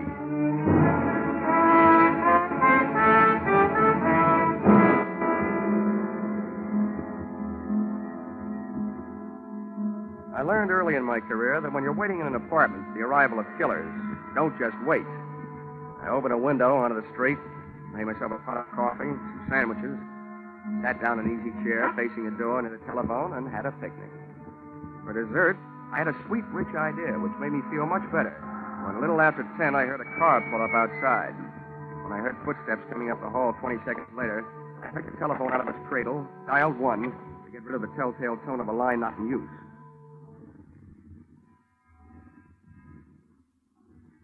Come on in. It's unlocked.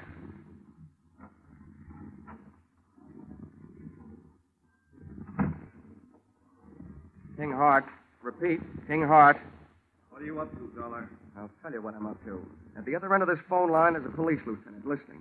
He knows that you're here with me, so don't get rough. I don't care who's listening. Where is she? Who? You know who, Bonnie. That body down some more than her. I wish I had this much luck fishing. People seem to bite easier. I suppose you're here because you missed her the first time. Don't be stupid. I'm trying to save her life. Where is she? She's sitting next to the lieutenant who's listening on his telephone. I don't believe it. Come on. You can talk to her. Okay. But you better be right. Here, take the phone. Right over the head. Oh!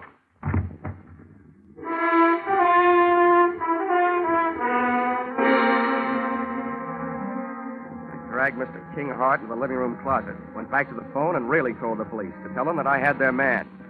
I still had the phone in my hand when the apartment door opened, framing two masses of manhood, one of whom I knew. So this time, just to play safe, I said into the live phone, Joe Emma, and help her. Shut the door, Angie. Yeah.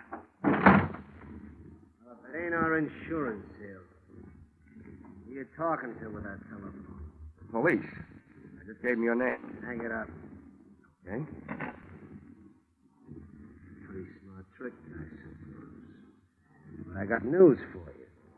What you just did ain't even evidence. Because you ain't going to be around to corroborate it. And we ain't going to be here when the cops get here. Now, where is she? If you're looking for Bonnie Goodwin, your search is narrowed down. You've got the whole rest of the world to look because she ain't here. Too smart. Now, where is she? Hey, Emma.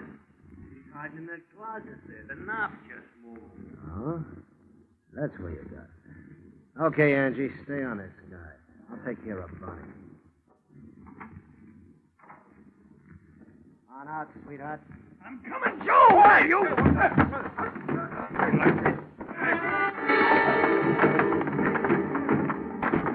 Joe Emma had expected the pleasure of kicking a girl around, but instead found himself being belted around by a man. Angie's right hand dove for his armpit and not to scratch himself. Just as he snapped another shot at King Hart, I snapped a flying tackle at him. Go! Down your fist again, Angie, and it's over you. Down.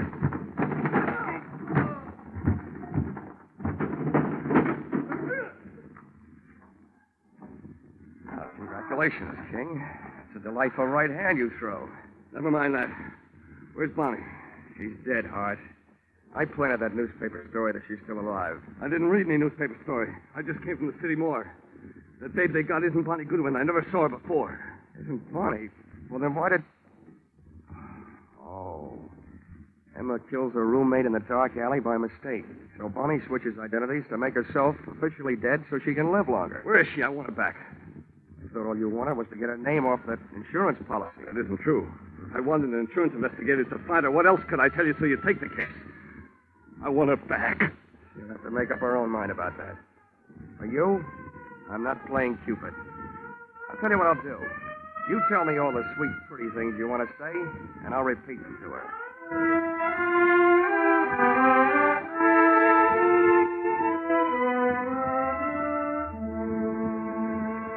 Expense account, item 9.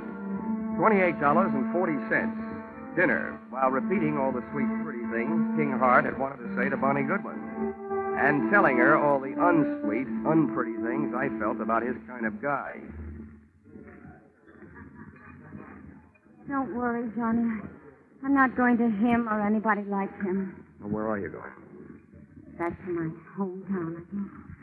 Your hometown didn't seem to do a very good job of giving you a start the first time. How far from Chicago is it? It's only about 28 miles north of here. Here. Here's an envelope. With what's in it, you'd better buy yourself a ticket. It'll take you about $3,000 worth west of here. Oh, Johnny, thank you.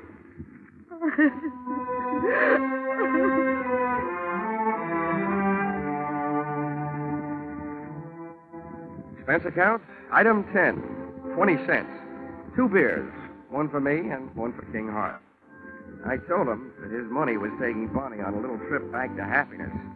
And he told me that if I ever expected to collect any expense money from him, I knew where I could go. Expense account total, $163.55. You'll notice that this is very low, but remember, I'm paying this one myself. Yours, very truly, Johnny Dollar.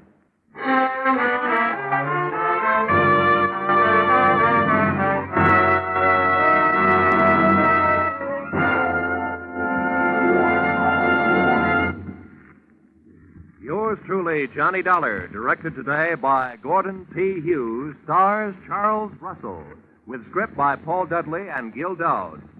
Featured in the cast were Georgia Ellis, Paul Dubov, Martha Wentworth, Lou Krugman, Gene Bates, and Larry Dobkin. The special music is written and conducted by Leith Stevens.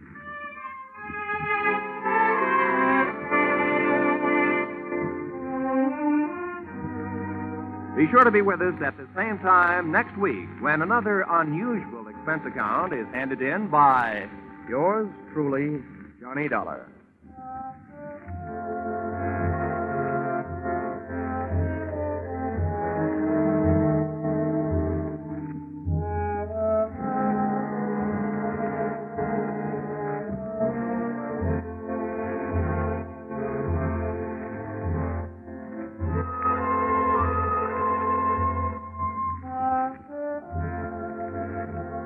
Cheek to cheek, I'm in the mood for love.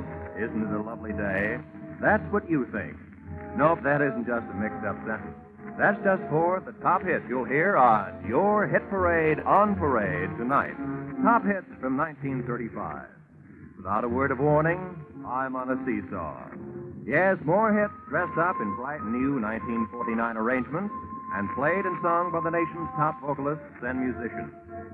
Be sure to hear your Hit Parade on Parade this evening in Jack Benny's time on all of these same CBS stations. This is Roy Rowan. Your Hit Parade on Parade follows immediately.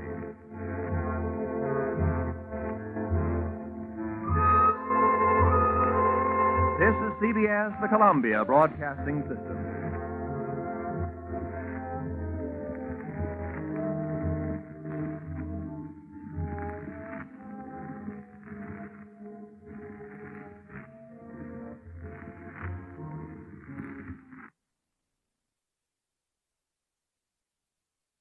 Well, anyway, I learned the answer to the question, what does a doctor do when a doctor needs a doctor?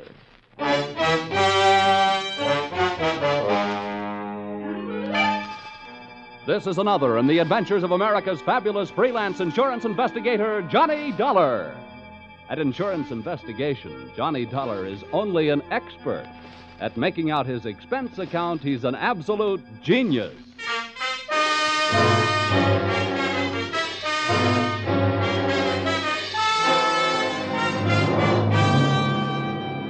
Expense accounts submitted by Special Investigator Johnny Dollar to American Volunteer Liability Insurance Company, Hartford, Connecticut. Attention, Homer Shalley, General Manager. The following is an accounting of my expenditures during my investigation of one of your policyholders, Dr. Otto Schmedlich. Or, an apple a day sent the doctor away. Or, it couldn't have happened to a bigger worm. Expense account, item 1. 80 cents cab fare to your office in answer to your call. Tip to driver, $1. Oh, morning, Mr. Dollar. Hiya. Go right in. Mr. Shalley's expecting you. Thanks, sir. Good morning, Dollar. Good morning. Sit down. Thank you. I'm sorry we had that unfortunate altercation over the last expense account you submitted to this office. Oh, that's all Of right. course, it was ridiculous. You're going around tipping cab drivers $1 after a 50-cent trip. Well, you know me, Homer. Just a silly, headstrong, impetuous boy. It was somebody else's money, yes. We've been through all that. What I want to talk to you now is, policy. Oh, here it is. Dr. Otto Schmedlich, Los Angeles, California. California? Doesn't anything ever happen in Hartford? I've been using an airplane seatbelt so much lately, I'm about ready to throw away my suspenders. Dr. Otto Schmedlich. I suppose you're familiar with the existence of that type of insurance policy which protects doctors against charges of malpractice. Yeah, I've heard of them. Well, we had the rare misfortune of issuing such a policy to this quack Schmedlich. Well, what do you want me to do? Go out and take his temperature? Dollar, when I want to laugh, I tune in Jack Benny. Now, this is serious. The policy we issued to Dr. Schmedlich only covers him up to the extent of what is construed as accidental malpractice. If we can prove criminal malpractice, we can cancel the scoundrel's policy. Do you have a good reason to think it's criminal, or are you just toying with a happy thought? Look, our company has already paid off on 2 claims. Recently, we've heard rumors about this man. It seems the Medical Association is watching him very closely. But so far, no one can prove anything. Now, Dollar, do you want the assignment? No, but I'll take it.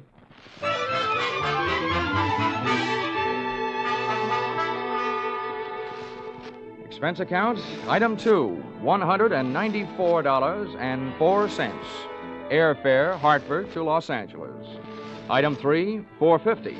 Cab fare, Los Angeles Airport to the Sun Tower Medical Specialist Building, which I first spotted looming through the smog on Wilshire Boulevard, high in the high-rent district of the City Beautiful. Item 4, 55 cents, 11 nickels. Spent telephoning the Schmedlich office at 15-minute intervals until I at last found the doctor not in. In California, the doctors really specialize. And the buildings they work in sometimes really make the most of it, as I found out in the elevator going up. Second floor, eye, ear, nose, and throat. Doctors Care, Kreider, Whitetis, and Osterban. Pardon me. Third floor, fractures, strains, sprains, and dislocations. Doctors Fowler, Woodruff, Toigo, and Brown.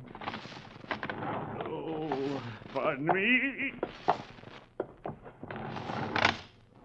Fourth floor, obstetrics, orthopedic, pediatrics, and general practice. Doctors Small, Collier, Reynolds, Frank, Stanley, Feinbaum, and Schmedlich.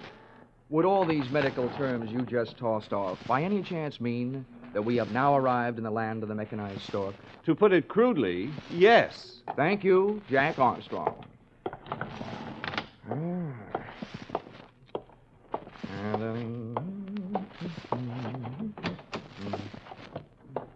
Good afternoon.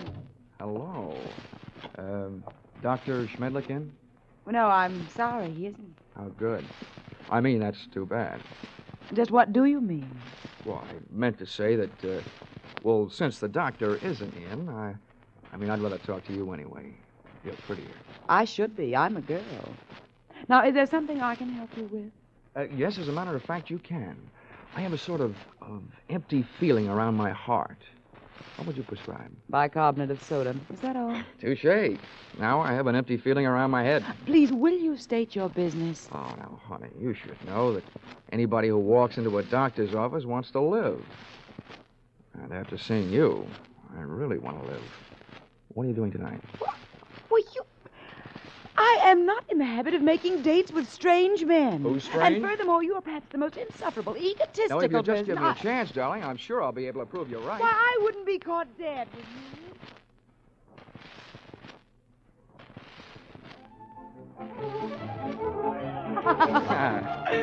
Oh, Johnny, you ain't. You like that, huh? This is the first time I've ever tasted champagne. Good old champagne. The rich people's 7-Up.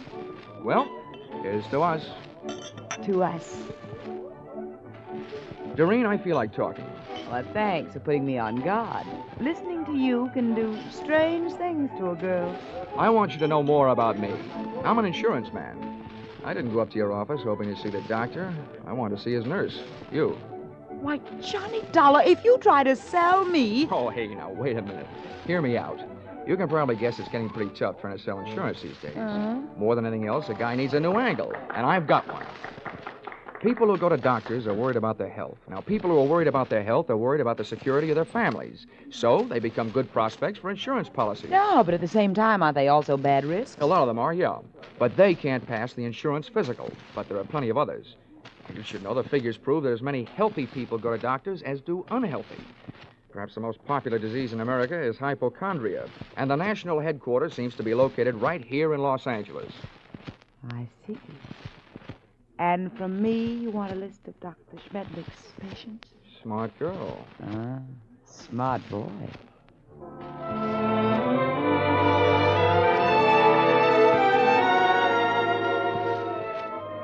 Expense account, item 5, $1.40.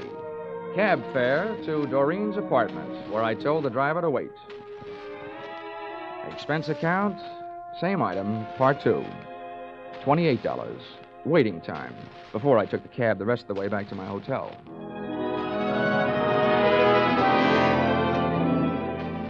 Expense account, item 6. Breakfast the next morning, $2 hard-earned for 2 soft-boiled eggs. The hen that laid them must do barnyard bits in the movies. At least at those prices, she could have autographed them. At 9:30, I was right on time for my morning appointment with Doreen to pick up the list of Dr. Schmedlich's patients, a half hour before the doctor was due to arrive. Well, Johnny, for a man who stayed up so late, you're very punctual. Oh, that's me. The early worm who so often gets the bird. You got a copy of the list? Yeah, got here at 8 to type it for Oh, you. fine. Here it is. So this is wonderful. You're a doll. Yeah. A. Aarons. You'd make the top of any alphabetical list. Look, this is a selfish way of saying thanks because I'll enjoy it more than you will, but dinner at Romanov's tonight? I love it. Good. Good morning, Miss Smith. Oh, good morning, Dr. Schmedlich. Oh, these patients already? Oh, yes, Doctor. This is Mr. Dollar. He's from out of town. Good morning. Well, all right. What's the matter with you? Oh, it's really nothing. Let me be the judge of that. I will make the diagnosis. I will see you in a moment. Johnny, I don't know what happened. He's never come in this early before. I don't mind that, but I wish you hadn't made a patient out Well, of it. I just had to say something. He wants to know about everybody who comes in here. Johnny, you'll just have to go through with it. We can't let him know about the list. Okay. But what's this going to cost me? What does the old squarehead get for a checkup? $50 a consultation. Oh. Honey, instead of Romanov's for dinner tonight, we better make it a drive-in. Sorry, Johnny, I am. You can come in now, Mr. Lawler. Oh, well, with a D, Doctor. The name is Dollar. Oh, yes, I forget. I have so many cases on my mind. Now, if you will be so good to slip off your jacket and your shirt while I talk. All right. Now, what is the nature of your complaint? Well, my back. See, I was in a small automobile crack-up driving out here. No, that's a dangerous, complicated area, the back. Now, if you'll be so good to get up on the table and lie down. Oh, all right. Now, on your stomach. Oh. The feet down here, please. That's good. Now, I tap your back. When I reach the painful area, please, to tell me. Yes, Doctor. Mm-hmm. Oh, very well muscled, Mr. Dollar. No bruises, strange. Oh, there it is. Aha. Well, not dangerously near the spine, but very interesting. Here, I think this will help. Oh! At first, it felt like a big bee sting about a quarter of the way up my back. Then came the buzzing inside my head. Whatever kind of liquid lullaby the good doctor sunk into my spine, it really rocked me to sleep. I had time to move my head and watch Schmedlich put down the hypodermic, walk across the room to my coat, and take from it the list of his patients, plus my wallet containing my identification. But I didn't give it a second thought. I didn't have time to. For me, the lights went out.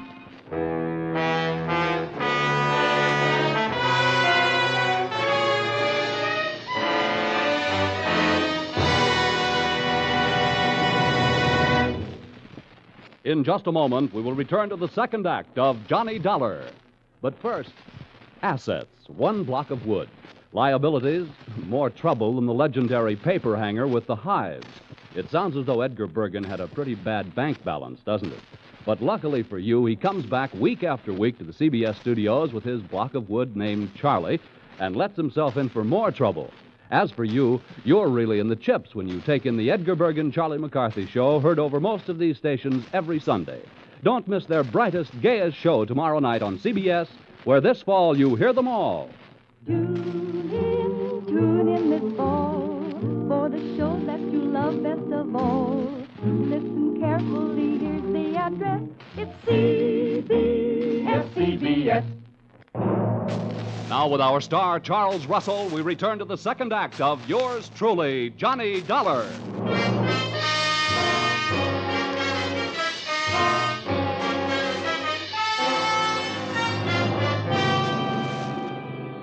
In my racket, sleeping on the job isn't always fun, and this was one of those times. Waking up from Dr. Schmedlich's slumber treatment for nosy people carried with it a dark brown taste in the mouth, thickness of the tongue, and big bells ringing in your steeple. I was scoring on all those counts when I rolled open my eyelids, which fought me all the way. I sat up and found myself on a hard canvas cot. in a bare room with soft walls. They were padded. The window wasn't much, and what there was of it was barred. So was a tiny opening in the upholstered door. At first, I thought I was going crazy. Then I realized I was in the kind of place where they put people they think have already joined the ranks of the enchanted. It took me only 10 years to make it over to the door before I looked out through the small slit. Hey! Hey, come here, someone! Hey, room service! All right, wait a minute. I'm coming. Hold up your voices. Now listen, mister. The first thing you learn in here is we don't like noise. Makes the other patients nervous. Okay. Where am I? Who are you? I'm your nurse. Oh, sorry I didn't recognize you. I thought nurses were supposed to wear little caps. I got a little cap, but I don't wear it indoors. Hey, listen, you. Don't go making fun of me. You'll be sorry, see? I'm sorry now. How'd I get in here anyway? Well, all I know is this place is for your own good. They say outside you're dangerous. You can depend on it. If I ever get out, I will be. What'd you say? Nothing. You're one of them, all right, talking to yourself. What's your name?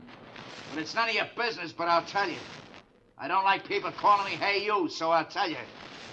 My name is Foggy. Okay, Forgy. Listen, all I want is a chance to talk to somebody who's in charge. How about it? That's easy. When your time comes, the boss will be here without no asking. You get one visit from the boss every day, just like all the others. When'll that be? Just before supper. So why don't you go back to sleep? That won't be for 4 more hours. Oh, dandy. Who is this boss? What's his name? The boss is not a he. It is a she. And her name is Dr. Doreen Smith. I had 4 hours to think up different ways of calling myself a sucker. At the end of hour number 1, I ran out of fingernails. At the end of hour number 2, I ran out of patience. And the other 2, I spent devising torturous new ways of getting even with a combination that shanghaied me into that fancy 4-walled straitjacket. They had left me only one move to make. That was out. I figured that if the winsome Dr. Doreen Smith paid me a visit, she'd come with her body well guarded, probably by the charming, bemuscled behemoth, Nurse Forgy, who, from what I saw of him through that slit in the door, was no Florence Nightingale, believe me. For him, I needed a club. I didn't have much to work with. The iron and canvas cot was heavily bolted to the floor, as was the only other piece of furniture in the room, a small but sturdy table. Took off one of my shoes, ripped the heel off in an angle of the cot, and looked lovingly at the shiny little nail points gleaming back at me from the solid piece of leather in the palm of my hand. I put it to work, ripping a 4-foot square of canvas out of the cot. Then I put both of my shoes into the center of the square, picked up the corners, tied them together close to the weight, gave it a heft, feeling that I now had at least the start of a weapon. Hey, you! Here we are. Oh, I suppose you think that's good news. He's safe, Dr. Smith. He's still groggy from that joke. Don't trust him. Grab his arms when you go in and hold on.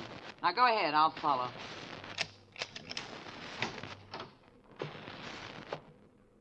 Don't try any tricks and we won't hurt you, see? Thanks, Nursey. I wouldn't think of it. Hey, Come here, you. Back in here, sweetheart. Oh, dropped your hypodermic. Planning on rocking me to sleep again, huh? Get that go of me. Sure, but let me tell you something. This is one squirrel that's going to get out of this cage. Don't rub my fur the wrong way. My head aches. I'm seeing double.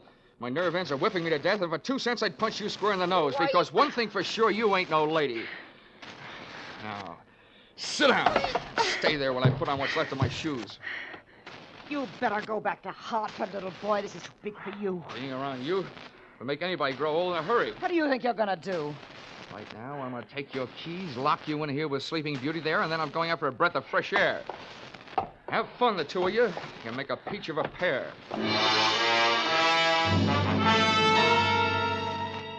I stumbled through the rest of the building, which turned out to be nothing more than a country house. There were no other rooms like the one I had just vacated. For that matter, there were no other so-called patients. It could have been a place maintained for the purpose of making people talk. or keeping them from talking. There was no telephone. I couldn't call out, but neither could anybody call in to find out that something was going wrong. This little crime crib was apparently located well out in the country. That meant that Dr. Doreen Smith had arrived in a car, which I commandeered and drove to the nearest filling station. No longer having in my possession that list of Schmedlich's patients, I flipped through my memory and came up with a single name I had noted in his office, A.A. Aaron.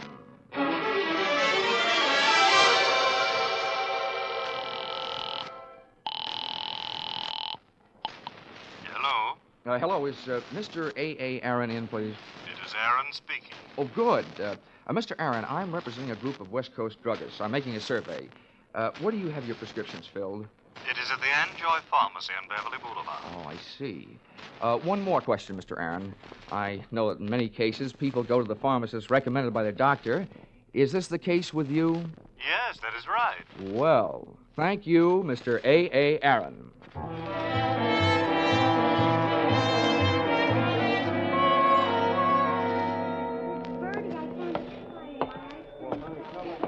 Pardon me, Mr. Anjoy. The clerk up front told me where I could find you.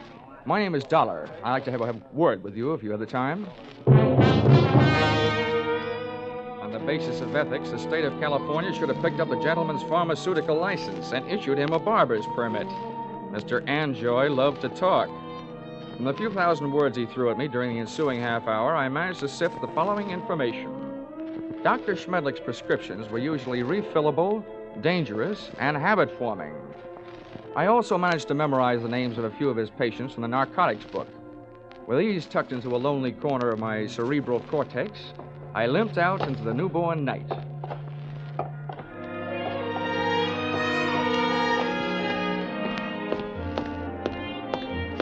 Expense account, item 7, 50 cents, having the missing heel on my shoe replaced by late working cobbler. Checking the owners of the first 4 names drew me nothing but blanks. The 5th drew me closer. Come on in. Her name was Millicent Royal. She was the kind of girl whose family takes up a full page in the Blue Book, and whose personal habits take up full pages on police blotters. Well, don't just stand there. Come in. Thank you. Sit down. Miss Royal, I'm going to be honest with you. I'm an insurance investigator. I don't want any. You don't understand. I said investigator, not salesman. I want to get a line out of doctor. Otto Schmedlich. You recognize the name? I might, but I'm not sure it's any of your business. Look, little lady, let's quit sparring. I've tailed friend Schmedlich this far, and now I want some information. What have you got? Nothing. He's a fine doctor, a wonderful doctor. I don't think he's doing you any good at all. You don't know anything about me. I'm afraid I do, more than you think. I know enough about Dr. Schmedlich to know that he's doing a lot of people a lot of trouble. I want to put him out of business, and you can help me. Oh, look, honey, Schmedlich isn't the one that needs protection. You do. You and the other people on the same spot you're on. Why don't you do yourself some good? I think you better leave now. Okay. Perhaps I'd better drop around to the home of Quincy P. Royal, Bel Air. My father? No, don't do that. And give me some answers. You can't make me. Nobody can. Anything that passes between a doctor and his patient is a secret. Nobody can make me say it, not even a judge. Oh, whoa. Wait a minute. All right. If you change your mind, I'm staying at the Park Beverly Hotel. I'll trip them up sooner or later. If I have to, I'm turning it over to the federal men. Narcotics department. Why did I ever let you in here? Get out. Leave me alone. Go away. Please. You can't make me do anything. Well. Is my estranged wife having a lover's quarrel? Bill, get this man out of here. Make him leave me alone. I don't see why I should rescue you from anybody's clutches. But you, I don't like your look, so get out before I bust you in half. You know, you look like just the guy who might be able to do it. Happy honeymoon.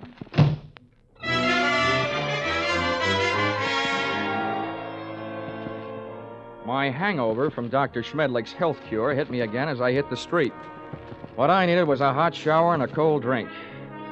After the water hit me in the face, and a trifle of the same hit the scotch in my glass, I sat down in the big easy chair in my room, posing for a picture. Johnny Dollar, lonesomest man in town. I was mixed up in something mighty big and mighty wrong, but something I couldn't as yet put a finger on. Up until then, I had to go on with ability, experience, instinct, all unacceptable to the police as evidence. I asked myself why I hadn't called the law and told them about my party with the lady doctor and the man nurse. Then I answered myself that if I did, I'd probably be the one charged with assault, battery, and whatever else they wanted to trump up. Again, it would only be my word against that of an established medical man and his doctor-type nurse. So I decided to leave Doreen and her monster-type nurse where they were until I could turn them over to the cops. 4 drinks later, I was beginning to realize that those kind of troubles don't drown easily. And then the phone rang. Yeah? Mr. Dollar? Yes, this is Dollar. This is Millicent Royal. I want you to come over right away. Right away. Wait a minute, what's the matter? I changed my mind. I'll tell you everything.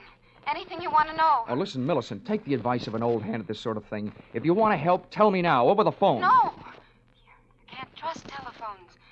Somebody's always listening. Oh, listen to me. It never fails, Miss Royal. You're playing around with the kind of suspense they like to put into movie scripts. The dame calls with some hot information she's afraid to spill over the phone. Then when the investigator gets there, she's dead. Hurry. Goodbye.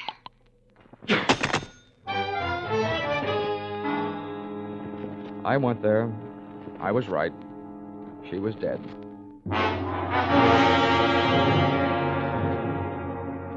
That gave me 2 people to go looking for. I didn't know where her estranged husband Bill lived, so I went to work on the doctor. His all-night telephone exchange gave me the information that he had called in just before leaving the hospital on his way to the office and could be reached there in 20 minutes.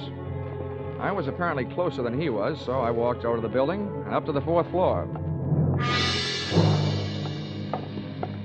There were lights on in the Schmedlich office, so I walked in. What do you want? I came here to see the doctor, Bill, but I was going to get around to you eventually. I just came from your wife's apartment. So did I. That's what I mean. You've got some talking to do. I know who you are, but don't go getting any ideas. I didn't kill her. I loved her. It didn't sound like love when I met you in the apartment. We made up right after you left. I went out to get her something from the drugstore. When I came back, she was dead. That's what I'm doing here. I'm waiting here to kill the man who did it. How do you know it was Schmedlich? Because after you left her apartment, she called the doctor and told him if he didn't stop shaking her down, she was going to tell you the whole story. And he threatened her, and she called me. What was the grounds for blackmail? Narcotics? That's right. He got her started on it during a long illness she had. After she was well but still needed the drug, he told her he'd see that her family heard about it. She didn't pay him off. Nice guy. He wrecked us, wrecked our marriage, made a victim of her. And she wasn't the only one. There were others. He'd make drug addicts out of them and then threaten to blackmail them if they didn't pay off. Can you prove all this? I can't prove it. Nobody can. The cops, the medical association, they've tried. But Schmedlich is clever. Too clever. When I blast that monster out of the world, I'll be curing it of a big sickness. Now, hey, take it easy. Look, I know how you feel, but you haven't got the right answer. Why don't you let me take over? Stay out of it, Dollar. I never belonged to any Boy Scout troops. I'm not joining now. You know what they say, an apple a day? Well, I've got one here for the doctor. You see this? It's left over from Guadalcanal. I sure do see it. A pineapple. Army type. Hand grenade. Well, I'm gonna feed it to him. Oh, Bill, now look, I know you're upset, but don't forget, those things were designed to take care of more than one man. Have you thought of that? I've thought about it a lot, and it still all adds up. I haven't got a thing left to live for. Hey. That's him. Bill, you're off your rocker. Don't do it. Give me that thing. Shut up. Stand away. What is this? What are you two doing here? Come and get it, Schmedlich! A bomb! Before the grenade could explode, I did. With one foot, I kicked Bill mightily in the shin bone. Oh! With a pin pulled, I only had about 5 seconds. I took 2 steps, and with the other foot, I kicked the grenade out to the corridor, then I hit the floor.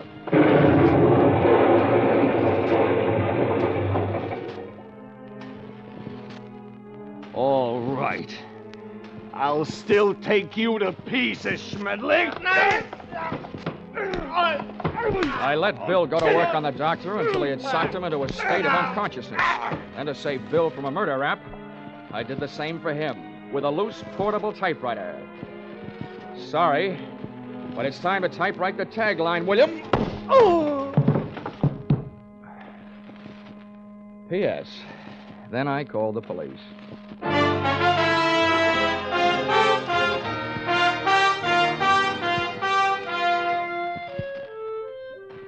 Expense account, item 8.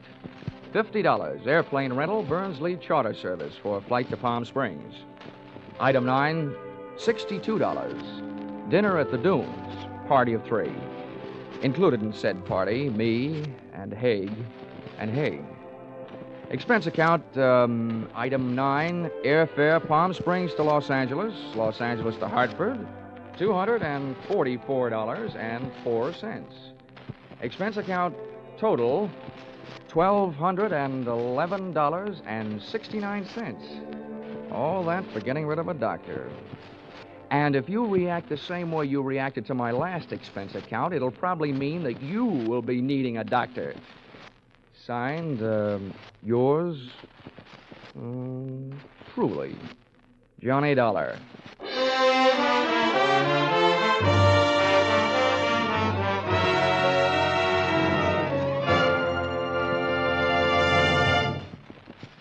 Yours truly, Johnny Dollar, is produced and directed by Gordon T. Hughes and stars Charles Russell. Script by Paul Dudley and Gil Dowd. Featured in the cast were Willard Waterman, Betty Lou Gerson, Larry Dobkin, Paul Dubov, Georgia Ellis, and Edmund McDonald. The special music is written and conducted by Wilbur Hatch.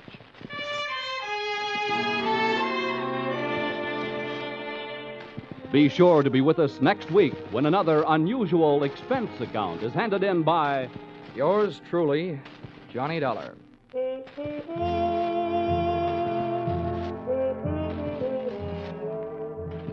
Stay tuned for Vaughn Monroe and his Caravan, which follows immediately over most of these same stations. Paul Masterson speaking. This is CBS, the Columbia Broadcasting System.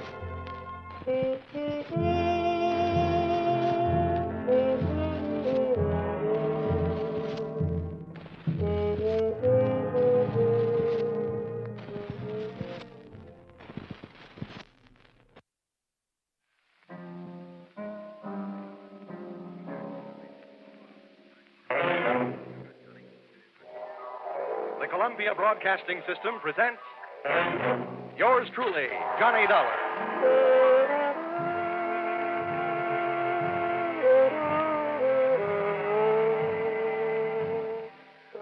The next half hour has its baggage packed to take a trip with America's fabulous freelance insurance investigator, Johnny Dollar.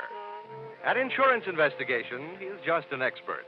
At making out his expense account, he is an absolute genius.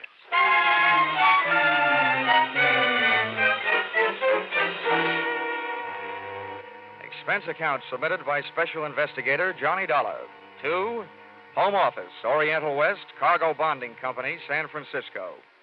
The following is an accounting of my expenditures during my investigation of delayed cargo aboard the SS Shanghai Wayfarer, or the case of the slow boat from China.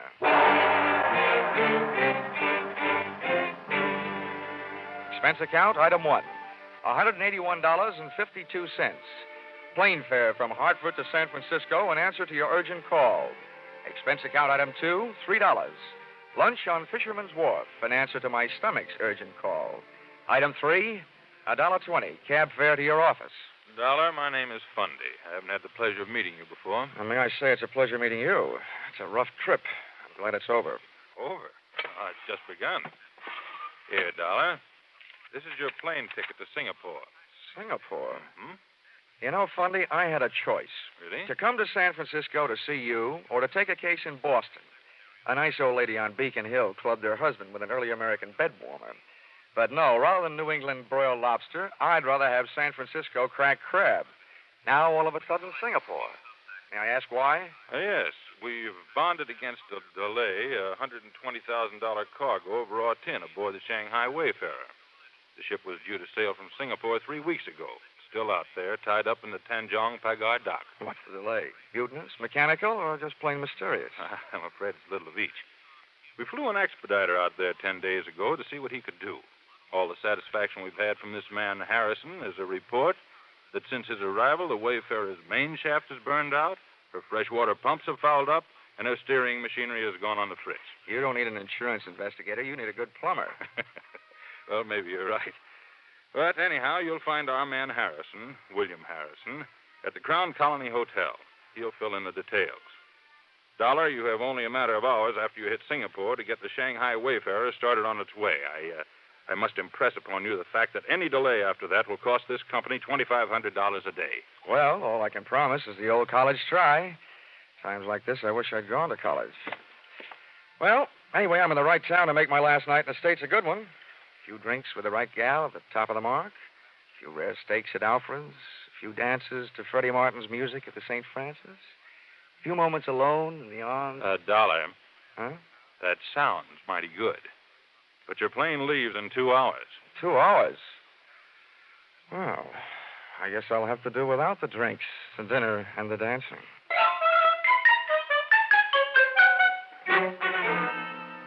Expense account item 4, $120. Lost in the course of teaching fellow passenger how to play poker. My mother warned me never to play cards with strangers on trains or steamships. I wish she'd included airplanes.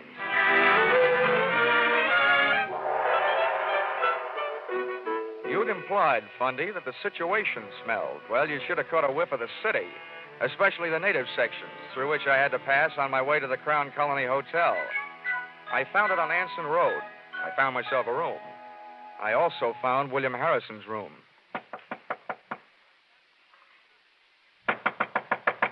Harrison? Hey, Harrison.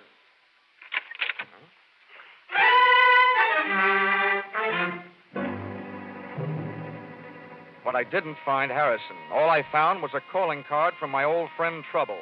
Wherever Harrison was, he didn't want to be, and he left a trail of broken furniture and blood to prove it. I searched the dresser. Shirt size, 14. Socks, 9. That meant Harrison was a small man. I went through the bathroom, shaving brush and toothbrush still wet, indicating that he'd been there not too many hours before I arrived. Then I tried the wastebasket.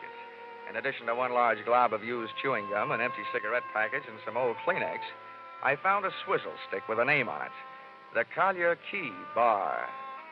Well, all that meant was that Harrison had a head cold and had been trying to cure it with Singapore slings.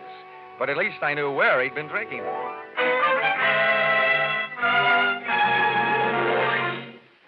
The Collier Key Bar looked out on the harbor. It was dark enough inside to give a man a good excuse for drinking nightcaps at noon. Your pleasure, sir. Say, how are you on mixed drinks? Mixed drinks.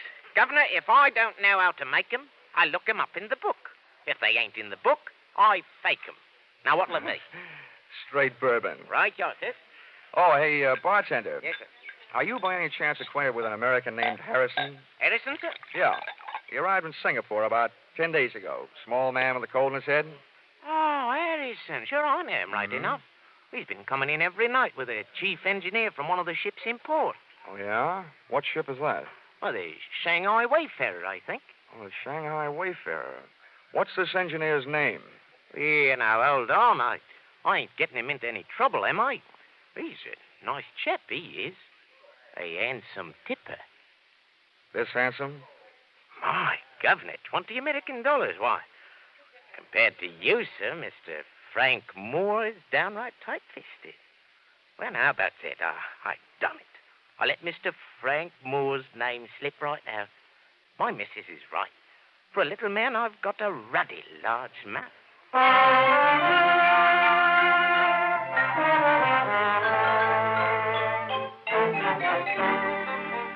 Expense account, item 5. Rickshaw fare to the Tanjong Pagar docks, 10 cents. Tip to Pony Boy, $1. The ships moored fore and aft of the Shanghai Wayfarer were busy stuffing the pungent treasures of the East into their deep steel pockets. The only sign of life aboard the Shanghai Wayfarer was the right hand of the burly gangway watch. It was holding a knife with a 6-inch blade and slicing thin slivers off a plug that looked more like tar than tobacco. As a gangway watch, he might have been fine. But as a reception committee, he was no Elsa Maxwell.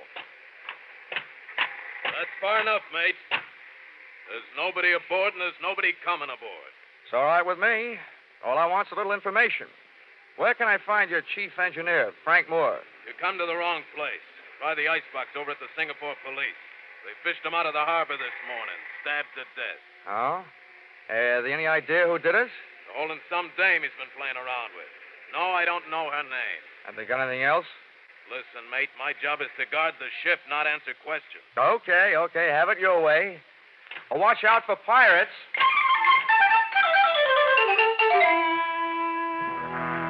The British Chief Inspector, Singapore Police, gave me everything except an invitation to tea.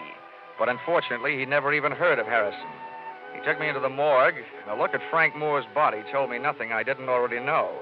He'd been stabbed, all right, and whoever had killed him had sunk him with a hole in one. As for his personal effects, his Maritime Union card confirmed the fact that he was indeed the chief engineer of the Shanghai Wayfarer. A stack of crisp American $20 bills in his wallet made me wonder whether he hadn't been picking up a little extra pin money for delaying the departure of his ship. And finally, a photograph that made me admire the late Mr. Moore's taste in women. Whoever it was that said, "Never the twain shall meet," should have met her. She was half caste and all woman. Her picture was inscribed to Frank Moore, "Yours forever, Chandra." From the inspector, I learned two more things. One, the fact that the police had already questioned and released her. And two, her business address, the Wardlaw Bar on Malay Street.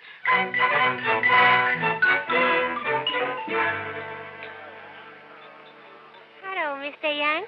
You like a midnight sing-song girl? No, the only girl I want to hear sing songs is Dinah Shore. Go on, beat it, will you? Oh, hey, wait a minute. Yes, Stuart? Where's Chandra? Oh, she go across to Penang tonight. You buy me drink, mister? We sit right over... Tagona! Get it! Oh, Zamonda, hello. I pushed you away home to Shanghai one night in your own coffin. Complete with stab wounds, no doubt. Why you say that? Why you ask for Chandra? I'm a stranger in town. I can't find the local chapter of the Lonely Hearts Club. So, shall we find a quiet table? I don't know you. No, but you knew Frank Moore. That gives us something in common. Over there is one. Okay. This doesn't sound like a very quiet table to me.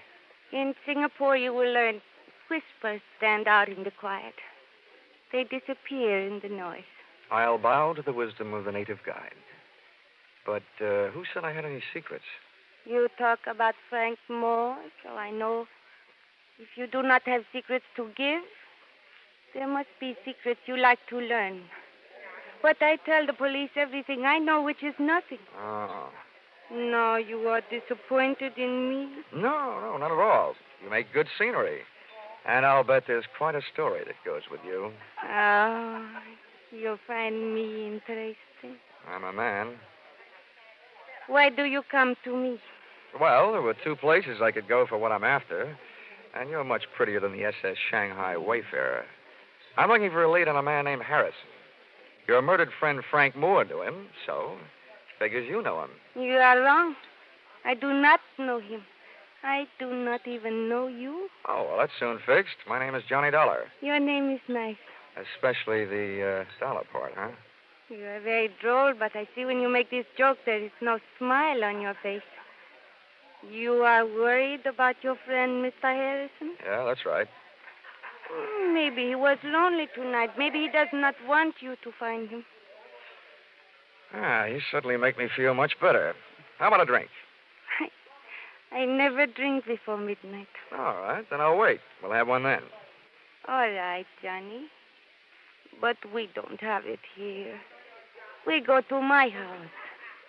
There it is cool on the river. And there it is quiet. So we do not have to whisper.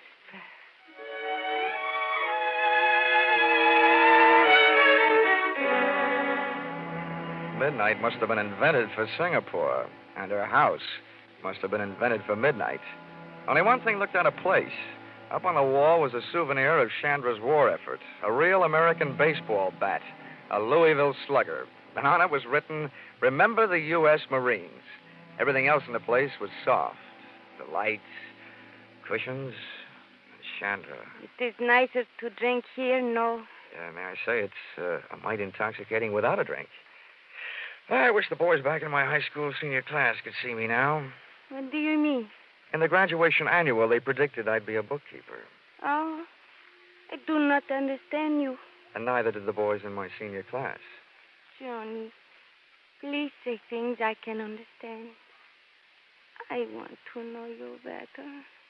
Maybe if I stop talking altogether, you'll get to know me better. Johnny.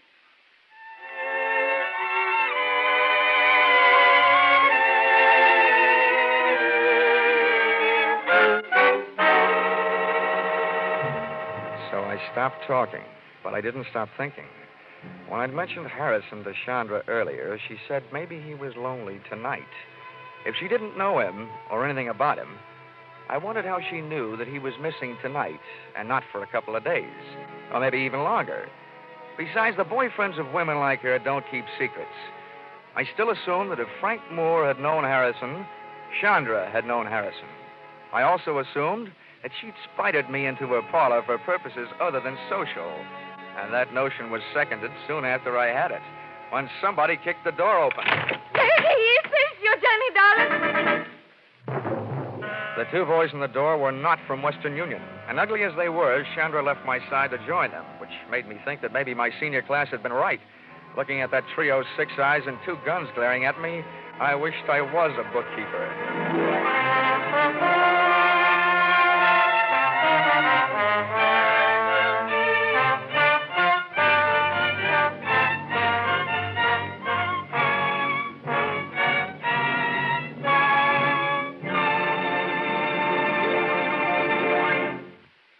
In just a moment, we'll return to the second act of Yours Truly, Johnny Dollar. But first, here it is almost the end of February. All over the country, people are thinking about their new cars. All but one man. And he remains quite content with his old automobile and wearing apparel, an ancient Maxwell and a well-worn toupee. For these reasons, and for several others, named Mary, Dennis, Don, Phil, and Rochester, he now has the #1 comedy show in America. All over the country, people think about him, too, every Sunday night. Hear the Jack Benny Show with Claude Rains as Jack's special guest next Sunday on all these same CBS network stations. And now, back to Yours Truly, Johnny Dollar.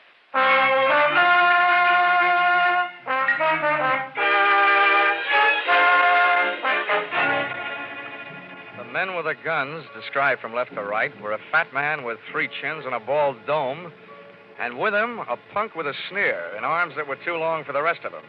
They gun muzzled me into a chair and started making anything but sense. Well, Chandra, my dear. We are at last face to face with the mysterious stranger, Johnny Dollar. Oh, don't kill the suspense and tell me why. He knows why. He came to the Wardlow bar. He knew about Frank Moore, and he was looking for the other one, Harrison. That is why I phoned you. Well, it would seem then that this unfortunate chain of events is nearing the final link. Yeah, this guy uses his head better than Harrison did. Well, Dollar? I'm using my head right now. Splendid, splendid. So doing, you may well prevent Harrison's death as well as your own. Oh, well, that's better than nothing. But is that all you can offer? Skip the bargaining, Rustline. Takes too much time. Quiet, Corgi. There are times when money is cheaper than the results of your kind of blind violence. Well, Dollar, you do have a price. Take a tip from my last name. Start bidding. I tell you, you're nuts, Rustline. You aren't sure he knows where it is. He must know. He was looking for Harrison. They both know. You be quiet, both of you. 500 pounds English dollar. Where is it? At times like this, I keep my mouth shut and my ears open. 750. Surely, Dollar, since you've entered the situation at such a late date, that is profit enough. Oh, well, I'm a man of expensive taste. I've always aspired to such things as $200 cigarette lighters. Go ahead. Keep spitting out that wise talk, and you'll be spitting out teeth. How'd you like to go swimming with your hands and feet tied? I could bite my tongue. Not just yet, Corgi, my boy. This man is worthless, dead. Perhaps, Dollar, we can induce you to talk in much the same way as we could prepare to pat it by slitting the tongue. You know, Rosalind, your mother must have been scared by Sidney Greenstreet. Either this guy is nuts or he doesn't know anything. What I know would fill a police blotter. Corgi, you know nothing of psychology, my boy. What this man is attempting to pass off as a show of bravery is based purely on the knowledge that he is, momentarily at least, of some considerable value to us alive. Now, Dollar, be careful. Before you make your final decision, bear in mind you've heard our final offer. Now, sir, what shall it be? Oh, as a squirrel said to the little girl when she asked him what he wanted for Christmas, nuts. Very well, Dollar. Corgi. Thanks. I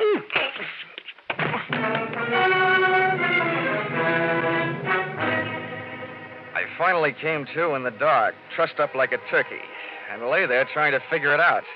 Obviously, the two rude dudes thought I knew something I didn't know. But what I did know was that finding Harrison had turned into a big, fat headache. Also, that I had accomplished exactly nothing towards speeding the SS Shanghai Wayfarer over the bounding Maine. While I was comforting myself by repeating over and over that old insurance company soother, never say die, I discovered I wasn't alone. Hello. Huh? Who are you? Well, you were here first. You tell me. Well, my name is Harrison. Harrison? Yes, who are you? I'm Johnny Dollar. I was sent out here by the Oriental West Cargo Bonding Company. Oriental West? Yes, I was supposed to do what you couldn't get done. And look at me now. Getting hit over the head and dumped in here must be par for the course. How long you been here, and why? Well, I've been driving myself crazy trying to figure that out. Well, this little guest house, wherever we are, must only have one set of proprietors. I can tell you who they are, at least by the names they're using tonight. Roslyn and Corgi. They offered me 750 English pounds to tell them where something called It was. What is It? Well, it's a package. What's in it, I don't know. It belonged to the chief engineer of the Shanghai Wayfarer, Frank Moore. He was helping me try to get the ship on its way, and I owed him a favor. He asked me to drop this package at a bar. The Wardlow bar, yeah, go ahead. That's right. I was supposed to give it to a girl named Chandra. She wasn't there, so I got her address and went out to her place. You mean that package is at Chandra's house? Yes. When I got out there, the Chinese maid let me in. I waited as long as I could, and then rather than leave what might be a valuable package just lying around loose, I put it into the bottom drawer of a dresser and left. Oh, great. For such things, I go around laying down my life. Well, it's obvious that these men will stop at nothing to get their hands on that package. Well, when they asked you where it was, why didn't you tell them? Then neither one of us would be here. What's more, I'm beginning to think the sooner they get the package, the sooner our ship sails. Frank Moore had been a good friend to me. He wanted Chandra to have it, and I couldn't just turn it over to those two. Well, I've got some news for you. And this should make you really unhappy. Those two happen to be in business with Chandra. Huh? They're all on the same team. She's one of them. What an idiot I've been. Well, here we are, all roped up.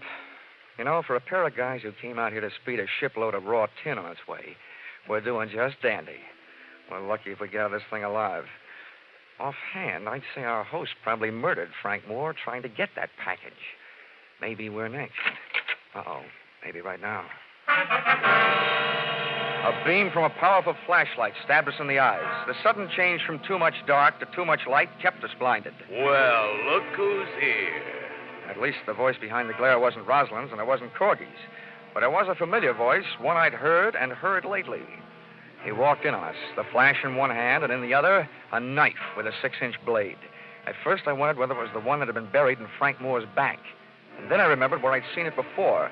The man bending over us was the burly gangway watch from the Shanghai Wayfarer. And you told me to watch out for pirates. Well, this situation is getting a little overcrowded. I didn't think there was room for any more.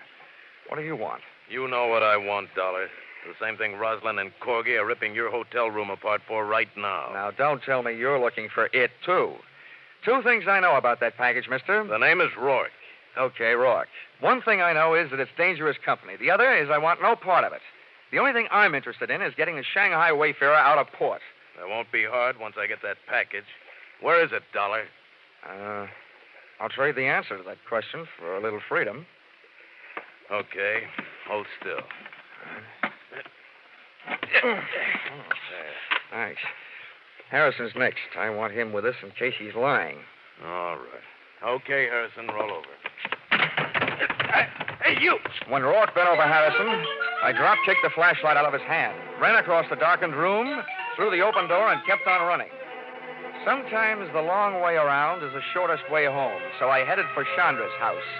I not only had some getting even to do, but I had some curiosity to satisfy.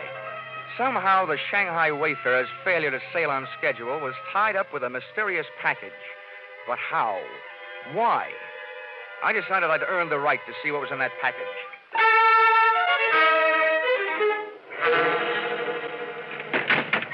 Johnny! I didn't want you to be lonely. I heard your playmates are over making themselves at home in my room, so I thought you and I could have a little chat. Maybe I've got a surprise for you. What, Johnny? I think I know where that package is. Johnny, you get that package. We both don't worry for the rest of our lives. But we must hurry before Rosalind and Corgi come back. We go now. Okay, where's your bedroom? Johnny, what do you mean? Oh, come on, where is it? Come, I'll show you.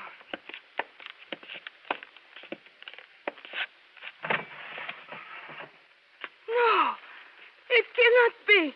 There's another one. No. It's been here all the time. And now while I open this thing, you can go and have yourself a nervous breakdown. Say, this is more fun than unwrapping Christmas presents. And now I take off the cover. Wow. Now I know how the winner feels on Hit the Jackpot. The package was paper all the way through, brown wrapping on the outside and green spending on the inside. Big bundles of fresh, clean American 20s. Thousands of the same kind of bills that the Singapore police had found in the late Frank Moore's wallet. It would have taken half a day to count it, and I'd wasted too much time already. They'll be no good to you without me, Johnny. You have to know how to get rid of them. Oh, counterfeit, huh? Yes. They are made in China. Frank Moore brought them from Shanghai to Rosalind to take to the States, but Rosalind was not here in Singapore.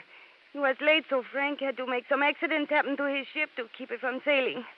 But then he changed his mind. He decided he would give the money himself, but Rosalind caught up with him. Oh, I see. He was sending them to you by way of Harrison, just before he was knifed by Rosalind, huh? Who talked him into that? You, by any chance? You and I could be very rich, Johnny. You never give up, do you? There's $500,000 there. Mm-hmm. Yeah, it should buy about 50 years in jail. I'm taking this down to customs and you with it. No, I do not think you do. Uh-huh. Time to play another visiting team. Come on, beautiful. I don't want you in the way. Let go of me. I grabbed her, lashed her wrist with a cord from the package, and since she liked money so much, I stuffed her mouth with a fistful of those troublesome $20 bills. I locked her and the rest of the loot into a closet and dashed into the other room looking for a weapon. And then I remembered that Louisville slugger from the U.S. Marines. I was glad they'd landed. I grabbed it off the wall, got a toe hold in the carpet on the left side of the door, wrapped my fingers around the bat, swung on the back of my shoulder, and waited.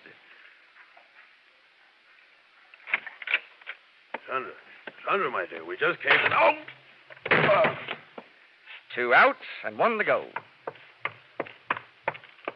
Go! 3 outs, and the side is retired. What a ball game. First, I take your guns. And now we sit and wait for you to wake up.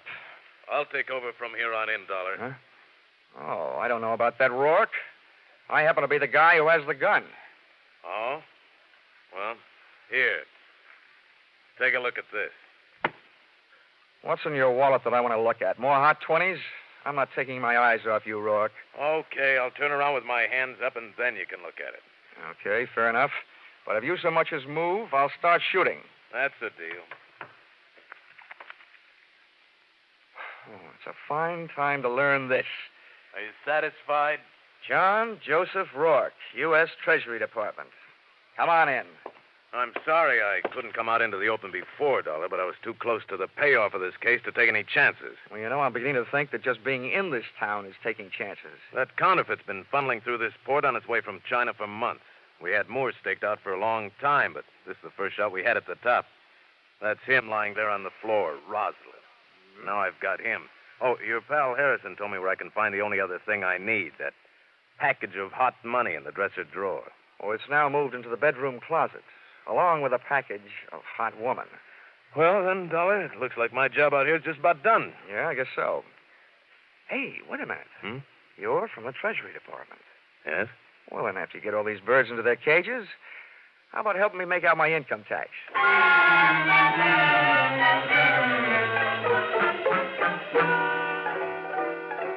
Expense account, item 6. Hotel bill, 1 night in Singapore, $5.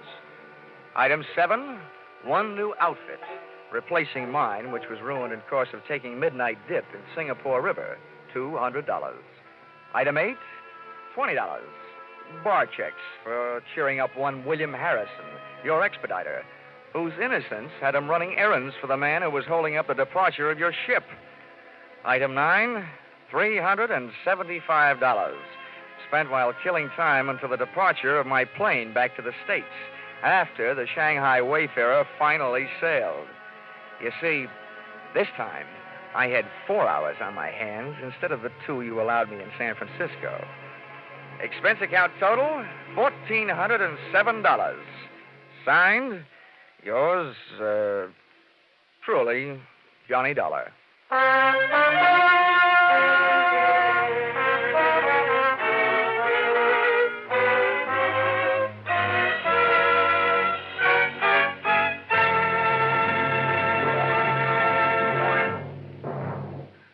In just a moment, we'll tell you about next week's Johnny Dollar adventure. But first, for more exciting drama in the mystery and adventure line, remember CBS 2 thrill-packed Saturday night shows, The Adventures of Philip Marlowe and Gangbusters. Be sure to hear Philip Marlowe and Gangbusters tomorrow night on most of these same CBS network stations. Next week, CBS will take you adventuring with Johnny Dollar, hitting the hot spots in Palm Beach and New Orleans, with the star of Hades, Diamond, on a trip all points south. Charles Russell plays the role of Johnny. Our music is composed and conducted by Mark Warno. Yours truly, Johnny Dollar, is written by Paul Dudley and Gil Dowd and is produced and directed by Richard Sandville for CBS, the Columbia Broadcasting System.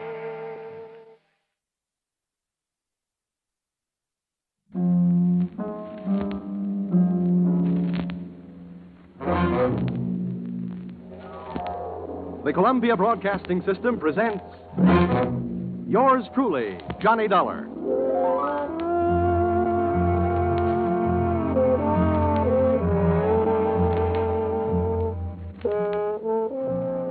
The next half hour has its baggage packed to take a trip with America's fabulous freelance insurance investigator, Johnny Dollar.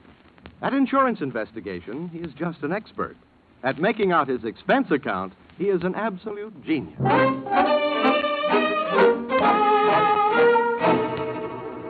Expense account submitted by Special Investigator Johnny Dollar to Home Office, American Continental Life Insurance Company, Hartford, Connecticut.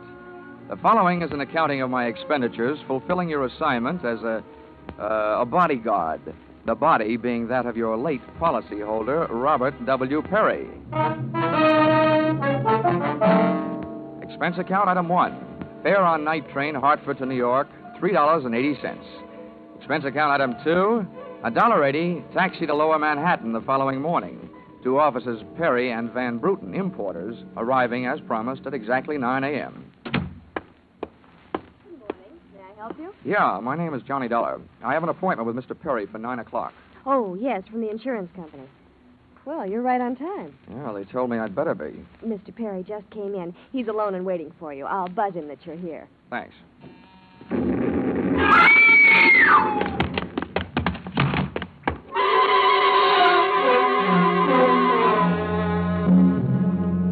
What was left of your policyholder, Mr. Perry, was just sliding out of his swivel chair as I hit the room. The top of his desk had erupted, and splinters of mahogany pointed their sharp fingers upward through lazy circles of smoke swirling toward the ceiling. The buzzer from his secretary's desk had been rigged to a booby trap. Oh, no, Mr. Perry. Stay away from him. There's nothing you can do for him. He's dead. Oh, what happened? What happened? Whatever happened? Come on, let's get back out of here. Here you are now. Sit down. I'll get you a drink of water.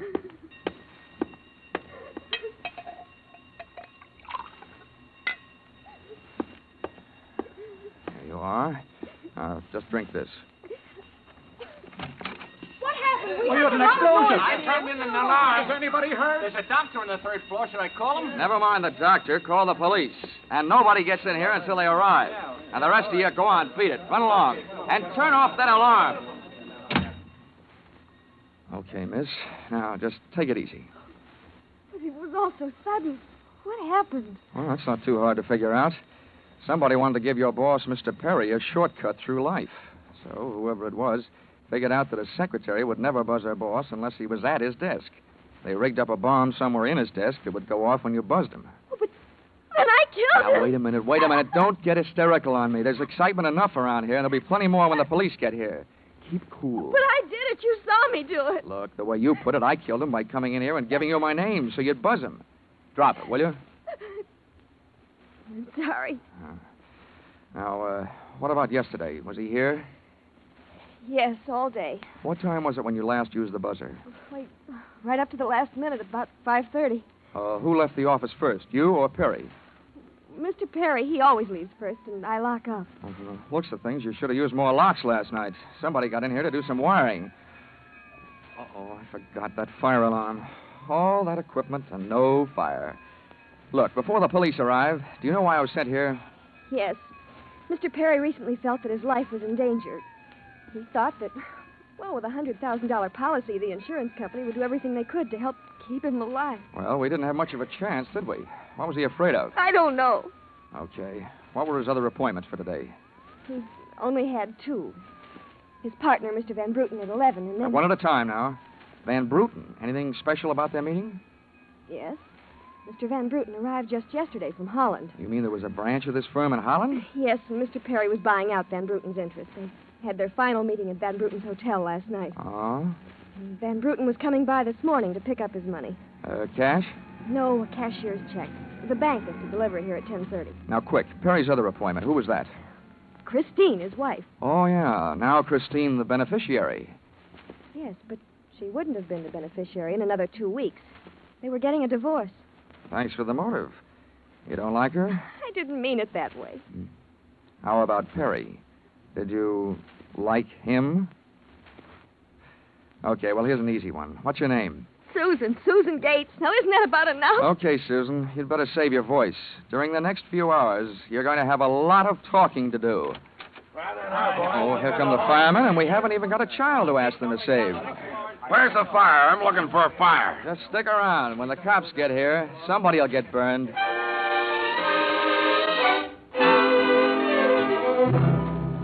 The firemen should have stuck around because the cops arrived in a blaze of glory. It was a very high-class investigation. 2 lieutenants. Finally, after about an hour, the police photographer ran out of flash bulbs, the office of the deceased ran out of fingerprints, and the lieutenants ran out of questions. So the on-the-scene phase of the investigation was closed. At about 5 minutes of 11, I left the police to pack up their notebooks, their clues, and the body, and went into the outer office. Susan looked like she could use a big, broad shoulder to weep on, but unfortunately, I was wearing my light gray suit. About then, a dark blue suit and a deep green voice entered the room from the corridor. Say, there's some feller out here says he belongs here. His name is Van Bruten. Shall I let him in? Oh, what do you think? His name is on the door you just opened. Oh, indeed, now. Well, my name happens to be Murphy, and it's on beds all over the country. But that don't mean I'm stuffed with feathers, does it? This'll teach you, Johnny Dollar, never to cross tongues with an Irishman. Okay, send him in, officer. Yeah. All right, you can come in. The policeman out there. Is there trouble here? Oh, I am Bremer Van Bruten. Where's Mr. Perry? What? He's waiting for me, no? No. But my appointment... He's not keeping any. He's dead. Dead? This is impossible. Last night I saw him. He was well. What happened? He was hit by a buzz bomb. A buzz bomb? Please. Oh, sorry. I forgot other people aren't used to these things. You mean that was foul play? Very foul. Please, may I sit down? My first visit in all these years, since before the war. It was to be so happy. Now, tragedy like this. He was a good man, a good partner. I understand that as of last night, you were no longer partners. Yeah, I'm glad you mentioned that. I realize, of course, that it is indelicate to speak of such things as money at a time like this. But that is why I'm here, to receive my payment. Oh, just because Perry got his, there's no reason for you not getting yours, huh? But you misunderstand me. I am deeply grieved. Since the transaction was consummated, what is there to do? A delay would be a needless waste of money. I have already paid for passage back to Amsterdam tomorrow. Your check is here, Mr. Van Bruten. Here you are. Thank you.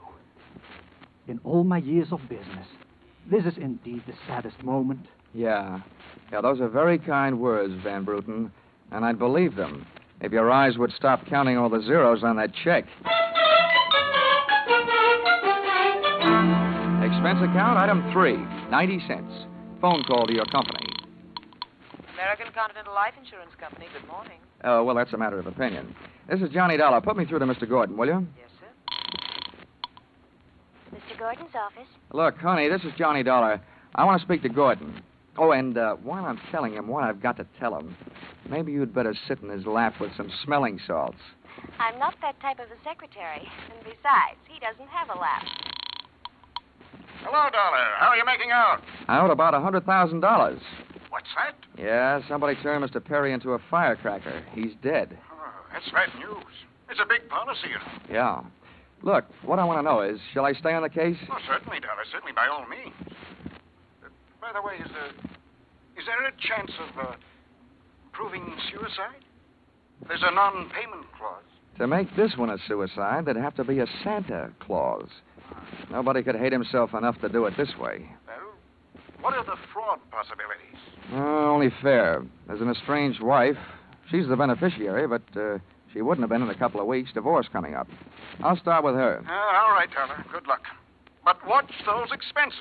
Why, Gordon, I'm surprised. I think an insurance man would be the first to want to see a fellow live a little.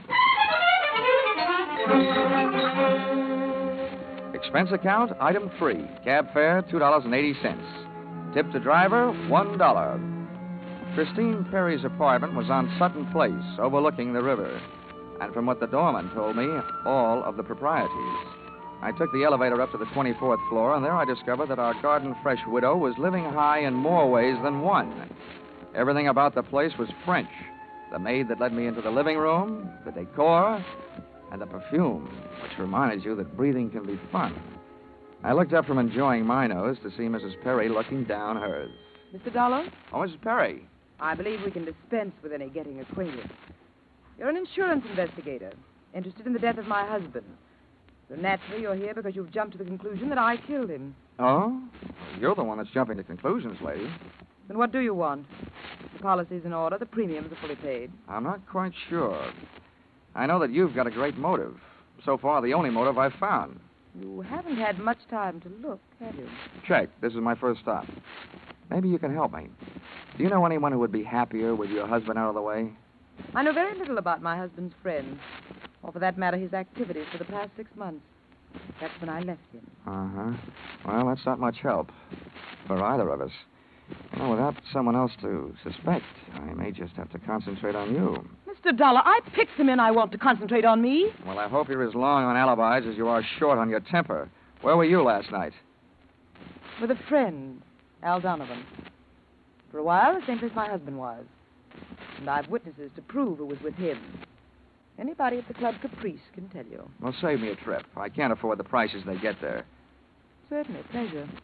My husband was with his beautiful little secretary, Susan Gates. Well, I wouldn't be more surprised if your late husband walked through the door and said that... All right, mister, that's enough. Al! Yeah. How much did you I'm give? a big guy, baby, 6'4", and I've got big ears to match. Al, please. Would this be Mr. Donovan, your companion of last evening? I'm getting you out of here, Christine. Al, you don't know what you're saying. You lie to me. How can I help you if you lie to me? You call me stupid.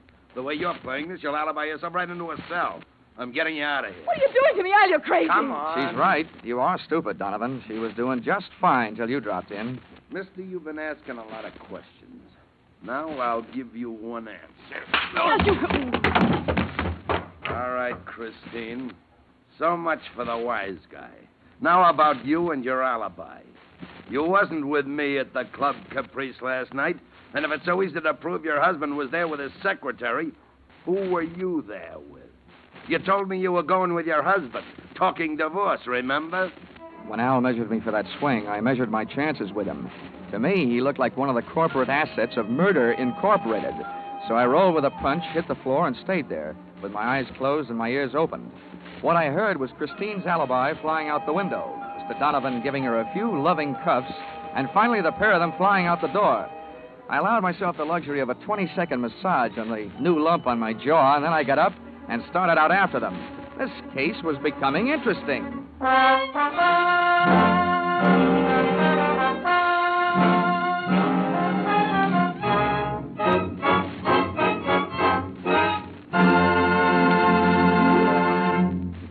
In just a moment, we'll return to the second act of Yours Truly, Johnny Dollar. But first, this important message. $60 million is what the Red Cross needs to carry on its great work in 1949. If this seems like a lot, just try to review briefly the various activities of the Red Cross. It can't be done briefly. Red Cross services extend into every area of our lives, bringing care, comfort, and recreation to the men of the armed forces, bringing first aid training, nutritional programs, nursing services, blood banks to our own communities. And all the time, as these activities go on uninterrupted, the Red Cross is holding itself ready to spring into instant action in case of disaster. Fire, flood, explosion, any sort of catastrophe finds the Red Cross on the scene with food, clothing, and medical care. 60 million isn't so much in the light of such activity. We can make it with each of us contributing. We're giving to our own safety, security, and peace of mind, and to our neighbors, too. So let's give generously to our own Red Cross. And now back to the second act of yours truly, Johnny Dollar.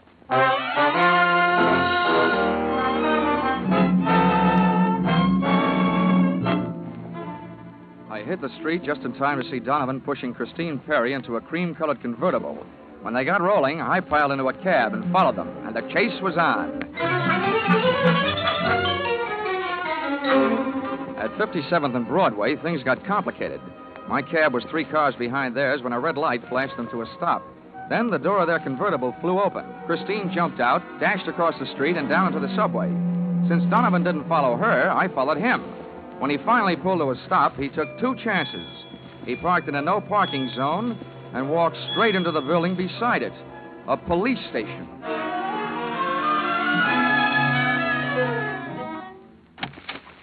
This is Mr. Dollar, Lieutenant. He's been waiting for you for some time. Huh? Well, you can wait outside, Sergeant. Okay, sir. My name is Johnny Dollar, Lieutenant. Here are my credentials. Insurance, huh? Yeah, the Perry murder in particular. Well, you've come to the right place, Dollar. A man named Donovan just walked in here and made a full confession. He what? That's right. My clerk's just typing it up. In the meantime, the gentleman is down in the tank having a bite of lunch on the city. He confessed. Does his story add up? As far as I know. I haven't heard too much about the case myself. It's not in my precinct. What did he use for a motive? Jealousy. Says he's in love. Wanted to marry Perry's wife. Did he say how he managed it? Yeah. He stole a key to the office from the wife's apartment, entered the building last night, and wired a bomb to the buzzer system. Uh-huh. Well, guys do a lot of strange things in the name of love. Yeah, looks like Donovan did. Yeah. He either killed a man, or he's trying to cover up for someone who did. Now, listen, don't execute him for a couple of days. Huh, Lieutenant?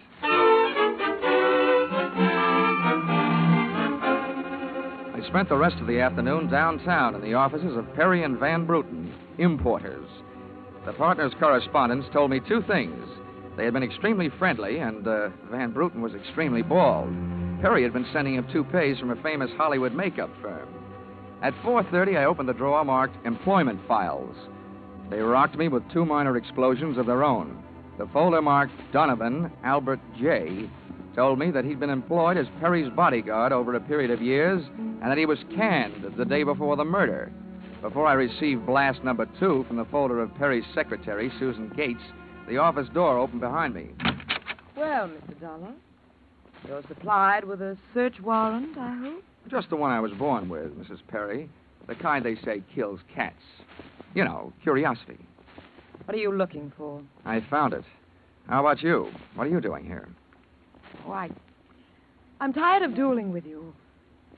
I'm here because I want to... Well, I've got to talk to someone. I called your hotel. You went there. I tried to locate Susan, but I couldn't, so... I thought maybe you'd be down here. What's the basis of our sudden friendship? You should know. Al Donovan's confession. The newspapers have it already? Yes, but there's not a word of truth in it. He didn't kill my husband. How do you know that? Because... Why, it's impossible, that's all. Yeah, it was a little hard for me to swallow, too, when the police told me about it. But since then, it's become a little more digestible. What do you mean? I just learned that he was your husband's bodyguard. He was fired yesterday. That same day, your husband calls his insurance company screaming for another bodyguard. Now, how would that add up for you? A beef, maybe? Al Donovan's a fool. Never thinks. He just rushes in and says or does whatever's on his mind. He told my husband if he didn't divorce me that... Well, he threatened him. You know, you came in here saying that Donovan's confession was no good, and you spend your time making it sound better and better. What do you want, anyway? I can't help it. I've got to tell you the truth. I know it doesn't sound like I'm trying to help Al, but what can I do? You really want me to answer that? Here. If you want to help Al, phone the police. Tell them Donovan made that phony confession to cover up for you. It's simple. Not as simple as that. You don't need the gun, Christine. Hang up the phone. Sure. I hope you don't mind my version being held for murder myself. Well, that's a common aversion. I'm in no hurry to see you behind bars. But don't forget, when the cops want to pick you up, they'll do it. Now, don't spoil the rest of the afternoon. Take that gun someplace else. I've got things to do. The first, I imagine, will be the call that I wouldn't make. Well, not necessarily. If it'll make you feel any better, we'll just put this phone out of order. Satisfied? Of course not.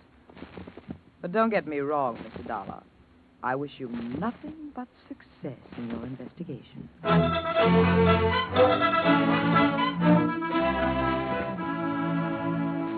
I puzzled over that exit line for a few seconds after she'd gone, and then I went back to the company's employment file, namely the application for employment as secretary of Susan Gates. It informed me that during the war she had worked in a munitions plant. Her specialty, wiring bomb fuses. When Miss Susan Gates reached home at 8:30 that evening, she found a visitor, me.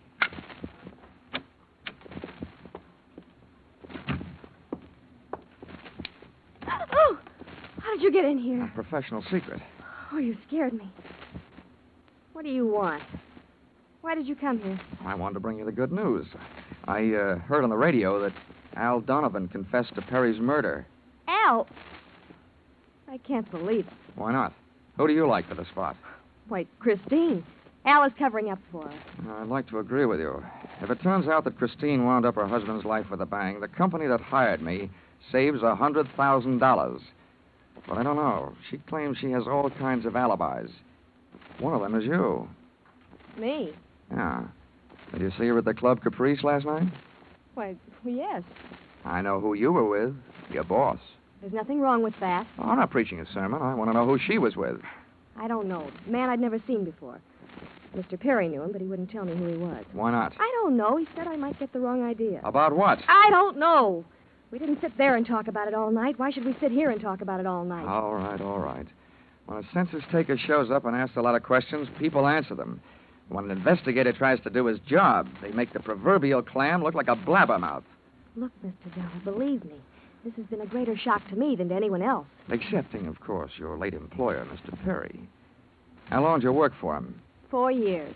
Now, where'd you work before then? Why, Oh. Let me help you. Bombs, wiring fuses. Remember? All right, I remember. Good. Then maybe you'll remember a little bit more. Let's go back to last night. The guy with Christine Perry. Who was he? I tell you, I don't know. Was it Van Bruten? I don't know. You don't know? No, I mean... I'll get that. No, I'll go. You make sure you just don't keep going. Susan!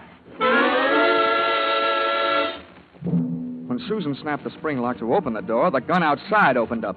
The first slug caught her in the left shoulder, spinning her out of the way of the rest of them. It was getting monotonous. Every time a buzzer went off, things started booming.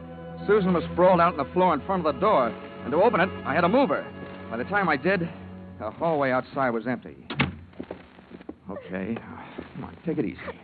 It won't start hurting for a couple of minutes. And we'll have a doctor here by then. He'll give you something. Just try and keep calm.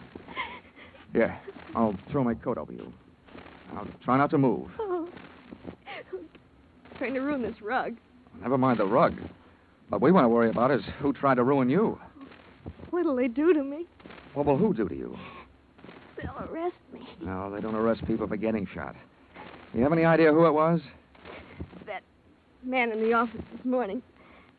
The one who picked up the check. Van Bruten? No, he wasn't Van Bruten. He was a phony. Yes. And you still gave him that check? Yes. Well, I won't ask you why. But apparently you gave him the money and then tried to blackmail him. Is that right? They'll arrest me. I wouldn't be a bit surprised. Who is this guy? Where can I find him? Come on, now, don't pass out on me now. His name, quick. Van Sant. Where's he live? Nelson Hotel. Under his own name? Oh, I don't Oh, I don't blame you. I could use a few moments of unconsciousness myself.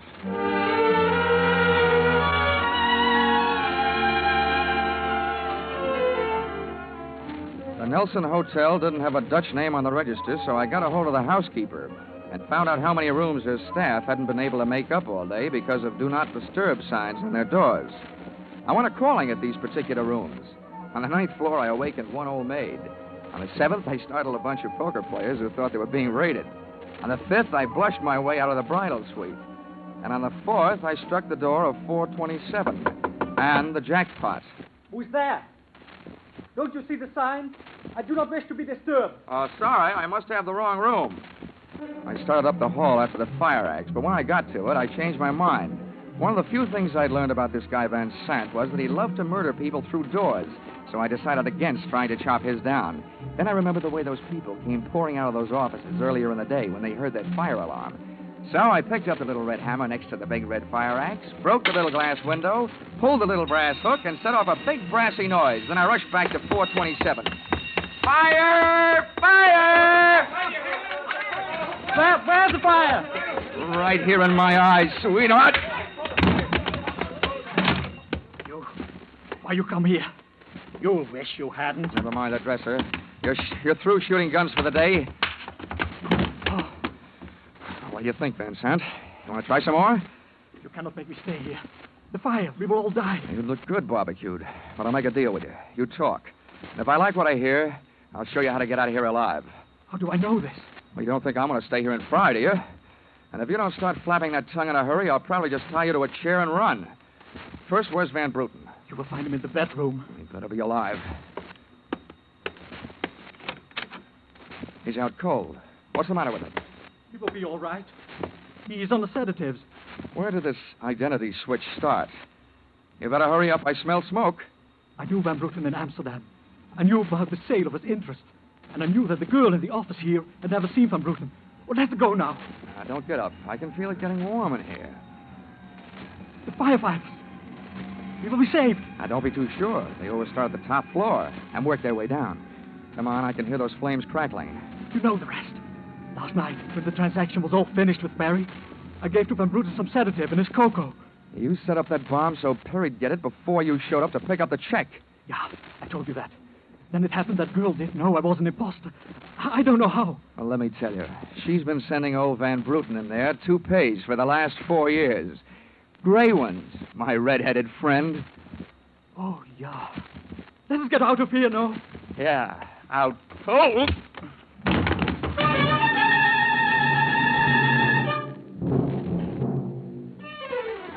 Expense account item 4, $1.40.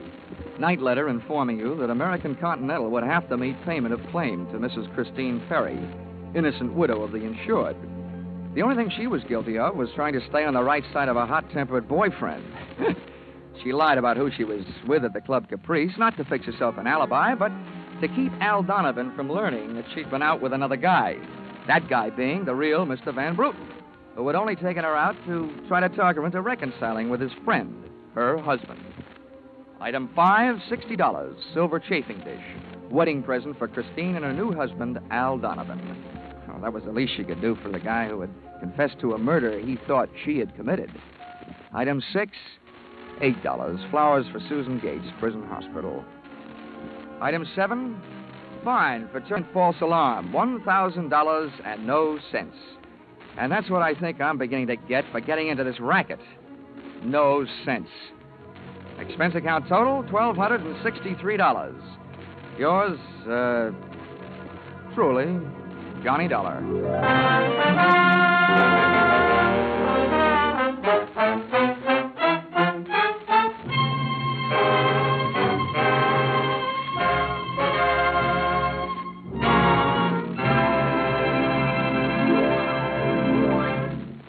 In just a moment, we'll tell you about next week's Johnny Dollar Adventure. But first, this reminder. Just a little earlier tonight on CBS, Jack Benny turned dramatic actor on the Ford Theater. But this Sunday, he'll be back again on his own show with a special treat for the Jack Benny fans. After the last broadcast on which the Ronald Colmans appeared, thousands of letters came in from fans asking that Jack invite Ronnie and Benita back again soon. The Waukegan Wit did, and Ronnie and Benita, by popular demand, returned to the Jack Benny program this Sunday in what should result in one of the most hilarious broadcasts of the year. So be sure to listen to Mr. and Mrs. Ronald Coleman on the Jack Benny Show, which is heard on all CBS stations this Sunday.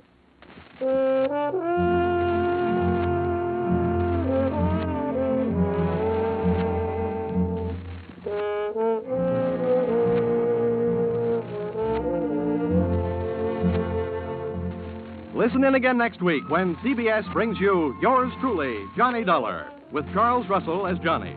Yours Truly, Johnny Dollar is written by Paul Dudley and Gil Dowd, with music by Mark Warnow, and is produced and directed by Richard Sanville for CBS, the Columbia Broadcasting System.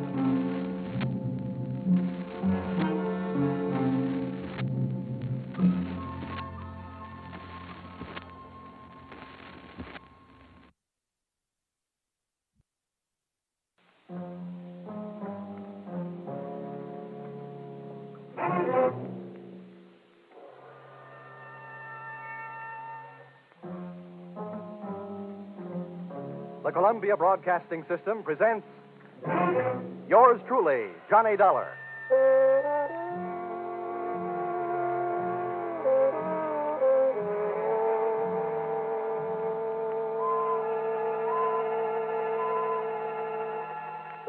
The next half hour has its baggage packed to take a trip with America's fabulous freelance insurance investigator, Johnny Dollar. At Insurance Investigation, he is just an expert. At making out his expense account, he is an absolute genius.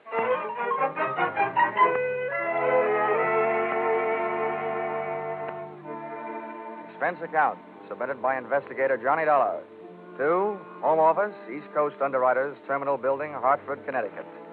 The following is an accounting of my expenditures in the investigation regarding the Parakoff policy for your company.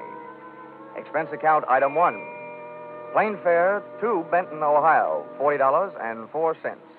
Item 2, plane fare Benton back to Hartford, $40.04. Explanation, purchase 2 one-way tickets. Because of the type of case I'm usually assigned, I never press my luck by buying round trips. This time I was almost right. Expense account item 3, cab fare airport to Valley Hotel, $2.20. Tip the driver. Gee, $1. Naturally. There'll be steak on the table tonight. Welcome to Warfare City. Hey, Dorman. Yes, sir. What can I do for you, sir? Bring my bag inside, will you? Here. $1. Always. All you need is $1 and a fan. Yeah, but does that mean you have to have a lot of strange people in the house? Good evening, sir. Hello. You have a reservation for Johnny Dollar? Oh, yes. Mr. Dollar's in his room. He checked in about 8 o'clock. Huh? Oh, I guess I ain't the man I used to be. What room is he in? Oh, sorry, sir. I'm not permitted to tell you that. I can phone him. Oh, no, never mind. Let me have one of those envelopes, will you? I'd like to leave my card for this Mr. Dollar. Yes. Here you are. Thanks. Here, just pop this in his box. The clerk popped the envelope into box number 207, and I popped myself into an elevator going up to room 207. I'd come to Benton to investigate a murder, and in just a matter of minutes, I found myself ready to commit one.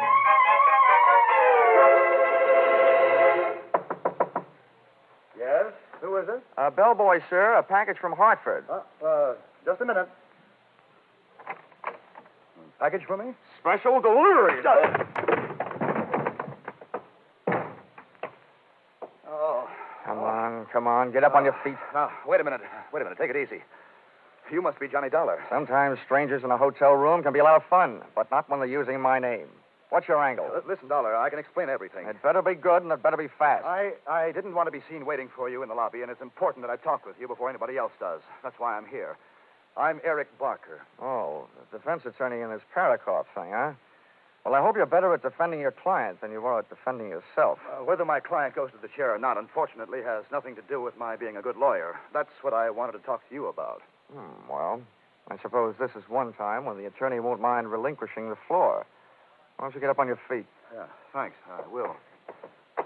Now, look, I'm no coward, Dollar. But if either one of us is going to get any place on this case, we'll have to work together. Now, I need your help, and I need it badly. I do a single act, sorry. Now, don't be hasty. I can help you, too. Just how much do you know about the Parakoff murder? All I know is it's one of the screwiest cases I've ever run into. All over the country, beneficiaries are knocking off insured people. But not here in Benton.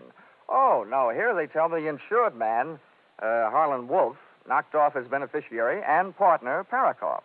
And now I've got the jolly assignment of trying to keep the state from executing the insured man.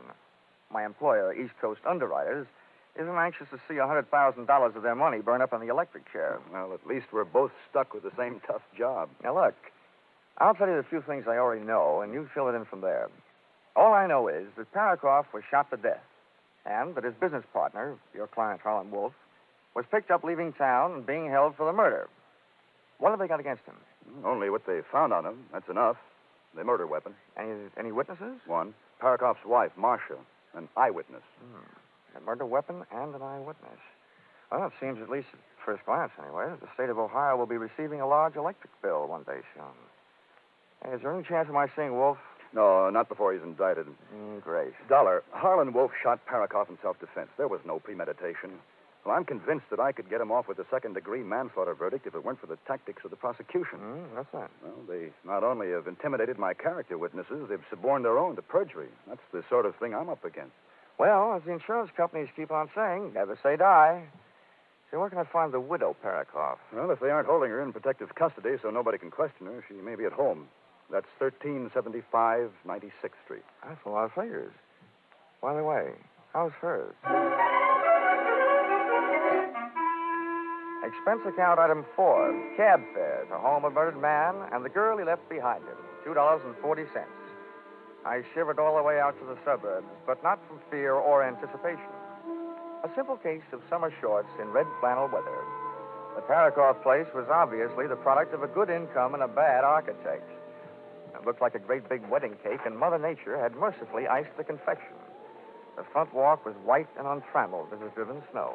As a matter of fact, that's what it was. 3 inches of it, which meant that Marcia hadn't had a visitor in the past couple of hours. I was playing detective, and somebody inside was playing the radio. So, I played Peeping Tom, and loved every second of it. I couldn't see her face, but she had a lovely profile. I hastened to the door.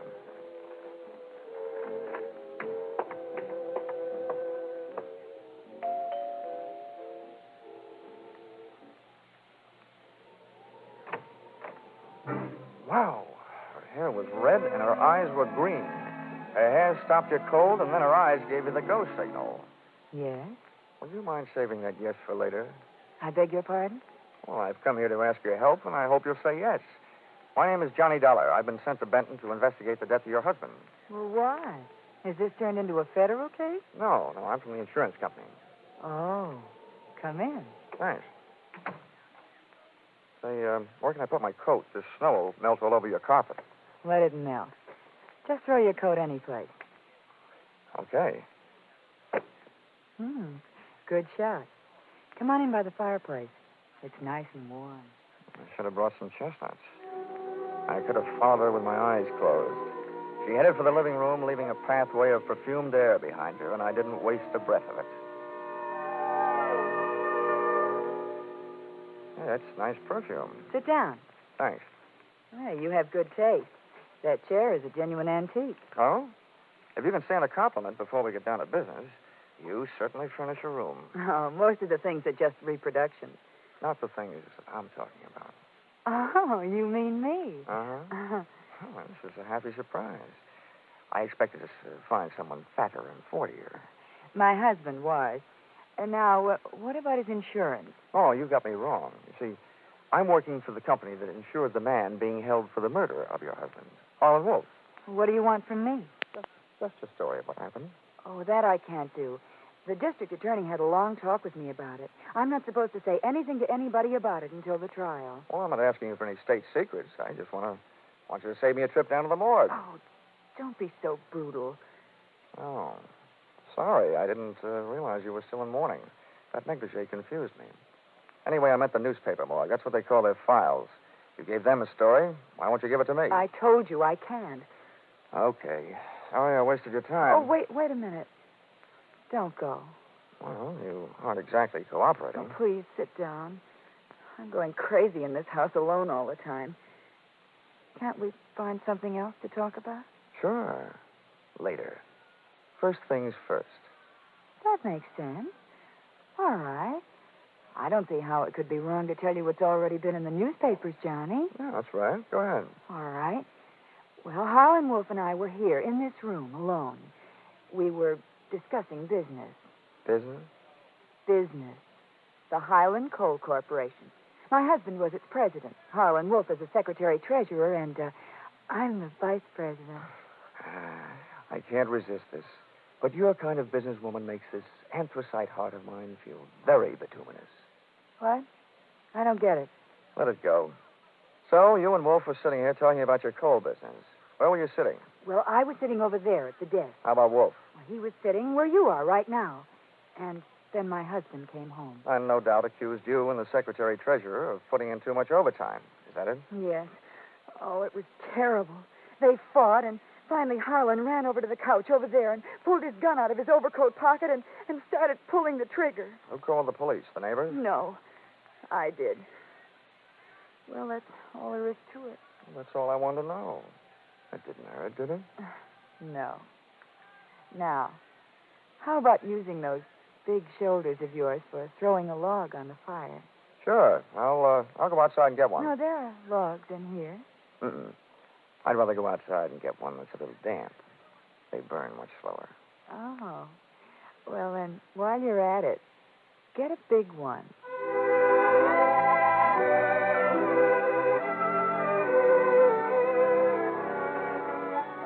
I left Marcia gazing into the fire, called a cab, and stepped out into the cold night air to wait for it. I went down the front walk with my mind on what was behind me instead of what lay ahead. Hey, Dollar! Out of the white snow loomed two very large blue police uniforms, completely filled. Get out of this Parakoff mess, Dollar. As a matter of fact, get out of this town. Why, officer? I'm just beginning to like it here. Look, this is from the top that makes it official. We've got the guilty man. We don't want any trouble. Look, you go back to the top and tell them that this is one sure way of getting trouble. They told us how to answer that one, too. I did my best. My best to break every one of the Marquis of Queensberry rules. I knew I was fighting a losing fight, but I was fighting for a little time. And that's all I got. A fist never stopped, and my head seemed to feel like a ping-pong ball in a four-handed game. Suddenly, things looked up. Me, flat on my back in the snow, seeing stars. Then a boot came flying toward my head and switched off all the pretty lights.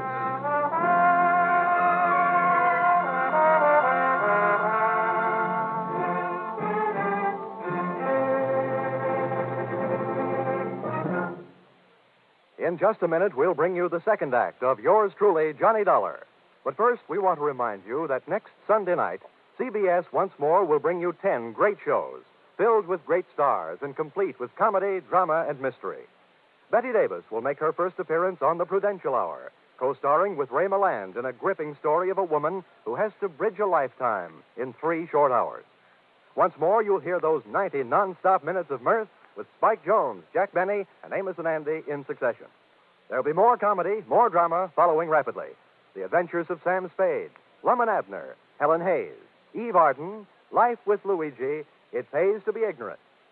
Staying tuned to CBS on Sunday nights guarantees you the greatest entertainment on the greatest listening night of all. These programs are regular Sunday night features on most of these same CBS stations. And, of course, Jack Benny comes to you over them all. And now, back to yours truly, Johnny Dollar.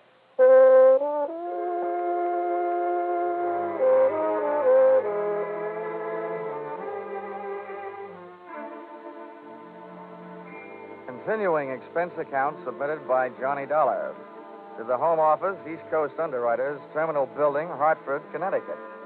Expense account item 5, medical supplies, bonded, $7. Oh, and here's something I'll give you for free.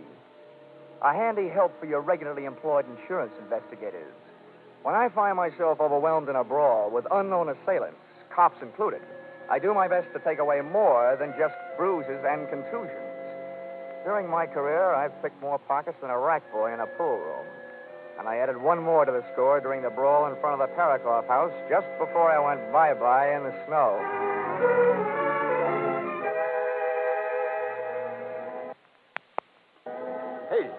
Hey, mister, wake up. Come on, wake up. You'll catch your death of cold. Did you call a cab? Yeah, I think so. Holy smokes, your face. Was you robbed? What's the matter? Isn't it there? Huh? Here, I'll give you a hand. Thanks. Holy smokes, when I first seen you laying there, I thought you was a snowman tipped over. How do you feel, cold? Forevermore I shall look kindly upon the haddock in the deep freeze. Huh? Hey, what are you looking for? I'm looking for a wallet. Did you lose it? First I found it, then I lost it. Oh, yeah, here it is. Come on, let's get out of here. Where to, mister? Police headquarters? Police headquarters? Over my dead body. Expense account, item 6. Breakfast in bed, $2.40.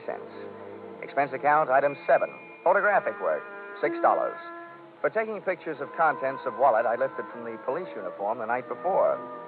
Expense account, item 8. 70 cents cab fare to office of Edmund Byron, District Attorney. Sorry to have kept you waiting, Bob. Good heavens, man, your face. Felonious assault? Yeah. Well, I got a flash for you. Not by person or persons unknown. Splendid. You wish to prefer charges? Yeah, you're half right again. But not for felonious assault and not against the guys who gave me this going over last night. What are you talking about? You know what I'm talking about. They were a couple of your harness bulls. I don't want you to waste any time denying it, so forget it. I don't have the slightest idea what this is all about, Dollar. I said forget it. I want to talk about something more important. You're holding Harlan Wolf for the Parakoff murder. Now, what I want to know is, when are you going to hand down your indictment and what it's going to be? First thing in the morning, first-degree murder. Anything else you want to know before I have you thrown out of here? Yeah. How do I get mixed up in these rhubarbs?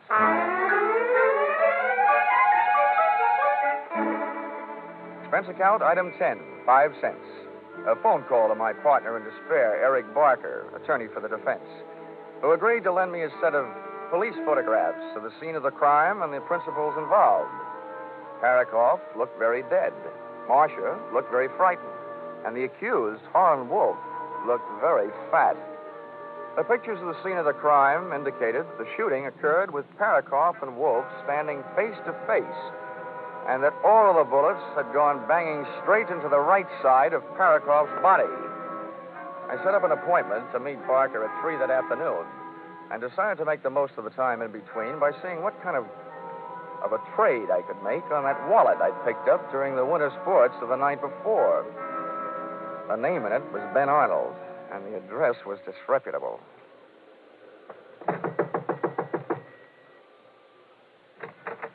I don't want any brushes. What a coincidence. I'm not selling any. What do you want? I'm looking for Ben Arnold. Who isn't? He promised me he'd be home by now. By this time, I should know better. Okay, I'll wait. Outside. Inside. Hey, wait a minute. Ben won't like this. Well, that makes it even. I don't like Ben. Look, I don't want any trouble. Okay, then don't make any trouble. Well, what do you want here anyway? Oh, let's just say I dropped by for an unfriendly visit. If Ben finds you here, it'll get real unfriendly. I'm warning you, get out of here. Ain't that face of yours marked up enough? Well, that mouse hanging under your eye isn't exactly a beauty mark. Ben really spreads his blessings, doesn't he? Hey. Ben had really spread one blessing right there close in front of me. It was a small room, about the size of a large closet, with a clothes sprawl high and low, making the whole place look like a collapsed clothesline. And there, hanging on the back of the door, was Ben Arnold's police uniform. My eyes popped out, pushed one of its shiny brass buttons, and rang the bell.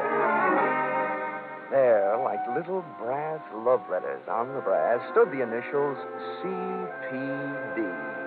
And CPD were never the initials of the Benton Police Department.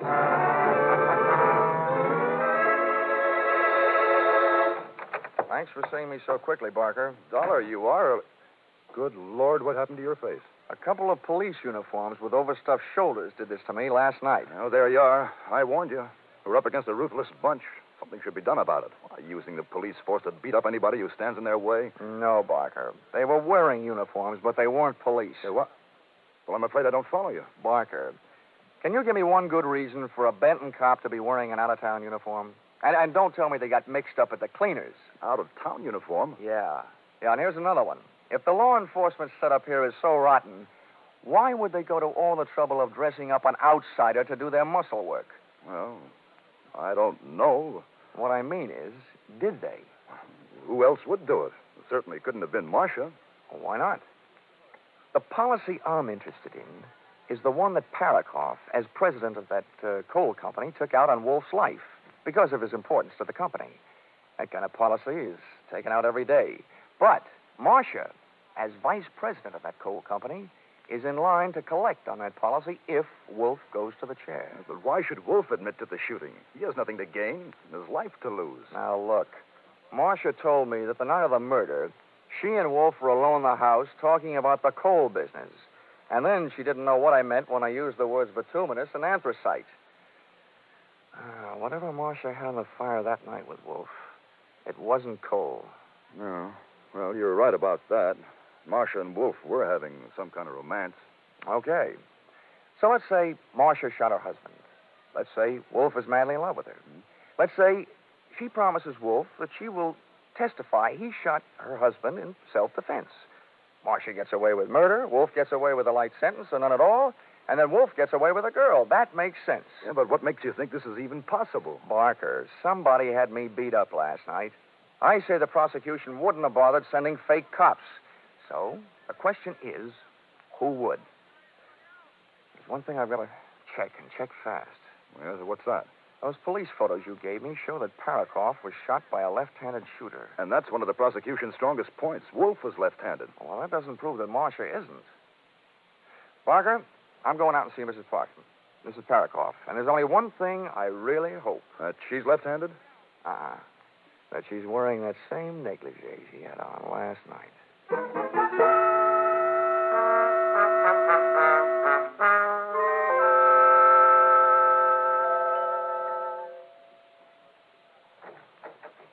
Hello, Marcia. Can I come in? Why, Johnny, what happened to your face? Oh, I didn't get down to the beauty parlor today. You look like you've been fighting. Uh-huh. Not too well, but wisely. Well, come on in the other room. And how about throwing another log on the fire? Say, you're a real little firebug, aren't you? You should have lived back in old Nero's time. Whose time? Never mind. I'll tell you what, I'll build the fire if you light it. Well, I'd love to.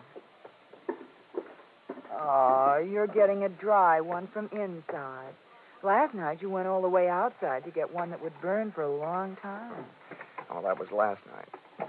You got some paper? Here's some. There we are. Okay, hot point. Here's my lighter. Touch it off. Okay. There, that'll do it. Come on. Sit down over here. No, over here will do. This chair is a perfect fit for me. Which makes me think maybe the state of Ohio has a chair that's a perfect fit for you. What are you talking about? Well, if you want to play games, I'll read you the rules. You know, there's a big advantage in being on my side of investigation. Fellas in my racket have the benefit of a lot of experience. But murderers, well, almost everyone is inexperienced at that business. One moment they aren't murderers, the next moment they are. Johnny, please. Now, let's have a look at what's on my side. For instance, from the empty shells thrown off by an automatic pistol, the experts can get a better picture of a murder scene than they can from the witnesses. Your husband was killed by a gun that was held approximately 18 inches away and directly in front of him. And the bullets entered the right half of his body. That means he was killed by someone who shoots left-handed. Harlan Wolf is left-handed. You can ask him. He'll tell you. I know that. And so are you. Anybody who lights a cigarette lighter with your left hand is left-handed, which makes you a good candidate. That doesn't prove anything. No? No, I guess it doesn't. But this chair I'm sitting in does. What do you mean? Last night you told me Wolf was sitting in it when your husband came home. And that statement makes you a liar. Look, I'm trained down to the point where my belt is ready to sue my hips for non-support. And I can just get into this thing. And Wolf's picture shows that he's got a beam like the Queen Mary.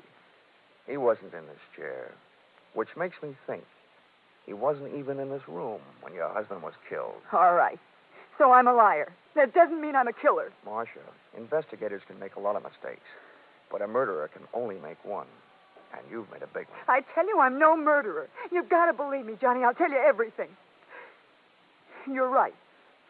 Harlan Wolf wasn't here. That's enough, Marcia. Shut up. Eric, what are we going to do? He knows. You keep quiet. Well, Barker, for a defense attorney, you're acting mighty offensive. We'll have to get rid of him, Eric. Just as soon as we get rid of something else. Dollar, you've only got one thing on me. Ben Arnold's wallet. And I want that. Now. You're welcome to it, Barker. But it might interest you to know that I've had its picture taken this morning. Your phony policeman's wallet and everything in it. And copies are in the mail right now. The insurance company won't have any trouble connecting you with the comedy cops who beat me up last night. You're bluffing. There's something else I've got on you, Barker. This morning, when I was lying in bed, counting the bumps on my head, it suddenly occurred to me that you were the only one who knew where I was going last night. So you must have been the one who had me roughed up. It also does my heart good to see you standing there with that gun in your left hand, which makes you a candidate, too. Shoot him, Eric. You're a lawyer, Barker. What's your legal opinion? Are you just an accessory after the fact or before the fact? Or are you the murderer? What are you waiting for? Shoot him. Kill him, I tell you. Shut up, Marcia. Dollar, stand still. If you won't, I will. Give me that gun. Marcia, look out. When Marcia made a rush to grab the gun from Barker, she got between me and the gun, and I dove in behind her, arms straight out, picked her up, and heaved. Marcia went smashing into Barker, and I went in a frantic treasure hunt through that flailing mass of snorting, angry bodies to find the head that held the gun. Believe me, it was no place for a lady, but Marcia was no lady. I grabbed deep in between them and pushed Barker's gun hand up under the go-round, and just to make sure the rest was strictly a fist fight, jammed my trigger finger in over his and pumped till all the shots went into the ceiling.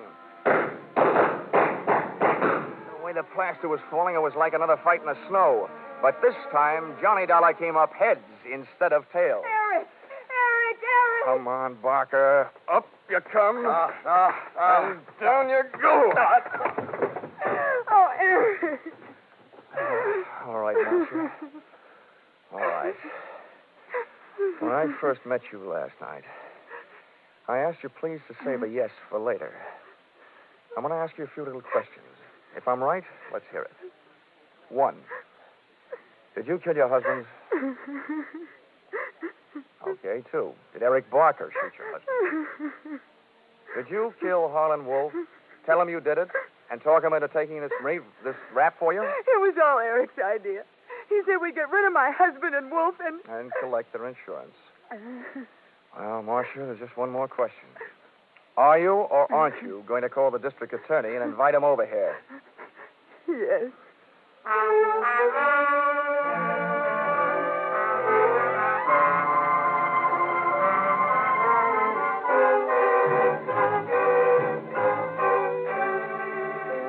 Expense account item 11. $12.40. That was lunch for the district attorney, who also turned out to be left-handed. And a very nice guy to boot. We had a lot in common. It was the first case either one of us had ever worked on where the defense had been working harder than the state to bring in a conviction. Also, that it was the first case where everybody on both sides turned out to be guilty.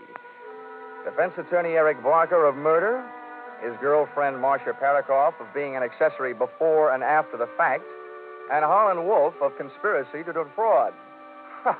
No wonder the nation's jails are getting overcrowded.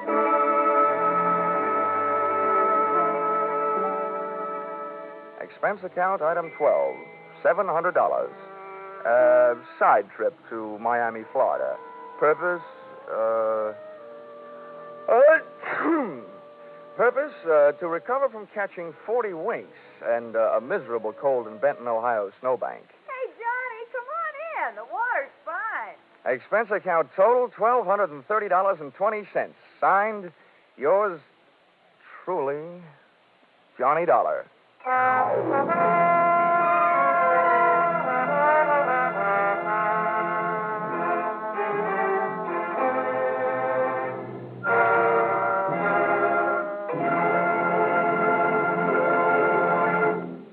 Now a word about a special CBS broadcast this Sunday. You'll find it a story that grips you for a full 60 minutes on the air. A startling drama of a young reporter who finds that his assignment comes too close to home. a revelation of disturbing facts about our mental hospitals based on actual documented reports and 6 months of intensive study and preparation.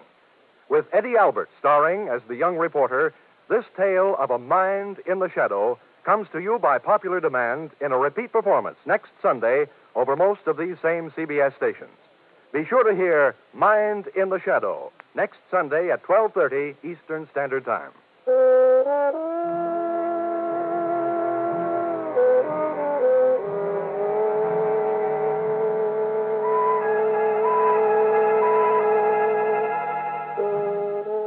Listen in again next week when CBS brings you Yours Truly, Johnny Dollar, with Charles Russell as Johnny. Yours Truly, Johnny Dollar is written by Paul Dudley and Gil Dowd, with music by Mark Warno, and is produced and directed by Richard Sanville for CBS, the Columbia Broadcasting System.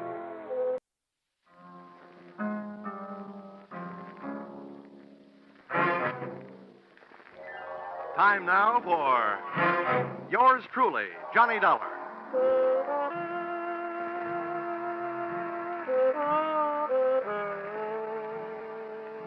The next half hour has its baggage packed to take a trip with America's fabulous freelance insurance investigator, Johnny Dollar. At insurance investigation, he's just an expert. At making out his expense account, he's an absolute genius.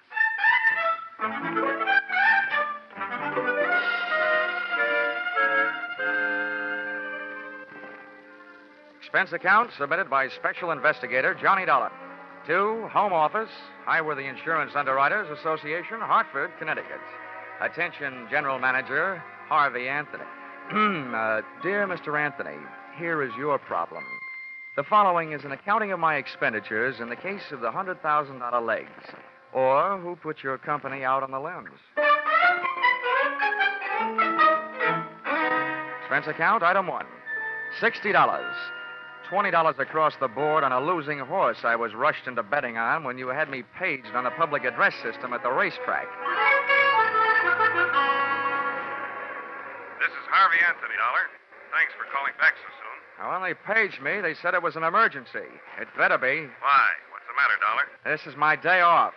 And if I know you, this call is going to make it an off day. If I know you, my friend, you won't mind this assignment. I want you to go out to Hollywood. Act as a bodyguard for a big movie star, Marilyn Major. Oh, not a bad body to guard. What's the deal? We've issued one of those publicity policies. Insured her legs for $100,000. Policy will only be in effect for 48 hours. We want you to stick with her. Just see that she doesn't get mixed up in any hockey games. I get it. She's been notified, so she expects you. Now, when do the 48 hours start? Tomorrow noon. Can you make it? Yeah, with the help of American Airlines. Got enough cash with you to buy your tickets? About that, I'll know right after the next race. I'll call you from Hollywood.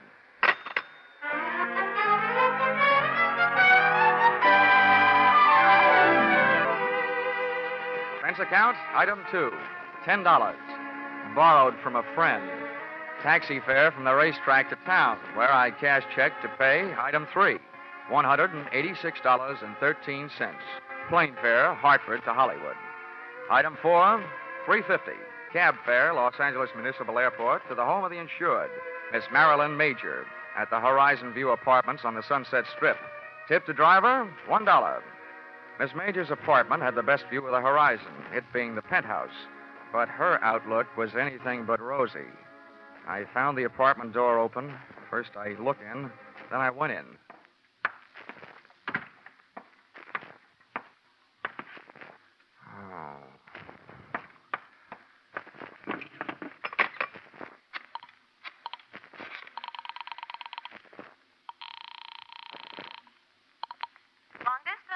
I want to place a person-to-person call, please, to Mr. Harvey Anthony and Hartford, Connecticut. Volunteer 3-6000. My name is Dollar, as in blood money. While I was waiting to get Mr. Anthony, I wondered who had got Miss Major. In the movies, I'd always thought she looked right at home anywhere. And now, right there in front of me, she was passing her toughest test. Lying there, nice and relaxed. She looked right at home in the role of the beautiful gal who had just been murdered. Her face was calm. Her legs were neatly placed in the best of cheesecake tradition. The only thing not quite as it should have been was a very real bullet hole, which she was wearing where an earring should have been. But the next cameras that would be taking her picture would be police cameras. B pictures. B for bloody. Mr. Dollar? Oh, yeah? Here's your party. Go ahead. Oh. Hello? Hello? Hello, Dollar? Yeah, this is Dollar, all right. Anthony, first I want to tell you those legs you insured are still in beautiful shape. Good, fine. I only hope you didn't also insure Miss Major's life. She's dead. What? Marilyn Major dead? That's right. Oh, we certainly do insure her life. We only issued that publicity policy on her legs as a courtesy. Dollar, get to work on it right away. I'll get to work on it, but don't waste too much hope. To me, it looks like your only out is if the policy does not pay off on murder. Murder? Good heavens. Well, there may be something about the case that'll save us from paying double indemnity for death by violence. Oh, this is death by violence, brother, any way you look at it. Okay, Anthony, I'll get to work on it right after I call the cops and make a report. Do your best. Goodbye. Okay, goodbye. Well, Hang up that telephone, mister. the dame standing in the kitchen doorway had .32 caliber steel in her hand to back up the brass in her voice. She was a youngster, but obviously an old-timer at a lot of things.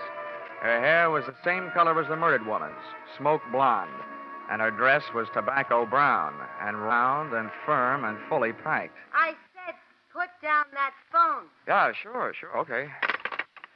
Now, you do me a favor, will you? If you feel you want your finger near that trigger, how about moving it up to the front end of the trigger guard, huh? Mister, I only heard part of what you said, but you're not calling no police. What makes you think so? That dame in there's done me enough harm. I came here to kill her, but somebody beat me to it, and I'm not taking the rap. Okay, so beat it. Who cares? Then I'll call the police. Somebody's going to eventually. Before I go, I'm finding a few things and taking them with me. Now, come on, get up on your feet, mister. You're coming with me in the bedroom. Okay, don't get excited. Okay, mister. Over against that wall with your face in close and your hands straight up. Come on, move. All right. You learn this at the movies or by watching your friends work? Don't be a wise guy. I'm not as dumb as I look. Now, hold still. Look, sister, by this time I shouldn't still like you well enough to warn you, but what you're doing right now will get you in plenty of trouble, even if you didn't commit this murder. I'll take that chance. If you don't get picked up for larceny, they'll still get you for tampering with evidence. As far as the police are concerned, at the scene of a murder, nothing gets touched. They like it that way. What I'm taking won't even be missed. There are plenty more here just like him. That's all she's gotten here. Love letters from men. Who are you covering up for? Your boyfriend? It's none of your business, mister, but it's my husband I'm covering up for. Well, then you're just plain nuts. If he knew her, they'll find that out. And then if they want him, they'll find him. Yeah, and they'll find him dead. Huh? My husband committed suicide over that no-good dame this morning. Oh. No, I've had enough out of you. Back up. 2 steps. Okay. Now get over there and into that closet. Come on. Too bad. What's the matter? I always feel sorry for a sucker. I felt around in the dark. It was a small closet. That meant not much air. That meant doing something about it. I took my fingernail file, stood it on edge, and slipped it under the door, pressing down the nap of the rug. I did the same with my fountain pen. That would at least allow a small supply of air to sneak into my stuffy little cell. And then I glued my ear to the thin wooden panel that separated me from the bedroom. It wasn't long before my captor apparently completed her search. I heard her pass the closet door and head for the front room. I didn't hear her dial the phone, but it didn't take me long to realize that's what she was doing and who she was calling. Give me the police. This is an emergency. Hello? Hello, police. I want to report a murder. All right. Hello? There's been a murder. The movie star Marilyn Major in the penthouse.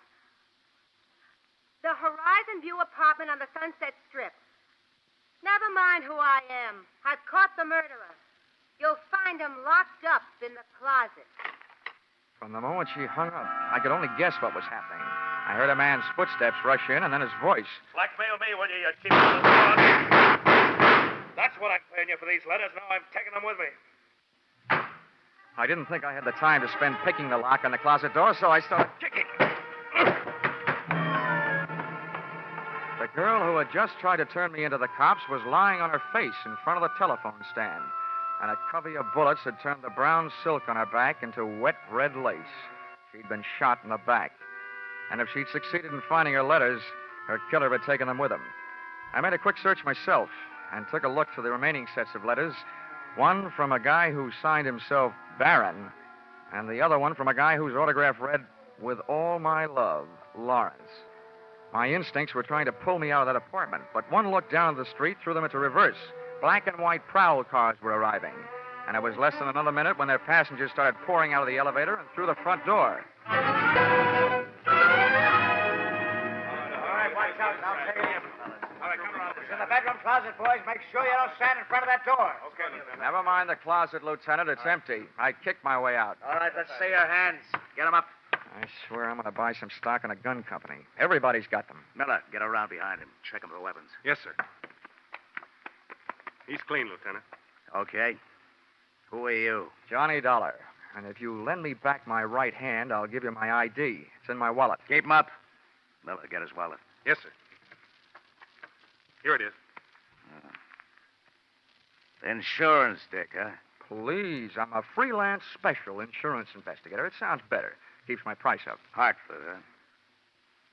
Well, what's your story? Well, first, I'd like to go on record as saying I didn't commit either one of the murders. Either one? What are you talking about? Well, this one here is the girl who phoned in the report that brought you here.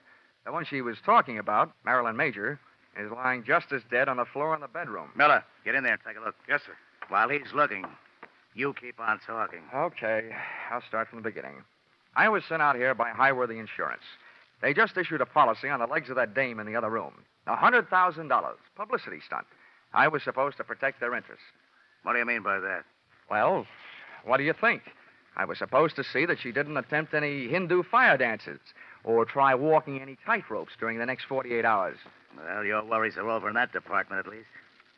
What else? When I got here, the door was open. I walked in and found her, dead. Any way to prove that? Any witnesses? Just one. She's lying there behind her. Uh-huh.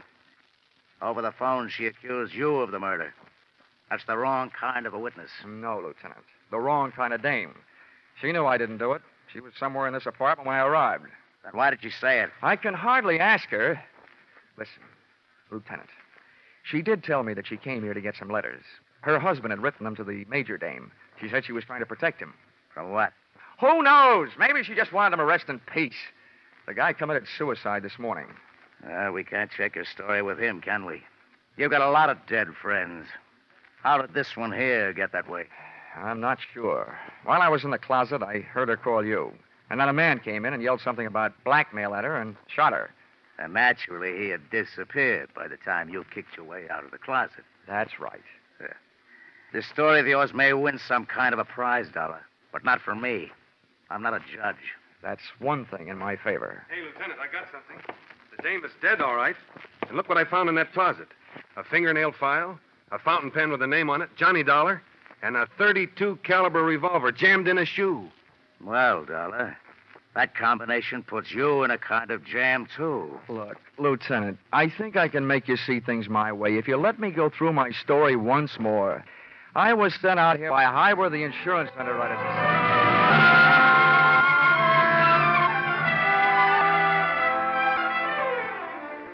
Expense account, item 4, $3. Candy, gum, cigarettes, and magazines to make cell number 36, Los Angeles City Jail, less like a no place and more like a home. There's something about a jail door closing on you that sounds very final.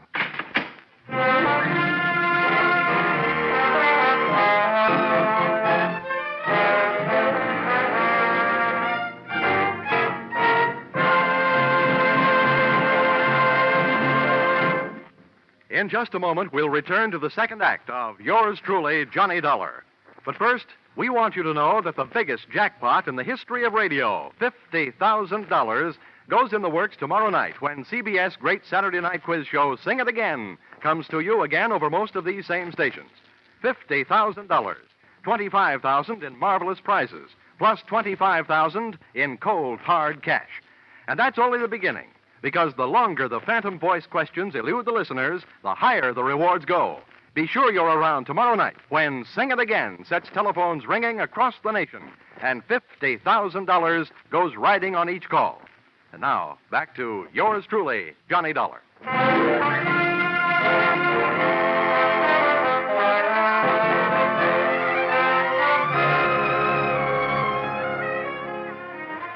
When I accepted this Hollywood assignment, I visualized spending much of my time gazing upon bars, but not the kind offered by cell number 36. The guy who said stone walls do not a prison make had never been a guest in the Los Angeles City Jail. He had a better chance of getting out of Bartlett's quotations than I had of getting out of there. But, as we keep saying in the insurance racket, never say die.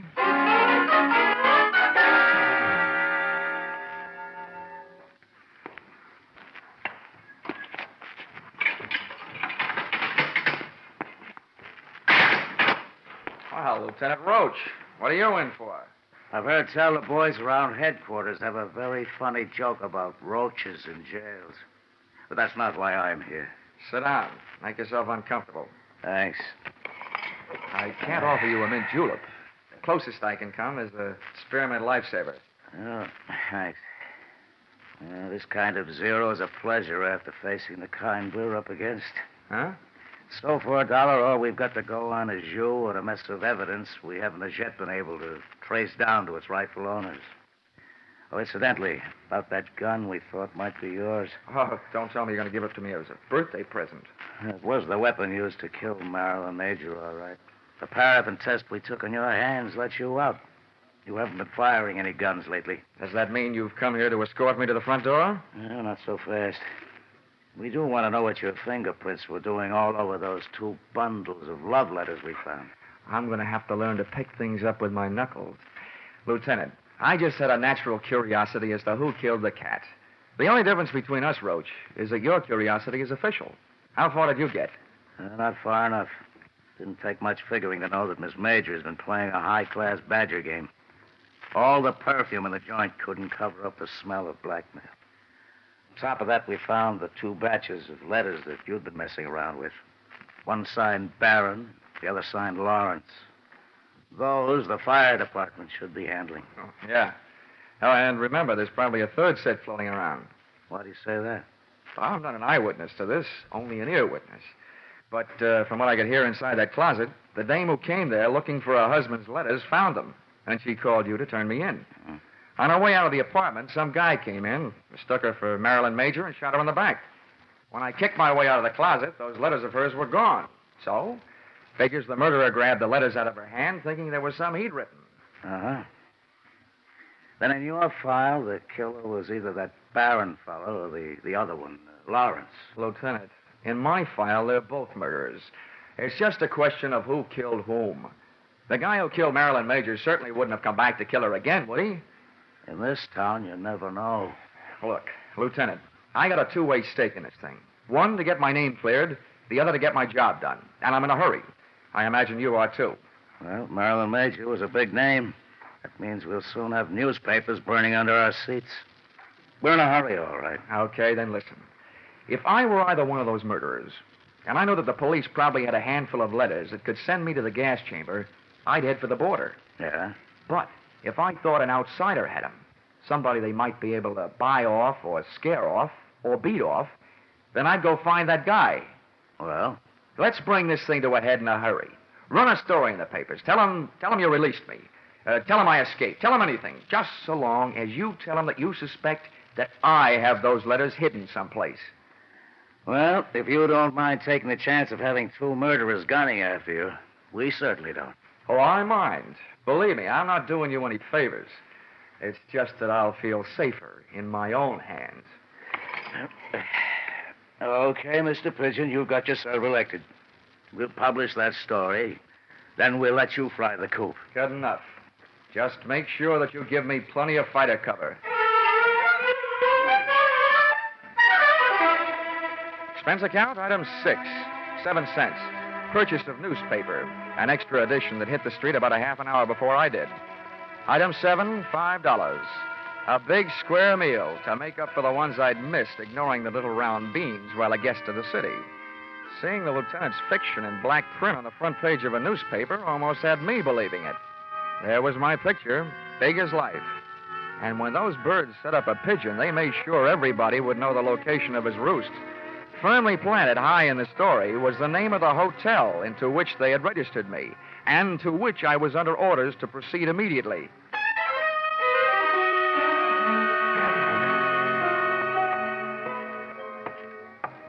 As I walked down the hotel corridor to my room, I felt an icy chill and a flight of goose flesh headed south down my spine.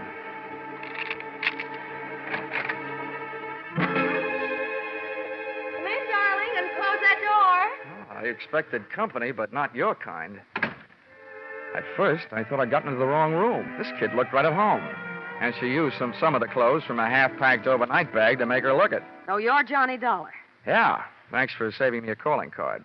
Who are you? Alice Hill. Oh, that doesn't mean anything. Otherwise known as Mrs. Lawrence Hill. Oh, Lawrence. Oh, the last time I saw that name, it said with love. But not to you. That's why I'm here. I want those letters. Why aren't you carrying a gun? It'll be here if we need it. We? Yes. My husband's down in the lobby. Look, if you give me those letters he wrote, I'll pack up my little bag and leave, and everybody will be very happy. Yeah? I think I know the next line, but go ahead. I hope you keep on being that smart. My husband was watching for you when you came in, so he knows you're up here. Naturally, he knows I'm here, and he's on his way up. We want those letters. This isn't just a Badger game. This is the World Series. If I don't give you the letters, your husband busts in here, shoots me, and I get written off under the unwritten law. Neat, neat, neat. It's a handy law. You're right. It's covered a multitude of sins. Where are the letters? Where's your husband? What's the matter with you? What do those letters mean to you? Well, right now, they look like my only hold on the future, Mrs. Hill. How do I know that you and your dear Lawrence won't kill me after you get them? You want me to take your word for it? Well, I'll have to trust Lawrence. He'll know what to do. I already know. There's nothing else for him to do. Look, Mrs. Hill, why don't you wise up? Your husband is ready to commit one murder to remove the evident motive for another. And he's dragging you into this with him. You'll wind up an accessory before, after, and during the fact. You're running up a blind alley as fast as you can run. And it's too late to turn around, so I'll just have to keep running. Ah, well, here he is. Lace up your track shoes, lady. The race is on. Come in. All right, sit still. Freeze, both of you. It's okay, Alice. You can hold off on the dog and pony show. Save it for the witnesses when they arrive. Don't waste it on Lawrence and me. That isn't Lawrence. What? Oh, so this must be Barron. You all through? That depends on that gun in your hand. Where are the letters? Letters. Yeah, I'm beginning to feel like a mailman when he's late getting around in the morning. There's one thing I want to know. Where did an ugly part-time Romeo like you find all those pretty words you wrote? Look, don't get me sore. I'll blast you, letters or no letters. Ah, that's the tone I was trying to bring your voice up to, Mr. Barron. No letters is exactly what I've got to offer. He's lying. He admitted to me that he hasn't. He's trying to blackmail you, Barron. That's what he's doing. Who are you? Never mind. My husband's in the same boat you are. I read the papers. Lawrence, huh? That's right. He'll be here any second. Between us, we'll figure out something. Now, stay away from it, Dollar. I'll answer it. Yeah, good idea. If a man answers, hang up. It'll be Lieutenant Roach. Wait a minute. Okay, answer it, Dollar. But the first wrong word fires this gun. Oh, you can believe me. Nothing but right words are on the tip of my tongue. Hello? Whoever was on the other end of the line decided not to talk and hung up. So I started an imaginary conversation with Lieutenant Roach of Homicide. While I was talking, I was thinking. Barron's voice was the voice I'd heard when I was locked in the closet. That made him the guy who shot the girl who turned me in. By the process of elimination, Lawrence Hill was elected murderer of Marilyn Major. During my talk, which made no sense, and my thoughts, which made plenty of sense, I was checking the length of cord on the phone. I needed Barron a little closer, so I started tossing enough dangerous words into the mouthpiece to draw him closer, threatening me with his mutters, his looks, and his gun. He moved into range, and I moved into action. I heaved the base of the telephone straight into his face. I moved in with my knee right after it. He stumbled back, letting go of the gun, which I kicked under the bed. Then I made a break front out of the dresser next to the bed, using his head to break the front. The water from the cracked-up pitcher hit him in the face. but it didn't do him any good. Hey, get out from underneath there. Get away from that gun. Come on. Well, I got a hold of your ankles. I got a good mind to do this thing right and heave you out the window. Let go of me. Come on now, stand up. You. All right, how much do you want? We don't want any trouble. Just let me out of here. We'll pay you anything. My husband's an important man. So am I. I've had all the pushing around I'm going to take. From now on, I'm the dealer, and your hand is to shut up. All I want to do is get out of here. Oh, no, you don't. I baited you. You tried to bait me. Now we'll both sit here and bait your husband. It must have been him that called this room and hung up when he heard my voice. One thing I didn't bother to tell you. Your husband couldn't have known I was up here until then, because I came in the hotel the back way and came up here the back way. Elevator and all. What do you mean? You baited me? Why do you think the police put my name, my address, and my picture in the newspapers? To draw autograph on us? Oh. Oh is right. Now get over there in the corner while I retrieve Mr. Barron's gun from under the bed before some mouse crawls out of the woodwork and tries taking a shot at me. Go on, get going. Turn around. Okay. Now, if you don't want me shooting runs in your stocking, don't make a move while I'm under the bed. I feel like something that old maids hope for. Lawrence! Where is he? On the floor. He's got a gun. Shoot him. Kill him under the bed. No, Lawrence, not him. Don't worry. He's under the bed. Under the bed and taking no chances.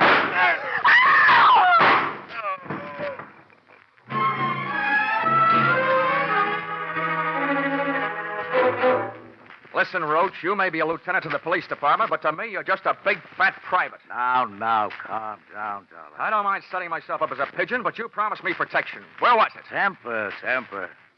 Now, who's who here? Let's get these stiffs sorted out, then we can talk. There's only one stiff. The other one, the one near the door, is Lawrence. He's only wounded. I had to shoot his pins out from under him. He came crashing in and killed Barron by mistake. That's Barron over there by the bed. Ah, another case of mistaken identity? How did he miss you? I happened to be under the bed at the time. Oh. And I wasn't hiding. No? I was looking for a gun, and I found it, and I used it. And if I had one right now, I'm not so sure I wouldn't use it on you. You still haven't told me why you left me here alone, holding the sack all this time. I'll tell you why. And I guess it was our fault. The men I had posted in the lobby didn't see you come into the hotel. Well, how do you like that? Johnny Dollar. Wise guy. Huh? Lieutenant, I got some news for you. Just to make sure I was taking no chances, I came in the back way.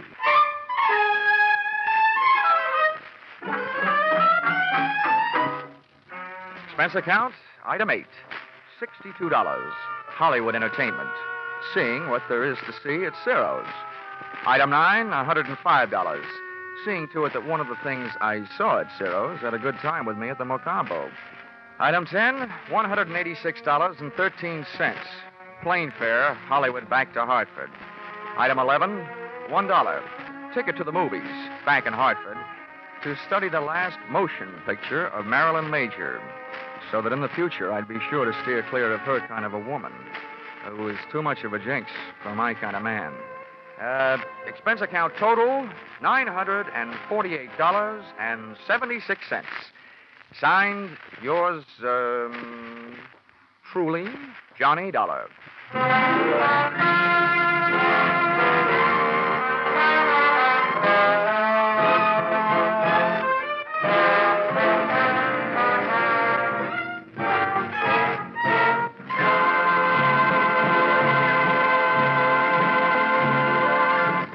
In keeping with the Easter season, you'll hear a different kind of story on CBS Gangbusters tomorrow night. The authentic story of a former gangster's fight to go straight, broadcast in cooperation with outstanding parole authorities. You'll find this Easter Eve Gangbusters drama as gripping as any program CBS has ever brought to you. Tomorrow night, you'll also find a mid-April adventure with the intriguing title, The Heat Wave, on CBS Philip Marlowe program. Gangbusters and The Adventures of Philip Marlowe are regular Saturday night features on most of these same CBS stations.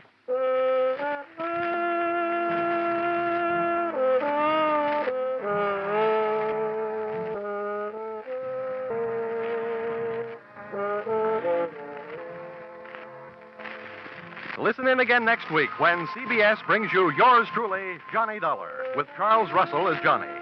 Written by Paul Dudley and Gil Dowd with music by Mark Warno, yours truly, Johnny Dollar, is produced and directed by Richard Sandville for CBS, the Columbia Broadcasting System. The most popular sport on Boston's Charles River is rowing in one-man sculls. Or rather, it was the most popular sport, that is, until they took to beating on one man's skull. Mine.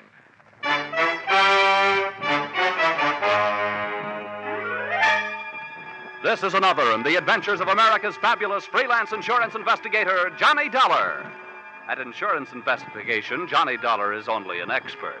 At making out his expense account, he's an absolute genius.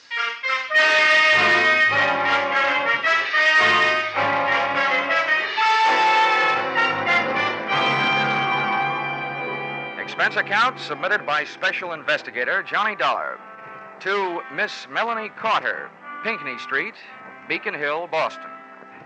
The following is an accounting of my expenditures during assignment as your representative, investigating list of your relatives who might be interested in murdering you for your insurance, or who'd like to rock the old doll to sleep, or the unnice niece and the charming young rat who put the few in the word nephew. Expense account item 1, $5.98, airfare, Hartford to Boston. Item 2, $3 1/4, cab fare, Logan Airport to your residence on Beacon Hill.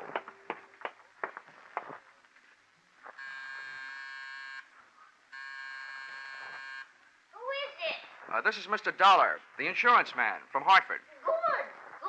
Just a minute. Come in. An electric latch unlocked the door of your flat, and I stepped through, straight out of this century into the last. It was another world, the remnants of which you see today in antique shops, including those Chinese wind chimes that tinkled over by the window. And you, its tiny and aged queen, sat across the 19th century room in your modern throne, that chromium and black leather wheelchair. Come in, Mr. Dollar. Oh, What's the matter, ma'am? oh, nothing. You just remind me of someone I once knew, that's all. He was so... Come, sit down over here. Thank you, Miss Carter. I take it you are Miss Carter. Oh, yes, indeed. You probably expected a younger woman. Maybe, but certainly not one any more attractive. Oh. You hold on to that gallantry of yours, young man. It's very difficult to find these days. And a very precious treasure to women. Miss Carter, since you seem to know my name, I guess there's not much use in my telling you that I'm the investigator recommended by your insurance company, Royal Life. Oh, yes, they sent me a telegram saying you would be here. No telephone? No telephone. You see, Mr. Dollar, I was once a very happy young lady. Yesterday was very good to me. Today and tomorrow, who knows? And why take chances? What little life I have left, I want to enjoy. That is why I've sent for you. You mean somebody told you I was an early American insurance investigator? No, my dear. It's just that experience is such a good teacher. Mr. Dollar, many years ago, my husband was murdered for his insurance money by his very own brother. Would you hand me my smelling salts, please? Yes, certainly. Here you are. Well, fate was very quick in passing judgment on the case, because the brother was killed by a runaway horse as he was leaving the scene of his terrible crime. I not only received my half of the insurance money, but also the half that would someday have gone to him. Oh, and now you feel that your life may be in danger for the same reason. Oh, well, whether my life is actually in danger is not the most important thing. It is my mind that is in danger. The beneficiaries to all of my insurance, and as the company may have told you, it is a lot of insurance, are my niece and my nephew, the children of that murderer. You see, I adopted them after their father's death. Oh, bad blood is bad blood, Mr. Dollar.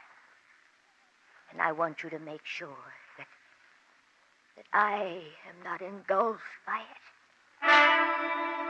So, with the 2 names and addresses you gave me, written in your precise copperplate handwriting, I set out to give the once-over lightly to the 2 people you were afraid might someday give you a once-over not so lightly. Move number 1. A quick trip up the financial pathways worn bare by credit bureaus, income tax investigators, and other types of snoops. I learned that thanks to your generosity, both your niece and your nephew had just enough to live graciously on, and thanks to your frugality, no more. Move number 2. A quick trip to Cambridge, the address of your nephew, Chalmers Carter. A stylish fire trap near Harvard Square. A maid let me in and summoned her mistress. Her entrance was announced by the jangling of a stack of bracelets and bangles running up her arm.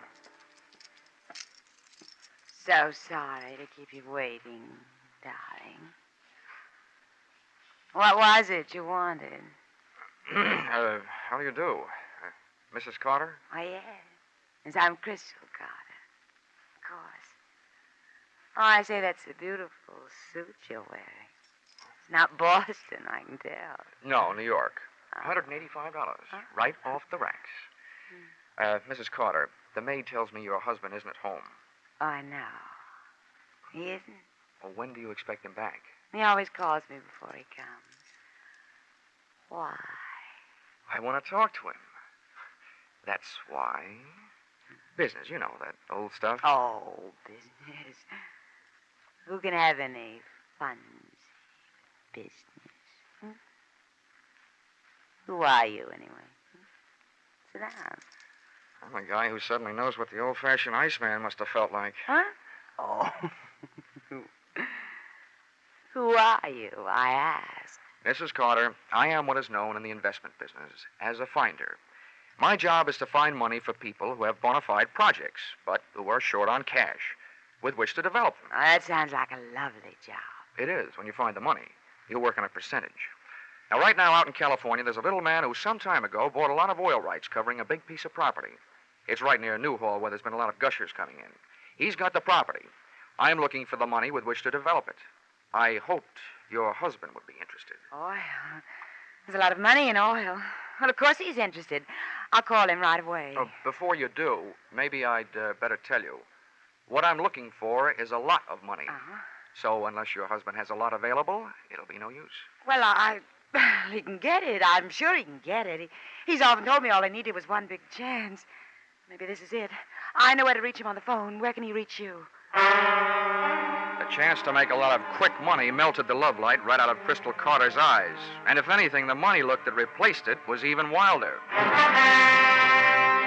She moved fast. By the time I got back to my hotel, there was a message there telling me where I could find her husband, Chalmers.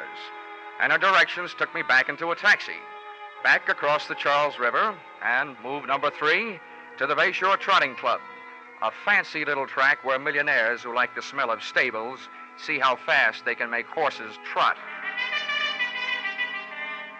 Chalmers Carter was up there among the rest, in spirit if not in prosperity, sitting in the low-flat grandstand watching the afternoon workouts, knowingly holding a stopwatch in his hand and keeping one eye on a blaze-faced filly who was kicking up the dust in the racing oval, and one ear on me.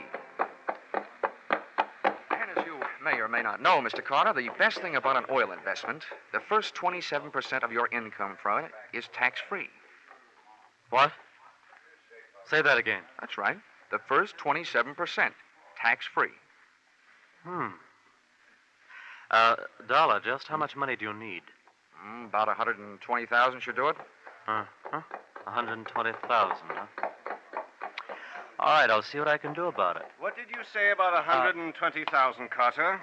George... When you get your hands on 120,000, Chalmers, don't forget the 500 you owe me.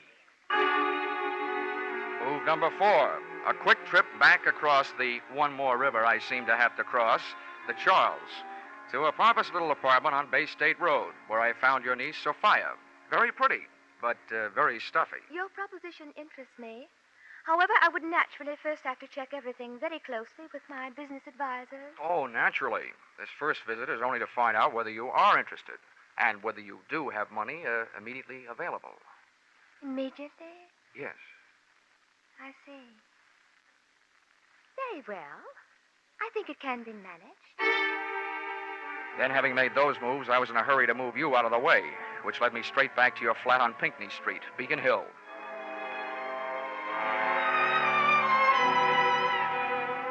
And there, once again, I bumped into what I've learned to expect in my racket, the unexpected.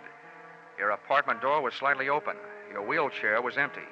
And from outside, I saw you across the room, standing there, talking into something that earlier in the day you had very deliberately told me you didn't have.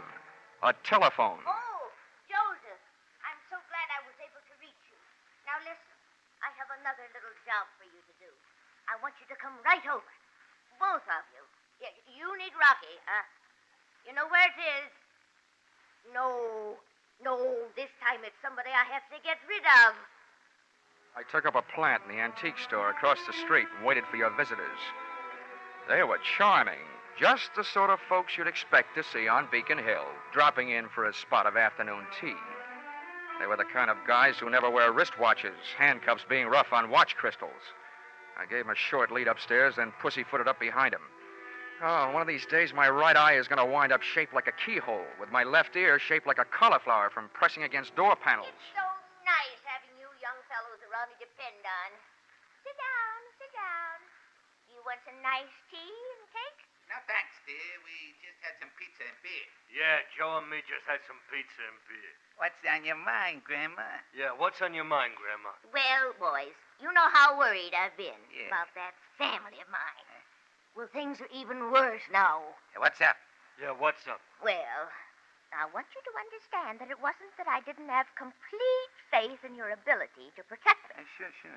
But I finally turned to my insurance company, hoping to save a few dollars. Yeah. They sent a scoundrel named Dollar from Hartford to protect me, mind you. And do you know what he did? No, what'd he do?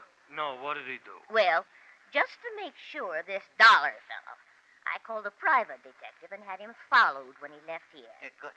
And that detective told me that Dollar went to Sophia and my nephew Chalmers and is trying to entice them to kill me for my insurance money so they can buy some phony oil stock he's trying to sell them.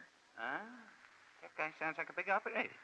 Yeah, that guy sounds like a big operator. Well, whatever he is, I want that young man out of the way. Grandma, dear, you don't really mean out of the way. That's exactly what I mean. Joseph, I see something I don't like very much. What is it? Some shadows moving around under the edge of the front door. Well, what are we waiting for? Yeah. Come here, you! I wasn't a match for one of those guys, let alone two. And Rocky, Big Sir Echo, not only repeated everything Joe said, he repeated everything Joe did. Take this! Oh! Yeah, take this! Oh! That's good. That's very good. Now, that's him. That's Dollar. You hold him. Hold him. Don't let him get away. Mr. Dollar, unless you're in a big hurry to get measured for a cement suit, don't start no funny business. Don't worry. I feel about as funny as a funeral. My own. Well, I hope you've learned your lesson. Although, don't you think for a minute it's all over. This'll teach you honesty is the best policy, and cheaters never prosper. Take it easy, Grandma, dear. This boy will not ever bother you again. Come on, Buster. Yeah. Come on, Buster. Yeah. Go on, Buster.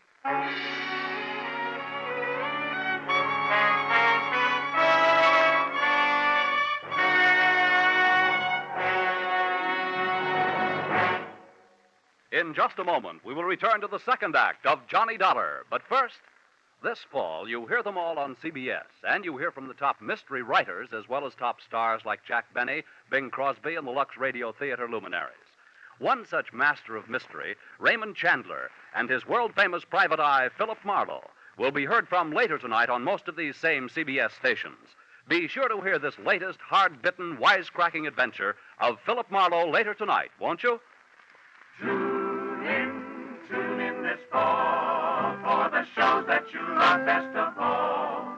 Listen carefully, here's the address. It's CBMC Now, with our star, Charles Russell, we return to the second act of Yours Truly, Johnny Dollar.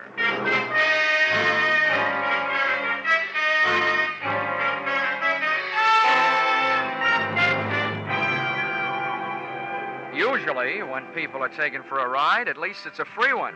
However, Joseph and his friend Rocky didn't feel that way.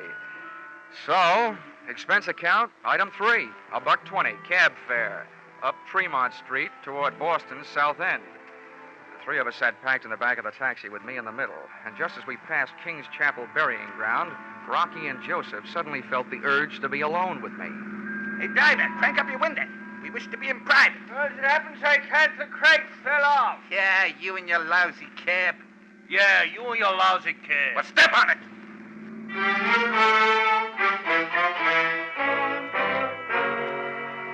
There were also things to step on in Joe's lousy hotel.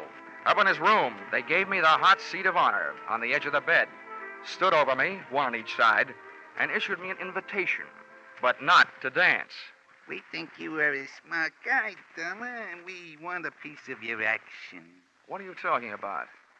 Yeah, Joe, what are you talking about? That. You just keep your muscles handy. I do the thinking and the talking. Okay, so go do it. Huh? What? Do it. Yeah. Let's see. Where was we? Oh, yeah.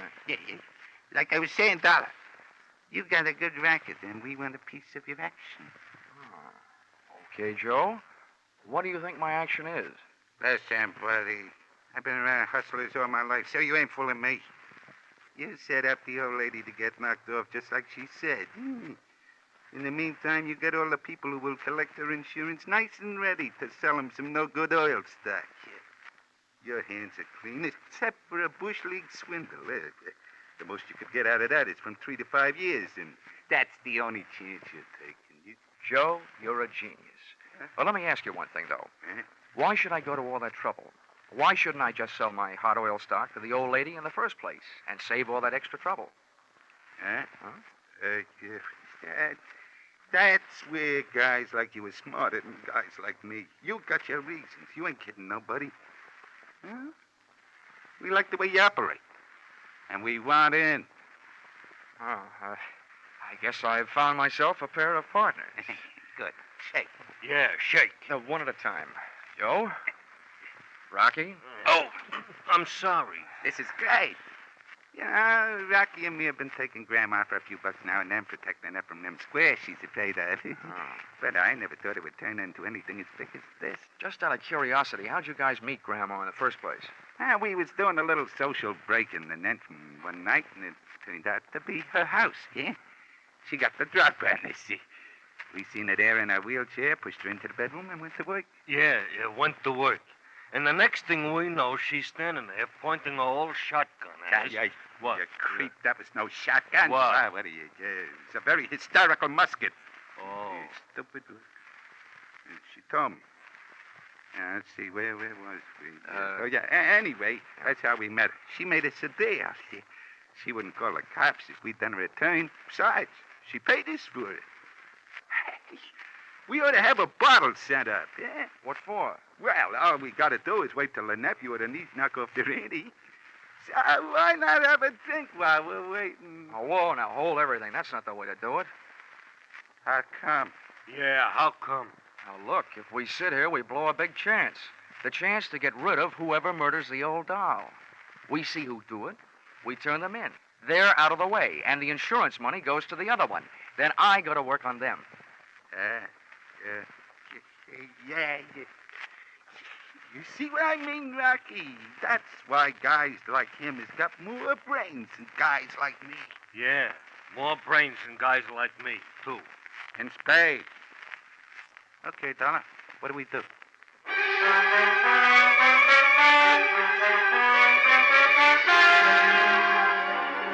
I was in a bad spot, but I'd put you, Auntie Carter, in a worse one, hoping to attract any bad apples that might be hanging on your family tree. Then all of a sudden you decided I was a worm and eliminated me as your #1 protector.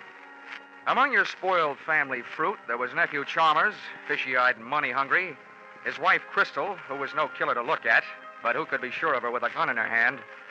Then there was Sophia. She was stuffy, but strangely reminded me of a precocious young lady who strangled her mother so that she might wear her evening gown to her high school senior prom. So, when Joseph, expert in giving a fellow's eye a coat of many colors, asked me, what do we do now? I honestly didn't know. The best answer I could come up with was get back to where we could keep an eye on your address on Pinckney Street. But when we got there, Pinckney Street was blocked off by blue uniforms, and reinforcements were still arriving. Hey, what's going on? Yeah, what's going on? Well, you gotta be sure of one thing. This ain't the policeman's ball. Look, how well are you guys known to the Boston police? And some of their best quiz masters have failed to make us talk. Yeah, they failed to make us talk. Okay, you better let me go ahead. Not too far ahead. Don't worry. Hey, look, Joseph, the cops are coming down out of her house. Oh. What do you mean now? Looks like the job is all done. Yeah, I'd better get up the hill and find out for sure. Don't forget, partner, we're watching. Don't worry. Keep moving, folks, will you? Just keep moving, mister. Hey, officer. Officer. Yeah? I'm Dollar of the Boston Globe. What's going on? Am I going to make the front page? Yeah, you might. Well, what's it all about? Some dame, a friend of the commissioner's, called for protection. Oh, I thought it was a murder. It is. By the time we get here, the dame up there is colder than Sunday morning beans. How do you like that? Hey, Dollar, when you're writing this story, my name is Fred Mosher. Huh? Oh, yeah, Fred Mosher. Yeah, I used to play basketball for the Boys Club of Boston.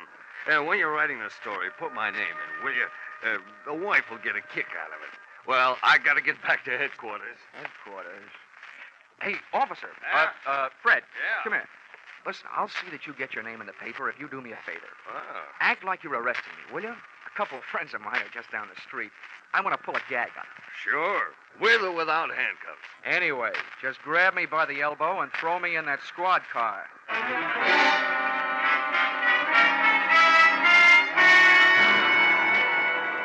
I could tell by the eyes of Joseph and Rocky that I had just successfully dissolved a partnership.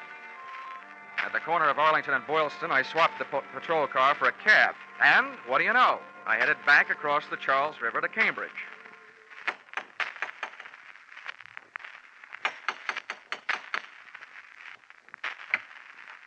Oh. Hello, darling. I'm sorry the maid wasn't here to answer the door. I'm all alone. Isn't that good? Come on in. Come on. Right in here. Would you mind, Crystal, walking just a few more steps ahead of me? It'll make you easier to follow. Oh, yeah. Here we are. Make yourself at home. Where's your husband? Oh, stop worrying about my husband. He had to go out for a while on business. I told you before, he always calls before he comes home. In case I wanted to bring something. How long has he been gone? I wish you'd stop worrying about Shaw. Why don't you stop paying some attention to little Crystal? Wait a minute now. Stop. Get a grip on yourself. Wait, watch it. No. Crystal, what are you up to? Oh! Stop it! Stop it, I say! Oh, it's you, Dollar. A finder, huh? Just what are you trying to find? Now, wait a minute, Carter. Oh, Chalmers, thank heavens you got here. He forced his way in. He's from New York. I am not. I'm from Hartford. It's only my suit that's from New York. Why, you despicable cad. I've a good notion to thrash you to within an inch of your life. I was certainly in no position to ask any questions around there, so I hit him a shot in the whiskers and left. And where do you think I went? Back across the Charles River to Bay State Road and niece Sophia's pompous little apartment. Nobody answered, so I broke rule number 3 in the book of how not to get your head split open when nobody answers the door. Picked the burglar's friend type lock and went in. I thought at first I'd set off a new, polite kind of burglar alarm, but it was only a grandfather clock tolling out 10 p.m. as the moonlight boffed me smack in the kisser. First thing I saw out the window was my friend the Charles River, over which I'd made more crosses than the X-Man in a tic-tac-toe tournament. My tongue was as dry as that was wet. The second thing I saw, thanks to my fountain pen-type flashlight, was an open drawer in a kidney-shaped desk. Sophia Carter was no housekeeper. The white paper lining inside it was dusty, except for the portion that held the vacant outline of a junior miss-sized revolver. Then the lights went on. Well, Mr. Dollar, you'll be the death of me yet. Auntie, what are you doing alive? Oh, you're surprised. You hoped I'd be dead, didn't you? Well, I'm not. I'm not, you see? Yeah, I sure do see. But you'll be dead if I pull this trigger. Honey, when I don't walk in on a man with a gun in his hand, it's a matter of courage. When I don't throw a flying tackle on a girl with a gun in her hand, it's a matter of etiquette. And when I don't get rough with an old lady holding a gun in her hand, it's a matter of knowing that at your age, your reflexes are gone. You can be taught kind of things. With me holding your gun hand straight up overhead, I hope nobody's at home upstairs. Here, give me that. Let me go! Let me go! Don't you kill me. Everybody's trying to kill me. Sophia was when she came to my flat this afternoon. Oh, which must mean that Sophia is the body in your flat tonight. The body I thought was yours. I know she was.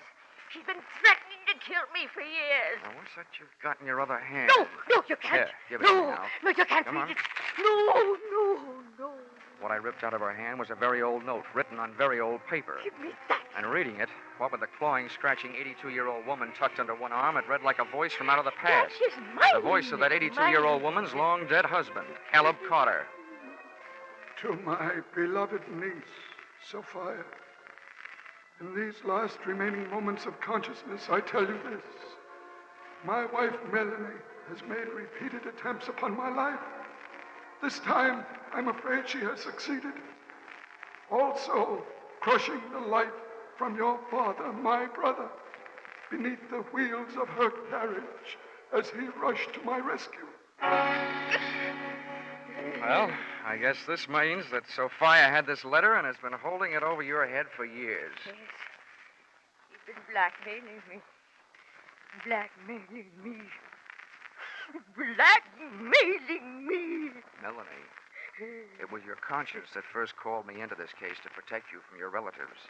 It was your conscience that hired that private detective to protect you from me.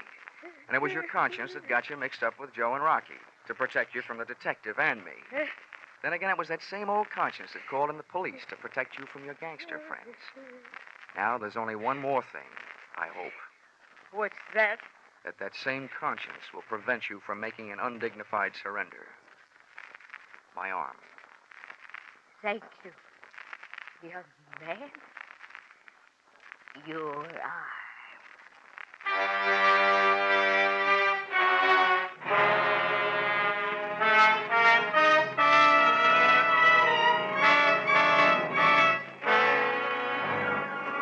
Expense account, item 4, $15, pipe and slippers.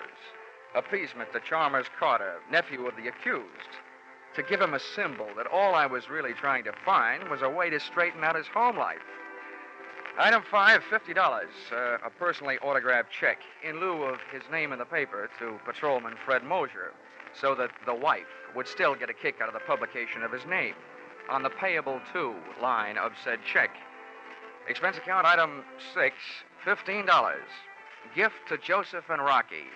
One roll of tickets on the River Queen sightseeing boat, which gives daily round-trip tours of the Charles River. Maybe they'll do me a favor and fall in. Item 7, $5.98. Airfare, Boston to Hartford. Expense account total? What's the use? Where you are now, Aunt Melanie Carter, you're never going to be in a position to pay. I won't even bother to sign it. Yours, truly, Johnny Dollar.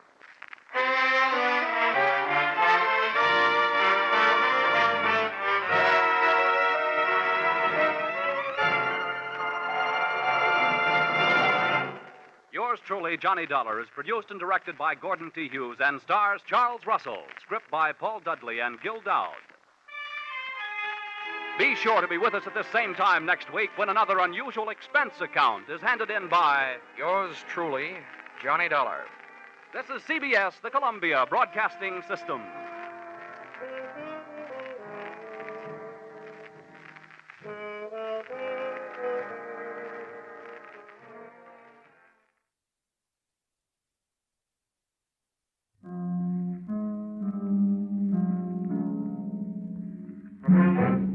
Columbia Broadcasting System presents Yours truly, Johnny Dollar.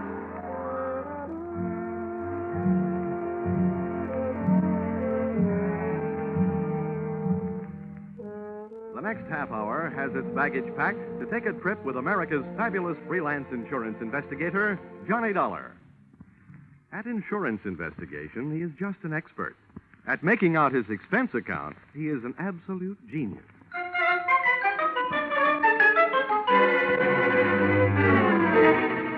Expense account submitted by Special Investigator Johnny Dollar to Home Office, Nutmeg State Casualty and Bonding Company, Hartford, Connecticut.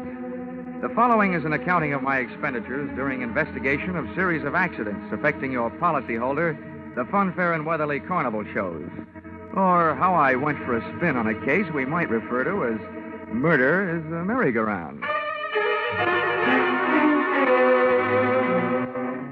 Expense account item 1, 25 cents. Purchase of Billboard, theatrical magazine, to check the route of Funfair and Weatherly Carnival shows. Expense account item 2, $68. Air and train fares to Talladega, Alabama. Item 3, $1.10. Cab fare in what was only a fair imitation of a cab from Talladega Depot to the dusty vacant lot which had overnight found itself wearing theatrical makeup.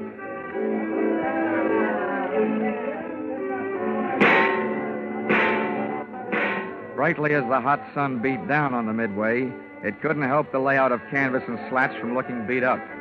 A perspiring mechanic shot sparks of profanity back at an obstinate motor as he tried to get it to roll the giant hoop of a Ferris wheel. I asked him what he knew about the accident of a week before when a car dropped off the same Ferris wheel, badly injuring 3. He was charming. Listen, pretty boy. Don't go getting nosy around here. The Joe in charge of the electric scooter concession was just as sweet. On the subject of how come one of his scooters blew up a few nights back, sending a citizen to the hospital, he just didn't feel like talking. If you ain't a cop, start moving. If you are, where's your warrant? I was just asking the pilot of the giant airplane spin who he thought might have cut the cables the night one of his wallboard gliders took off across the carnival crowd, crashing and busting up a few more customers, when I got a canvassman's version of a sharp answer. A tent stake right behind my ear.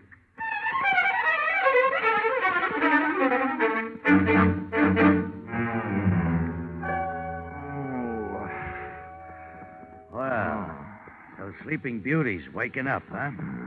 Who are you? I thought maybe you'd be sick of asking questions. First, maybe you better answer a few. Before you get up. Number 1, who are you? A pilgrim from Hartford. Never mind the double talk, wise guy. What's your name? My name is Johnny Dollar, but right now I feel like 2 cents. What's your big interest in those accidents you were asking questions about? Strictly academic. I'm only representing the insurance company that's paying off on those accidents. Now maybe you'll tell me who you are and where I am. I thought you guys were smarter. Dollar, I'll let you in on a little secret. Next time you want to find something out on a traveling show, get to the boss first. Asking a lot of questions around a circus or carnival lot is unhealthy. Where is the boss, Miss Pepper? Louise is in the other end of this trailer. She'll be right out. Okay, you can get up on your feet. Oh, thanks. I hope you don't mind if I don't stay up on them. I feel more like sitting down. Go ahead. You still haven't told me who you are. My name's Brennan. Oh, yeah. Shanty Brennan. Yeah, you're the general manager of the show. They told me all about you. Louisa Pepper's right arm and strong arm. How long will she be? She's getting dressed. Just finished taking a nap. We drove all night to get here. How about having a blast with me while you're waiting? No, thanks. I haven't enjoyed a noon bottle since I was 2. But don't let me stop you. Thanks. Oh. You sure you won't have one? I'm sure. Brennan, the insurance company's been checking up on your show. The police chiefs in the last 10 towns you've played say it's a clean one. We haven't got a pickpocket or a grifter on the lot. But plenty of trouble, huh, during those past 10 stops? At least once a night somebody's got hurt. But never any of us. It's always 1 or 2 of the townies, the citizens. Last night, a car on the whip cut loose. That sent 4 to the hospital. 4 more insurance claims for Nutmeg State Casualty and Bonding, huh? Yeah, and 1 more town we won't be able to play again for a couple of years. It's a wonder we didn't travel out of that town last night by rail, tarred and feathered. For 10 straight nights now, you've had at least one big accident every night. What's your guess, Brennan? Has fate taken a steady job on your show, or is somebody out to get you? Somebody's out to get us. Okay, well, do you have any idea? Hello. Oh. Why didn't you tell me we were entertaining a gentleman, Shanty? I'd have put on some more clothes. It would have taken a lot more clothes to cover all there was of Louisa Pepper. She looked like an aging Cupid doll, but even in a carnival, she was no prize. I didn't like the look in her eye. It looked much too friendly. So right away, I decided to change the unspoken subject. Miss Pepper, I'm here on business, insurance. Sorry, we're not buying any. And I'm not selling any. The way things have been going, the insurance company I represent would probably like to buy some of yours back. Oh? Yeah. I'm from the Nutmeg State Casualty, investigating the accidents. Huh. Hope you find out more than we've been able to, and fast, before we go broke. The word's traveling one town ahead of us. They got us pegged for a dangerous midway. Have you been using police protection? 20 extra cops a night at $10 a cop. So, night before last, a guy winds up with a hammer to try and ring the bell and win a cigar. The top of the hammer flies off and almost brains a cop. Around this show, the police need protection. I see what you mean. How are you fixed for people who don't like you? We got many to choose from? Dollar, we treat our help fair and square. We know them all and trust them all. Fire anybody lately? Nobody. The only ones who left were floaters. But none of them had a beef. Okay, Miss Pepper. Now think back. In all your life, who do you know who'd most like to see you have a real bad time? Only one guy. And he's not around. Dead? As good as. He's in jail. Has been for the last 8.5 years. That's a long time. How long did he go up for? 10 years. What are you thinking, Dollar? I'm thinking that with time off for good behavior, maybe he's not in jail. Not in jail? Shanty, he's got to be in jail. He's got to be, I tell you. You told me you were keeping... All right, break it up, Louisa. If Carter Lacey had a voice as sharp as yours, he could saw his way out of jail. Okay, Dollar, you made a guess. How about seeing how good it is? Sure. I'll find out if your bogeyman is still in jail, but I didn't catch that name. Lacey. Carter Lacey. And where's he been in the pokey? Massachusetts State Prison, at Charleston. Well, what did he go up for? What's that to you? Cut it, Louisa. Dollar, we sent Carter Lacey to jail for attempted murder. He tried to kill Louisa's niece, Myrtle. Is she around? He's running the snake show on the Midway. Dollar, how soon can you check whether Carter got out? As soon as I can make a telephone call. But, Shanny, before I do, I'd like to elaborate on that guess I made. Now, I'd not only guess that Carter Lacey is out of jail, but I'd also guess that he's been out a little over 10 days.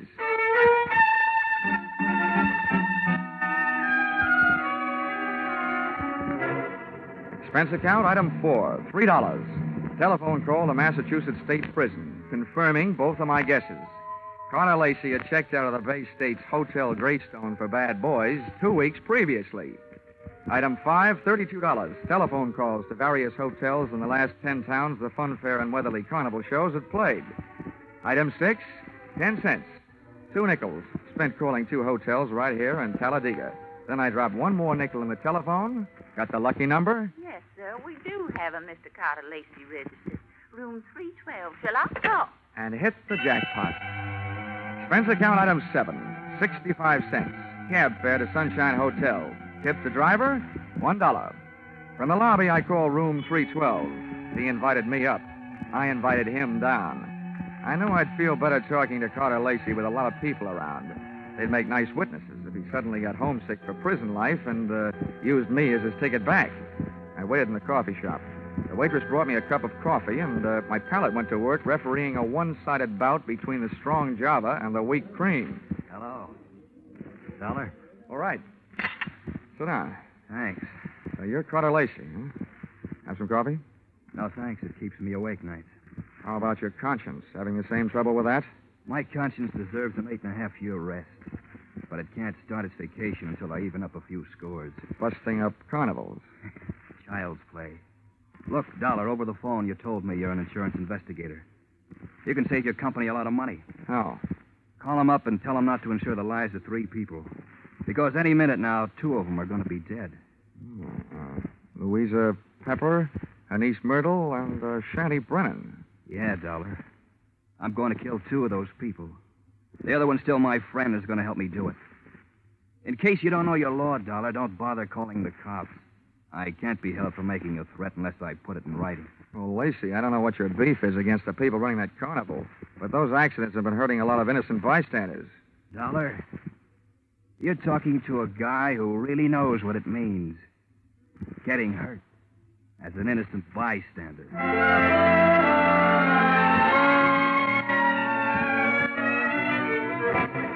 Expense account, item 8, $25. Retainer to local detective agency hiring shadow for Mr. Carter Lacey. Explanation, an ounce of crime prevention is worth a ton of trials. Item 9, $1.20. Cab fare back for the evening's festivities at the Fun Fair and Weatherly Carnival, which was rapidly becoming more and more of a thrill show.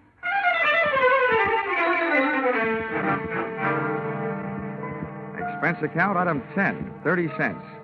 Down payment on ulcer, eating supper at what the carny people call a grease joint.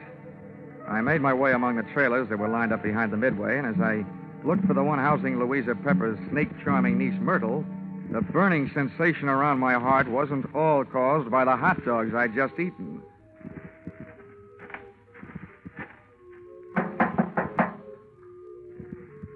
Who is it? I've got a message from Carter Lacey.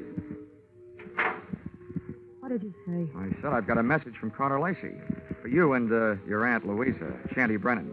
You're the only one I haven't met yet, so I thought I'd deliver it to you first. Where is he? In town. Got any snakes in the trailer? No, of course not. All right, then. How about inviting me? Are you the insurance guy they told me about? Yeah, that's right. Okay, come in. What did Lacey say? He said that he's going to kill 2 of the 3 of you. Which 2? Didn't he say? No, he didn't. He just said that 2 of you are going to get it. And that his one friend among you, the remaining one, is going to help him do it. He'll do it. He hates us. I know he'll kill it. You say Louisa and Shanny don't know yet? No, they don't. You're the first to know. Well, then wait here. I'll run tell him.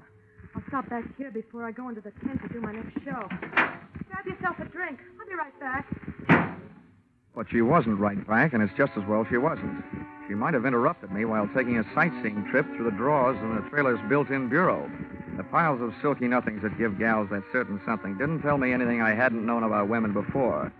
But a little black book stashed among them did. I needn't have rushed my search, though, because Myrtle Pepper was still gone after 10 minutes. That's about the time I headed back to her Aunt Louisa's trailer, pulled open the door, and walked in. You scared me, Dollar, barging in like that. Mr. Dollar, I told you I'd be right back. Did Myrtle here deliver Mr. Lacey's little love letters? Yes, the fool. He always was a fool. He can't kill us. You mean it's against the law? I mean, it's impossible, that's all. Look, Miss Pepper, you and your niece here are both plenty scared. While you're out shaking those cooch dancers you got working over on the Midway. Myrtle, have you told Shanny about Lacey's threat? Yeah, I met him on the way over here. Asked him if he'd feed my snakes before showtime. They're dangerous to work with if they're hungry. Yeah, I told him. He said he'd join us here. Well, what did he say when you told him? He said if Lacey had one of us helping him, then the 3 of us had better stick together so we could at least watch each other. Smart man. He had a good idea. I see the 3 of you had better stick close to each other, beginning right now. Come on. Where are we going? Over to the snake tent. And when we get there, Myrtle, you'll be the only one of us who'll be among friends.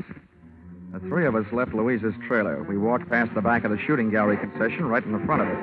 And along the back of the line of canvas shanties. We stopped at one. Myrtle pulled back the canvas flap, and I stepped in ready for anything. With the ladies not far behind me, I edged slowly over to the square red board fence set up in the center of the tent. There were danger signs splashed in white paint along the outside walls of the pit. I clenched my teeth and looked down through the wire mesh top at a slithering tangle of writhing, angry reptiles.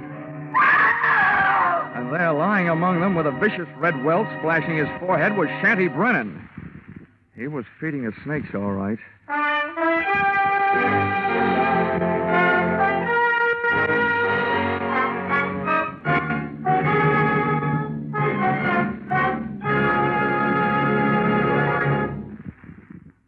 In just a moment, we'll return to the second act of Yours Truly, Johnny Dollar. But first, here is some news. 30 minutes of new thrills will be added to CBS 10 great Sunday night entertainments this coming Sunday. At 6:30 p.m. Eastern Standard Time, where you formerly heard Spike Jones, CBS will bring you screen star John Lund in an adventure-packed tale of a ship filled with terror and horror. This story, A Shipment of Mute Fate, starring John Lund, is the first of 3 special broadcasts from CBS' famous Escape series.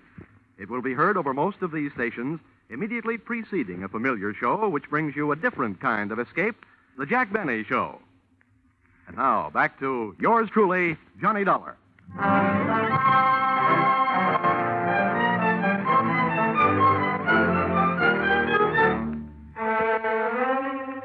I'd just seen a murder mystery where the actors had been hissing instead of the audience.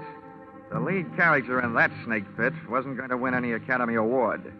The scene of the crime was no place for a man, let alone a woman, so I herded Auntie Louisa and her niece Myrtle out of the tent and back into the trailer. Oh, poor Jetty. How horrible. Yes, I was wrong, Dollar, when I said Carter Lacey couldn't do it. What's going to happen to us? According to what Lacey told me, Myrtle, what's supposed to happen is only going to happen to one of you. What do you mean? Well, he claims that one of you was in this with him, and that one knows she's safe. This may turn out to be an acting contest between you two. What's that crack supposed to mean? Well, the one who's safe wouldn't want anybody to know she feels safe, huh? Oh. I wish I had learned to cry. Louisa, you don't think it's me? Well, I know it ain't me. Oh, ladies, how about observing a moment of silence in memory of the deceased while I give you a few instructions? Okay. Have you got a gun in here, Louisa? Yes, and a license to carry it. Good. Where is it? The gun, not license. I won't give it to you. Well, if you don't, people might get to thinking that you're Carter Lacey's girlfriend and accomplice. Anyway, I don't want the gun to take with me. I want to leave it here. Where is it? In that drawer right over there. Which end of the drawer? What's the matter with you, blind? You'll see it. I'm not turning my back on you. Which end? You'd make a lousy trapeze out of Dollar. You don't take any chances. This end, toward me. Thanks.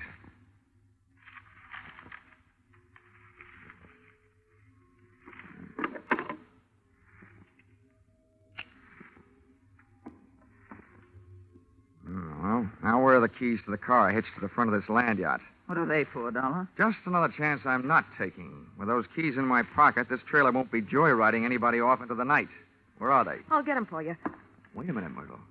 How come you know where Louisa's keys are? Yeah, Myrtle. How come? Well, they're laying right there in plain sight. Oh. Thanks. Now I'm going out and call the police. Louisa, I want you to get into that chair down at the other end of the trailer. Okay, General. You got the gun. And you, Myrtle, get on that bunk down at the other end. I don't understand all this. And now, ladies, while I'm gone, I don't want one of you gals to be knocking you off the other. But on the other hand, I can't leave you here without protection. So I'm leaving the gun right here on this table in the middle of the trailer. And if Carter Lacey comes knocking at your door, you can have yourselves a race for the gun.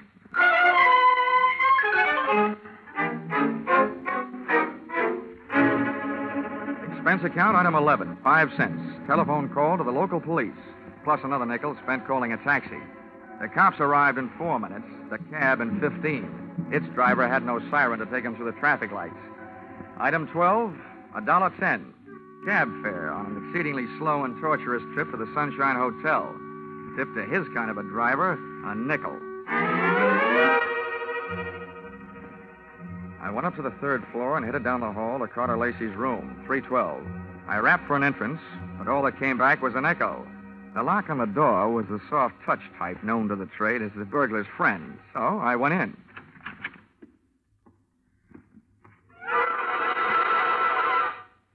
Stars fell in Alabama? Oh. Stiffs fell in Alabama tonight. Oh, Operator, this is an emergency call. Let me have the Talladega police, will you? Hello? Police department? This is the same guy who just called you from the carnival to report a murder. Yeah, well, you can send in the 2nd team. I've got another one for you over here at the Sunshine Hotel.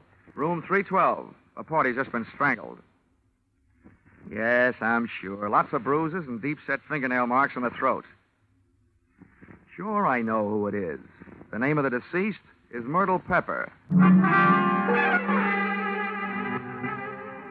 Myrtle Pepper certainly had been a fast worker. She not only had beat me down to the hotel, she'd managed to get herself killed in the bargain. I dusted the room for information, which was obviously more than the floor mate had done for dirt, and came up with a kind of an eye-opener you don't drink. A pint-sized surprise in the form of some old newspaper clippings and Carter Lacey's prison release form. And what let him out let me in on something. I got out of the room into the elevator, and when I hit the lobby wondering where to start looking for him, I found him sitting there looking at me. Hi. Well, you want to talk, Lacey? I don't want to. But if you want to try and make me, what's the matter with right here? Okay. I supplied you with an alibi today. I don't see him in the lobby. That detective? He had stomach trouble. He got kicked in it. You can reach him at the city hospital. You know, in prison, I was a trustee. I get out, nobody trusts me. Oh, with that forecast you gave me this morning, what else? Forecast? Yeah. You predicted that you'll kill 2 people. Well, tonight the 2 people are dead. Shanty out at the carnival, and now Myrtle up in your room. What does that make you? A good forecaster. Or the killer, maybe? Thanks for the maybe. Look, Dollar, I came to this town to take care of something. I took care of it. You want to yell cop? Go ahead.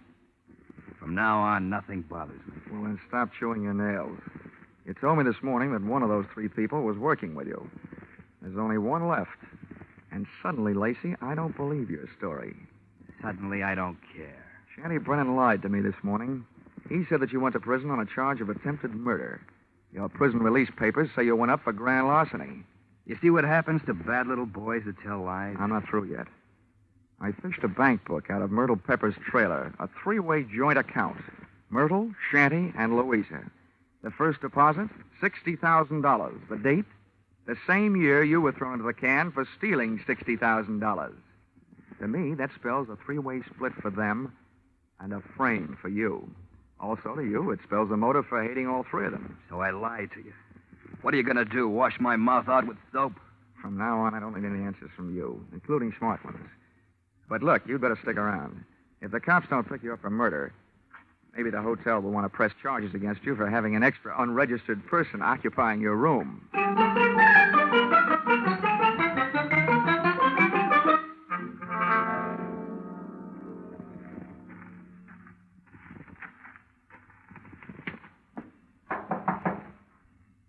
Who is it?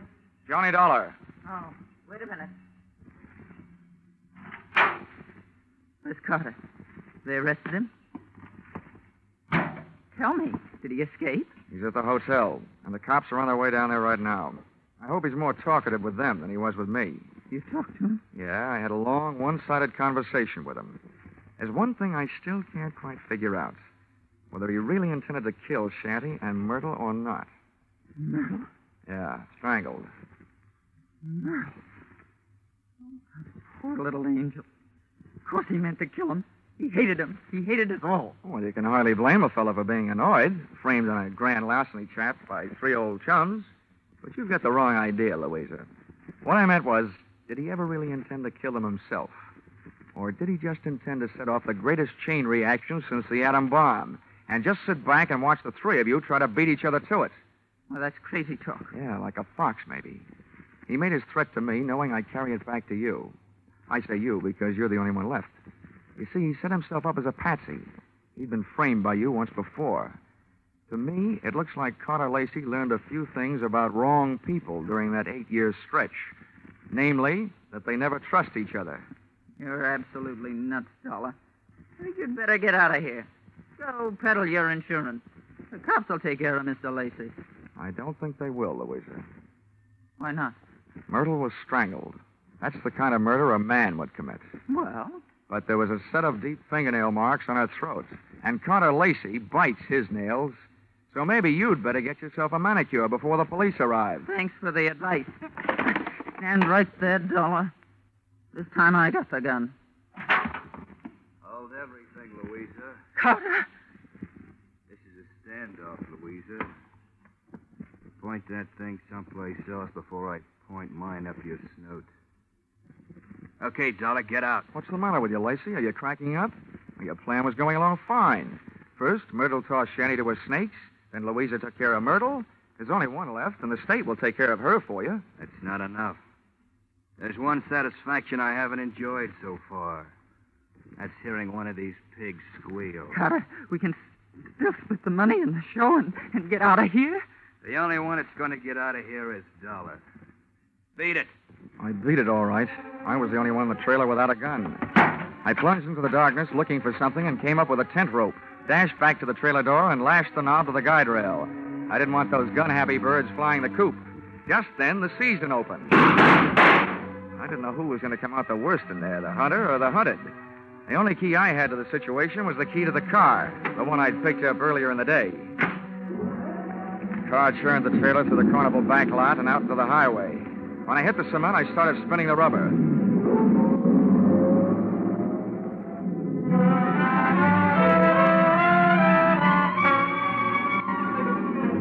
Just as we hit the streets of the sleeping city, things woke up. Whoever was left back there snapped a shot at me through the trailer's front window. The second shot was my cue to try to ruin their aim by playing rockabye trailer, swinging the car from one side of the street to the other. Just as the not-so-sharp shooter made another try, I picked up just what I was looking for, a game of tag with a police patrol car.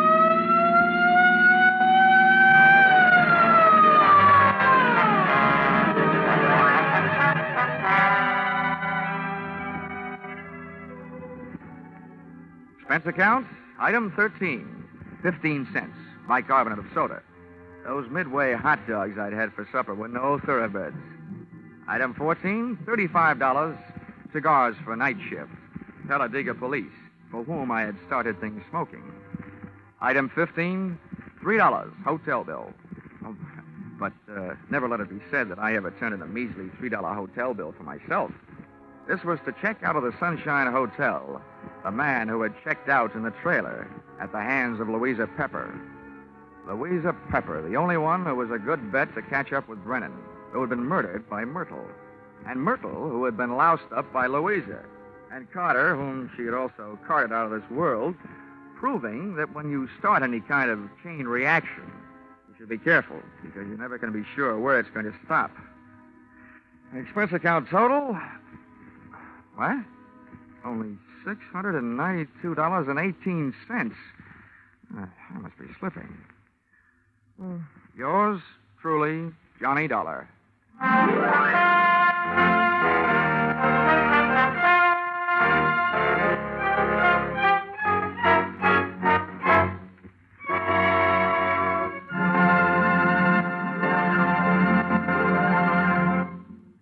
The madman of music is moving. Yes, Spike Jones, formerly heard on CBS on Sunday, is already unpacking his famous collection of flit guns, dishpans, and other instruments, ready for tomorrow night's premiere broadcast as a CBS Saturday star. Hear the Spike Jones Show on most of these same stations tomorrow night at 7 o'clock Eastern Standard Time, when it joins Vaughn Monroe, Gene Autry, Gangbusters, and Sing It Again as a regular Saturday night CBS feature.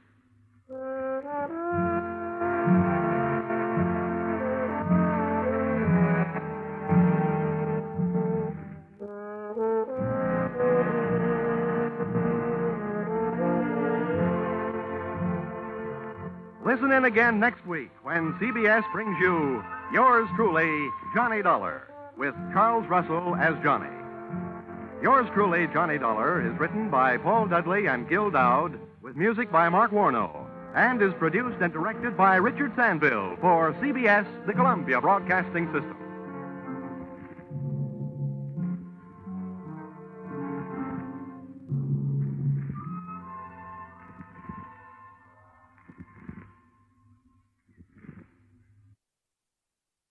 If you're looking for murder, I know a guy who can get it for you wholesale.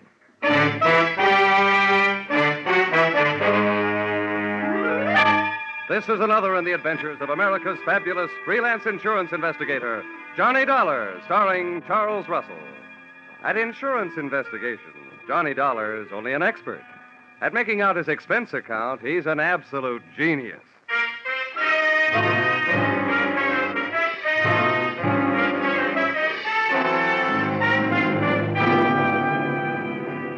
Expense account submitted by Special Investigator Johnny Dollar. To West Coast Underwriters, San Francisco Branch. Attention, Bradford L. Coates, General Manager. The following is an accounting of my expenditures during my investigation of the little man who wasn't all there, or in most cases, there at all, or the unpaid premium payoff. Expense account, item 1. 3 cents postage due on your airmail special delivery letter containing said assignment. I can just hear you dictating it. Take a letter. To Johnny Dollar. You'll find his address in the files. Dear Sir, better make that Dear Dollar. Enclosed find copies of letters received by us from one Mr. James Yarbo, period. This man's wife was insured with our company until recently. One day before her death, her period of grace on an unpaid premium ran out. We canceled her policy in the amount of $20,000. Her husband, Yarbo, first made every effort to collect, then threatened us. Since then, we've received the enclosed series of letters intimating, without confessing, that he's had a hand in the accidental death of at least 12 of our policyholders to date. The police have been working on it, but are getting nowhere. If you are available, please come immediately. Yours very truly, so-called...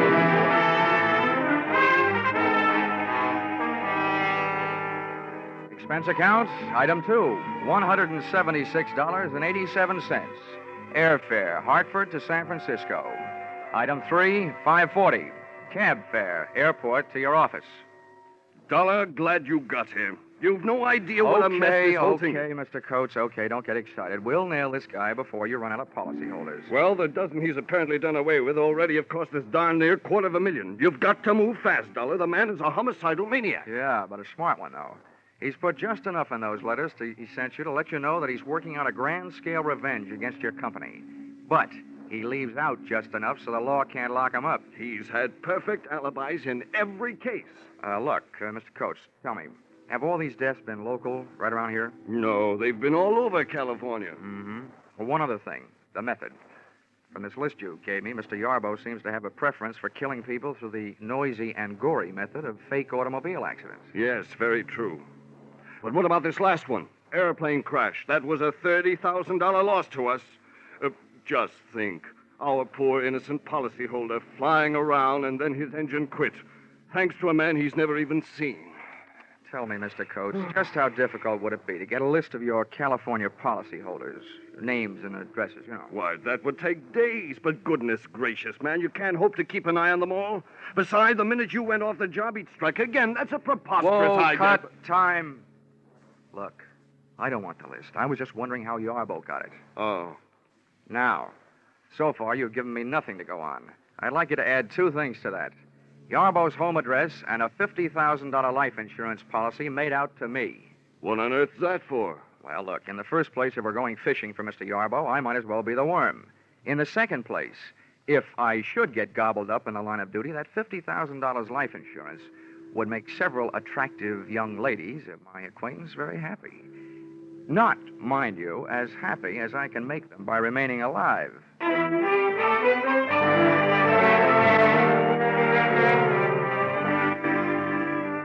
Expense account, item 4, $30. Rental of limousine, complete with chauffeur. I figured if I was riding the trouble, I was riding in style. So I started on a house-to-house survey. You might say, knocking at death's door.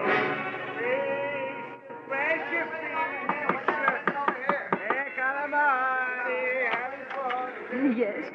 What is it, please? I'm sorry to bother you, Mrs. Connelly, but I'm from the insurance company. Oh, yes. It'll only take a moment. One question about your son. Oh, poor Angelo. What do you want to know about my poor son? He drive away in his automobile, that's all. I'll never see him alive again. Yes, I know. Tell me, Mrs. Connelly, did you ever hear your son mention a man named Yarbo? Yarbo? Yeah. Yarbo. I don't know about no such Yarbo. Now, please. Please leave me. There was so much sadness in my house.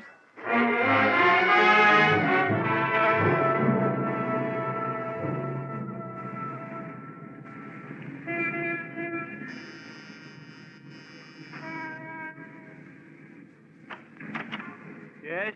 Mr. Dykes? Yes. I'm sorry to bother you, but I'm from the insurance company. About your son's plane crash. Oh. I thought all those details had been taken care of. But just one thing, Mr. Dykes. Did your son ever mention a man named Yarbo? Yarbo? Yeah.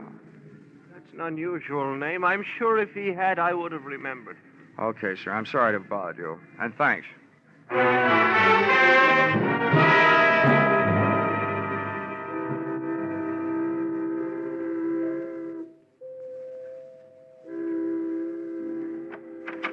Yes, sir. May I help you? Yes, I'd like to have a word with Mrs. Weatherly. I'm from the insurance company. Well, sir, Mrs. Weatherly has been indisposed, not receiving visitors. What is it, Brian? How do you do, Mrs. Weatherly? My name is Johnny Dollar. Oh, dear. You may go, Brian.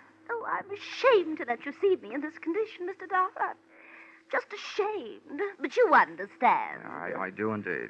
Oh, it was bad enough. The accident, I mean. But the scandal. Oh, I'll never be able to hold my head up again. Yes. No. If Harvey had to get himself in an automobile accident, why, I ask you, did he have to have that awful Mrs. Barclay in the car? Oh, yes. Yes, it was very unthoughtful of him, Mrs. Weatherly. Would you mind answering one question? Well, if I can. Did your husband ever mention a man named Yarbo? Well, no. No, he never mentioned a man named Yarbo. But neither did he ever mention Mrs. Barclay. I tried a half a dozen of the other beneficiaries left behind by Mr. Yarbo's list of victims. All I got out of it was a very watery afternoon. The tears were falling like monsoon time in Burma, but of information I got none. This brought me right smack up to a point I didn't want to have to reach, the point of contacting Mr. Yarbo in person.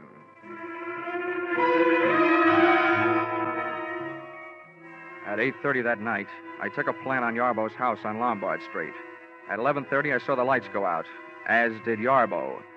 He was a little guy, stooped over like he was looking for cigarette butts on the sidewalk, needing a haircut, and, true to type, wearing a long black overcoat.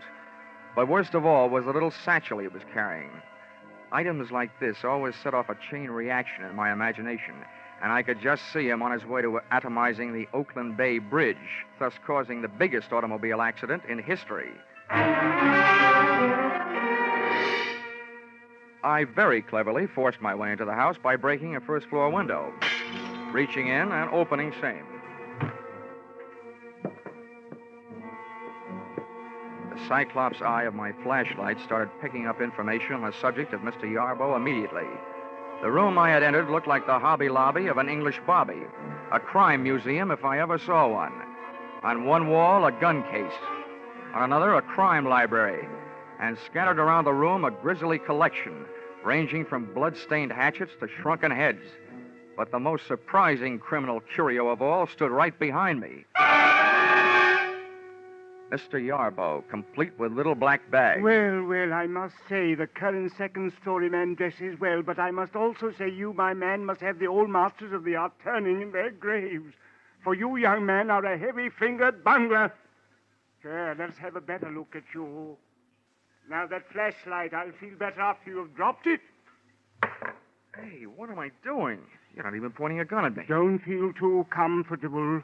You are well covered from many points. A step from you in any direction may detonate any number of explosive devices. Why'd I have to pick this joint to burgle? I feel like a city councilman playing a call in the White House. You seem more the kind of a guy I should be working for instead of on. What's your racket? Racket? Yeah. You were in a racket, my little friend. My pastime is a science. Yes, I take it you are impressed with my collection. Who wouldn't be? Well, if you're interested, come here. About those booby traps. Oh, yes. Note well the design of the rug. The large roses. Avoid stepping on them for the time being.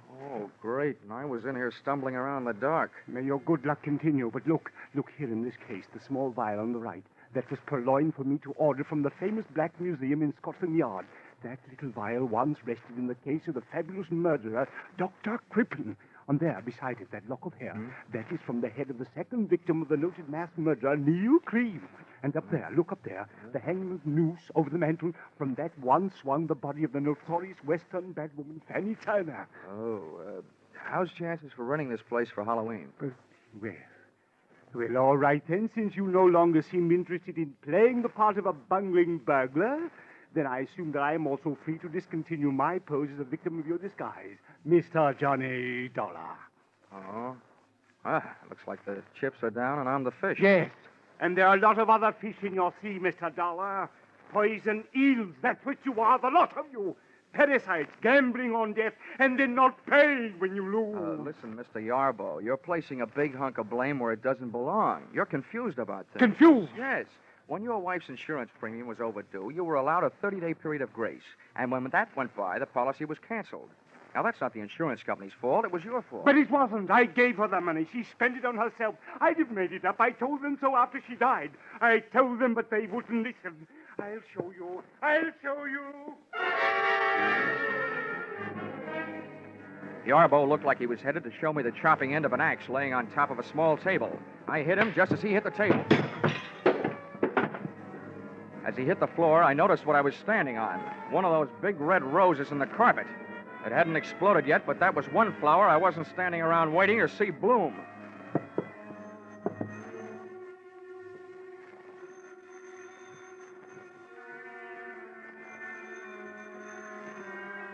It took a lot of nerve picking up a telephone in that room. But I finally got a good hold on my nerves and a fair hold on an imitation of Yarbo's voice. Took one deep breath and picked up the phone. Yes? Hello, James. This is Martha. I'm at the office. I have good news. 2 more. Mr. and Mrs. Granville Morse, killed tonight on the Great Highway, 2 miles south of Seal Rock. 8:45 tonight. Ran into a post, both killed. Insured for a total of $80,000. I gotta go now. Goodbye, James. Well, congratulations, Brother Yarbo. 2 more at 8:45 tonight. And who's your new alibi? Me.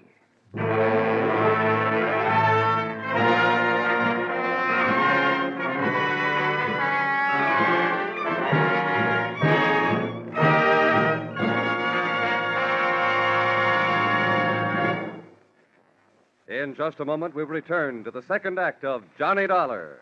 But first, did you ever think of "and" as a comedy word? Maybe not, but you'll get a full demonstration on CBS this Wednesday night. There'll be Groucho Marx and his guest on that hilarious quiz, You Bet Your Life. For it's the guests who sometimes floor Groucho with their wisecracks. There'll be Bing Crosby in his regular Wednesday night CBS show and his special guest, Bob Hope. There'll be George Burns and Gracie Allen and Bill Goodwin. And becomes more filled with comedy when you learn that Lum and Abner will have their premiere as Wednesday night regulars on most of these same CBS stations. Yes, this fall, you hear them all on C and B and S. Now, with our star, Charles Russell, we return to the second act of Yours Truly, Johnny Dollar.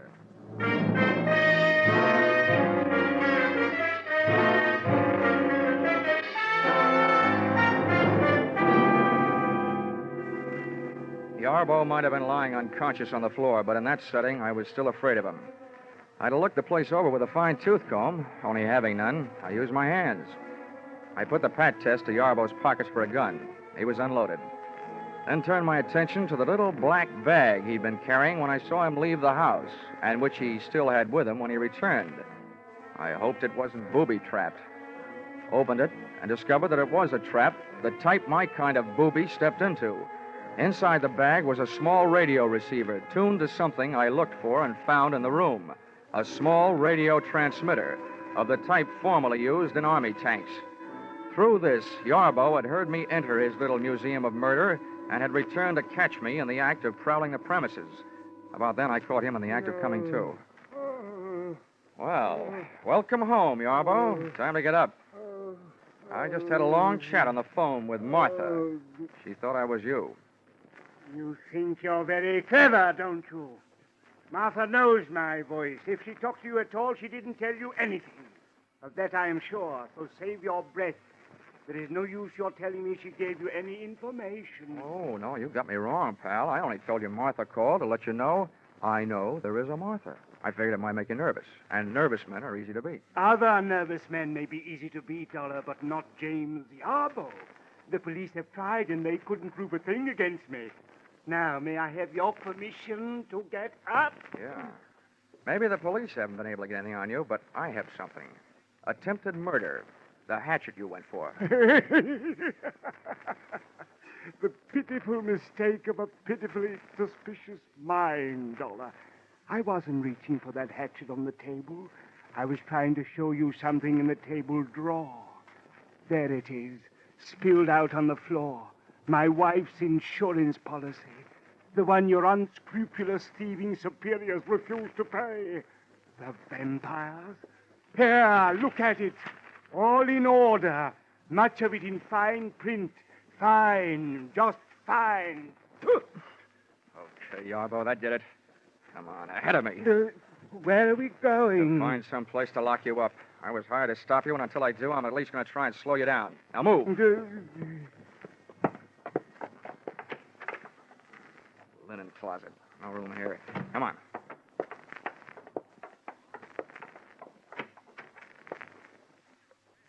Bathroom. No window. Yeah, this'll do. Go on, get in there. No, not in here. Anywhere but in here. It's a good place. You may get thirsty. No. This is where my wife died. Not in here. No.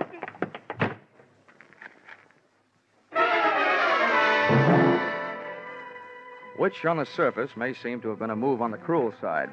But Yarbo was a man obviously off his rocker, and I needed him more nervous than I already had him. Too nervous to attempt killing any more people. Expense account item 5, a nickel. Phone call, downtown office, state police. Mr. and Mrs. Granville Morse had indeed crashed to their death on the great highway south of Seal Rock at 8:45, which made the lady with the early telephone news flash Martha, a gal with whom I wanted an early date.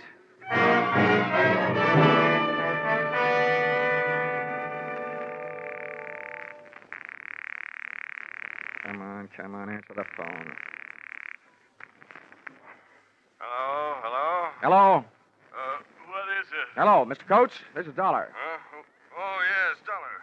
What do you want? Well, first I want to tell you that you just lost 2 more policy holders. List price, $80,000. Oh, good Lord. This is terrible. Who? How? What? Never mind that. I've also got something else. On the good side. I need your help tonight. Of course. Anything.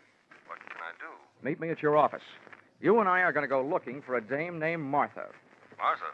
Martha who? I don't know, but I hope she works for you. I'll be there in a half hour. Make that 20 minutes, and you'll be 10 minutes closer to happy days.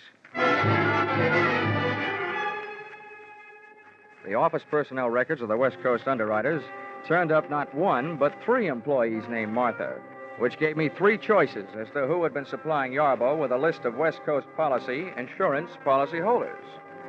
Finding the exact Martha was even easier. On the phone, she had told me that she was calling from the office, and the night elevator operator's in and out book showed the signature of one Martha Kinsey, and I just couldn't wait to hear her report. Who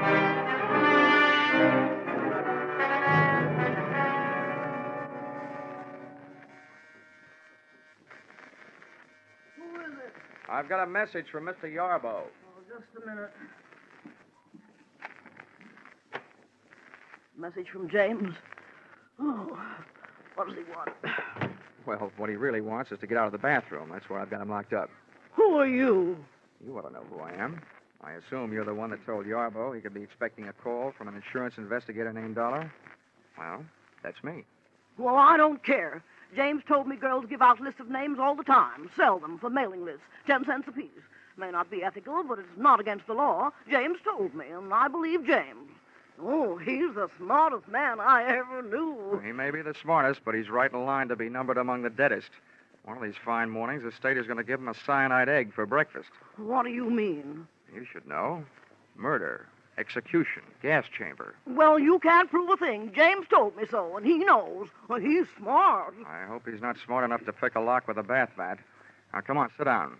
You and I are going to have a nice, long talk. We are not. I won't say a thing. I don't have to, unless you have a warrant, an indictment, and a court reporter.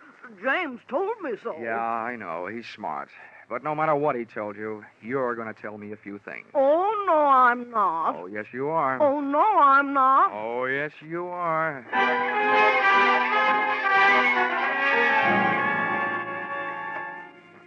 So, I was wrong. Martha didn't tell me anything. But her stubborn attitude did. She was in love with Mr. Yarbo, a stupid, middle-aged woman having her last fling at romance, doing her best to keep her last chance alive in the person of the man who had made her his partner in crime. As crazy as it was, this grotesque pair of lovebirds created the only real emotion in the case to date and switched my thoughts from the widely scattered deaths which had brought me into the case and over to the single death of Yarbo's wife. Enclosed, find a transcript of statement made to me at 2 o'clock in the morning by the doctor who signed Mrs. Yarbo's death certificate. Cause of death, cerebral hemorrhage. Result of severe fracture of skull. Region, medulla oblongata. Contributing factors, woman bathing in bathtub at home. Slipped and fell, striking head on shower spigot. Coroner's finding death due to misadventure. Accidental. It took the doctor 2 minutes to get around to making that statement. I figured it would take Martha at least 30 minutes to get her hair out of her curlers and make herself presentable enough to risk being seen on the street. That left me 28 minutes to get back to Yarbo's house before she did, and I didn't need half that long. In a cab on my way over, I took inventory. 1, to date, Yarbo's alibis covering him on all the so-called revenge murders had been perfect. Too perfect. 2nd, when I first faced Yarbo, he screamed about his wife's death, not in the light of having lost his lady love, but in the light of having lost her insurance money. Just as my 3rd and most important conclusion came upon me, the taxi came upon our destination, and I had to go to work.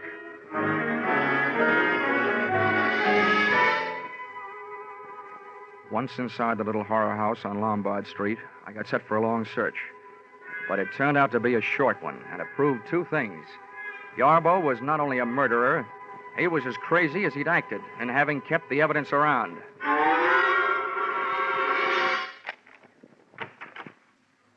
Okay, Yarbo, come on out. Well, I hope you have enjoyed your waste of time, Mr. Dollar, as I've enjoyed my chance for meditation. You saw Martha, I suppose? Yes, I saw Martha. Bless her silent little soul. Yes, I was sure of Martha. She believes in me. You can say that again. Come on out here. Mr. Dollar, I suppose you are aware that this is the 2nd time tonight you have been guilty of breaking and entering. I am, however, willing to forgive that should you come to your senses and decide to go back to Hartford and leave me alone.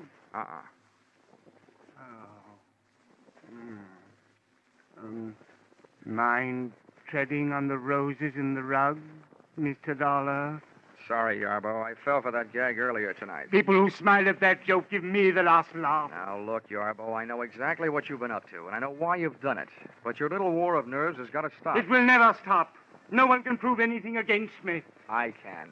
I can prove that you haven't done a thing to bring about those accidental deaths you've been taking credit for.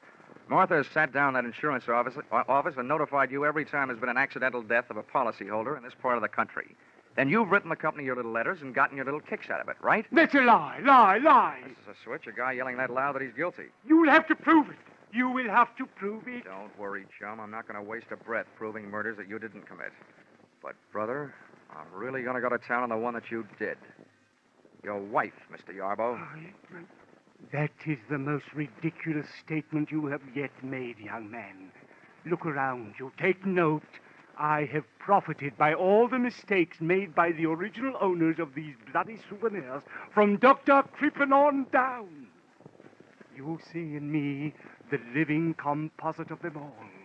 And I intend to stay that way, alive. I'm afraid you will, but it's going to be inside an upholstered room. And this is what will put you there.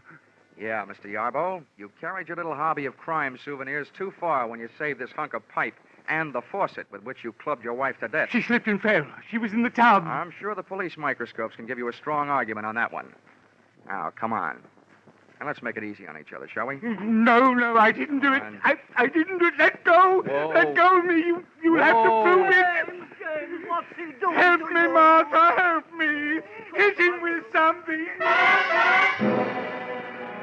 I'd have bet on myself against the two of them if I didn't have to fight while playing hopscotch over those roses in the carpet, about which I still wasn't quite sure.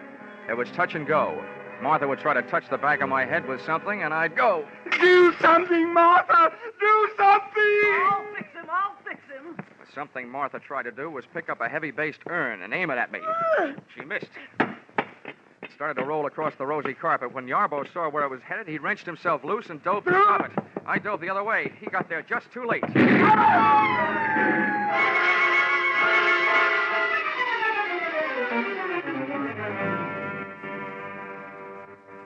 I didn't have to look twice to know he was dead. Fate had called James Yarbo up on his own carpet.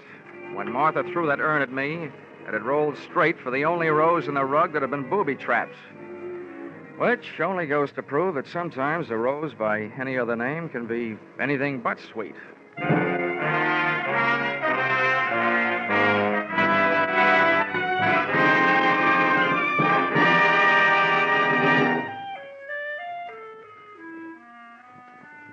Expense account, item 6, $1.40. 3-month subscription, Love Life magazine. Sent to accessory to murder, Martha Kinsey, Tehachapi State Prison. I figured 3 months was about all she had, the judges and juries in California being rather efficient that way. Expense account, item 7, $6. Dinner and diving for pearls in a barrel of Blue Points at Fisherman's Wharf. Diving for Pearl's earring, which she lost while bending over the barrel trying to see what oysters look like. Item 8, $176.87. Airfare, San Francisco to Hartford. Expense account total, $942.08. Not including defense lawyer fees if you decide to sue me for not being able to add correctly. Signed, yours, truly, Johnny Dollar.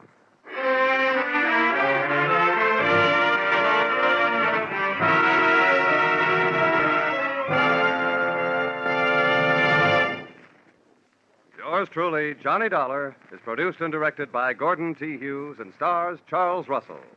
Script by Paul Dudley and Gil Dowd. Featured in the cast were Jay Novello, Martha Wentworth, Paul Dubois, Gigi Pearson, and Larry Dobkin. The special music is written and conducted by Wilbur Hatch.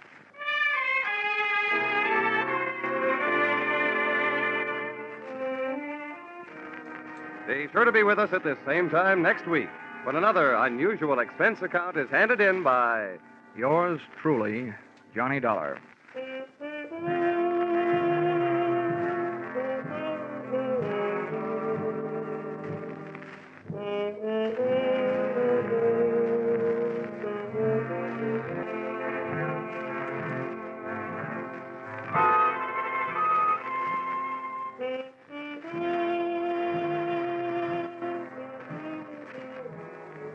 Everyone is concerned about world affairs these days.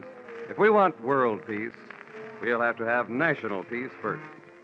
In order to keep America's strength and prestige, in order to preserve her freedom, we must do away with group prejudice. Let's stop judging people by the color of their skin or the place where they worship and start considering them for what they do. We'll be sure to have a happier world.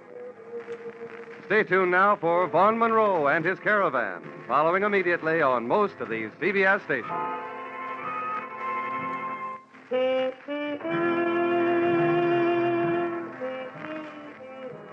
This is CBS, the Columbia Broadcasting System.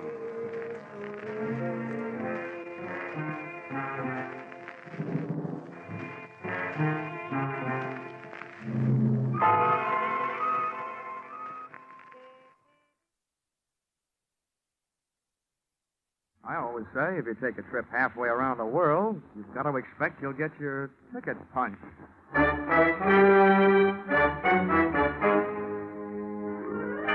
This is another in the adventures of America's fabulous freelance insurance investigator, Johnny Dollar. At insurance investigation, Johnny Dollar is only an expert. At making out his expense account, he is an absolute genius.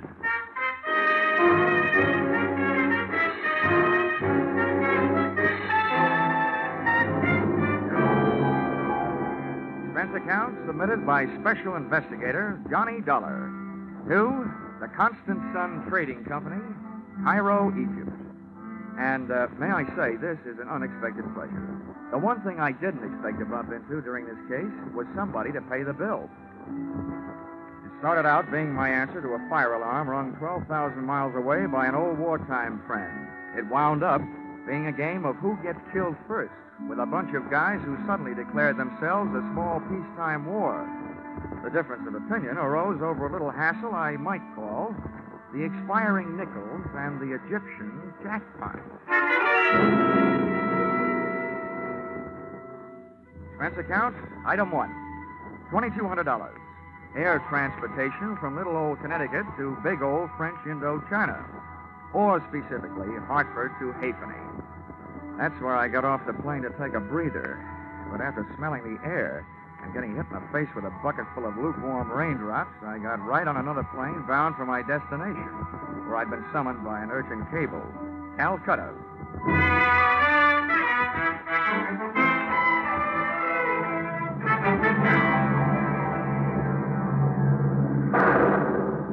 We took off on instruments in the downpour of a drenching monsoon. It was like climbing up a waterfall, blindfolded. We got chased up to 20,000 feet, clear up into the penthouse, by a batch of black-hearted thunderheads laced with lightning. And there we stayed, sucking oxygen for 9 dreary hours and waiting for the moment we'd get off our island in the sky.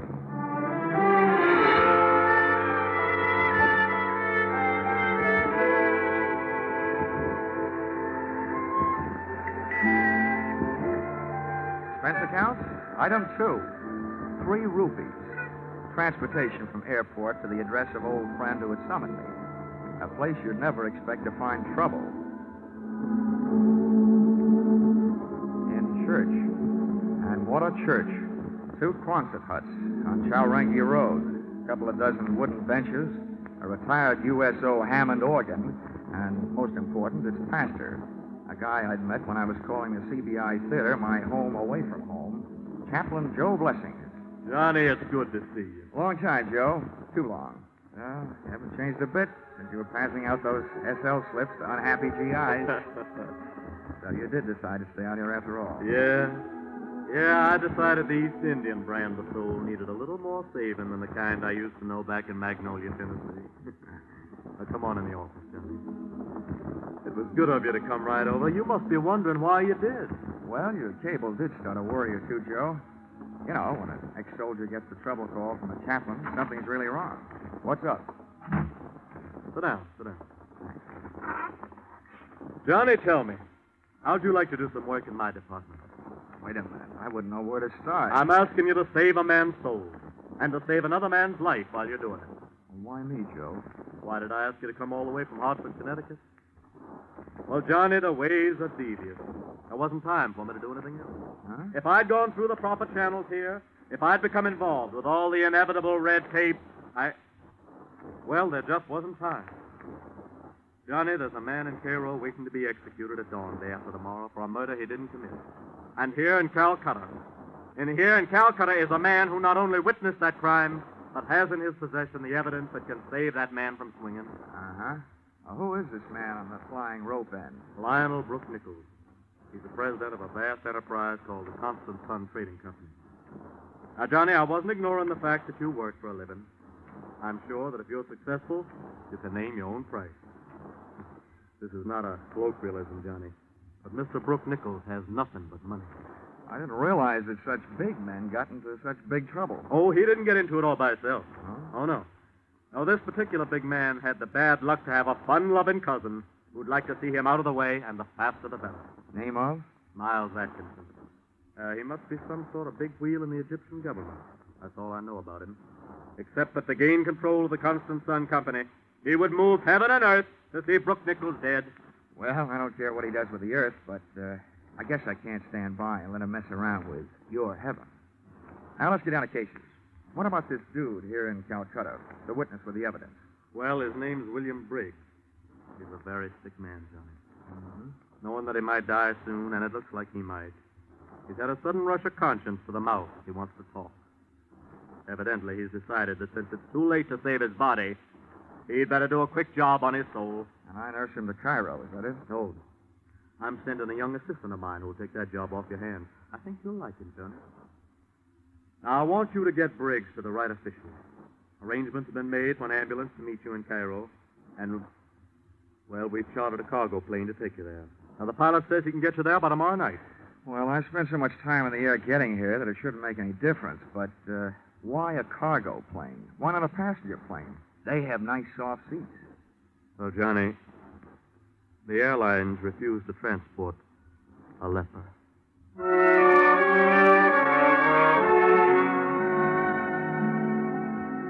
Heaven sure has some good salesmen on the road, and Chaplain Joe Blessings is one of the best. Before I knew it, a big Horizons Unlimited plane was lifting off the runway at Calcutta, and I was in it. Sitting on a suitcase, it looked like I'd never have time to unpack. The invalid Briggs was forward, being bedded down under the gentle hand of Chaplain Joe's assistant, Frankie. Well, that is done. And I give up me Saturday afternoon at Belmont Park for this. You're in luck, Frankie. Think of all the losers you missed betting on. Mr. Dollar, you have the philosophy of a man who has never enjoyed the exquisite thrill of losing his last $2 upon a horse who was retarding the improvement of the breed. Young man, you've never heard of the bluegrass branch of the Dollar family? Kentucky, sir. Mr. Dollar, sir, if it were not for a certain horse from Kentucky named Breezy Boy who ran a very poor eighth at Rockingham, I would not only be a Kentucky colonel, I would be a Kentucky general, passing the time of day with my esteemed co-general, 3-star Hennessy. Here. What's this? Whose briefcase? Briggs. He wants you should take care of it. And what's in it? What's in it should be in a holster. How do you know? Mr. Dollar, I got a sense of feel. Besides, I looked. It's a Luger. A Luger, huh? Yeah. Off that, I'd say we are now in possession of the evidence. The murder weapon, in person. Exhibit A. Oops. Still loaded.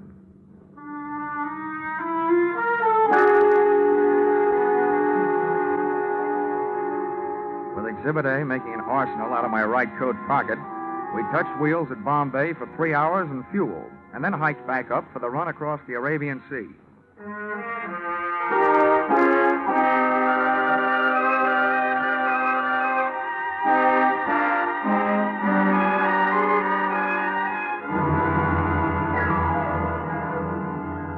We made landfall high on the coast of Saudi Arabia, and the freight of the Cuff shoreline led us on to the Queen of Sheba's old hometown, Aden, where we sat down again for service, airplane and personal. Frankie and I got our sick man Briggs out and into the shade of a hangar, figuring he could use a breath of fresh air. But he didn't find it in that sun-baked hellhole. The grubby little ground crew burned up 4 valuable hours, taking their own unsweet time servicing the ship. That left us just 8 hours to get Briggs and his evidence up to Cairo, and left me almost enough time to save Mr. Brooke Nichols from taking the rope ride. Estimated time of arrival, midnight. Time of execution, 6 a.m. And I've learned that British officials are hard to wake up. The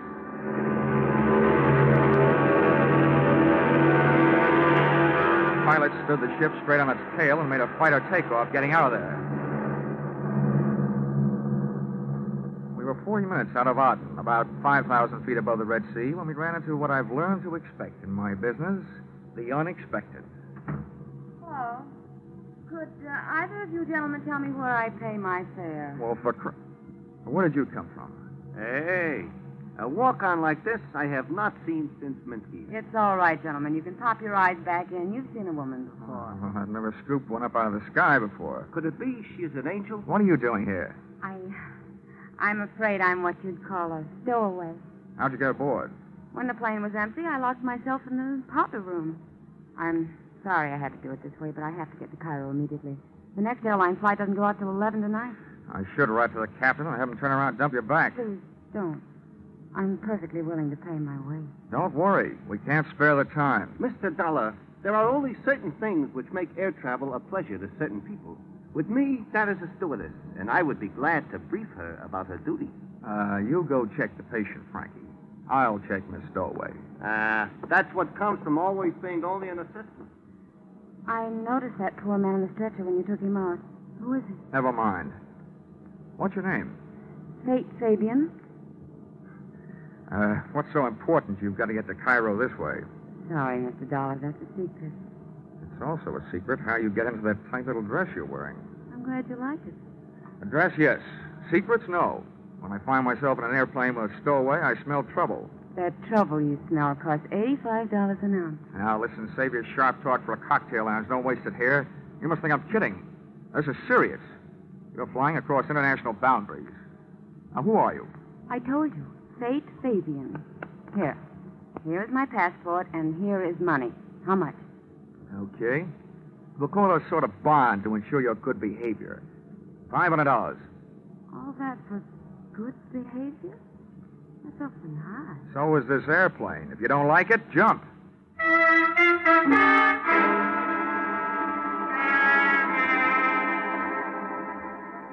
She didn't jump. And after 7.5 more droning hours, I was glad of it. Fate Fabian was all woman, all beautiful. All in a pretty nice relief from watching the time run through my wristwatch. She spent most of the trip sharing my suitcase with me. But once I looked up at her, when she was silhouetted against a window, posed against that moonstruck Egyptian sky. And it was almost worth the trip, the way she looked, wearing those stars in her hair.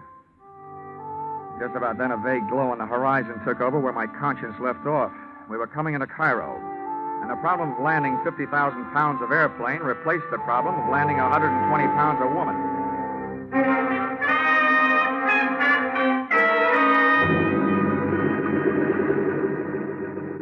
I've never learned how to hold back a sigh of relief when I hear those big tires take a hold on the runway. And I sighed another one when I saw an ambulance standing by at the parking ramp. By the time the loading platform was pushed into place and the door opened, the ambulance was backed up, ready to receive Briggs. Oh, are you the chap bringing a Mr. Briggs in from Calcutta? Yeah, that's right. Never mind a stretcher. He's on one. Oh, right, sir. We'll fetch him off then. Come along, Roscoe. Come in. You all ready to go, Frankie? Mr. Dollar, watch your language. That is not the thing to say about Mr. Briggs. But he will look at home in that ambulance. Now then. Oh, congratulations upon the trip, Governor. Thanks. Take the other end, Roscoe. We'll hoist the poor chap out of it. All right, here we go now. Hey, I'd better check with the pilot, Frankie. Give these guys a hand, will you? They may need it getting down that ramp. Anything that moves me toward the end of this is a pleasure. Easy now. You want me to help lifting him in? Hey, Mr. Dollar, these guys ain't just plain ambulance drivers.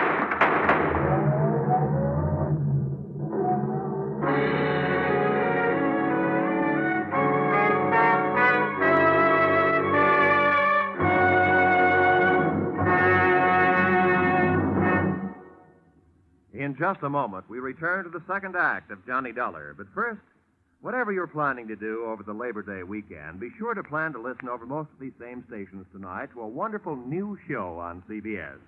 It's Horace Height's original Youth Opportunity Show, a full half hour of fun and excitement.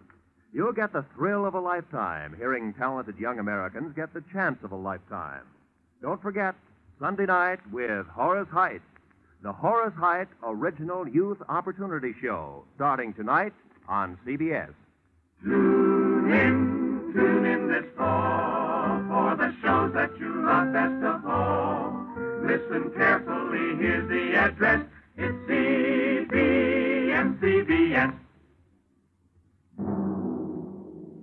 Now, with our star, Charles Russell, we return to the second act of yours truly, Johnny Dollar.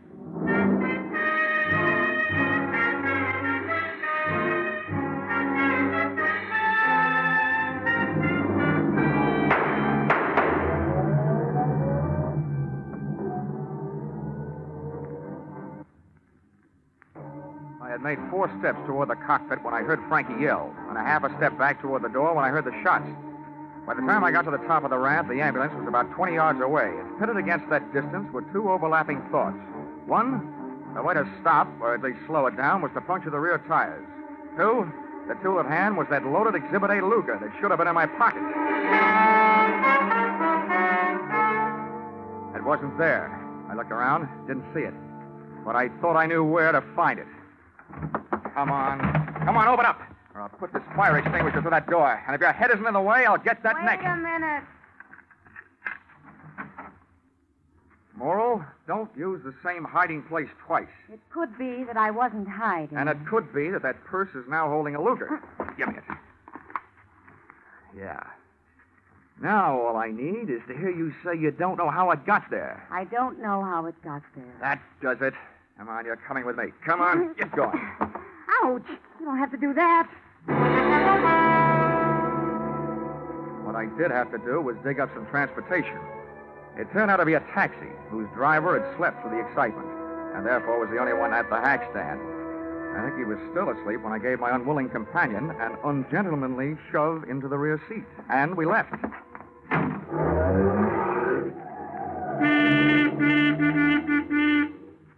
Nobody in full control of their faculties could drive the way he did. He knew he had a horn, but somebody had forgotten to tell him about brakes. All I had to go on was the direction in which that ambulance had taken off, straight toward Cairo. So that's where we went, straight toward Cairo. Come on, whatever your name is, sit up and start your story. My name is Fate Fabian. That I couldn't be less interested. What I want to know is where those friends of yours take Briggs and Frankie. I have no friends. I can believe that. Whatever those thugs are, where are they? I don't know what you're talking about. Now, don't be coy. You and those mugs in that ambulance add up, that's all. Doesn't take any brains to figure out what you're all working for the same guy. What same guy? Miles Atkinson. The guy that's trying to keep witness Briggs and his evidence from saving Brooke Nichols from hanging about 5.5 hours from You're being stupid. Maybe so. All I know is somebody got away with a witness, and I find the evidence sharing your purse with your eyebrow I found pencil. it on the plane. Somebody must have dropped Oh, it. don't give me that. You can probably recite the serial number. Okay. You wanted the murder weapon? I'm going to be a real nice guy, just long enough to give it to you. And then I'm going to give you to the police. They have a nice little game they play with combinations like that.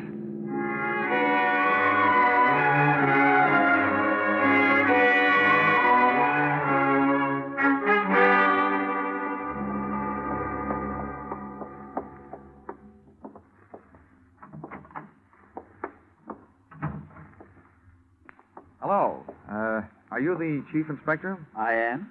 Now, this girl keeps telling me her name is Fate Fabian. How do you do, Inspector? I've looked forward to this. I'll bet. Well, my name is Johnny Dollar. I'm looking for somebody who knows the Brooke Nichols case. Well, you certainly came to the right place. I know about the Brooke Nichols case. Well, that's what I'm here about. You can bust that case wide open, Inspector. Brooke Nichols is innocent. Now, here. This Luger is all the evidence we'll need. Thank you, Mr. Dollar. Oh, one thing you'll still have to help me find, though, is a man named Briggs. He was an eyewitness to the murder. I brought him all the way from Calcutta, and somebody put the snatch on him at the airport. Not only that, they grabbed the guy who was helping me. Oh, yes. Yes, that would be the obstreperous young gentleman you call Frankie. Oh, you know where he is? Oh, yes, indeed I do. Then he's all right.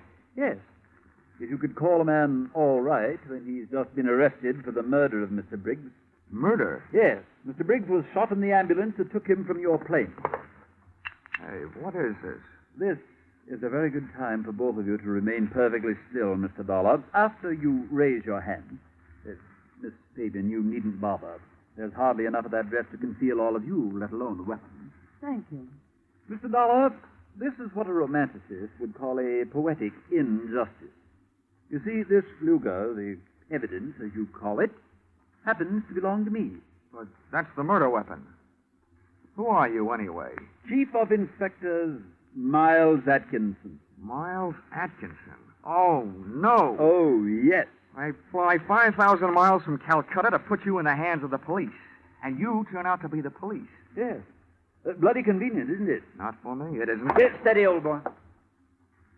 You know, this gun was probably the most fortunate purchase I ever made in my life. First, it killed a man who was in my way.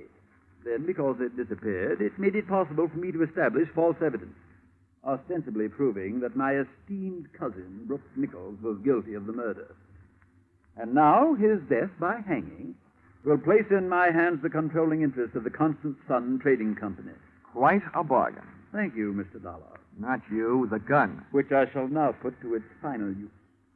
And after it is disposed of you two, I shall dispose of it. That was the prettiest confession I've ever heard. I'm surprised that a chief inspector and bargain hunter should sell himself out so cheaply. What do you mean by that? That the confession was complete, voluntarily made in front of witnesses, and that we are leaving with it, and that you are coming with us. Hey, Fate, baby, take it easy. No sense going on the make for a hot bullet. Mr. Dollar is right. I warn you, the one who moves first dies first. Very well. Fate. One step closer, Miss Fabian. I'm not afraid of you. All right, you asked for it. Now take it. What is this? No use, no bullets. No, you can't stop me now. Take cover, You won't. Fate. And ladies stay so far, now it's boys' Look time. out, he's throwing the gun.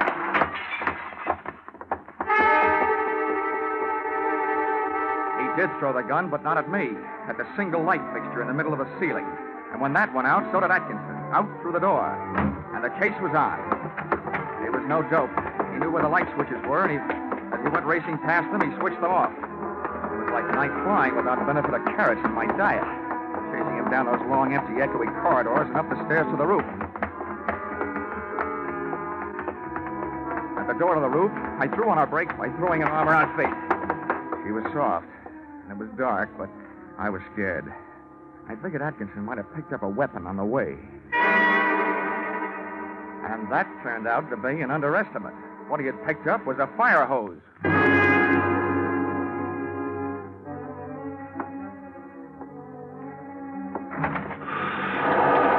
When we stepped through that door, we got hit by a big fat bolt of liquid lightning. A couple of 100 pounds of water backed up by a couple of 1,000 pounds of pressure. It felt like a salmon swimming upstream to spawn. Over at the edge of the roof, braced against the low parapet, was Atkinson, using all his weight to keep the writhing nozzle from flipping him around. He was just one man on a fire department's errand. Hey, Fate, I'll move around the other side. Try and throw that water off you. Get over that valve. See it? Where? That wheel over there. The end of the hose he ain't on. Turn off the water. Come on. Quick. I see it. I'll get it.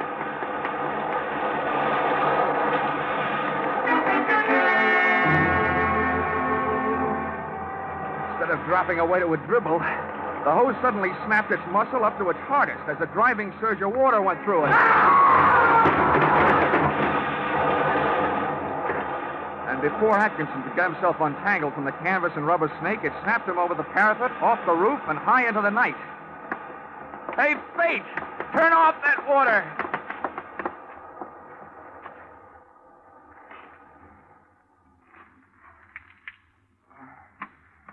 What happened? Oh. Poetic justice, baby. That fire hose threw Mr. Chief Inspector Atkinson off the roof. And he made a hole in one. Right through that gallows down there. The same gallows from which Brooke Nichols was supposed to hang in a few hours. That's horrible. Let's move away from here. Hey, wait a minute. That's not like you. After all, you're the gal who turned that water up instead of down. You wanted it done right. Why didn't you send a plumber? I won't ask you whether you meant it that way or not. As far as I'm concerned, it turned out just jolly this way. Oh, and while I'm at it, I'd like to thank you for taking such a brave chance with my life downstairs in the office. Oh, really, Mr. Dollar? I knew that gun wasn't loaded. I unloaded it myself back in the powder room in the airplane. Just before you accused me of trying to steal it, remember? The next time I take a shower, I promise to wash my mouth out with soap. But now I figure it's also about time you came clean. Really, now, who are you? I'm sorry. My name is still Fate Fabian. All right, you've made a sale. Your name is Fate Fabian. Well, what's your interest in this case? No interest at all. It's just part of my job. They do hire people to police the police, you know. I happen to be one of those people. Do you want to see my credentials? Your credentials look all right to me, baby.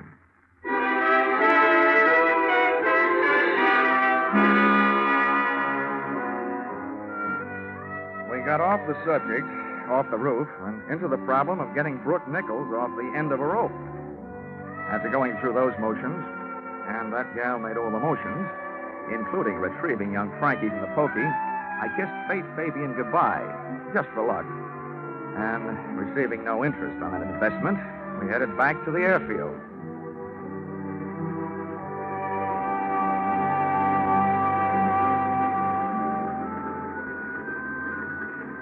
By the time that fireball Egyptian sun had poked its top rim over the leftover GI issue hangars at the east end of the field, the plane was serviced and panning to pry open the sky.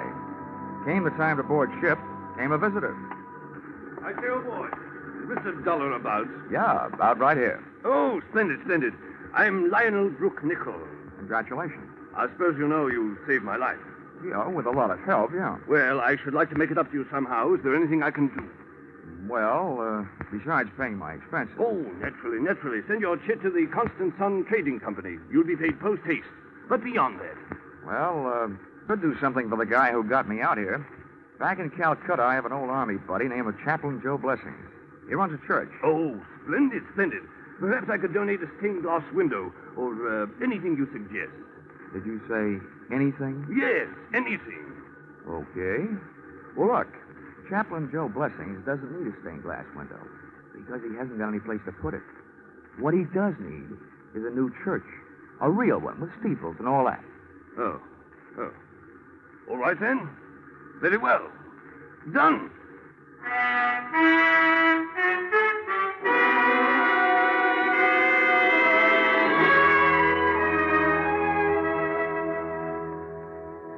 Expense account, item 3. Same as original entry. Transportation from the land of the Sphinx to the land of the free by way of Calcutta, where I delivered a happier, though wiser, Frankie. Received the blessings of Chaplain Joe Blessing and ordered a custom-made lightweight pearl-handled blackjack in blue suede and inscribed, "To Fate Fabian, with the hope that you will never fail to supply the black to go with this blue. Love, J.D." Well, I guess that's all. Oh, expense account total. Oh, wait, there's one more. Expense account item 4, $10. Paid to Cassidy's Pawn Shop, Hartford, Connecticut, for purchase of one Hawk Air Medal. After all that flying, I thought I deserved one. Now, expense account total, $5,350.40. If you don't think the founder of your company is worth that, kindly suggest someone who might. Yours, truly, Johnny Dollar.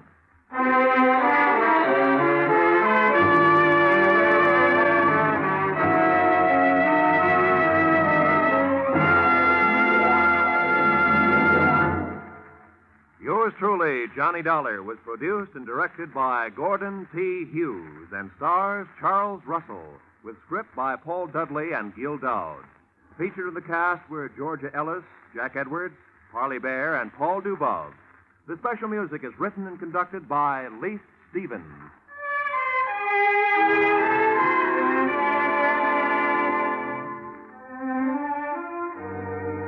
Be sure to be with us again when Johnny Dollar returns to the air after a short vacation. Listen on Saturday, October 1st, when another most unusual expense account is handed in by Yours truly, Johnny Dollar.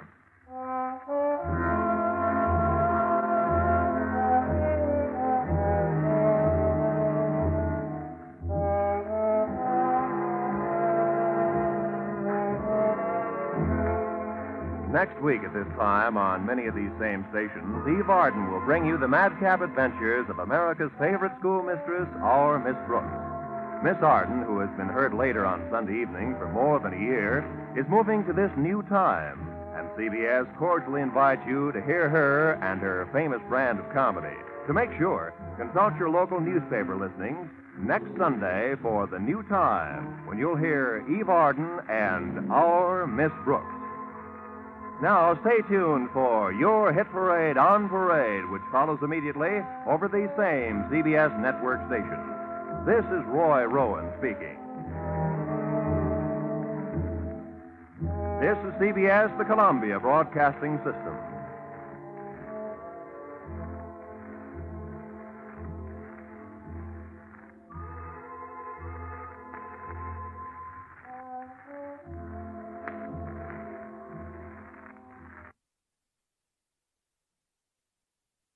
Everybody knows a taxi driver likes being over-tipped, but you can't blame him for not liking being tipped over.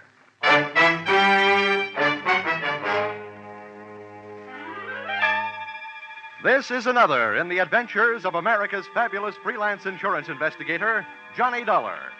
At Insurance Investigation, he's only an expert. At making out his expense account, he's an absolute genius.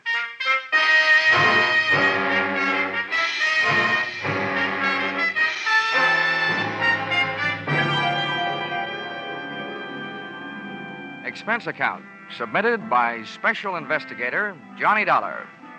2, Home Office, the Nutmeg State Liability Underwriters, Hartford, Connecticut. The following is an accounting of my expenditures during my investigation of the disappearance of 12 Apex cabs. Or who took the taxis for a ride. Expense account, item 1, $3.10, train fare Hartford to New York. Item 2, $1.10, dinner en route. Item 3, $18, club car. Expense account, item 4, $1.30, cab fare from station to garage and offices of Apex Taxi Company. I naturally waited for an Apex cab, but could have saved my time. The driver told me nothing, except that the man who came rushing out of the Apex office when we pulled up was the big boss, Mr. Gordon McKissick. Thanks, driver. He's just the man I'm looking for. Here. Thank you, sir. Hey, McKissick! I can't stop now. I'm in a hurry. See me tomorrow. Wait a minute, will you? I'm Johnny Dollar from the insurance company. Oh, good. That's different. Just in time. Come along. Where are we going? Come on, tell you in the car. Just had a call from the police. Another one of my cabs has been stolen. Huh? They found the driver slugged and unconscious, and I got to get out of there. I tell you, Dollar, I'm going crazy. This has got to stop. It's not only driving me out of business, it's driving me out of my mind. The police have done their best, and Lord knows I have too, but I'm about ready to give up. This makes 12 of my taxi cabs disappeared off the face of the earth. It's fantastic. I can't believe it. Hold it, McKissick. Do us both a favor, will you? Huh? What? Play cucumber for a few seconds. Oh. Remember, the insurance company I represent has plenty to scream about, too. What I need is some facts. I haven't got any facts. And if this keeps up, I won't have any taxis. They're gone, that's all. 12 of them, that's all there is to it. Any idea of a motive? Some new kind of car theft? That's what the cops